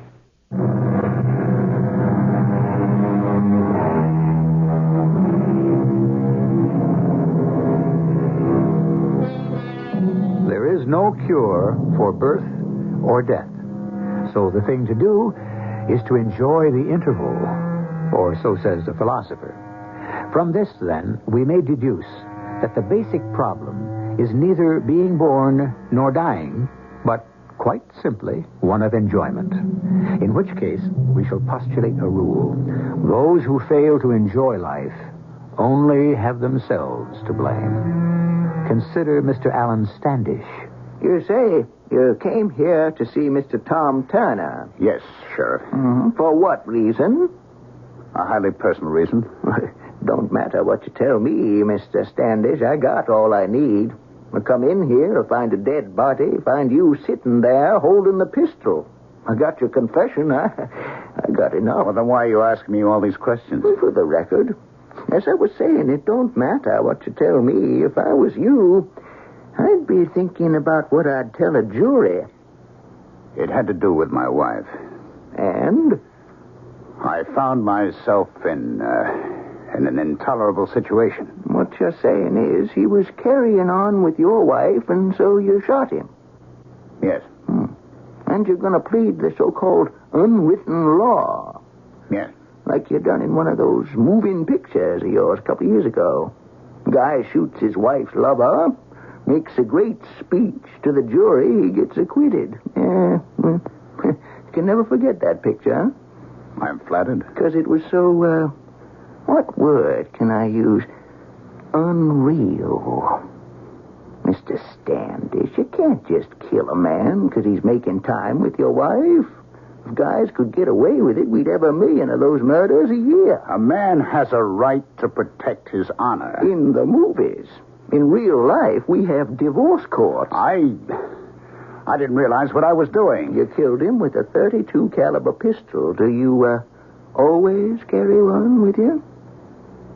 Well, how did you happen to have it on you? So, you see, we have premeditation, which could make it murder 1. But Yes, Mr. Standish? Well, maybe I didn't mean to kill him. Then, why did you bring the gun? To have it handy in case I would have to scare him. Well, then what you intended to do was just say words to the effect of, you keep away from my wife or I'll kill you. Yes, something like that. And to emphasize the point, you took out the pistol. Yes. And it went off. Yes. And it was an accident. Yes. Well, I could understand an accident where the pistol would go off once, but twice? Well, Yeah. I'll have to ask you to come along. Where? Where do you think? Jail. Jail? You committed a murder, didn't you? But And jail's where you belong.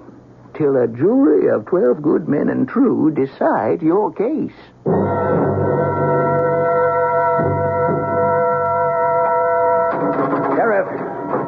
Sheriff! I'm coming.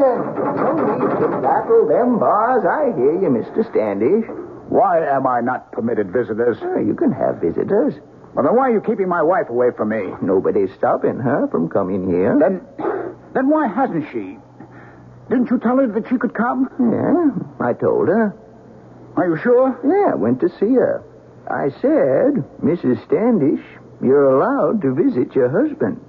And what did she say? Nothing. That's impossible. Why is it impossible? She just doesn't want to see you, that's all. How do you know? I heard her say so. She told you? She told the whole world. Listen. Turn that thing off. The 12 o'clock news should be on in just a moment. I don't care about the 12 o'clock news. The whole news. gang of the media was down here to interview her. And she said, now you're going to hear what she said. 12 noon and time for the top story. And of course, the top story is the sensational murder of a movie star, Tom Turner, by Academy Award-winning writer-director Alan Standish. For years, there have been rumors of a torrid affair between Erica Standish and Tom Turner. And it was for this reason that Alan Standish claims he shot Turner. But at a press conference today, Erica Standish said, I'm completely at a loss to understand what happened. There was never anything between Tom and me. What? It was all just rumor. Tom, Alan were the best of friends. I mean, they'd laugh about it. Erica. I simply can't imagine what happened to Alan. He has been so overworked lately. I guess it could have been temporary insanity. Turn that off. Turn that off. Turn that off. She knows what happened. What is she trying to do? Bring her down here, Sheriff. Let her say that to my face. Bring her here. I don't care if you have to drag her. Everybody knows you were having an affair with Tom. Oh, you poor darling, you poor darling. Sheriff, she's lying. Now, Mr. Standish, I convinced Mrs. Standish to come down here because I promised her you'd behave yourself. But she is lying. But if you're trying to create a defense at the cost of your wife's honor and good name... What honor? What good name? I forgive you, darling. I forgive you. Oh. I get it. You don't want to be stuck with me.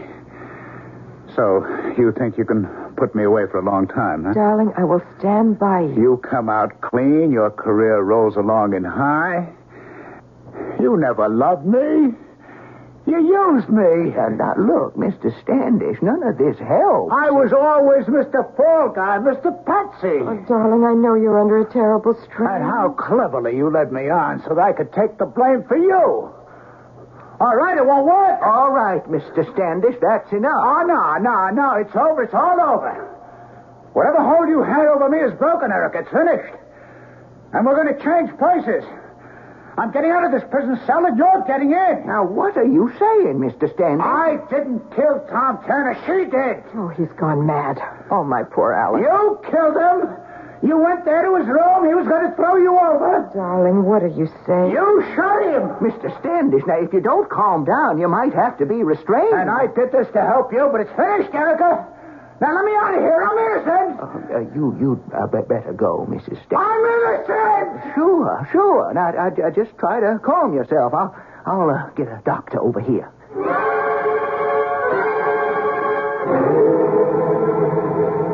I want to thank you for coming, Jerry. Well, I couldn't imagine why you'd want to see me, Mr. Standish. What with all the famous people you know. Of all the people I know, it happens you're the only one I want to see. Well, you hardly know me.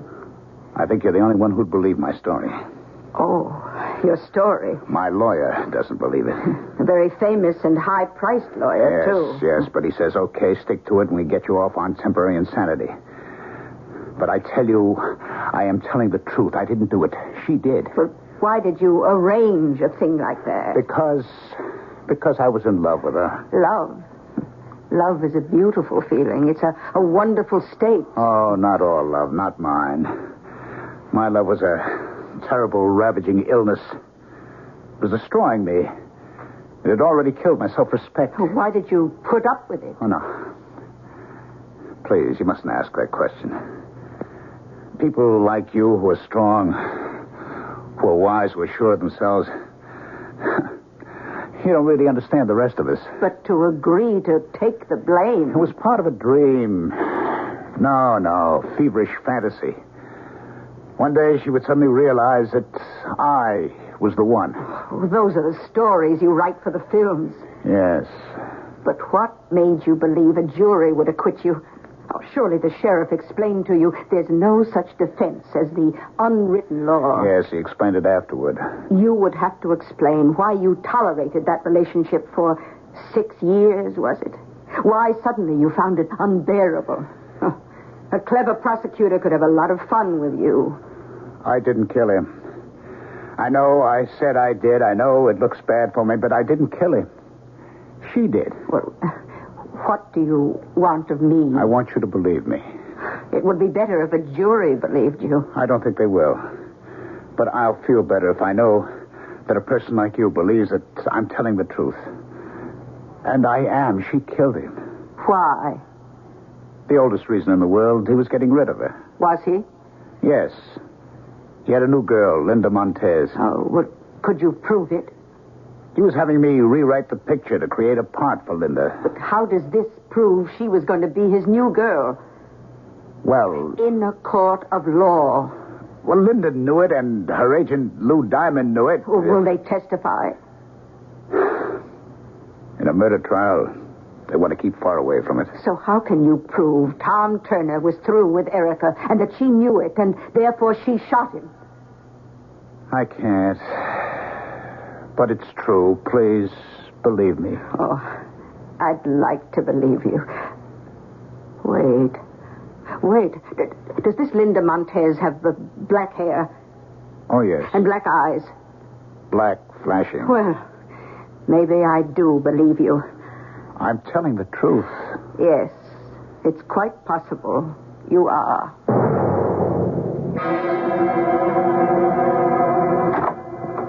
Yes? Oh, may I come in for a moment, Mrs. Standish? Oh, are you a reporter? Hardly. I'm Jerry, from the boutique in the lobby. Oh, yes, I thought you looked familiar.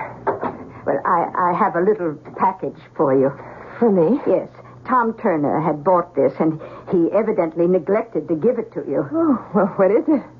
Why don't you open it and find out? Thank you. Red scarf? Read the card. To my best beloved, your Tom. bought this red scarf for me? Oh, he couldn't have. He couldn't have with my red hair, my amber eyes, my complexion. How can I wear red? And flaming red? Well, you don't know the hassles he would have with clothes designers and set decorators. But you were his best beloved. Or you thought you were. Despite that line you tried to feed to the press. What are you trying to say? Well, you and Tom Turner have been, as they say, an item for years. That isn't true. It isn't? Oh, there must be people who know, who can be subpoenaed. Think of how often you and Tom were together since the day you met. What is this to you? You killed Tom Turner. You're crazy. Why would I want to kill Tom, especially if it's the way you say, if it's true I was in love with him? Because he was getting ready to take a new girlfriend. That isn't true. Who told you? Alan. Well, don't you see, Alan has to lie to save himself. Oh, no. No, Alan is telling the truth. Tom's new lady love was to be Linda Montez. He's lying. I believe him. Because Tom did not buy that red scarf for you. He bought it for Linda. With her black hair, her black eyes, and here in his own handwriting, to my best beloved, your Tom. Give me that card. Now, just a minute. That card is all there is. It's the only proof. Now, give it to me. I'm sorry. It's a piece of evidence. I'm rich. All right? I can pay you. Are you asking me to... What do you care? Alan's a chump. He was meant to be a natural-born fall guy. Are you saying he took the blame for you? Believe me, the Alan Standishes of this world are born to take the blame for other people. It's their fate. Now let me have the card. But it's wrong to make him pay for something. He loves it. He has to be a martyr. He thrives on self-inflicted sorrows. He's eating it up, enjoying every minute of it. Don't deprive him of his chance to suffer.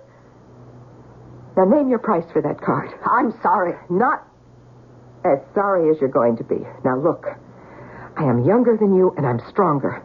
I can take that card away from you, and that's exactly what I'm going to do. Hand it over. Hold it. Just hold it. Now, Mrs. Standish, none of this is going to do you any good. You okay, Jerry? Yeah, just fine. All right, Sheriff. Let the whole world know. I did it. Let them know I was not just something Tom Turner could use and throw away.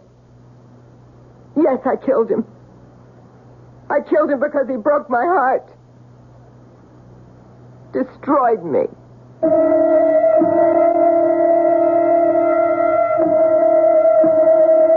Would you believe that when she went to trial, Alan Standish stood by her and gave her all the tender and loving support in the world? After she was judged to be insane, Alan would visit her every day and spend hours walking and talking with her and nursing her back to health.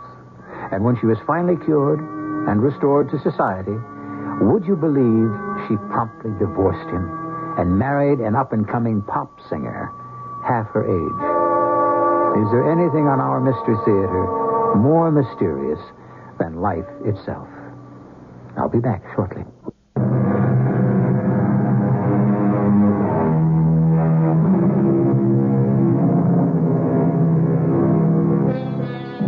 A red scarf, a casual gift, a hastily scrawled inscription, to my best beloved. That's all it took to change the fate of 3 people. It caused the death of one, the criminal trial and conviction of another, and it should have brought the third to his senses. But there it failed. And what does it prove? Something you already know. Love can open the doors to heaven or the gates of hell. Step carefully. Our cast included Ralph Bell, Terry Keane, Bryna Rayburn, and Russell Horton. The entire production was under the direction of Hyman Brown. This is E.G. Marshall inviting you to return to our Mystery Theater for another adventure in the macabre. Until next time, pleasant dreams. The CBS Radio Mystery Theater presents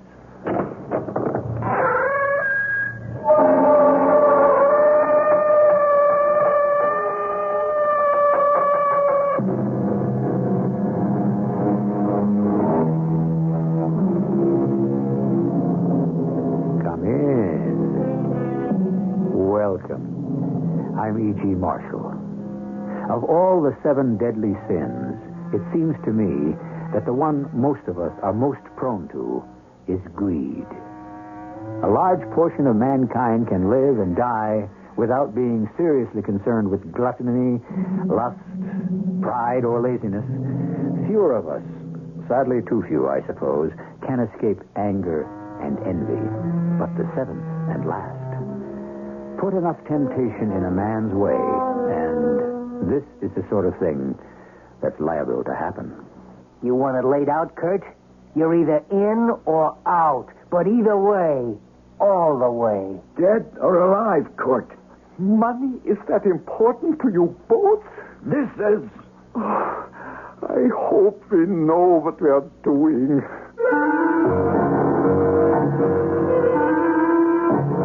Our mystery drama, The Instant Millionaires, was written especially for the Mystery Theater by Ian Martin and stars Bob Caliban and Ray Owens. It is sponsored in part by True Value Hardware Stores and Buick Motor Division. I'll be back shortly with Act 1.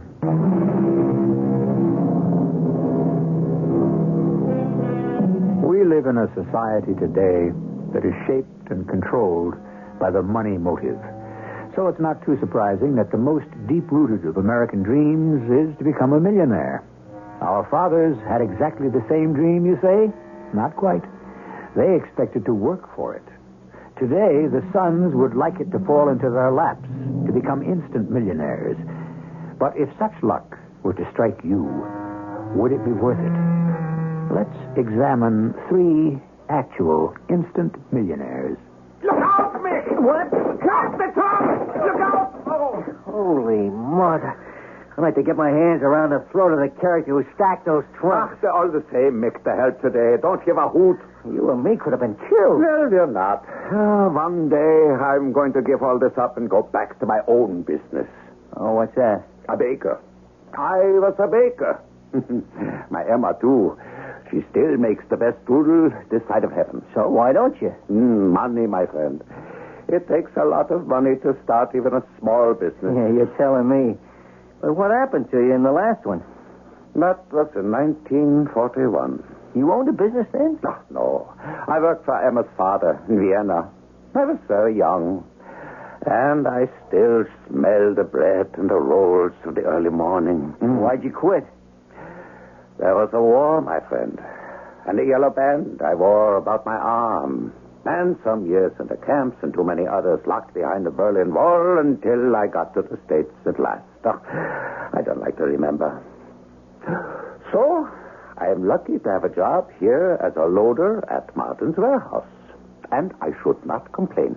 After we almost got our necks broke by this pile of crummy old trunks left here in storage that nobody wants? I'm still glad for this job. It is good for a man to work. Yeah, you sound like my father. Me, I'd take the easy life if there was any way to grab it. The trouble with the easy life is, in order to have it, you must work like the devil first. I don't know. Yeah, do you know some other way? Yeah. How?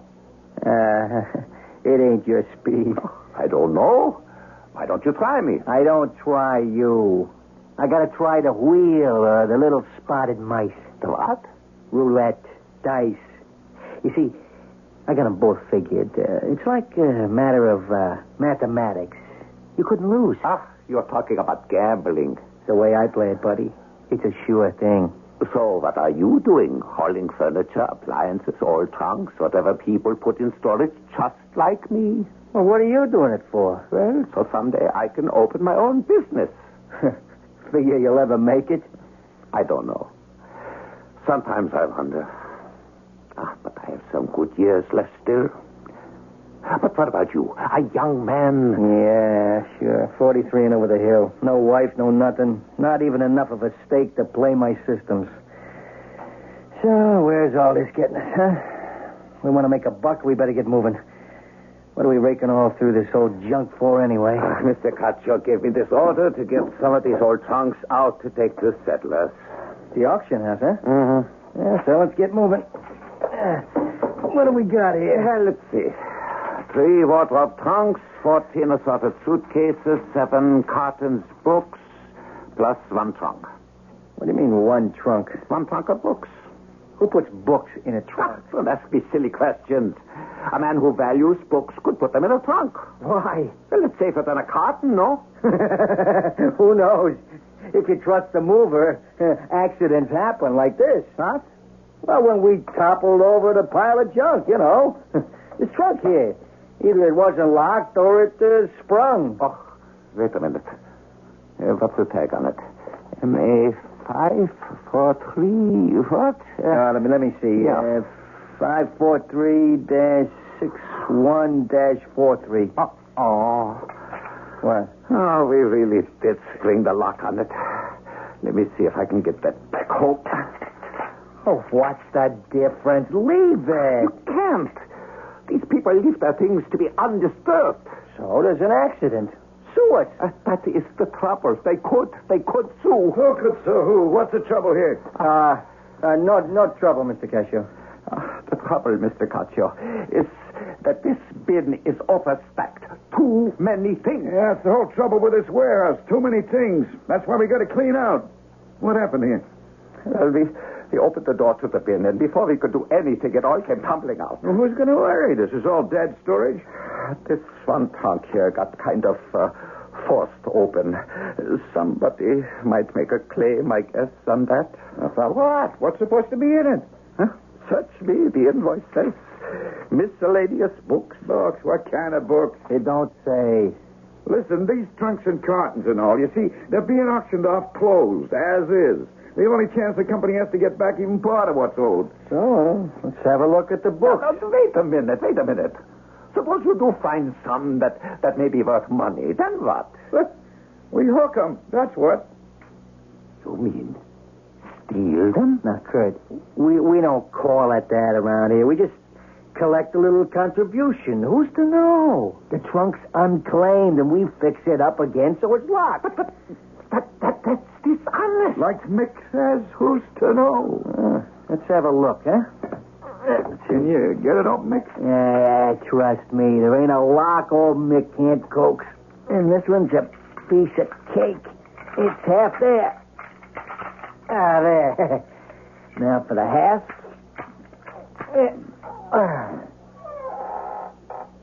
Yeah, it's books, all right. Dictionary of the English Language. Abraham Lincoln Carl Sample. That's junk. Webster's biographical. We're wasting our time. Good Yeah, but they ain't worth anything. Come on, let's put them back in it. What is it, Cook? Hey, what'd you find in there? A girly Maggie. Holy say, Hey, what is it? What's the matter with you? Madre de Dio. It's money. In stacks. Let's get the rest out of the way. No, hold on a minute. What? Let me close the outside door. Oh. We keep this to ourselves. Let's find out what this is. No, wait a minute, boys. All right, Kurt. All right, shut up and stay shut up. What do you got, Mick? Stacks of it. $20 bills. The whole bottom third of the trunk. Let's get it out and start counting.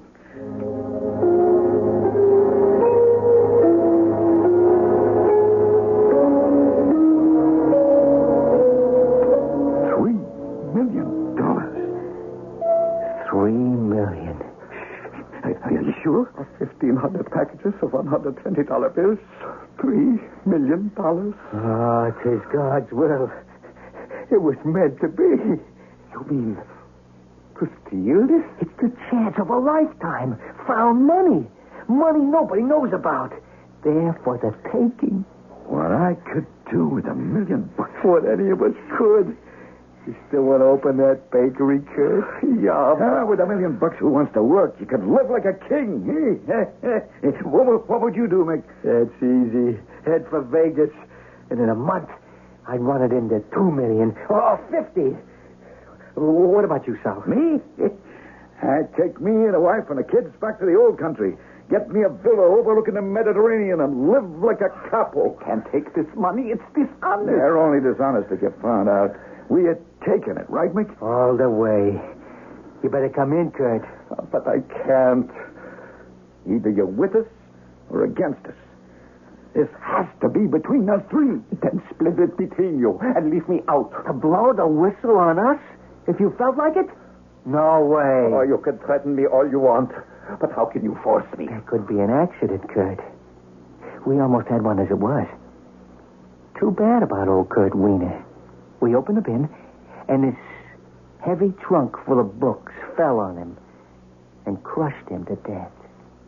You wouldn't dare. For $3 million, old man, you'd be surprised what anyone would dare. Oh, it, Mick, no one's doing me out of this chance. Mick? You heard the man. I'm with him. Oh, I thought you was my friend. We're a million green ones, or it's fake. Friendship has to sit back in second place. Oh, name of God, man, it's a miracle for you, too. It'll buy you everything you ever dreamed of. Think of what it would mean to Emma. Yeah, but how can we get away with it? I mean, this has to be someone's money. Wait a minute, correction. It was someone's money. Why can't it still be? Use your head, Kurt. Why would anyone leave $3 million in dead storage for 20 years unless he wasn't around to claim it? But how could we get it out away from the warehouse I've been without thinking about that. Now listen to me. Look at all these suitcases. Some of them empty. As dispatcher, I can easily wipe out 3 of them on the records. And any one of them is big enough to carry our share. But, how do we sneak them out? We don't. Everything goes on a truck by bills of lading, right? Except I arrange it so there's no record of these 3 suitcases. I'm the dispatcher, and I make sure the truck that handles all this is loaded and driven by you 2. On the way to Sedler's auction rooms, we make 3 quiet drop-offs. Each of our suitcases. Yeah, but maybe somebody could question afterwards. If you're as smart as I mean to be, you won't be around here for anyone to ask questions. Oh, but money had to come from somewhere. Never mind that. We concentrate on where it's going to. Wherever it came from, nobody seems to know about anymore but us. And that's all that's going to know. We agreed. Okay, by me. Kurt? Oh, Mr. Caccio, You want it laid out, Kurt. You're either in or out. All the way. Dead or alive, Kurt? The gambling is that important? Yes. And your dream of empire, Mr. Caccio? I got it in my hands. No one takes it away from me. To be a capo. Have you ever thought that buried money like this can only come from somewhere like that? I hope we know what we are doing. Heaven help us all.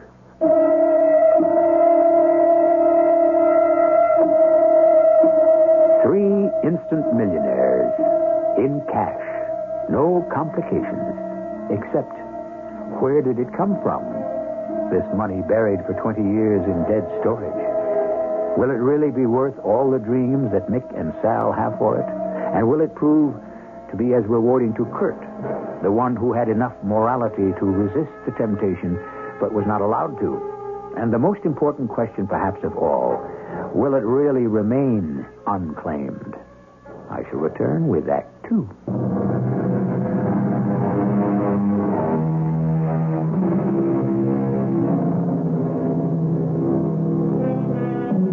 Sedler's Auction House is neither the most exclusive nor the cheapest. What it is, undoubtedly, is the biggest and the most constantly in operation. Its clientele runs the gamut from the hoi polloi to the highest. On this particular day, we are following Gino Marino, the construction czar, and the latest of his long line of illicit ladies. They're inspecting the merchandise to be sold the following day in order to furnish the love nest that Miss Francie Free, sometime showgirl, will not only occupy, but adorn. Hey, Gino, come see what I found. What, Francie?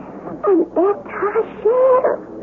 A what? Oh, it's got to be Louis XVI or 14th or something. Oh, it's just darling. Okay. Now can we get out of here? Oh, Well, why can't we just come back tomorrow and bid on whatever takes your notion, huh? No, we got to scout him out first and see if it's worth it. Oh, who cares? If you don't like it, dump it. It's only money. Besides, my feet are... What's the matter, honey? I can't believe it. Oh, now don't tell me you're getting hooked on auction. All right, button up, Fran. What? You heard me. I just found something I'm going to bid on myself. What? You don't have to know everything. Here, give me that paper. Let me see the list, Yeah. Yeah, that could figure. What? Yeah. Okay.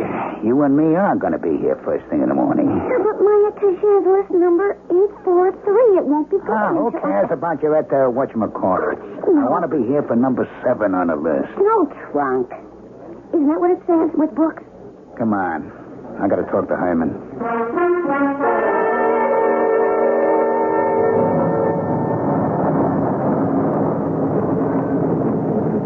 Okay. Good night, baby. Oh, aren't you coming up? Not tonight. Pick you up in the morning for the auction. You be ready now, yeah? Oh, sure, if you say so. You're not even going to see me yet? You got a door, man. I got things to say to Hyman. You're not very romantic. Not when I got things on my mind. Come on, honey, blow.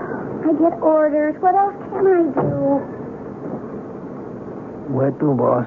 Home, Hyman. It's an early night. I have to be up in the morning, bright and fresh. You can't imagine how important it could be. All right, let's move.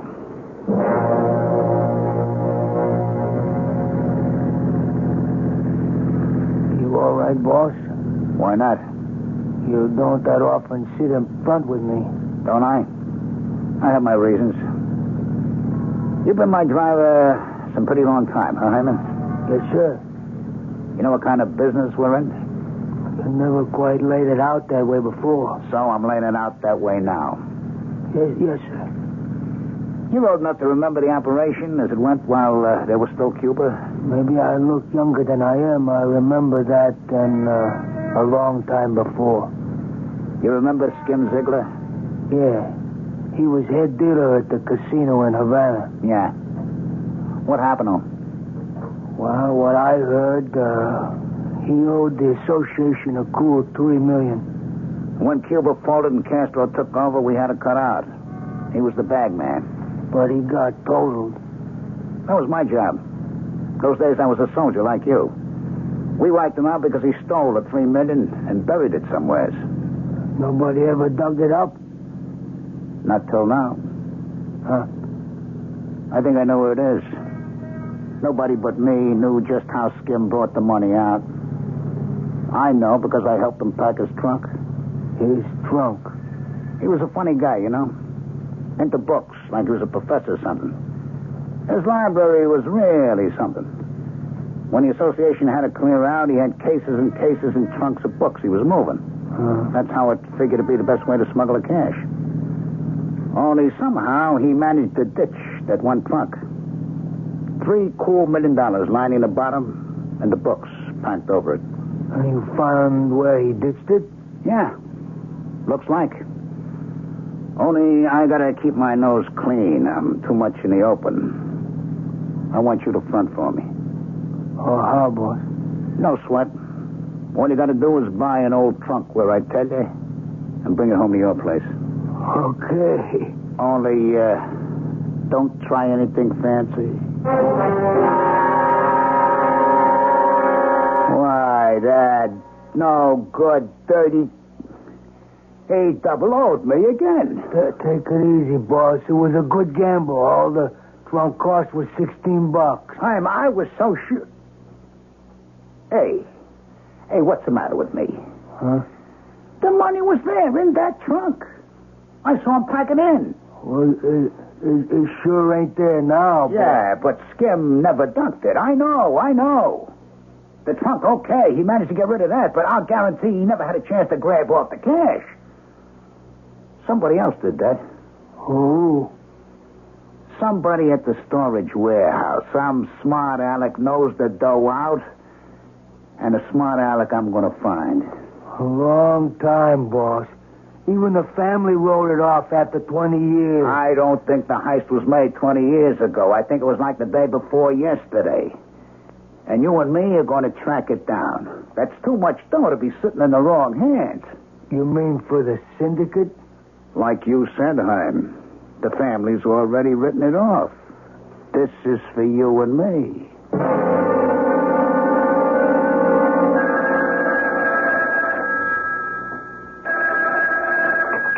Yeah? Hi, Chief. I'm here. Where? Coin booth. Okay to talk? Yeah. I think you pegged it. Here's what I've been able to dig up. About 10 days ago, right before the auction, 3 guys at Marden's warehouse suddenly up and quit. You tied them to the trunk? Well, put it this way. One was a dispatcher in charge of loading it all, and the other 2 were jockeys who pulled and loaded this particular shipment. You struck oil. Maybe. Only, how do we find these guys? Didn't you get the addresses? Sure, for what they were worth. All 3 pulled up stakes. You got their names? Yeah, sure.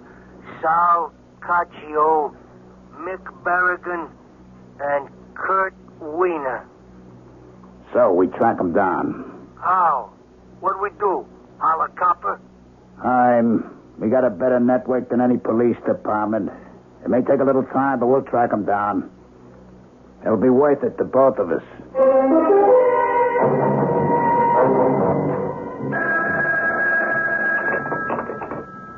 Hello? Yeah, this is Mr. Barry. What am I going to do about it? What can I? I know the bill hasn't been paid. You should know why as well as me. I'm clean, man. That's why. Yeah, sure. I thank you for the courtesy. But you don't have to worry. I'll be moving on. Like by tomorrow, you can count me out. I'll vacate your room. In a manner of speaking.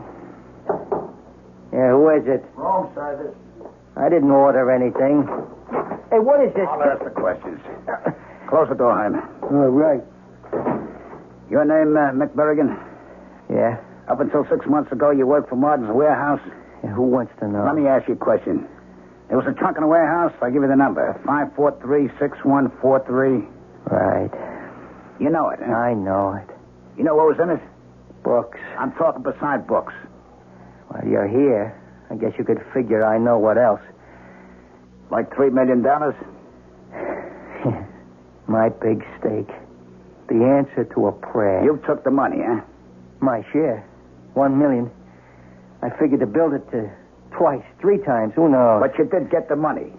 You have it? I have what's left of my investment in the foolproof Berrigan system to beat the odds. 0. 0 and double 0. Busted. You mean you blew a whole $1 million in 6 months? It ain't easy. But it also ain't hard. All right, where's the rest of it?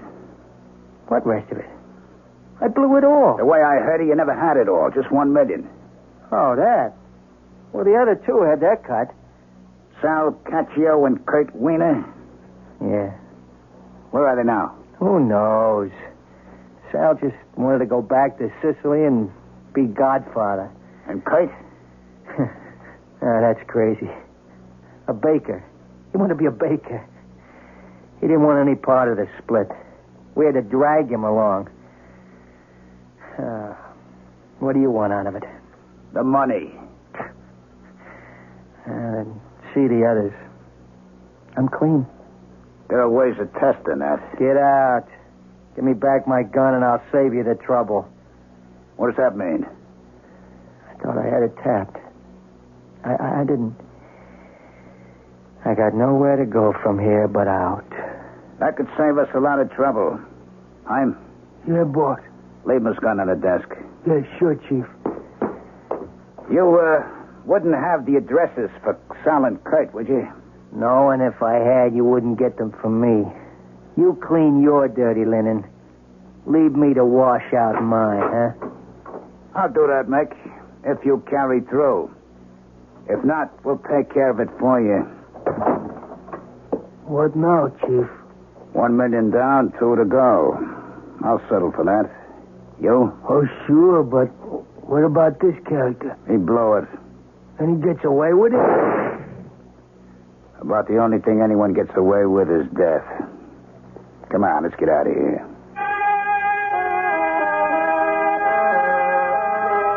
The first of our instant millionaires. Was it worth it to him? Scarcely, since all the money brought him was frustration, disaster, and death. But what about the other two? The willing millionaire and the unwilling one? That remains to be seen. Or I should say, heard, when I return shortly with Act 3.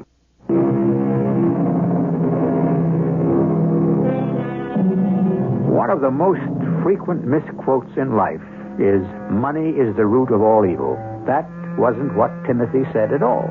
What he did say was that the love of money is the root of all evil. I bring this up only because it pertains to our two as yet undiscovered instant millionaires. Even with all his connections, it has taken time for Gino Marino to unearth the men who have carefully buried their past. As a matter of fact, Kurt Wiener seems to have successfully obliterated his tracks, but Sal Caccio has been found in Sicily after nearly a year's search, living on a hilltop looking north to the Tyrrhenian Sea. I'm looking for Sal Caccio.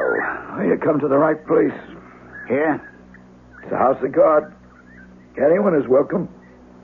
Will you come in? Yes, Padre. And you're soldier? What? That's what he is, isn't he? He's armed. I can see that. This is my friend, Jaime Marsilia. Good Sicilian name. He's a good friend, I hope. Well, we'll accept him as that, although here within the monastery, weapons of violence have no place. Enter. Shall we walk to the loggia to talk? We don't have too much time before Vespers. Oh, what I have to say can be said fast. Once I can talk to Sal Caccio. You're talking to him now. You? Hey, they said you were Brother Francesco. That's my name in the order. Hey, what kind of cover-up is this? It won't wash, Sal. We smoked you out. No cover-up. You have some money I want. Money doesn't belong to you. And that's all I care about. Suppose I knew that someday someone would follow it up. Oh, someday is now. You and two friends of yours, Mick Berrigan and Kurt Wiener, heisted $3 cool million out of a certain truck, right? To our shame, we did. You split it 3 ways, right? Yes. I want $1 million from you, or else. I'm afraid if you want to recover any money, you'll have to go to them. I've already been to Mick Berrigan. He's dead.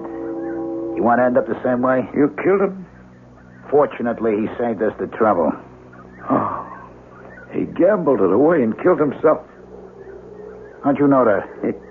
I didn't. I only guessed. Because God's finger has rested on all 3 of us, I'm sure. Mick and me, perhaps more surely. Oh, yeah? Why? Because Kurt never wanted to take the money. We dragged them down with us. Hey, spare me the phony baloney. And don't think the priest's robe is going to help you, phony or not. I'm not a priest. I'm a lay brother of this order. Well, whatever you are, where's the dough? Isn't the view from here magnificent? What are you trying to give me, eh? The truth. All those new buildings down the hill, the road to the monastery, all the fresh plantings, the new water system, and electric lights, and the wine press, which has been restored and modernized. You know how many people are employed now in these hills, directly or indirectly, because of all this modernization? 3,000 to 4,000 souls. Hey, what do you think I'm here in Sicily for? A lecture on a new socialism or something? Where's the money? There. Where I showed you. You mean you used the money for all this improvement? Forget it. Nobody who steals $1 million blows it on somebody else. Why? Why would you do all this? Just to find a place to hide, eh? No. When I took the money, it was for every selfish reason you could imagine. I wanted to come here and be the patron. Another Il Duce. But I made one mistake. Yeah, what mistake? I sent the family on ahead, all on the same plane. I thought I was protecting them, but instead I sent them to their deaths. No, that isn't right. God took them to punish me for what I had done. What are you talking about? Oh, my loved ones, my wife, my mother. They were all lost in that plane crash. And you know why I stayed behind. Because just for a few weeks, I wanted to live it up. Women, booze, the works. Money no object. I was out of touch with the whole world until I got back here. And when they told me what had happened, there wasn't any world for me to get back in touch with. Except this. The peace of atonement. Atonement? The money. I gave it to the church. And they took me in as a part of their family. You gave this flea-bitten, two-bit little monastery $1 million? I don't believe it. It's true. You'll never sell me that. All right, Hyman, wake him up. I couldn't do that to a priest. There's no priest. That's true. Then what are you doing with a robe and all? Mainly because it's all I got to wear. This robe and one other. A bowl, a mug, and a spoon. That's all I own. And I count them worth every penny of the $1 million they cost. Because they brought me the only peace I could hope for. This side of death. But if you want to buy me death, I welcome you. I got nothing left to live for. And everything to gain in dying.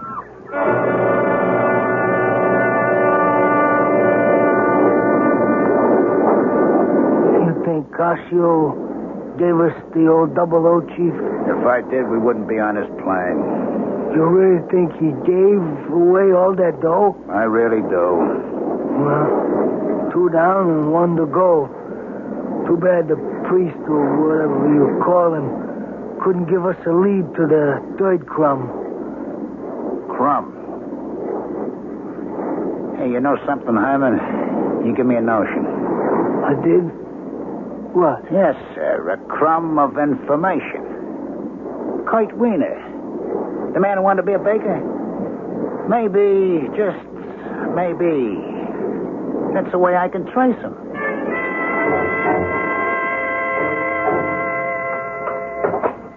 That you, Papa? Ja, Emma.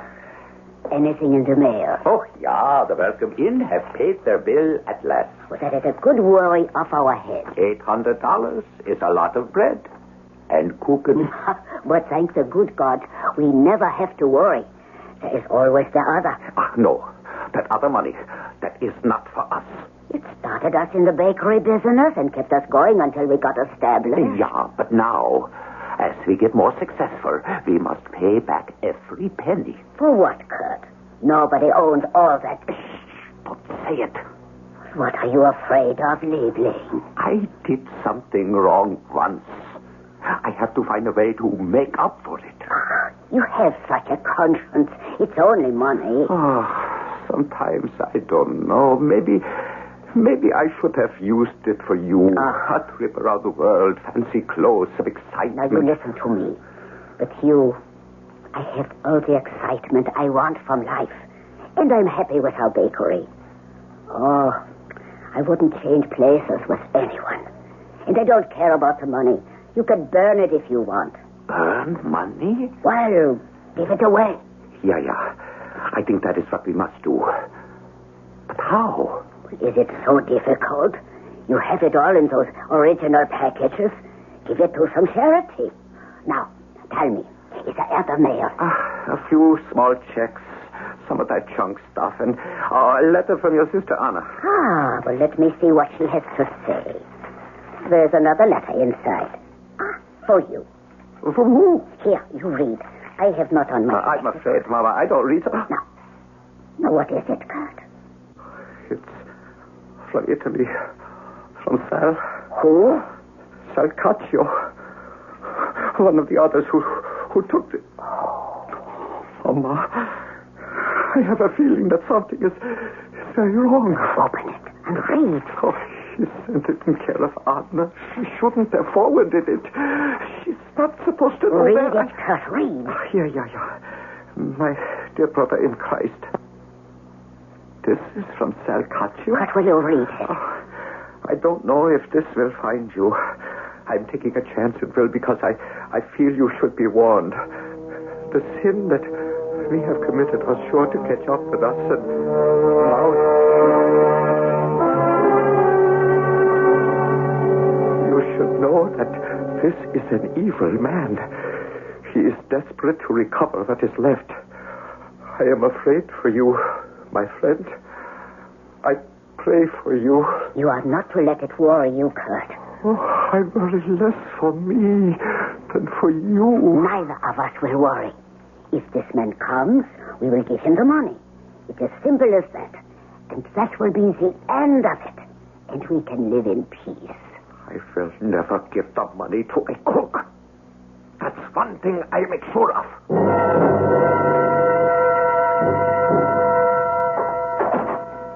I'm home, Mama. Here I am. Goodness sake. You have been working late for a whole week. Special order. All finished now, though. Now you come along. Let's get you to bed. Did you close up tight downstairs? Yeah, don't worry. And you kept everything locked here? Yeah, but I'm waiting for Patsy to come back. There she is now. I let her in. I'll get the door. No, you sit a while. You rest. I will get her. All right, lady, no fuss. Nobody will get hurt. Just do as you're told. Now, you take your hands off Get me. the door, Hyman. You sure? You leave my wife alone. Look out. He's got a knife. Watch it, Chief. You hurt him. I kill you for that. Watch out, lady. Hey, don't harm her. I kill you. I kill you for hurting my husband. I kill you. Hey, Herm, are you out of your mind? She tried to pull a gun out of my hand, you crazy dame.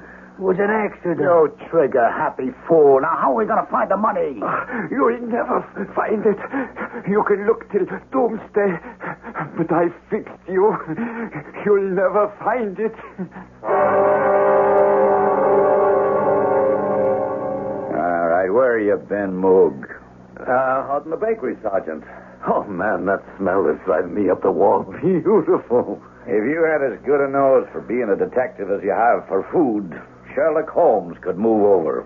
Hey, look, Sarge, we got called out on this before I had a chance to have my morning Danish. Now my stomach's growling. My heart bleeds for you. Would you turn up anything in the bakery? Yeah, if you got a minute. Oh, what have you got, Moog? You'll see. Boy, what a smell. Look at these, huh, Sarge? Strudels, huh? They're still warm. He must have just taken them out of the oven when the perpetrators got in. How could anyone knock off a man who could bake something like that? I'll bet they taste as good as they smell, eh, Sarge? Hey, you don't think that, I don't think what? Well, just a taste. Like maybe share one, you and me? What are you, a strudel-holic? Well, there are 10 of them here. Who'd miss one? Why don't you stick to your job, Moog? What's this newspaper on the floor? I don't know. Yeah, it's that section out of the Sunday paper, the 100 neediest cases. That's funny. What's that? Oh, somebody ticked off. Wait a minute, let's see. All but the last 1, 2, 3, 4, 5, 6, 7, 10. All but the last 10 are marked off. Oh, I wonder why anybody... Hey, Sarge. What is it, Moog? You big baby. The minute my back is turned, you start in on that strudel. Maybe it's a good thing I did. Look. I'll be a son of a gun. Give me one of those strudels. Here. They're delicious. I'm not going to eat it. I want to see if they're all packed with dough. It ain't dough. It's money. I can see the 20s. A stack about 2 inches high. Well, now, that would mean, let's see, there are 233 bills to the inch, say 500 to 2 inches. That would mean 10,000 in each strudel. 10 strudels? 100,000. So that's what the murderers were looking for. Only they didn't find it. Hey, where did all this dough come from? You know something? I kind of hope we never find out. And if we don't, I'm going to see to it personally that the last 10 needy cases get what's left here. Just for once, I want to see that out of evil cometh good. Isn't that from the Bible? I wouldn't know, Moog. But if it isn't, it ought to be.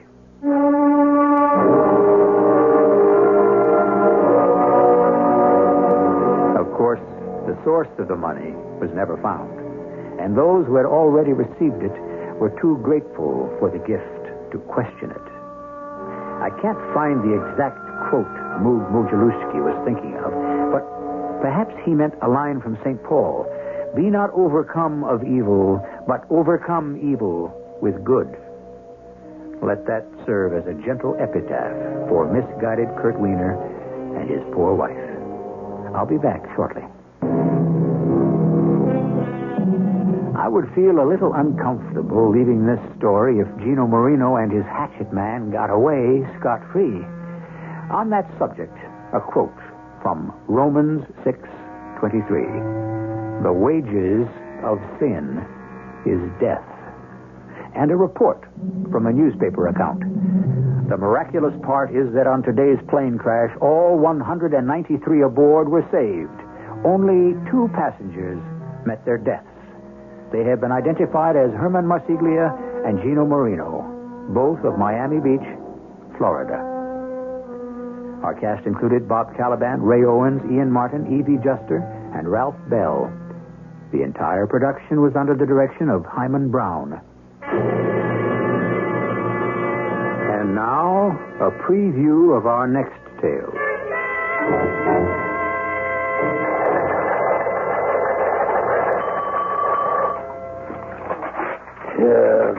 Done it. Well, what? I was wrong. Look at this teletype, Willie. Are you going to tell me what this is all about? I was positive George Williams was that hijacker. The one who jumped with $1 million? I was so sure. It all made sense. And he isn't. I sent a complete description on to Juno. Doesn't really tally with the hijackers. Not in any way. Age, height, coloring. Well, you tried, Sherlock. I could have told you that amnesia, it is, unfortunately, the real thing. So the big question remains. You mean? Just who is George Williams? Radio Mystery Theater was sponsored in part by Buick Motor Division and True Value Hardware Stores. This is E.G. Marshall inviting you to return to our Mystery Theater for another adventure in the macabre. Until next time, pleasant dreams.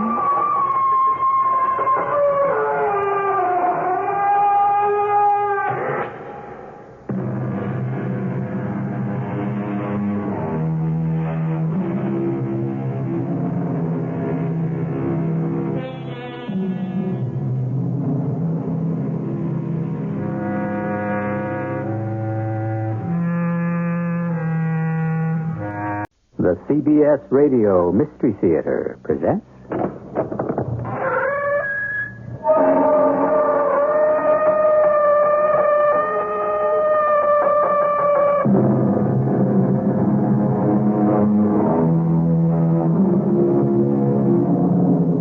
Come in. Welcome. I'm E.G. Marshall. It has been said we all have something to hide. The question is, how strong is that desire? How great is our need to blot out, to obliterate, to forget? Sometimes the mind will disguise reality so completely that nothing can penetrate its mystery.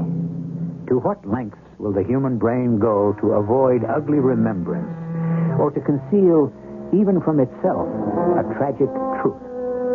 For the mind can be cagey, evasive, and deny its owner even the passage of time. Put yourself in my shoes, Doctor. A man whose mind is a total blank for 45 years. Total blank, no past, no memories. It weighs on you.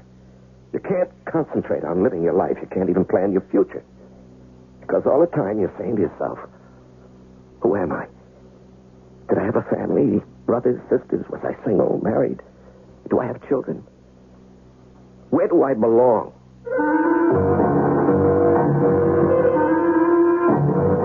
Our mystery drama, Who is George Williams, was written especially for the Mystery Theater by G. Frederick Lewis and stars Larry Haynes. It is sponsored in part by Buick Motor Division and True Value Hardware Stores. I'll be back shortly with Act One.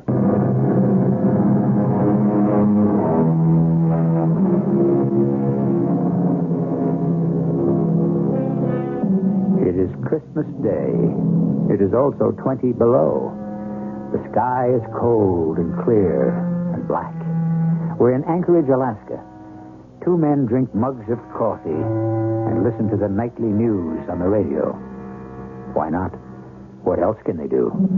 They're snowed in by 6 feet of snow. 2 weeks ago, reported by an official of the Federal Aviation Administration. 2 weeks have passed since the mysterious disappearance of a hijacker who parachuted from North Alaska Airlines Flight 207, which had left Juneau at its regular 6 p.m. time, was forced down at Cordova, where it took on additional fuel and the ransom money. It returned to Juneau 12 hours later. All passengers and crew safe, but no hijacker aboard. It's incredible, and they still haven't found him? Bizarre skyjacking episode in the history of air piracy. A stoop-shouldered, middle-aged man extorted $1 million from the airline and thwarted any attempt at capture by parachuting to safety with the suitcase of money. Over the Panhandle. FBI officials have given up their manhunt owing to the severe snowstorm 45 miles north of Dawson.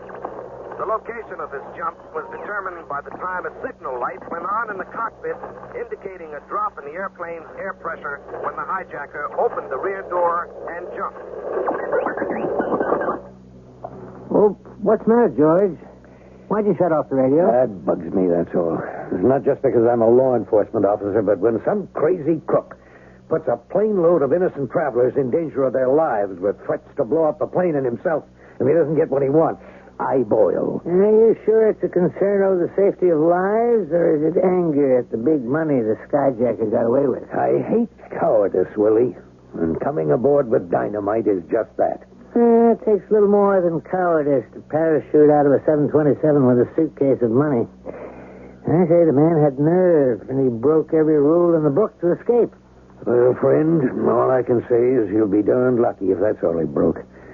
What chance for survival do you give a man who bails out at midnight at 20,000 feet? What, in this weather? 1 in a million. Now, my dear George, that you've got that off your chest, I'd like to turn the radio back on to hear the weather forecast. And it is reported some 6,000 residents of the coastal area are now returning to their homes. They may not have blizzards down south, but a quake is much worse. Shockwave south to Seattle registered 7.3 on the Richter scale. Palomar Observatory north of Anchorage reported the epicenter to be 35 miles west of Sitka in the southwest corner of Alaska. This is the end of the news at 9. It's the end for me, too. I've had enough bad news. Doc, Willie, Bertram, and I have known one another since we went to Anchorage High School together. Willie went into medicine, and I joined the police force. Willie's a widower, and I'd never married, so we generally share the holidays. This cold and blustery Christmas was no exception. We got out the old chessboard, and I was puzzling over a move. It's illegal for Black's king to capture the queen. You say. Well, you want to expose yourself to capture by my bishop? What's that? I'm saying your king can't get out of my queen's range. Willie, did you hear something? Only you hoping to find a safe flight square, which there ain't. Funny, I thought... Now, wait a minute. Are you going to play or talk? Help me. Wait a minute. There it is again. George, where are you going? We're going to take a look outside. What are you doing? Close that door. There's somebody out here, out in the snow, Willie. Give me a hand.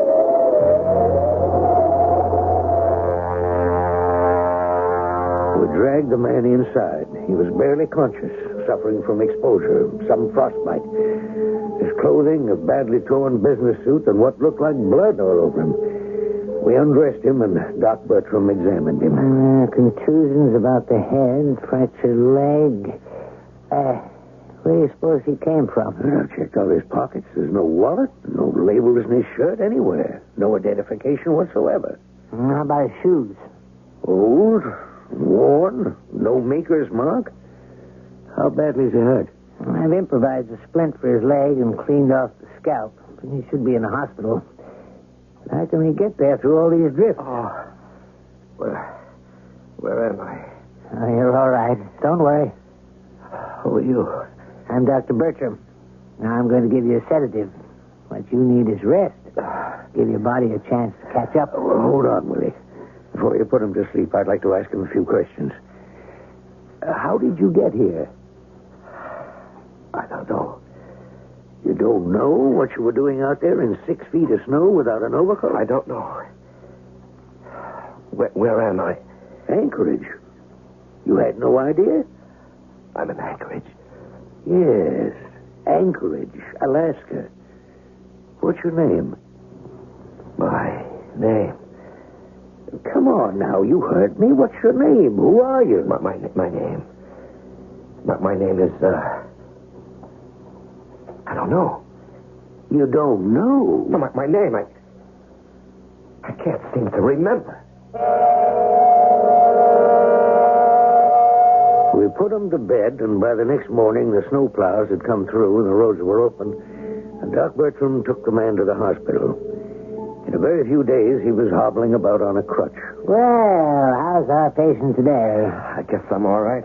This is Police Chief George Teller. I don't know whether you remember him. How do you do, sir? I'd like to ask you a few questions. Yes, be glad to. Anything I can tell you. All right. First of all, did your name come back to you? You know, it's crazy. I've tried, but I cannot remember for the life of me. Well, don't let it worry you. Sometimes people who have suffered from exposure or shock can become temporarily disoriented. Is that why I can't seem to remember my name? Well, what can you remember? Well, I've been thinking. And all that comes back to me is that for some reason I had to get to Anchorage. It's as if I had some important reason to get here. So one could presume you don't live in this city. No, I don't think so. Well, that would explain why you weren't dressed for our weather. Have you any idea where you're from? No, none whatsoever. Well, I'll have to make out a report on you. I'll have to identify you somehow. All right, give him a name, George. Let's see. How about George Williams? Your first name and mine. George Williams. Okay, why not? Any objections from you? No, none at all. George Williams. I'm George Williams, sure. Willie? Yes? Are you free? I'd like you to come back to the police station with me. Sure. Now? Now. All right, George Williams. You keep on taking your medication, do what the nurses tell you, and we'll have you out in a few days. Well, I want to thank you both for all your patience with me. I hope I'll get my memory back soon. Believe me.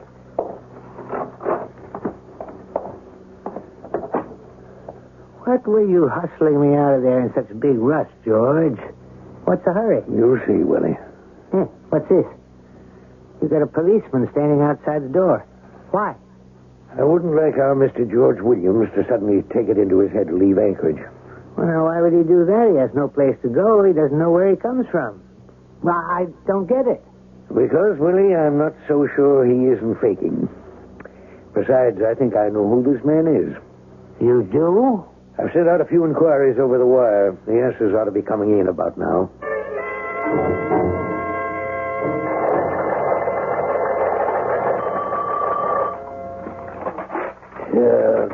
Done it. Well, what? I was wrong. Look at this teletype, Willie. Are you going to tell me what this is all about? I was positive George Williams was that hijacker. The one who jumped with $1 million? I was so sure. It all made sense. And he isn't. I sent a complete description on to Juneau. Doesn't really tally with the hijackers. Not in any way. Age, height, coloring. Well, you tried, Sherlock. I could have told you that amnesia, it is, unfortunately, the real thing. So the big question remains. You mean? Just who is George Williams?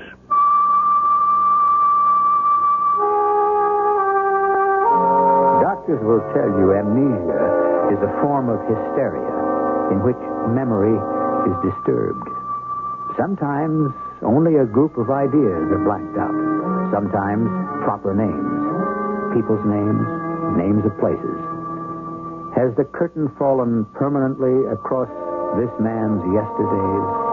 And if so, what is it that George Williams has been compelled to forget? I'll be back shortly with Act Two. The mystery of the identity of George Williams continued. The days passed into weeks, and the weeks into months. And the man found in a snowdrift began an entirely new life. It wasn't easy, having no papers, recommendations from previous employers, apparently no special talent. Nobody would hire him, except the police. That is, Chief Teller himself. 12 months working for the force went by. Georgie, Williams.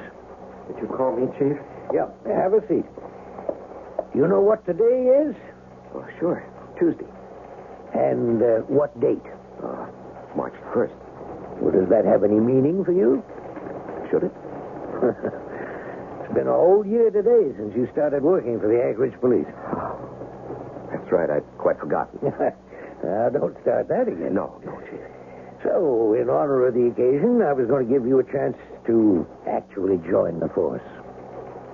A badge? A badge. I think you know enough about what goes on here. You've handled almost every detail in the place. I happen to think you can take the police exam and pass it. Does that appeal to you? Does it? Well, you name the day, Chief. And thank you. Oh, I'm not doing any favors, Georgie. I think you've got just the right kind of mind for this work. Of course, I was right. George Williams passed the exams with the highest grade on record in these parts. Whoever he was, he had a fine brain. To start him off right, I put him to work over in Valdez, where the pipeline ends, and very often lots of trouble begins. Chief, you got to be joking. Even after all this time, I'm not so sure it's safe for Williams to be assigned over there. Well, he's either a policeman or he isn't, Doc. But a hot spot like Valdez is just as bad as Fairbanks. You're not too keen on the new pipeline, are you? No, I'm not. Particularly for what it's done to the people who live along the line. It all started when they were building it. Boom towns have become boomerangs. A lot of tough hombres. I'm not so sure George Williams can handle that. He's well enough to handle himself. Have you thought what might happen if he got physically roughed up? He gets clobbered. I'm only hypothecating now. And suddenly his memory returns. It can, you know. So what's bad about that? He doesn't remember he's George Williams, a cop. You won't know where he is or why. You mean his old self returns, taking the place of his new self? So what good to them is a man in a uniform who doesn't know how to deal with the situation? He wouldn't know even how to snap on a pair of handcuffs. Oh. Check? Doc, maybe you got a point. How long has he been down in Valdez? A week? A week? George, if it were up to me, I'd be on the pipe to their police department right now. Okay. I'll look into it. I wasn't sure what to do. Haul George Williams back from Valdez and give him a desk job here in Anchorage, or ask the Valdez authorities to ease up on his duties. Either way, Georgia wasn't going to like it. And then something happened to make either choice quite academic. Yes, I put in a call to Captain Brown at Valdez. Put him through, please. Hello. Jack? Did you get my message? We'd like George Williams transferred back here. What? What do you mean, disappeared? Well, when did he check in last? Day before yesterday? No trace? That's not good, Jack. Well, I can't really explain it. I think maybe I'd better hop down to Valdez and see if I can help you find him. Yes, it could be very serious. Disappeared? George just vanished? That's what Jack Brown said. I was afraid of that. You're going down there? Just as soon as I can, Doc. I'd like to come along. After all, he's my patient. Well, you want to go tonight? It's not far. Can you give me till morning, George? I've got 2 cases at the hospital that bear watching. 6 a.m.? You called it. Hello. Is Chief Teller there? Hold on. It's for you, George. Chief Teller here. Who is this? George Williams. Understand you were looking for me. Well, not only me, but Captain Brown and Valdez. What happened, Georgie? I'm okay. It's Georgie. He's okay. We had a little action here, that's all. You sure you're all right? Yeah, I'm fine. The captain said you wanted me back in Anchorage, so I'll be there as soon as I can. Tell you all about it when I get there. Georgie, can I speak a moment to Captain Brown? Hold on. He just stepped out. We cleaned up a gang who was stealing from the Alyeska warehouse. Millions. He's gone downstairs to book them. You played cop or detective, Georgie? A little of both, I guess.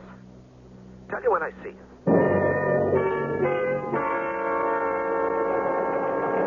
And these guys had stolen $2 million worth of trucks, earth movers, anything that wasn't nailed down. Shipped the stuff across the border into Canada for resale. I'll be darned. What kind of security has the pipeline company got? Boy, you try security over 800 miles of tundra and forests and just plain permafrost. Anyway, I was assigned to watch their Valdez warehouse. They'd take stuff from right out of the warehouse? So I got me a job as the warehouse night watchman. When the gang tried to pay me off, I knew I was in the right place. Where did you disappear to? Well, I was on a Hercules cargo plane that used to ferry pipeline equipment up into the Brooks Range. You were on a plane? And 3 of the gang were flying it to Canada. I persuaded them to turn around. Then when we got back, I turned them in. Persuaded? In a manner of speaking. I had to use a little force. And you feel all right? Well, Chief, I was going to ask you. Can I have a few days off? I'd like to go see Dr. Bertram. Something came up, and I would just like to talk to him about it. What is it? Well, I'm not really sure. You remember something of your past? I think so. Well, of course you're going to have time off, Georgie. I suppose nothing's turned up in the last 16 months. Nothing new?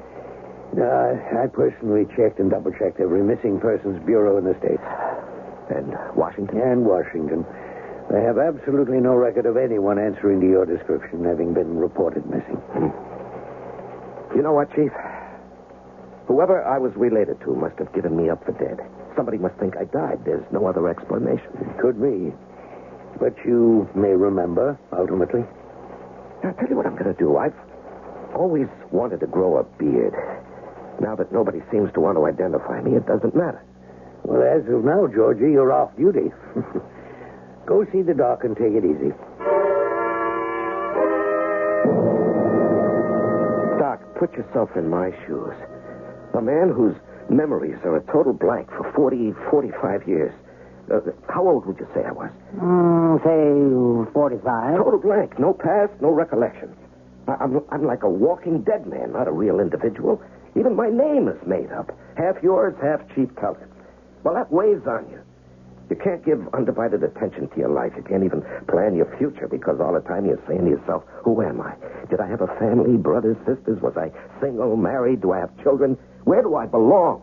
My advice to you is live from day to day, do your best, work your hardest, enjoy your hours. And if something turns up, then we'll look into it and see if it could be part of your past. Doc, something has turned up. It has? This magazine. Scientific Facts. Explain, George. Well, I've been working undercover, being a warehouse night watchman in this case in Valdez. I've been up all night for 2 nights. I was very tired. On my way back to report to the station house early one morning, I stopped at a newsstand and bought this magazine. Oh, I understand. Automatic. Yeah, that's right. Without thinking, I bought this magazine. Anyway, I went back to the motel I was staying at for some shut-eye, and I pulled down the shades. And when I woke up, I don't know what time it was, I sort of lay there. I switched on the light, and I started to read it. Yeah? Don't you see? I read it. And what I read made complete sense to me. Articles on scientific research, one in particular, a long article on bone structure and its friability with increasing age. Now, where did I get all that knowledge, Doc? The background to understand it. And I was half awake. You're thinking you were a man of science, perhaps, in your previous existence. Well, is there any other explanation? That's why I came here to tell you, Dr. Bertram. Now, you're a doctor.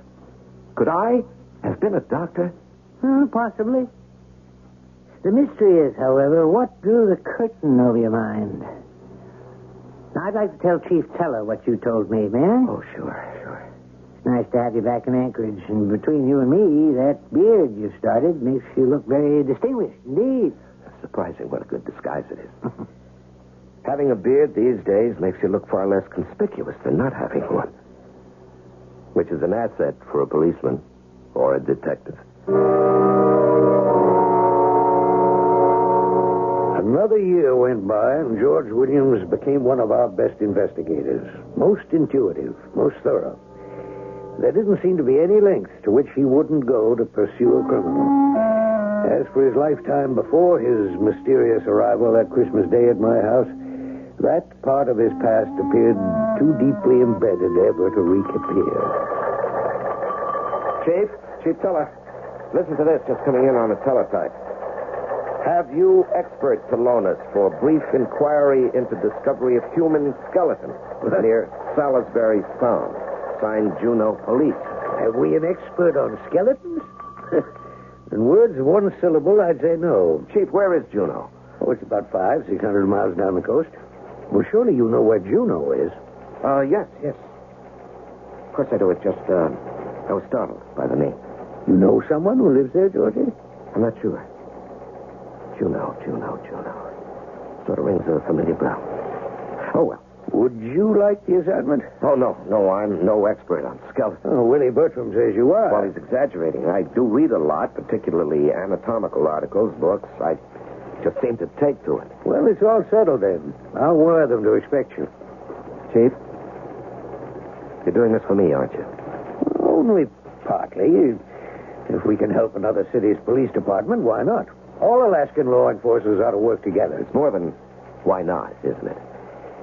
Well, you know, Georgie, I only loaned you my first name. Maybe someday I'd like to have it back. Maybe someday soon. I'd like for you to remember your own name. I wonder if I'll find it in Juneau. A king about whom the great Shakespeare has written once cried aloud as follows: "Oh, that I were as great as is my grief, or lesser than my name, or that I could forget what I have been, or not remember what I must be now." That is what faces George Williams. Whether the mystery of his past deepens or is solved, we shall discover when I return shortly with Act 3.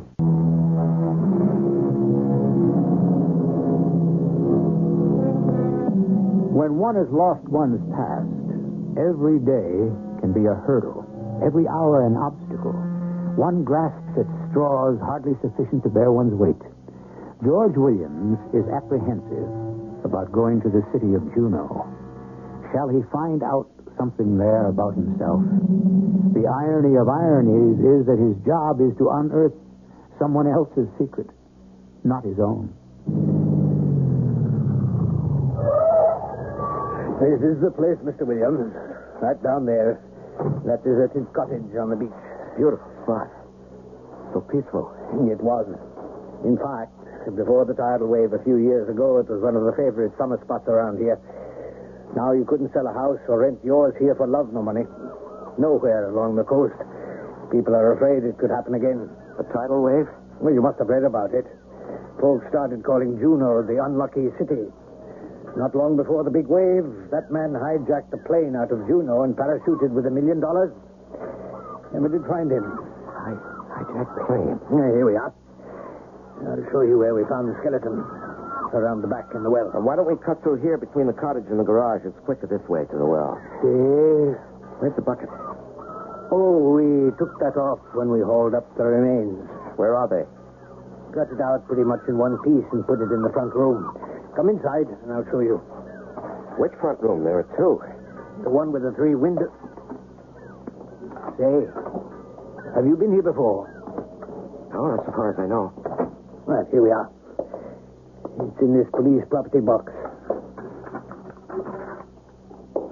Mm-hmm. Yeah. There was nothing else at the bottom of the well but this, huh? I wouldn't say that. Quite a bit of dried seaweed and sand. But that could have washed in when the big wave hit.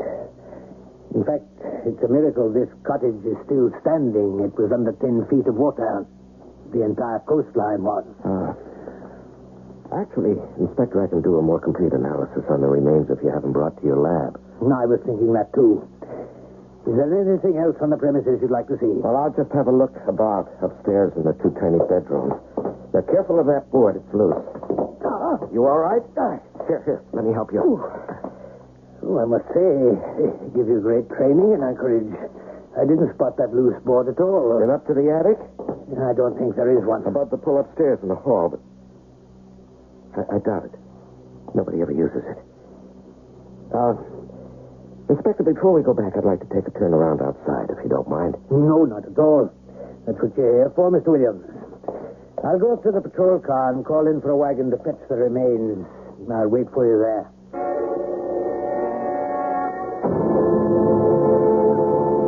Hello, Central 3. Inspector Barrett here. Central 3 here. Jim, will you send a wagon around to Salisbury Sound? Will do, Inspector. Oh, and Jim, do you know anything about this Detective Williams they sent over from Anchorage? Know anything? What do you mean? Well, between us, there's something peculiar about that man.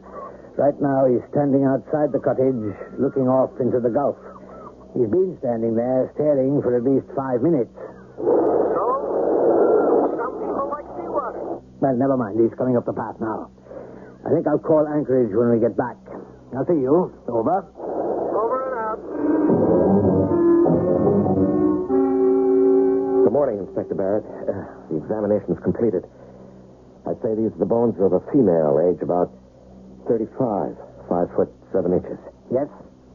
That's all. That's all? Well, I'm afraid these bones were discovered too late to learn much more from them. No teeth, which makes that identification impossible. No bones broken or fractured. Nothing.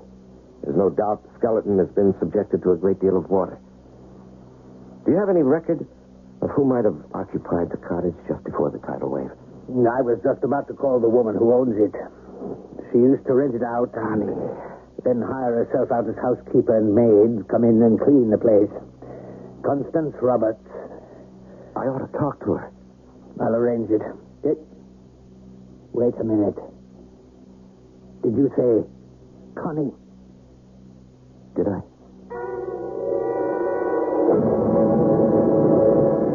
Mr. Williams, this is Mrs. Constance Roberts. How do you do? Detective Williams is assisting us in identifying the... Yes, I know. What you found in my well. You don't have to say it. Now, Mrs. Roberts, what was the last time your cottage was occupied? By me? Oh, not in 15 years. I rented it out for summers. Only for summers? Well, the last couple wanted to stay on a whole year, so I agreed. The last couple? The last couple before the big wave. I never did like him. Why not? Well, I just didn't, that's all. Some people will take to, some don't. It's a sixth sense I have. Well, I turned out right about them. Would you care to tell us about this couple, Mrs. Roberts? Oh, there's nothing much to tell. They kept to themselves. Never let me in once to come and clean. Said she'd prefer to do it all herself. In the end, they skipped out without paying the last month's rent. Oh, your typical city folk. Well, you must have had 2 months' rent deposit. Well, matter of fact, yes, I did. I've forgotten all about that. How did you know? So, in fact, you weren't out of pocket. What were their names? Oh, I've been trying to remember ever since that thing was found in my well. Would you believe it? I can't. I'd like you to give me as detailed a description as you can of the two of them. Yes, I was just going to ask the same thing. What did he look like? Well, sir, I'd say he was about your height and build.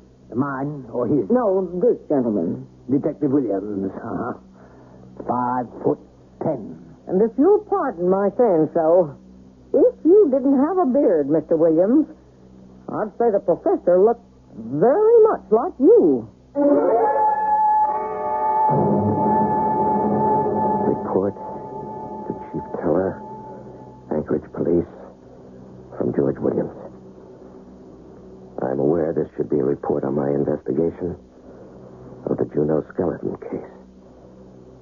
afraid it has to be more than that. It's not easy for me to write this, but the evidence is clear and irrefutable. There is no doubt in my mind that the skeleton must have been that of my wife. The cottage and the surroundings became increasingly familiar to me as I viewed them. And I was practically identified by the lady owner during an interview. Why I murdered my wife and how I found myself at your doorstep here in Anchorage on Christmas Day 3 years ago are a complete mystery to me. Nevertheless, I hereby hand in to you my resignation and ask only that the law take its course. Sincerely, George Williams. Georgie, you got that report on the Juneau case? Yes, sir. Here it is. Thanks. I'll look at it later. I wish you'd look at it now, sir. Well, I've got something more important than that to tell you. Have a seat. I know what you're going to say, sir. Oh, I doubt that very much. All I can say at this point, sir, is I'm very, very sorry. I don't know what you're talking about. Well, if you'd look at the report now, sir, it would clarify it. Just a moment, Georgie. First things first. Has Dr. Bertram arrived yet, Sergeant? Good. Send him right in. Yes, alone. I want to see him first. Come in, Willie. Hello, Williams. You told him yet, George? No. I thought perhaps it's such a delicate matter, I'd let you handle it. Williams, suppose I tell you we know who you really are. I see. You both know. Well, you don't seem exactly pleased. How could I be? The inspector in Juneau got in touch with me the day you started your investigation there. He was concerned because you seemed to know a great deal about a cottage. Where they found the skeleton. It all came back to me as I went from room to room. I knew I had been there before, but not my name. I stood looking at the gulf, hoping my name would come, but it didn't. Yeah, ask Mrs. Warren to step in, if you will, please. Oh, don't get up, gentlemen, please. Well, come right in, ma'am. Come in. Hello, Robert. Who are you? Don't you know me, Robert? Is your wife, Robert? I see. You are Robert Warren, George. Don't you remember anything, Robert? Do you mind if I sit down? Well, it's quite true, my boy. This is Amy Warren, your wife. Let me sit down beside you, Robert. Darling, give me your hand. When I got a call from Juneau, Georgie, Robert, and you were identified as Robert Warren, a lecturing professor, I checked every university within 50 miles. Then sure enough, the day that plane was hijacked, you had a speaking engagement right here in Anchorage. Robert, do you remember you were going away for a week, and I went up to Shepherd Peak to visit Mother and Dad while you'd be away?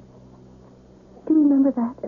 We may be throwing too many memories at him for him to absorb them all. No. Go on, please. And don't let go of my hand either. I won't, darling.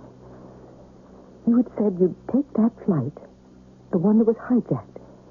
But when the plane got back, you weren't on it. And the next day was that awful earthquake and tidal wave. When I finally got back to our cottage, there was nobody there. I called the university. You'd never arrived. We all thought, Mother, Dad, and I, that you'd been drowned like so many others. Swept away. Why can't I remember? Why? Now, don't ask too much of yourself. Too much? Don't you understand, any of you? George Williams, detective, is a lot more real to me than this Robert Warren, professor, who you tell me I am. Well, sure not, William. I want to remain George Williams. Now, don't take that away from me before the other fellow becomes real.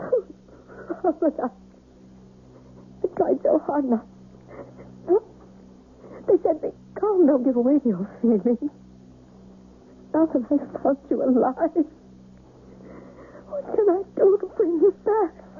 I'm sorry. I really am.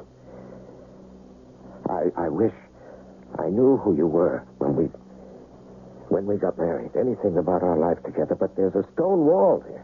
George, I really think we'd better stop this right now. I was supposed to be on a plane that was hijacked. I'm not on the plane. I start a new life. I go to Juneau to investigate a skeleton. It wasn't my wife's. Who was it? Well, don't you remember, Robert? It's the one you used for your lectures, your studies. Darling, don't you remember Susie Skeleton? We used to joke about her all the time. Why, we used her for a hat rack when she wasn't working. Susie Skeleton. Good Lord, it's coming back. I go to the airport. Yes, the 6 o'clock flight, number 207. And I got there early. I wandered around the hangars, plenty of time. I got lost. Which way? Back to the North Alaska gate. And a long time later, I came to. It's dark. My head hurts. Blood on me. I've been mugged, robbed. Everything gone. Coat, bag, money, everything. I gotta get to Anchorage. No money. Hitchhike. Guy in the car picks me up. A guy in a milk truck. Guy in an oil tanker. Another car. Panel truck. Stay on Route 7, then 4, then back to 1. I gotta go all the way around the Wrangell Mountains to get to Anchorage. It's snowing. Hungry. Out in back of that diner at Glen Allen in a blizzard, eating scraps of bread out of garbage cans. Open truck blowing out. Run, jump in the back, hide under crates. It's freezing cold. I've fallen off the back of the truck. My leg is busted under me. I see a light, a house. The snow is coming down real thick. Help me. Help! Help me! And I heard you, crying for help outside my door. Doc Bertram and I found you lying in the snow. Oh, my poor Robert. Don't cry, Amy. It's all right. I remember it all now, all of you. And I owe you all so very much. Well, I know you do, Georgie. And I mean to collect right now. George Keller, what are you talking about? Willie, I told this man that someday I'd want my name back. The one I loaned him. The one you loaned him. And today's the day, Robert. Give Doc Bertram back the Williams. Give me back the George. And we're even. George Williams. It's a deal.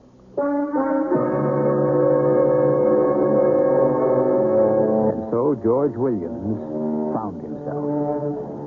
It's not often that a man believes he has killed someone, only to discover that it was but pieces of his past that had died.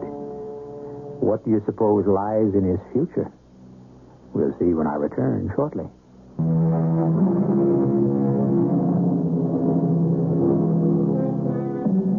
Strange, the way life has of showing you the bend in the road and the straight path. Our man, who had lost his memory, decided to remain part Robert Warren and part George Williams. And he set out to combine his interest and knowledge of anatomy with his love of detective work. And so he became an anthropologist, which Robert Warren is to this very day. Our cast included Larry Haynes, Robert Dryden, Joan Shea, and Court Benson. The entire production was under the direction of Hyman Brown. This is E.G. Marshall inviting you to return to our Mystery Theater for another adventure in the macabre. Until next time, pleasant dreams.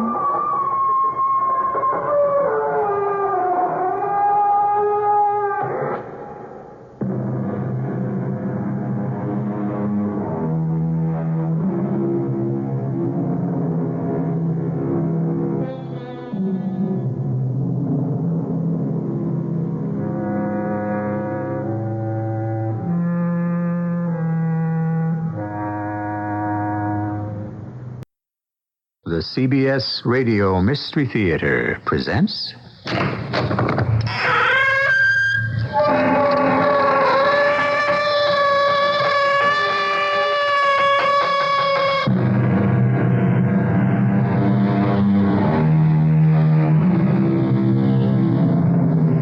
Come in. Welcome. I'm E.G. Marshall. What are your chances of being struck by lightning? Well, here's a happier thought. What are your chances of winning the sweepstakes? Actually, in what is called the game of life, the odds are about the same that either event will come to pass. That is, assuming that the game of life is on the level and that the big wheel isn't fixed. What may I do for you, my son? Where am I? This is the place where spins the wheel of life. The wheel of life? Where each man's fate is cast and may be changed. Oh. What is it you wish, my son? Oh, nothing. Are you sure you want nothing? Well, now that you ask, I'd like to be the President of the United States. Very well, my son. You shall become President of the United States.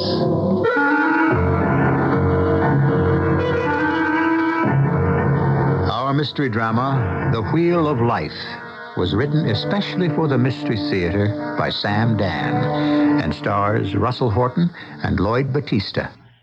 I'll be back shortly with Act One. Heroic acts often go unnoticed. There's no real glory, no medal pinned on your chest beyond knowing that maybe you helped save a little piece of the world. Peace is so difficult to hold on to, and yet, what is peace? Just time between wars? No, it's more. It's the time to plant the seeds, to plow the fields, to reach out and touch a child, to battle hunger and give hope. That's the Peace Corps. Every day, thousands of people just like you bring nourishment to the hungry and water to the parched. And what do they get, these Peace Corps volunteers? Hours that are too long and pay that's too short. But the rewards are plenty. They learn a new language, a new way of life. They learn that they're everything they hope they'd be, and more. Join the Peace Corps volunteers who asked me to relay this message. Having a peaceful time, wish you were here. Call the Peace Corps toll-free, 800-424-8580. A public service of this station and the Advertising Council. Afraid and with no place else to go, battered women have found it necessary to live behind closed doors for a long time. Too long. Now there's a place that offers help. Columbine Center, sponsored by Volunteers of America. It's a safe house for victimized women and their children. Columbine Center can provide emergency housing for 25 women and their children, and many services. Mostly they offer support. Call the hotline at any hour of the day, 399-0082. When it comes to first-hand accurate information about the Denver Broncos, there's only one source, Denver Broncos coach Red Miller. Tuesday and Thursday at 6:30 p.m., Red talks with Bob Martin, the voice of the Denver Broncos, as they keep you up to date on the who's, why's, and wherefores of the Denver Broncos. Hear the Red Miller Show on KOA Radio 85, 6:30 p.m. Tuesdays and Thursdays.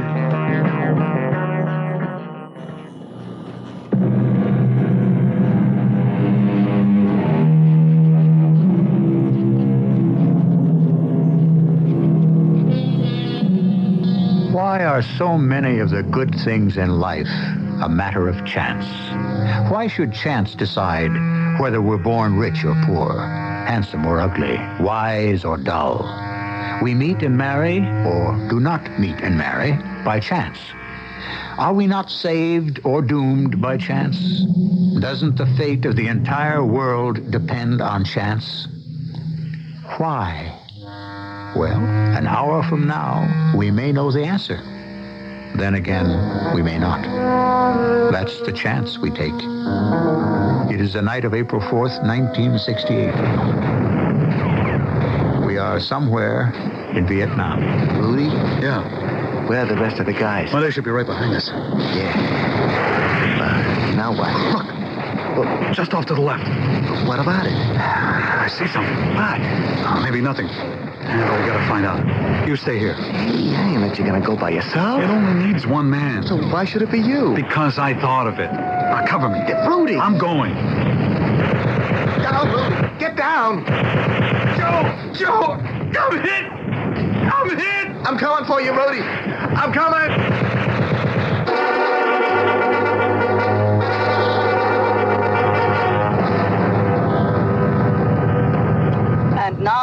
for the news on this 4th day of April, 1978. From Washington, D.C. comes information that... April the 4th. I forgot about that. Funny. I used to think I could never forget that day. But I did. 10 years. Rudy would have been what? He'd have been 33. Yeah. What's the use thinking about that? I'll try for another couple of more fares, then get something to eat. Taxi! Sorry, pal. I'm off duty. Gotta eat. Plenty other cabs around, pal. Well, I don't want another one. I want yours, Joe. Well, what's so special about... Hey, how'd you know my name? I've been looking all over for you, Joe. Who am I? Come inside. I'll buy you a drink. Just hold it there. What's your name? My name? Yeah, you seem to know mine. What's yours? Rudy. Yeah? Rudy who? Well, how many people did you ever know named Rudy? Well, I got an uncle, Rudy, who you ain't. A cousin, Rudy. You ain't him neither. I have a sister who went with a guy, Rudy, but he was a bald little fat guy. That about winds it up with the Rudys. Well, how about Rudy Kastner? Rudy Kastner? Which Rudy Kastner? Well, how many Rudy Kastners did you know? My buddy in Vietnam? That was me. That was you? You don't look like Rudy Kastner. Well, people change in 10 years, Joe. You don't sound like Rudy. You talk like a college professor. Well, I spent 4 of the past 10 years in school. Sure. Well, even if we didn't have the first 2, we still got the last reason. Yes? Yeah, Rudy Kastner is dead. He is? Yeah, pal, so that knocks you right out of the box. The fact still remains, however. I'm Rudy Kastner. You're trying to tell me come back from the dead? No. No? Well, how could I come back if I was never dead to begin with? Pal, I'm trying to tell you, you struck out. Rudy Kastner is dead. You're positive Rudy is dead? Rudy Kastner was killed April the 4th, 1968, in Vietnam. I was there. I seen him get hit. I seen him go down. But Rudy Kastner did not die. Yeah, okay, pal, that's your story. Now, if you'll just be good enough to get out of my way, I gotta chow down. Hey, aren't you even the slightest bit curious, Joe? No, pal, I ain't curious, not at all. Now, look, just listen to me. Ah, here it comes, the pitch. Yeah, I knew you was working a racket. A racket? Well, what else? Yours has got to be spiritualism, am I right? Wrong. Don't waste your sales pitch on me, pal. I'm lucky if I take home $100 a week. I pay the rent, I have a couple of beers, lose a couple of bets. There ain't nothing left for you to swindle. Joseph, you and I have got to sit down for a long talk. Hey, you see that guy standing over there by the bookstore? His name's Polanski. He's a plainclothes cop. You want me to call him over and introduce you? Joe. He's got that lean and hungry look, which means he ain't had a collar in maybe a week. A confidence operator would just about make his day. You'd actually turn me over to the police? I never been a squealer in my life, but a guy like you, a guy who tries to trade in on the dead, cash in on the memory of a buddy. Get out of my way. Joe. I ought to punch you in the nose. But, Joe... Beat it!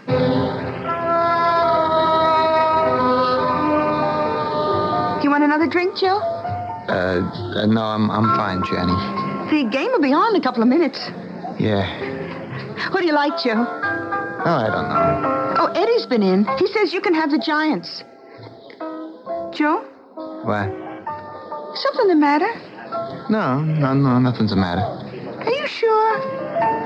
I think I need another drink, Jenny. Oh, no. A drink's the last thing you need when you got the blues. Who says I got the blues? What's bothering you? Nothing. Tell me. I'm not sure I want to talk about it. Talk about what? The war. Oh. See what I mean? You just gave it away. Oh, no, Joey, I'm interested. Really? I don't know. You think about the guys you were with? Good guys who never came back. Yeah. Oh, excuse me a minute, Joe. I got that party of 4 down the other end. Yeah, sure. You know who she resembles, Joe? Who? That girl, Sheila. Sheila? You remember when we were sent back for 10 days, R&R in Australia? Hey, wait a minute. And we ran into her in a bar? Now, just hold it. That was the first time you and I ever got into a fight. Just a second. Each of us claimed to have seen her first. How would you know? I was there. But... And when she heard my name was Rudy, She called me Rudolph the Red-Nosed Reindeer, and she called you Jojo. And then she called over her girlfriend, Marcella. No, Melissa. Right. And then we got into a fight over which one of us would get her. And I won. No, we both lost. That's right. While we were busy knocking each other around, a couple of Marines walked out of the joint with both of them. You do remember, don't you, Joe? But how would you know? That was the first day of April. And we looked at each other and we said... April Fool. And on the second day of April, we flew back to Vietnam. And on the third day of April, we were in combat. And on the fourth day... Yeah, I remember. We were on patrol. That's right. It was very dark and so quiet. And I thought I saw something over to the left. How do you know this? I said, cover me. Yeah, you were hit. Yes, I was hit. I ran out to get you. Did you? But I got hit in the leg. Oh? Yeah. Here, I'll show you the scar. No, I believe you. I must have passed out. The medics came and got me. They said they couldn't find you. Where you fell, it was a swamp. Yes. And they figured you must have sunk down out of sight. How come you didn't drown? I thought I did. You thought? I just quit fighting it. You know, that struggling to keep alive. And then I just didn't know anything or feel anything. That's how it feels to be dead, huh? Yeah, but I wasn't dead. Because I opened my eyes and... Well, I was lying on a mat made out of straw. And an elderly Vietnamese woman, you know, one of those old mama-sans. Yeah. A million wrinkles on her face and not one tooth in her head, but the kindest eyes. Well, she was putting a pad of something on my shoulder. It felt good, and I became aware of a humming sound. Humming? Like bees? Like voices. And then I heard clicking sounds. Clicking? Yeah, nothing was loud. Everything seemed so subdued. Now, the old mama-san saw me trying to sit up, so she helped me. And then I saw the whole thing. What whole thing? The room.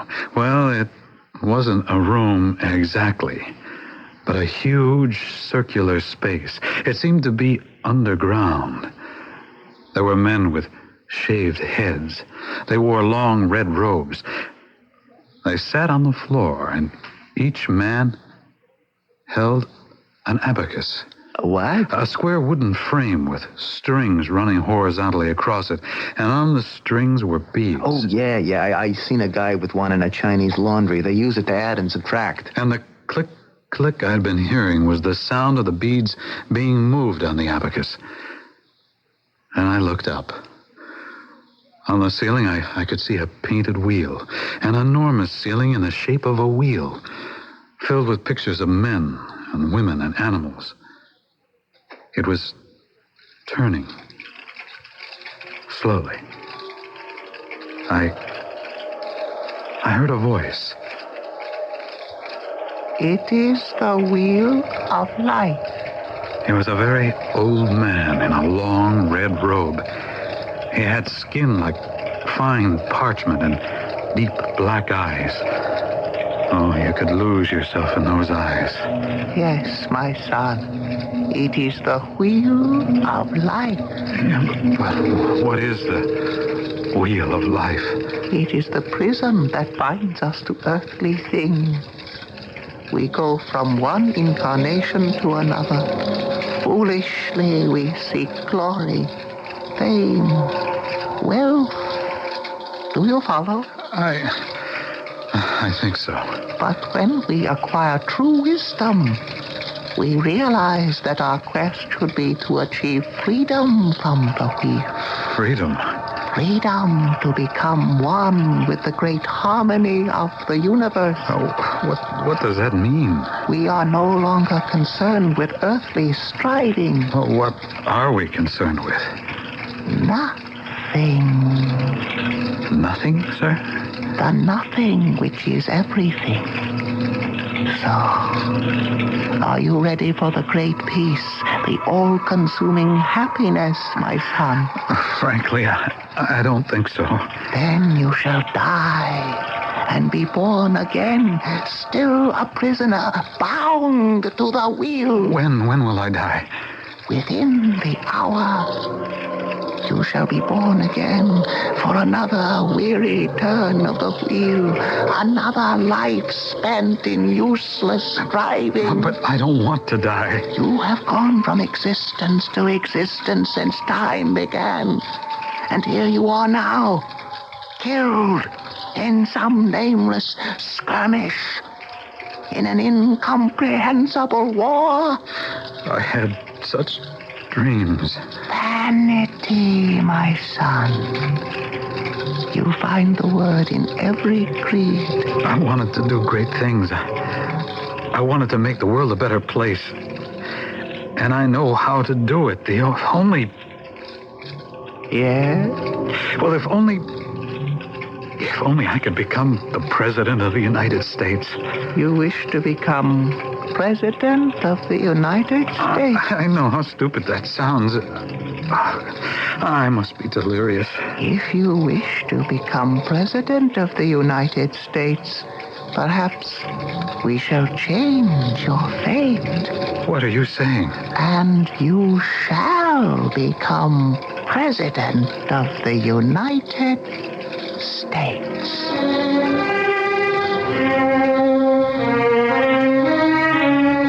Just like that, huh? Well, stranger things have been known to happen. All kinds of people have become president. And when they were in their early 20s, who and what were they? Peanut farmers, haberdashery clerks, laborers, just about anybody. This develops further in Act 2 shortly. Howdy, folks. My name's Pat Buttram. When I use my CB, I go by the handle Sidekick. I got that name because I used to kick around with Gene Autry, the old singing cowboy. We was always helping folks out of trouble, and then he'd sing 'em a song, and we'd be on our way. That was before CB and before REACT. Now there are more than 200,000 REACT volunteers. They listen for emergency calls on CB Emergency Channel 9. And because there's so many cars and trucks equipped with CB these days, there's always somebody near to call REACT for you. And help will be on the way pronto. They won't sing any songs for you like old Gene used to, but them REACT teams are a whole lot faster than we ever was. If you want to know more about REACT, write to REACT, 111 East Wacker Drive, Chicago, Illinois, 60601.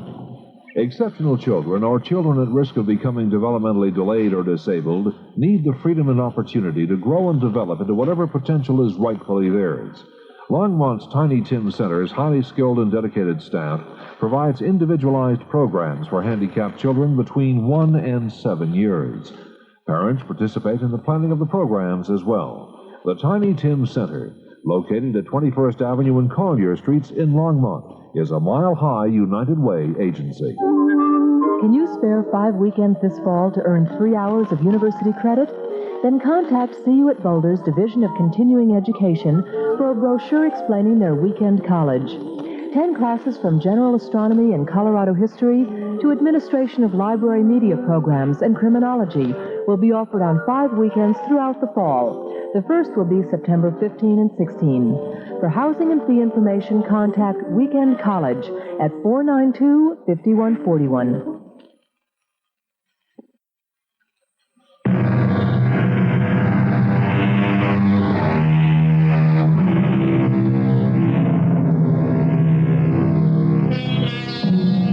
How do we account for things? Is it all a matter of luck or fate or chance? And in a way, don't all those words really mean the same thing? Since the dawn of time, man has always asked why, and he has waited for the answer. Is it possible that Rudy Kastner is finding the answer? You shall become President of the United States. I will? Yes. In 27 years. On your 50th birthday. My 50th birthday? How can I live to be 50? How can I even live another hour? I got this bullet inside me. It need not kill you if your fate has been changed. But how can my fate be changed? You see these people? These devout priests, these disciples of karma.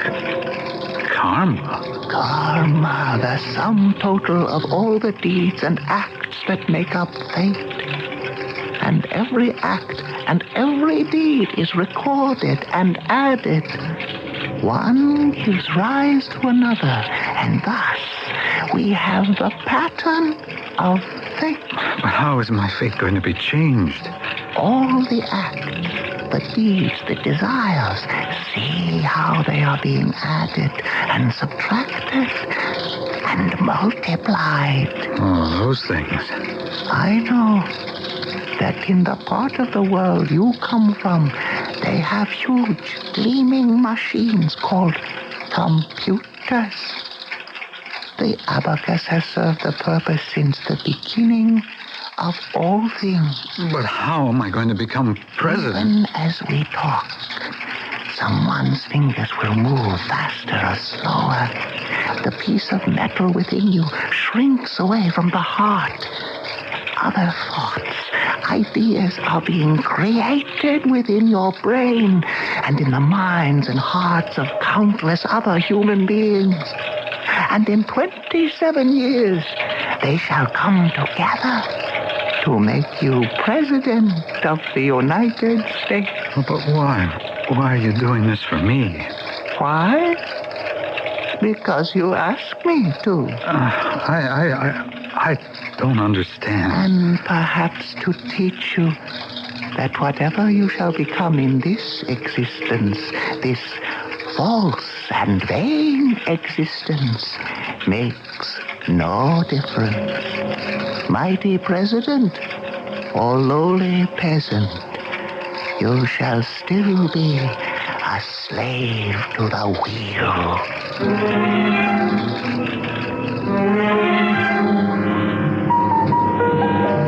And that's what happened. That's what happened. 17 years to go. 17 years to go to what? Haven't you been listening? Till I become president. Oh, that. You don't believe it happened, do you, Joe? Well, I believe you believe it happened, Rudy. Now, Joe. It was kind of dark. The swamp was pretty overgrown. Okay, they couldn't find you, so you were laying there unconscious. This old Mama Sand come along. She saved your life. It happened, Joe. It happened. Sure.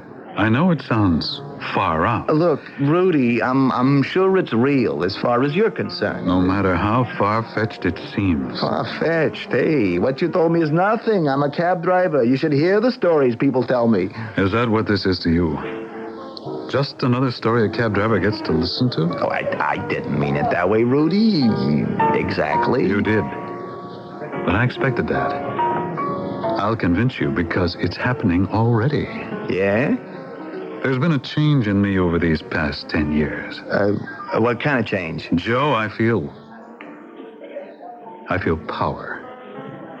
When we first met, I was just one of millions. I felt no different than anyone else. In this world, there's a we and a they. We is most people. They are the ones with power. Do you understand? So? They run business, the government, everything. They have power. It's as if they're an entirely different race of men. Look, can you follow this? So? So I'm one of the they now, Joe. Oh, yeah. How do you know? I just know it, Joe. Okay, if you say so. You don't know what to make of it all, do you? I know you don't believe it. You'd be crazy if you did, without proof, on just my word.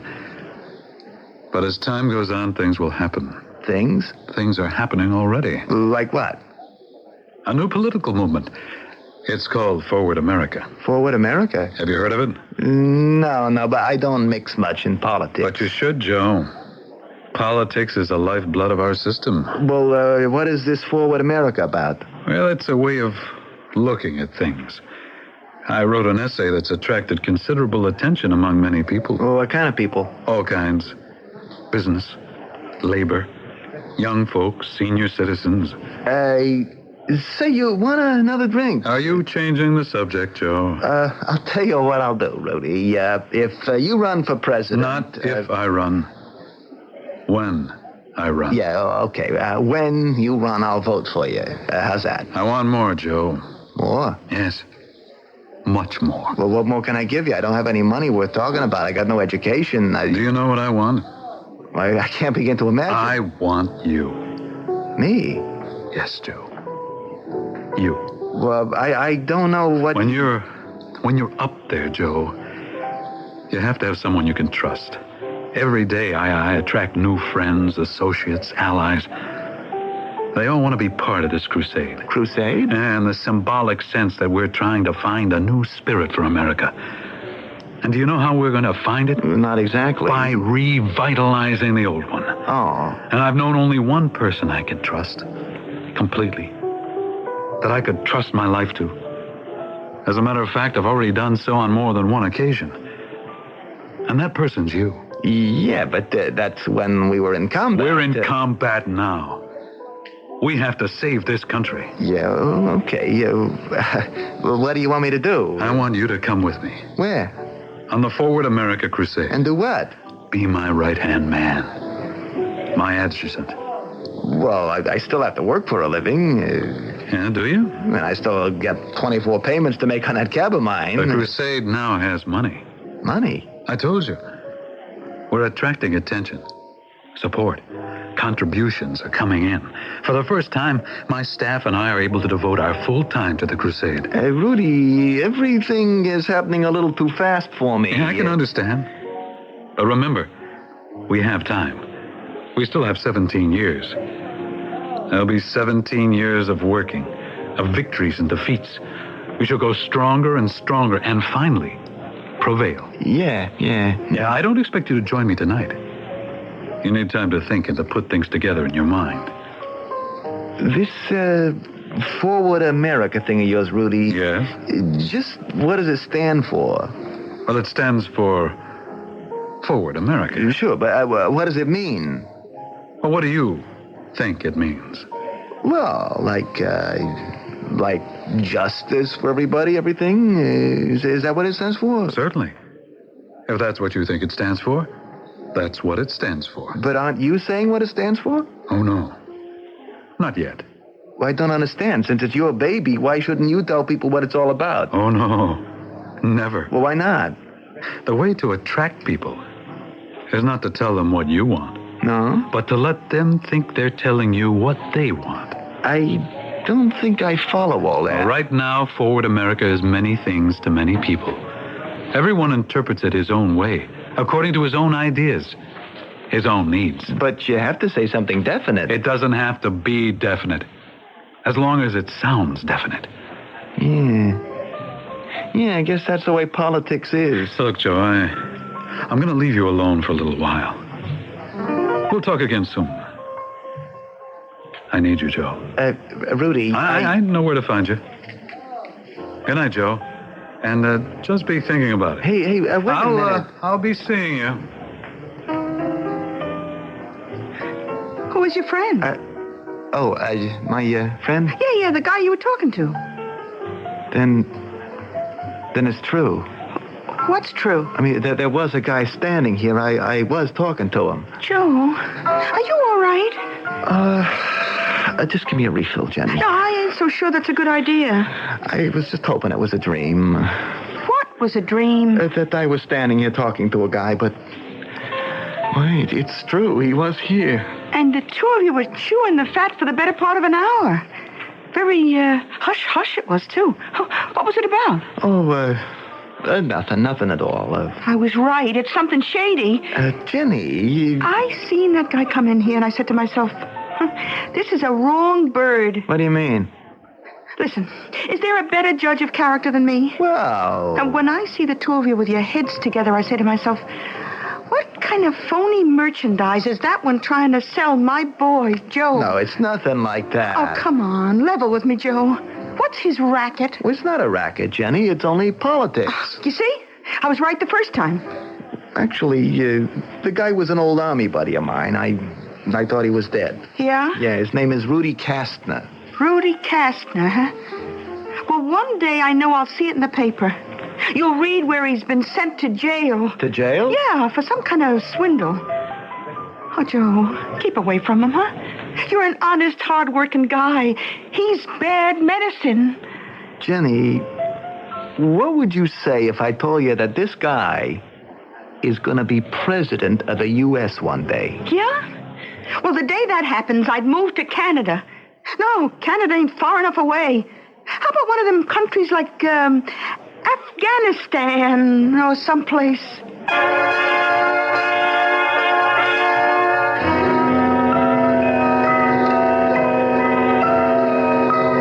One thing we find out as we drift through life, not everybody likes everybody else, which is why we have horse racing, among other things. However, the stakes in our story are infinitely greater. We're talking about what could quite possibly be the fate of the nation. We'll learn more when I return with Act 3 shortly. Do you know what happened in Boston in 1636, 140 years before there was a United States of America? America's first college was founded. Our forefathers knew that the new world would need the light of knowledge as well as the light of freedom. And they were right. Ever since, ideas from our college-trained minds have helped America grow and prosper. But today, many of our colleges are in financial trouble, deep trouble. Due to rising costs of energy and most everything else, the money just isn't there for all the new books, the modern equipment, and young professors that are needed. So programs are being blue-penciled. Faculties are being reduced. We can't let this continue because we can't afford to run out of ideas. We need them so badly to solve all the problems our country faces. So make America smarter. Give to the college of your choice. A public service announcement of this station, the Advertising Council, and the Council for Financial Aid to Education. Voter registration for the disabled is now possible at the accessible office of the Commission on the Disabled. If you are a homebound disabled individual, or if for any reason are unable to come to the office of the Denver Commission on the Disabled, we will register you at your place of residence. For more information, contact the Denver Commission on the Disabled. The number is 575-3056. That's 575-3056. When it comes to first-hand accurate information about the Denver Broncos, there's only one source, Denver Broncos coach Red Miller. Tuesday and Thursday at 6:30 p.m., Red talks with Bob Martin, the voice of the Denver Broncos, as they keep you up to date on the who's, whys, and wherefores of the Denver Broncos. Hear the Red Miller Show on KOA Radio 85, 6:30 p.m. Tuesdays and Thursdays.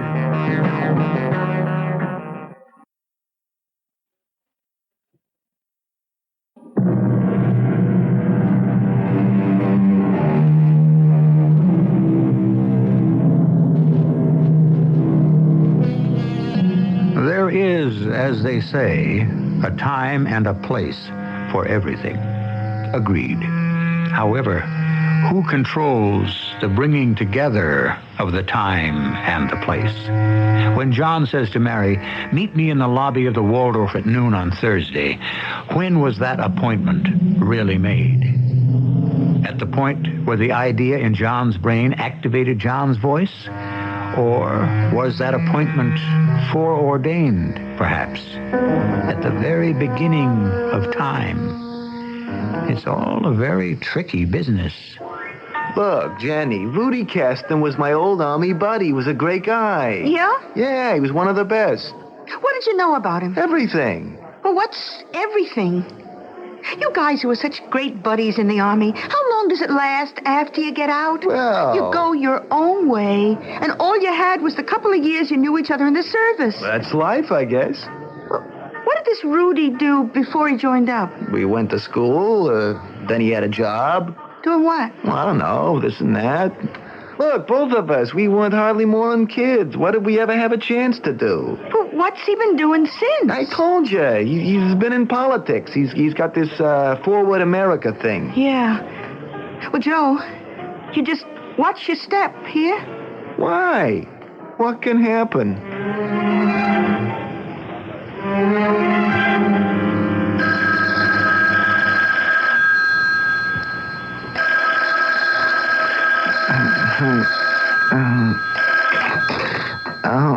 Hello? Hey, Joe, will you sleep? Well, I don't have to stay up till 3 in the morning. Listen, Joe, tune in the TV. What for? That guy, this old army buddy of yours, Rudy? he's on the show. What show? This dame who talks to all kinds of nutty people. Rudy's on the TV? What do you think I'm trying to tell you? And what is Forward America, Mr. Kastner? Well, what do you think it is? I would assume it's a movement designed to, forward the American way of life. Am I right? I couldn't have said it better myself. And I'll tell you where it all came to me. It was the night of April the 4th, 1968.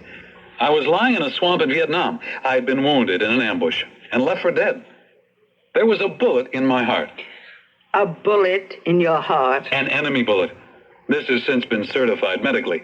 Proof and signed and attested copies is available to all who write to ask. But a bullet in I your lay there heart. dying. My life ebbing away quickly. And I prayed. Oh, till that night I had never been a religious person. But suddenly, I was praying. Yes? I said, please spare me. Not for myself, but for my country. My great and glorious country. Let me come back to live for my country, to work for my country. Oh, I want to die for my country, but not yet. Not before my work is done. And what work is this? The work of Forward America. Oh. And the miracle came to pass. The miracle? Yes, the miracle. My life was spared. The bullet did not kill me, but it is lodged there, and it shall remain there always to remind me of my mission, to remind me in the world that heaven has smiled upon my mission, has blessed me, so that I may work night and day to forward America. Yes. Well, I'm afraid our time is just about up.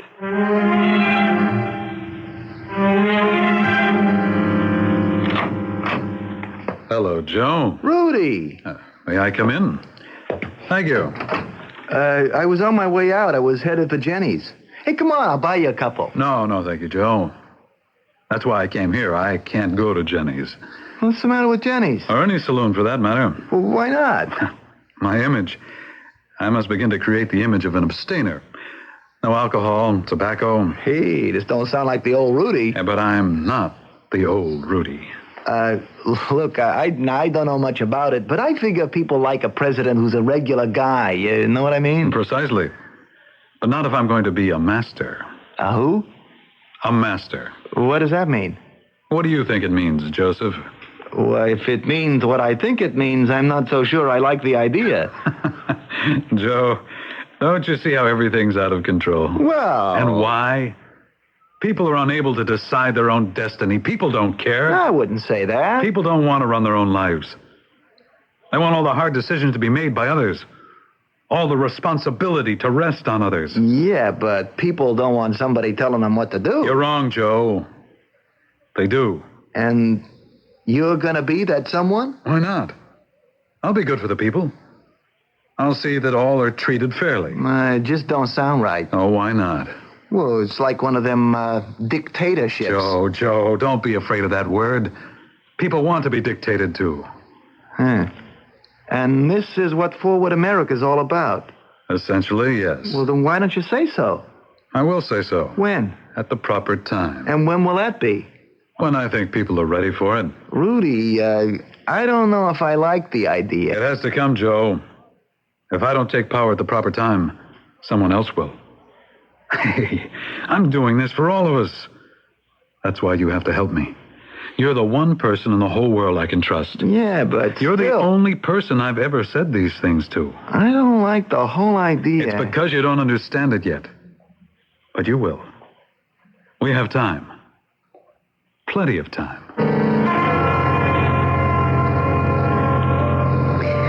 Your pal Rudy, he's a phony. No, Jan. Oh, look, I've seen his type before. The country's full of these two-bit politicians who got all kinds of big ideas. He's different, Jenny. How's he different? Why is he different? He is going to be president 17 years from today. Joe, you know what I think? Yeah, I should see a doctor. All these phony organizations, all these clowns running around. He ain't a clown, Jenny.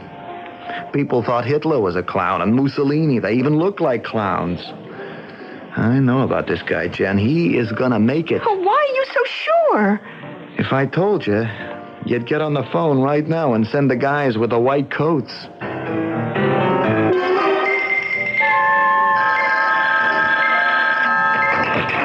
Hello? Joe? Oh, yeah. Oh, were you sleeping? No. Look, Joe, are you okay? Yeah, I'm okay. It's just, you got such a funny look in your eyes these days. Funny? It scares me. And the way you talk. About what? About who? About this Rudy Kastner? Oh, I'm scared, Joe. yeah. I'm scared of him, too. No, not of him.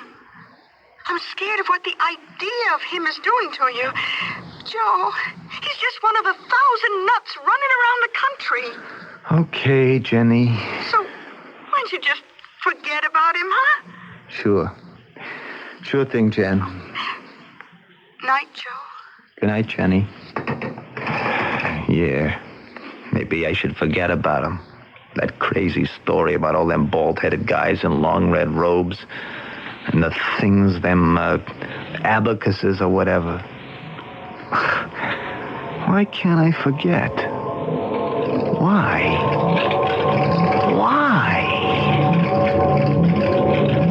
Yes, my son. What do you wish? I'm here. It's the place Rudy told me about. Rudy? This room, this big round room. And all those bald-headed guys. Excuse me. What is it you wish, my son? We so rarely receive visitors. And those things, those abacuses or whatever. Why have you come here? I'm dreaming. Of course. But why have you come here? How can I be here if it's only a dream? Does it matter how you come? In what state? All is illusion. Awake or asleep, we are a dream.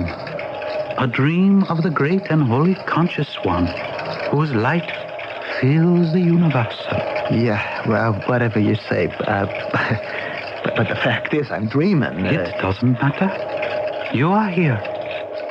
Why have you come? A guy named Rudy Kastner was here 10 years ago. You remember? I do. You said you promised things would be arranged so that in 17 years, he'll be the president of the United States. Yes? Well, that mustn't happen. No? No, it'll be bad for the country. Why do you grant a wish like that anyhow? Because he asked it. Yeah, I realize, We spin out the fates. We begin in the eternity of yesterday. In the beginning, which has no beginning. We shall continue till the eternity of tomorrow. Till the ending, which has no ending. Does it matter in the sum of things which has no total? Who holds what office? Yes, it does. No, my son. It only matters to be freed from the wheel of life. Yeah, Rudy told me about that. I know how that works. And have you come here to be set free? Well, no, not at this time. I just don't want Rudy to become president 17 years from now. Very well.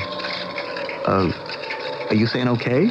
As I have said, it does not matter in the scheme of things. Then he won't become president? If you don't want him to. But that's... Why are you doing this for me? Because you asked for it. Well, what's gonna happen? Even now, someone's fingers on the abacus will move faster or slower. Even now, the deeds, the acts, the dreams, the desires are changing.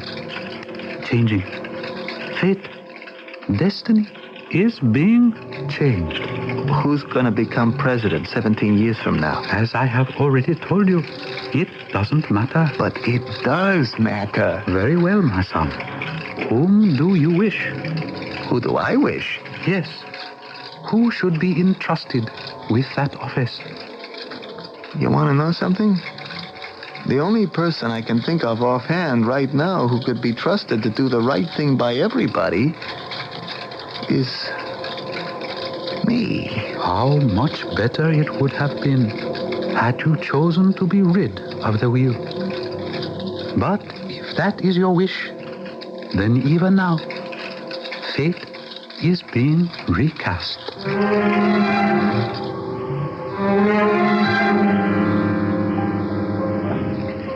What's the matter, Joe? I didn't sleep all last night. Just put 16 hours behind the wheel. Oh, why don't you go home and get some shut-eye? I just want to hear the news on the TV. Turn up the sound on the set, will you? Yeah, sure. The other night, we interviewed Rudy Kastner, aspiring and attractive political leader. He spoke of the miracle that had taken place to preserve him to carry out his great mission. But it was not to be. For the past 10 years, Rudy Kastner has walked around with a bullet in his heart. Suddenly, last night, the miracle was over. Rudy Kastner died. And we will never know what forward America would have become. Turn it off. Imagine a thing like that. I'm scared, Jenny. Oh, what have you got to be scared about? Jenny, am I good enough? Oh, you're good enough for me, Joe. Am I good enough to be president? Oh, sure. And what's more, you're gonna be president, too.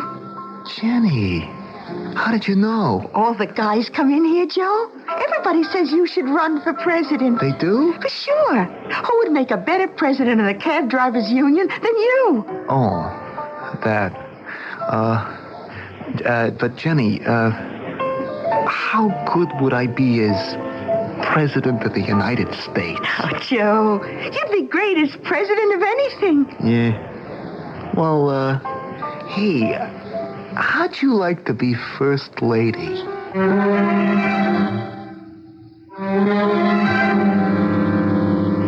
And so now I suppose you want to know what happened. Did he? Obviously, we won't know until 17 years have gone by. However, if he does, then remember, you heard about it first right here on our program. And if you want some more first-hand information, I'll be back shortly.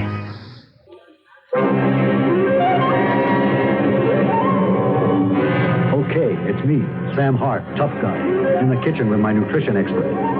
What's she got to do with my pursuit of the #1 killer? Tell him, ma'am. What you eat, how it's prepared, has a great deal to do with the risk of what Sam calls the big killer, heart attack. Eggs, fatty meat, butter, cream, all these can contribute to increasing the chances or risk of heart attack. Avoid these high cholesterol, saturated fat foods and concentrate on lean meats, fish, poultry, and vegetables. Among the nutritional literature available from your American Heart Association is a marvelous cookbook filled with delicious fat-controlled recipes. Get one. Thanks for the facts, ma'am.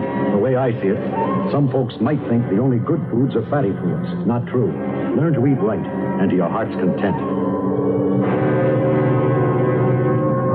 Your American Heart Association. We're fighting for your life.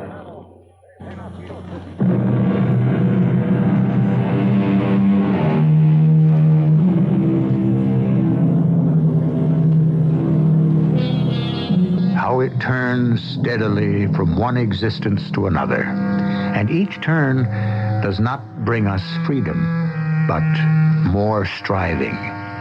Are we doomed to ride on it forever? Or does that day come when finally we have acquired the wisdom to abandon all vanity and become part of the harmony of the universe? Until that moment comes, you'd better stay with us. Our cast included Lloyd Battista, Russell Horton, and Bryna Rayburn. The entire production was under the direction of Hyman Brown.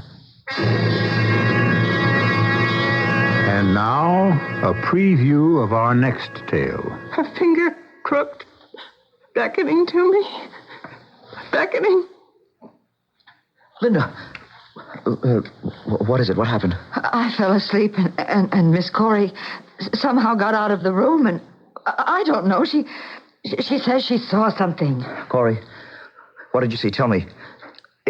Corey, it's Phil. Mother? Standing there? Middle of the hall? Oh, Corey, baby, there was no one there. It couldn't have been Mother. You know, Mother... Mom is... I know. She's dead. And it's all my fault. Oh. That's why she's beckoning to me. She wants me to be dead. And I want to be dead, too. Mrs. E.G. Marshall inviting you to return to our Mystery Theater for another adventure in the macabre. Until next time, pleasant dreams.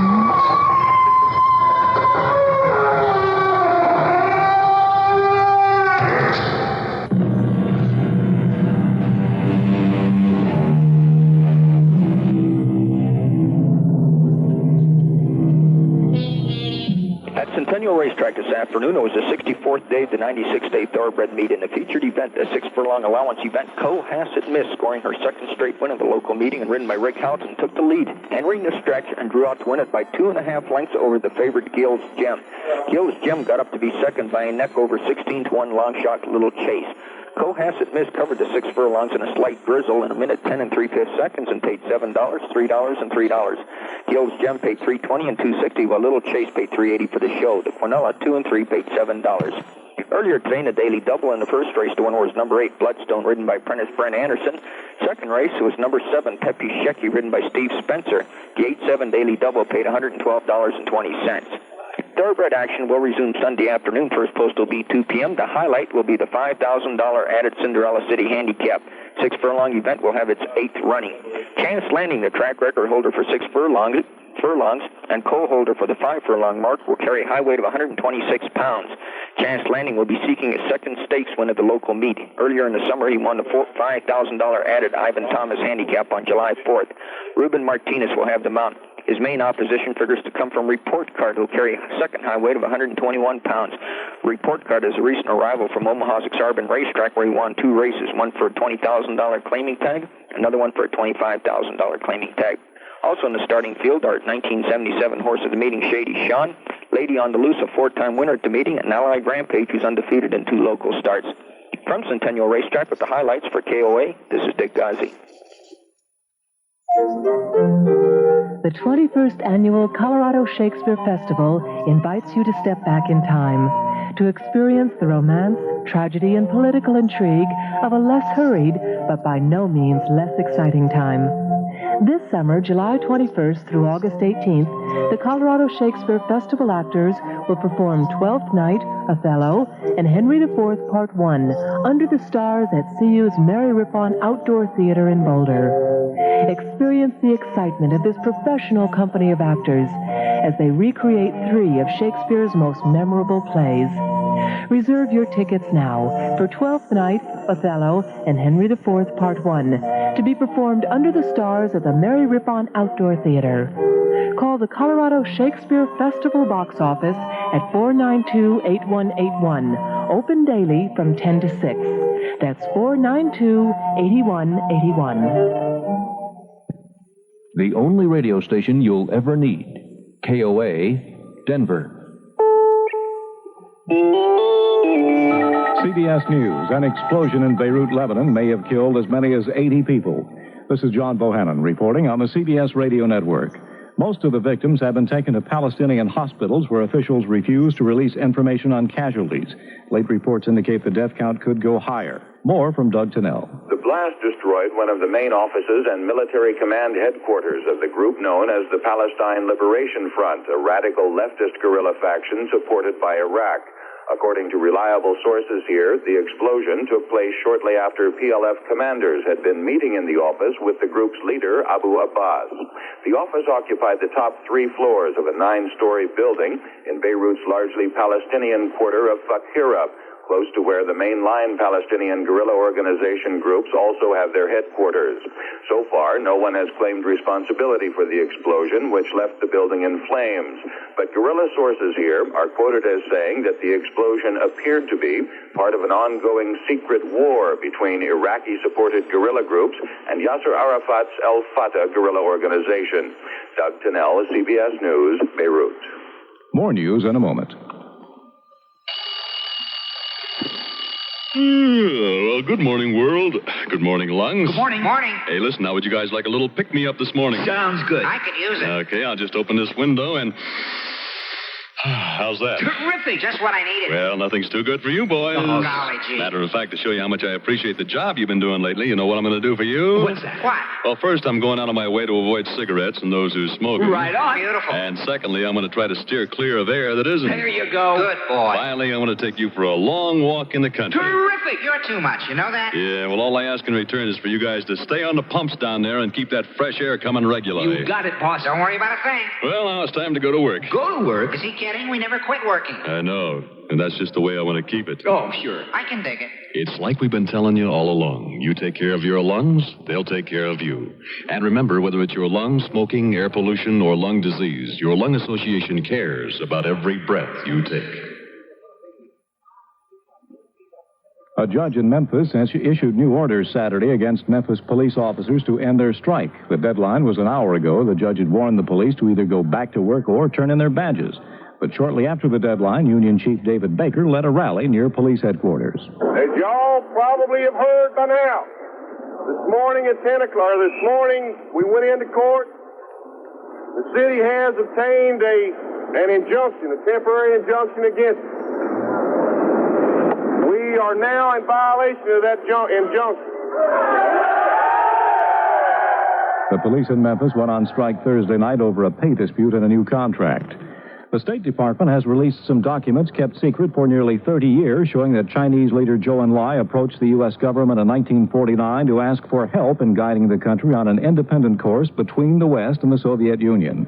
The document showed that some U.S. officials were in favor, but others were opposed and led the successful fight against such moves. CBS News asked historian Theodore White how the world might be different today had the U.S. decided to help China. We would not have been at war with the Chinese communists in Korea in 1950, nor would we have been at war in Vietnam in the 60s and 70s. We thought the Vietnamese were tools of Chinese communism. They weren't. The Chinese communists might have aided us rather than supported the Vietnamese. I think we could have avoided 2 wars had we accepted the invitation to talk matters over with Zhou Enlai. Theodore White says he thinks the opinion makers of the U.S. in 1949 and later were, in his words, terrorized by the crazy attitude of the Joe McCarthy type of warnings of communism. Firefighters have contained more than half of a forest fire just north of San Francisco. It started on Wednesday and so far has burned up about 12,000 acres. Thousands of people will go to the polls Sunday in Cleveland for the city's first recall election of the mayor. Dennis Kucinich faces opposition from all sides, but he's been campaigning hard to counter the recall move, and he says he thinks he'll win. And now this. Why didn't I say goodbye, I love you? Have a happy day today. Thanks again for being my friend. Some things we just don't say. He never knew of the girl I loved. I didn't think he'd understand. I couldn't see he must have felt the same. When first he held my love. But you just don't say those kinds of things to your dad in the evening. My friends are waiting. Can I use your car? I wish I'd seen in a vision or a dream how I'd miss him so. When he had to go, how do I let him know? If you love him, tell him. You're not as far apart as you think. A thought from the Church of Jesus Christ of Latter-day Saints, the Mormons. Some scientists at Princeton University in New Jersey are talking about what could lead to the greatest scientific achievement of mankind, an infinite source of energy that would be virtually inexhaustible. It's because of the discovery described as a significant milestone toward controlling nuclear fusion. That's the type of reaction that provides the sun's energy. Although it's called a breakthrough, scientists say any practical applications are still at least 20 years away. John Bohannon, CBS News. Share the race results from Mile High Kennel Club for Saturday evening, August 12, 1978.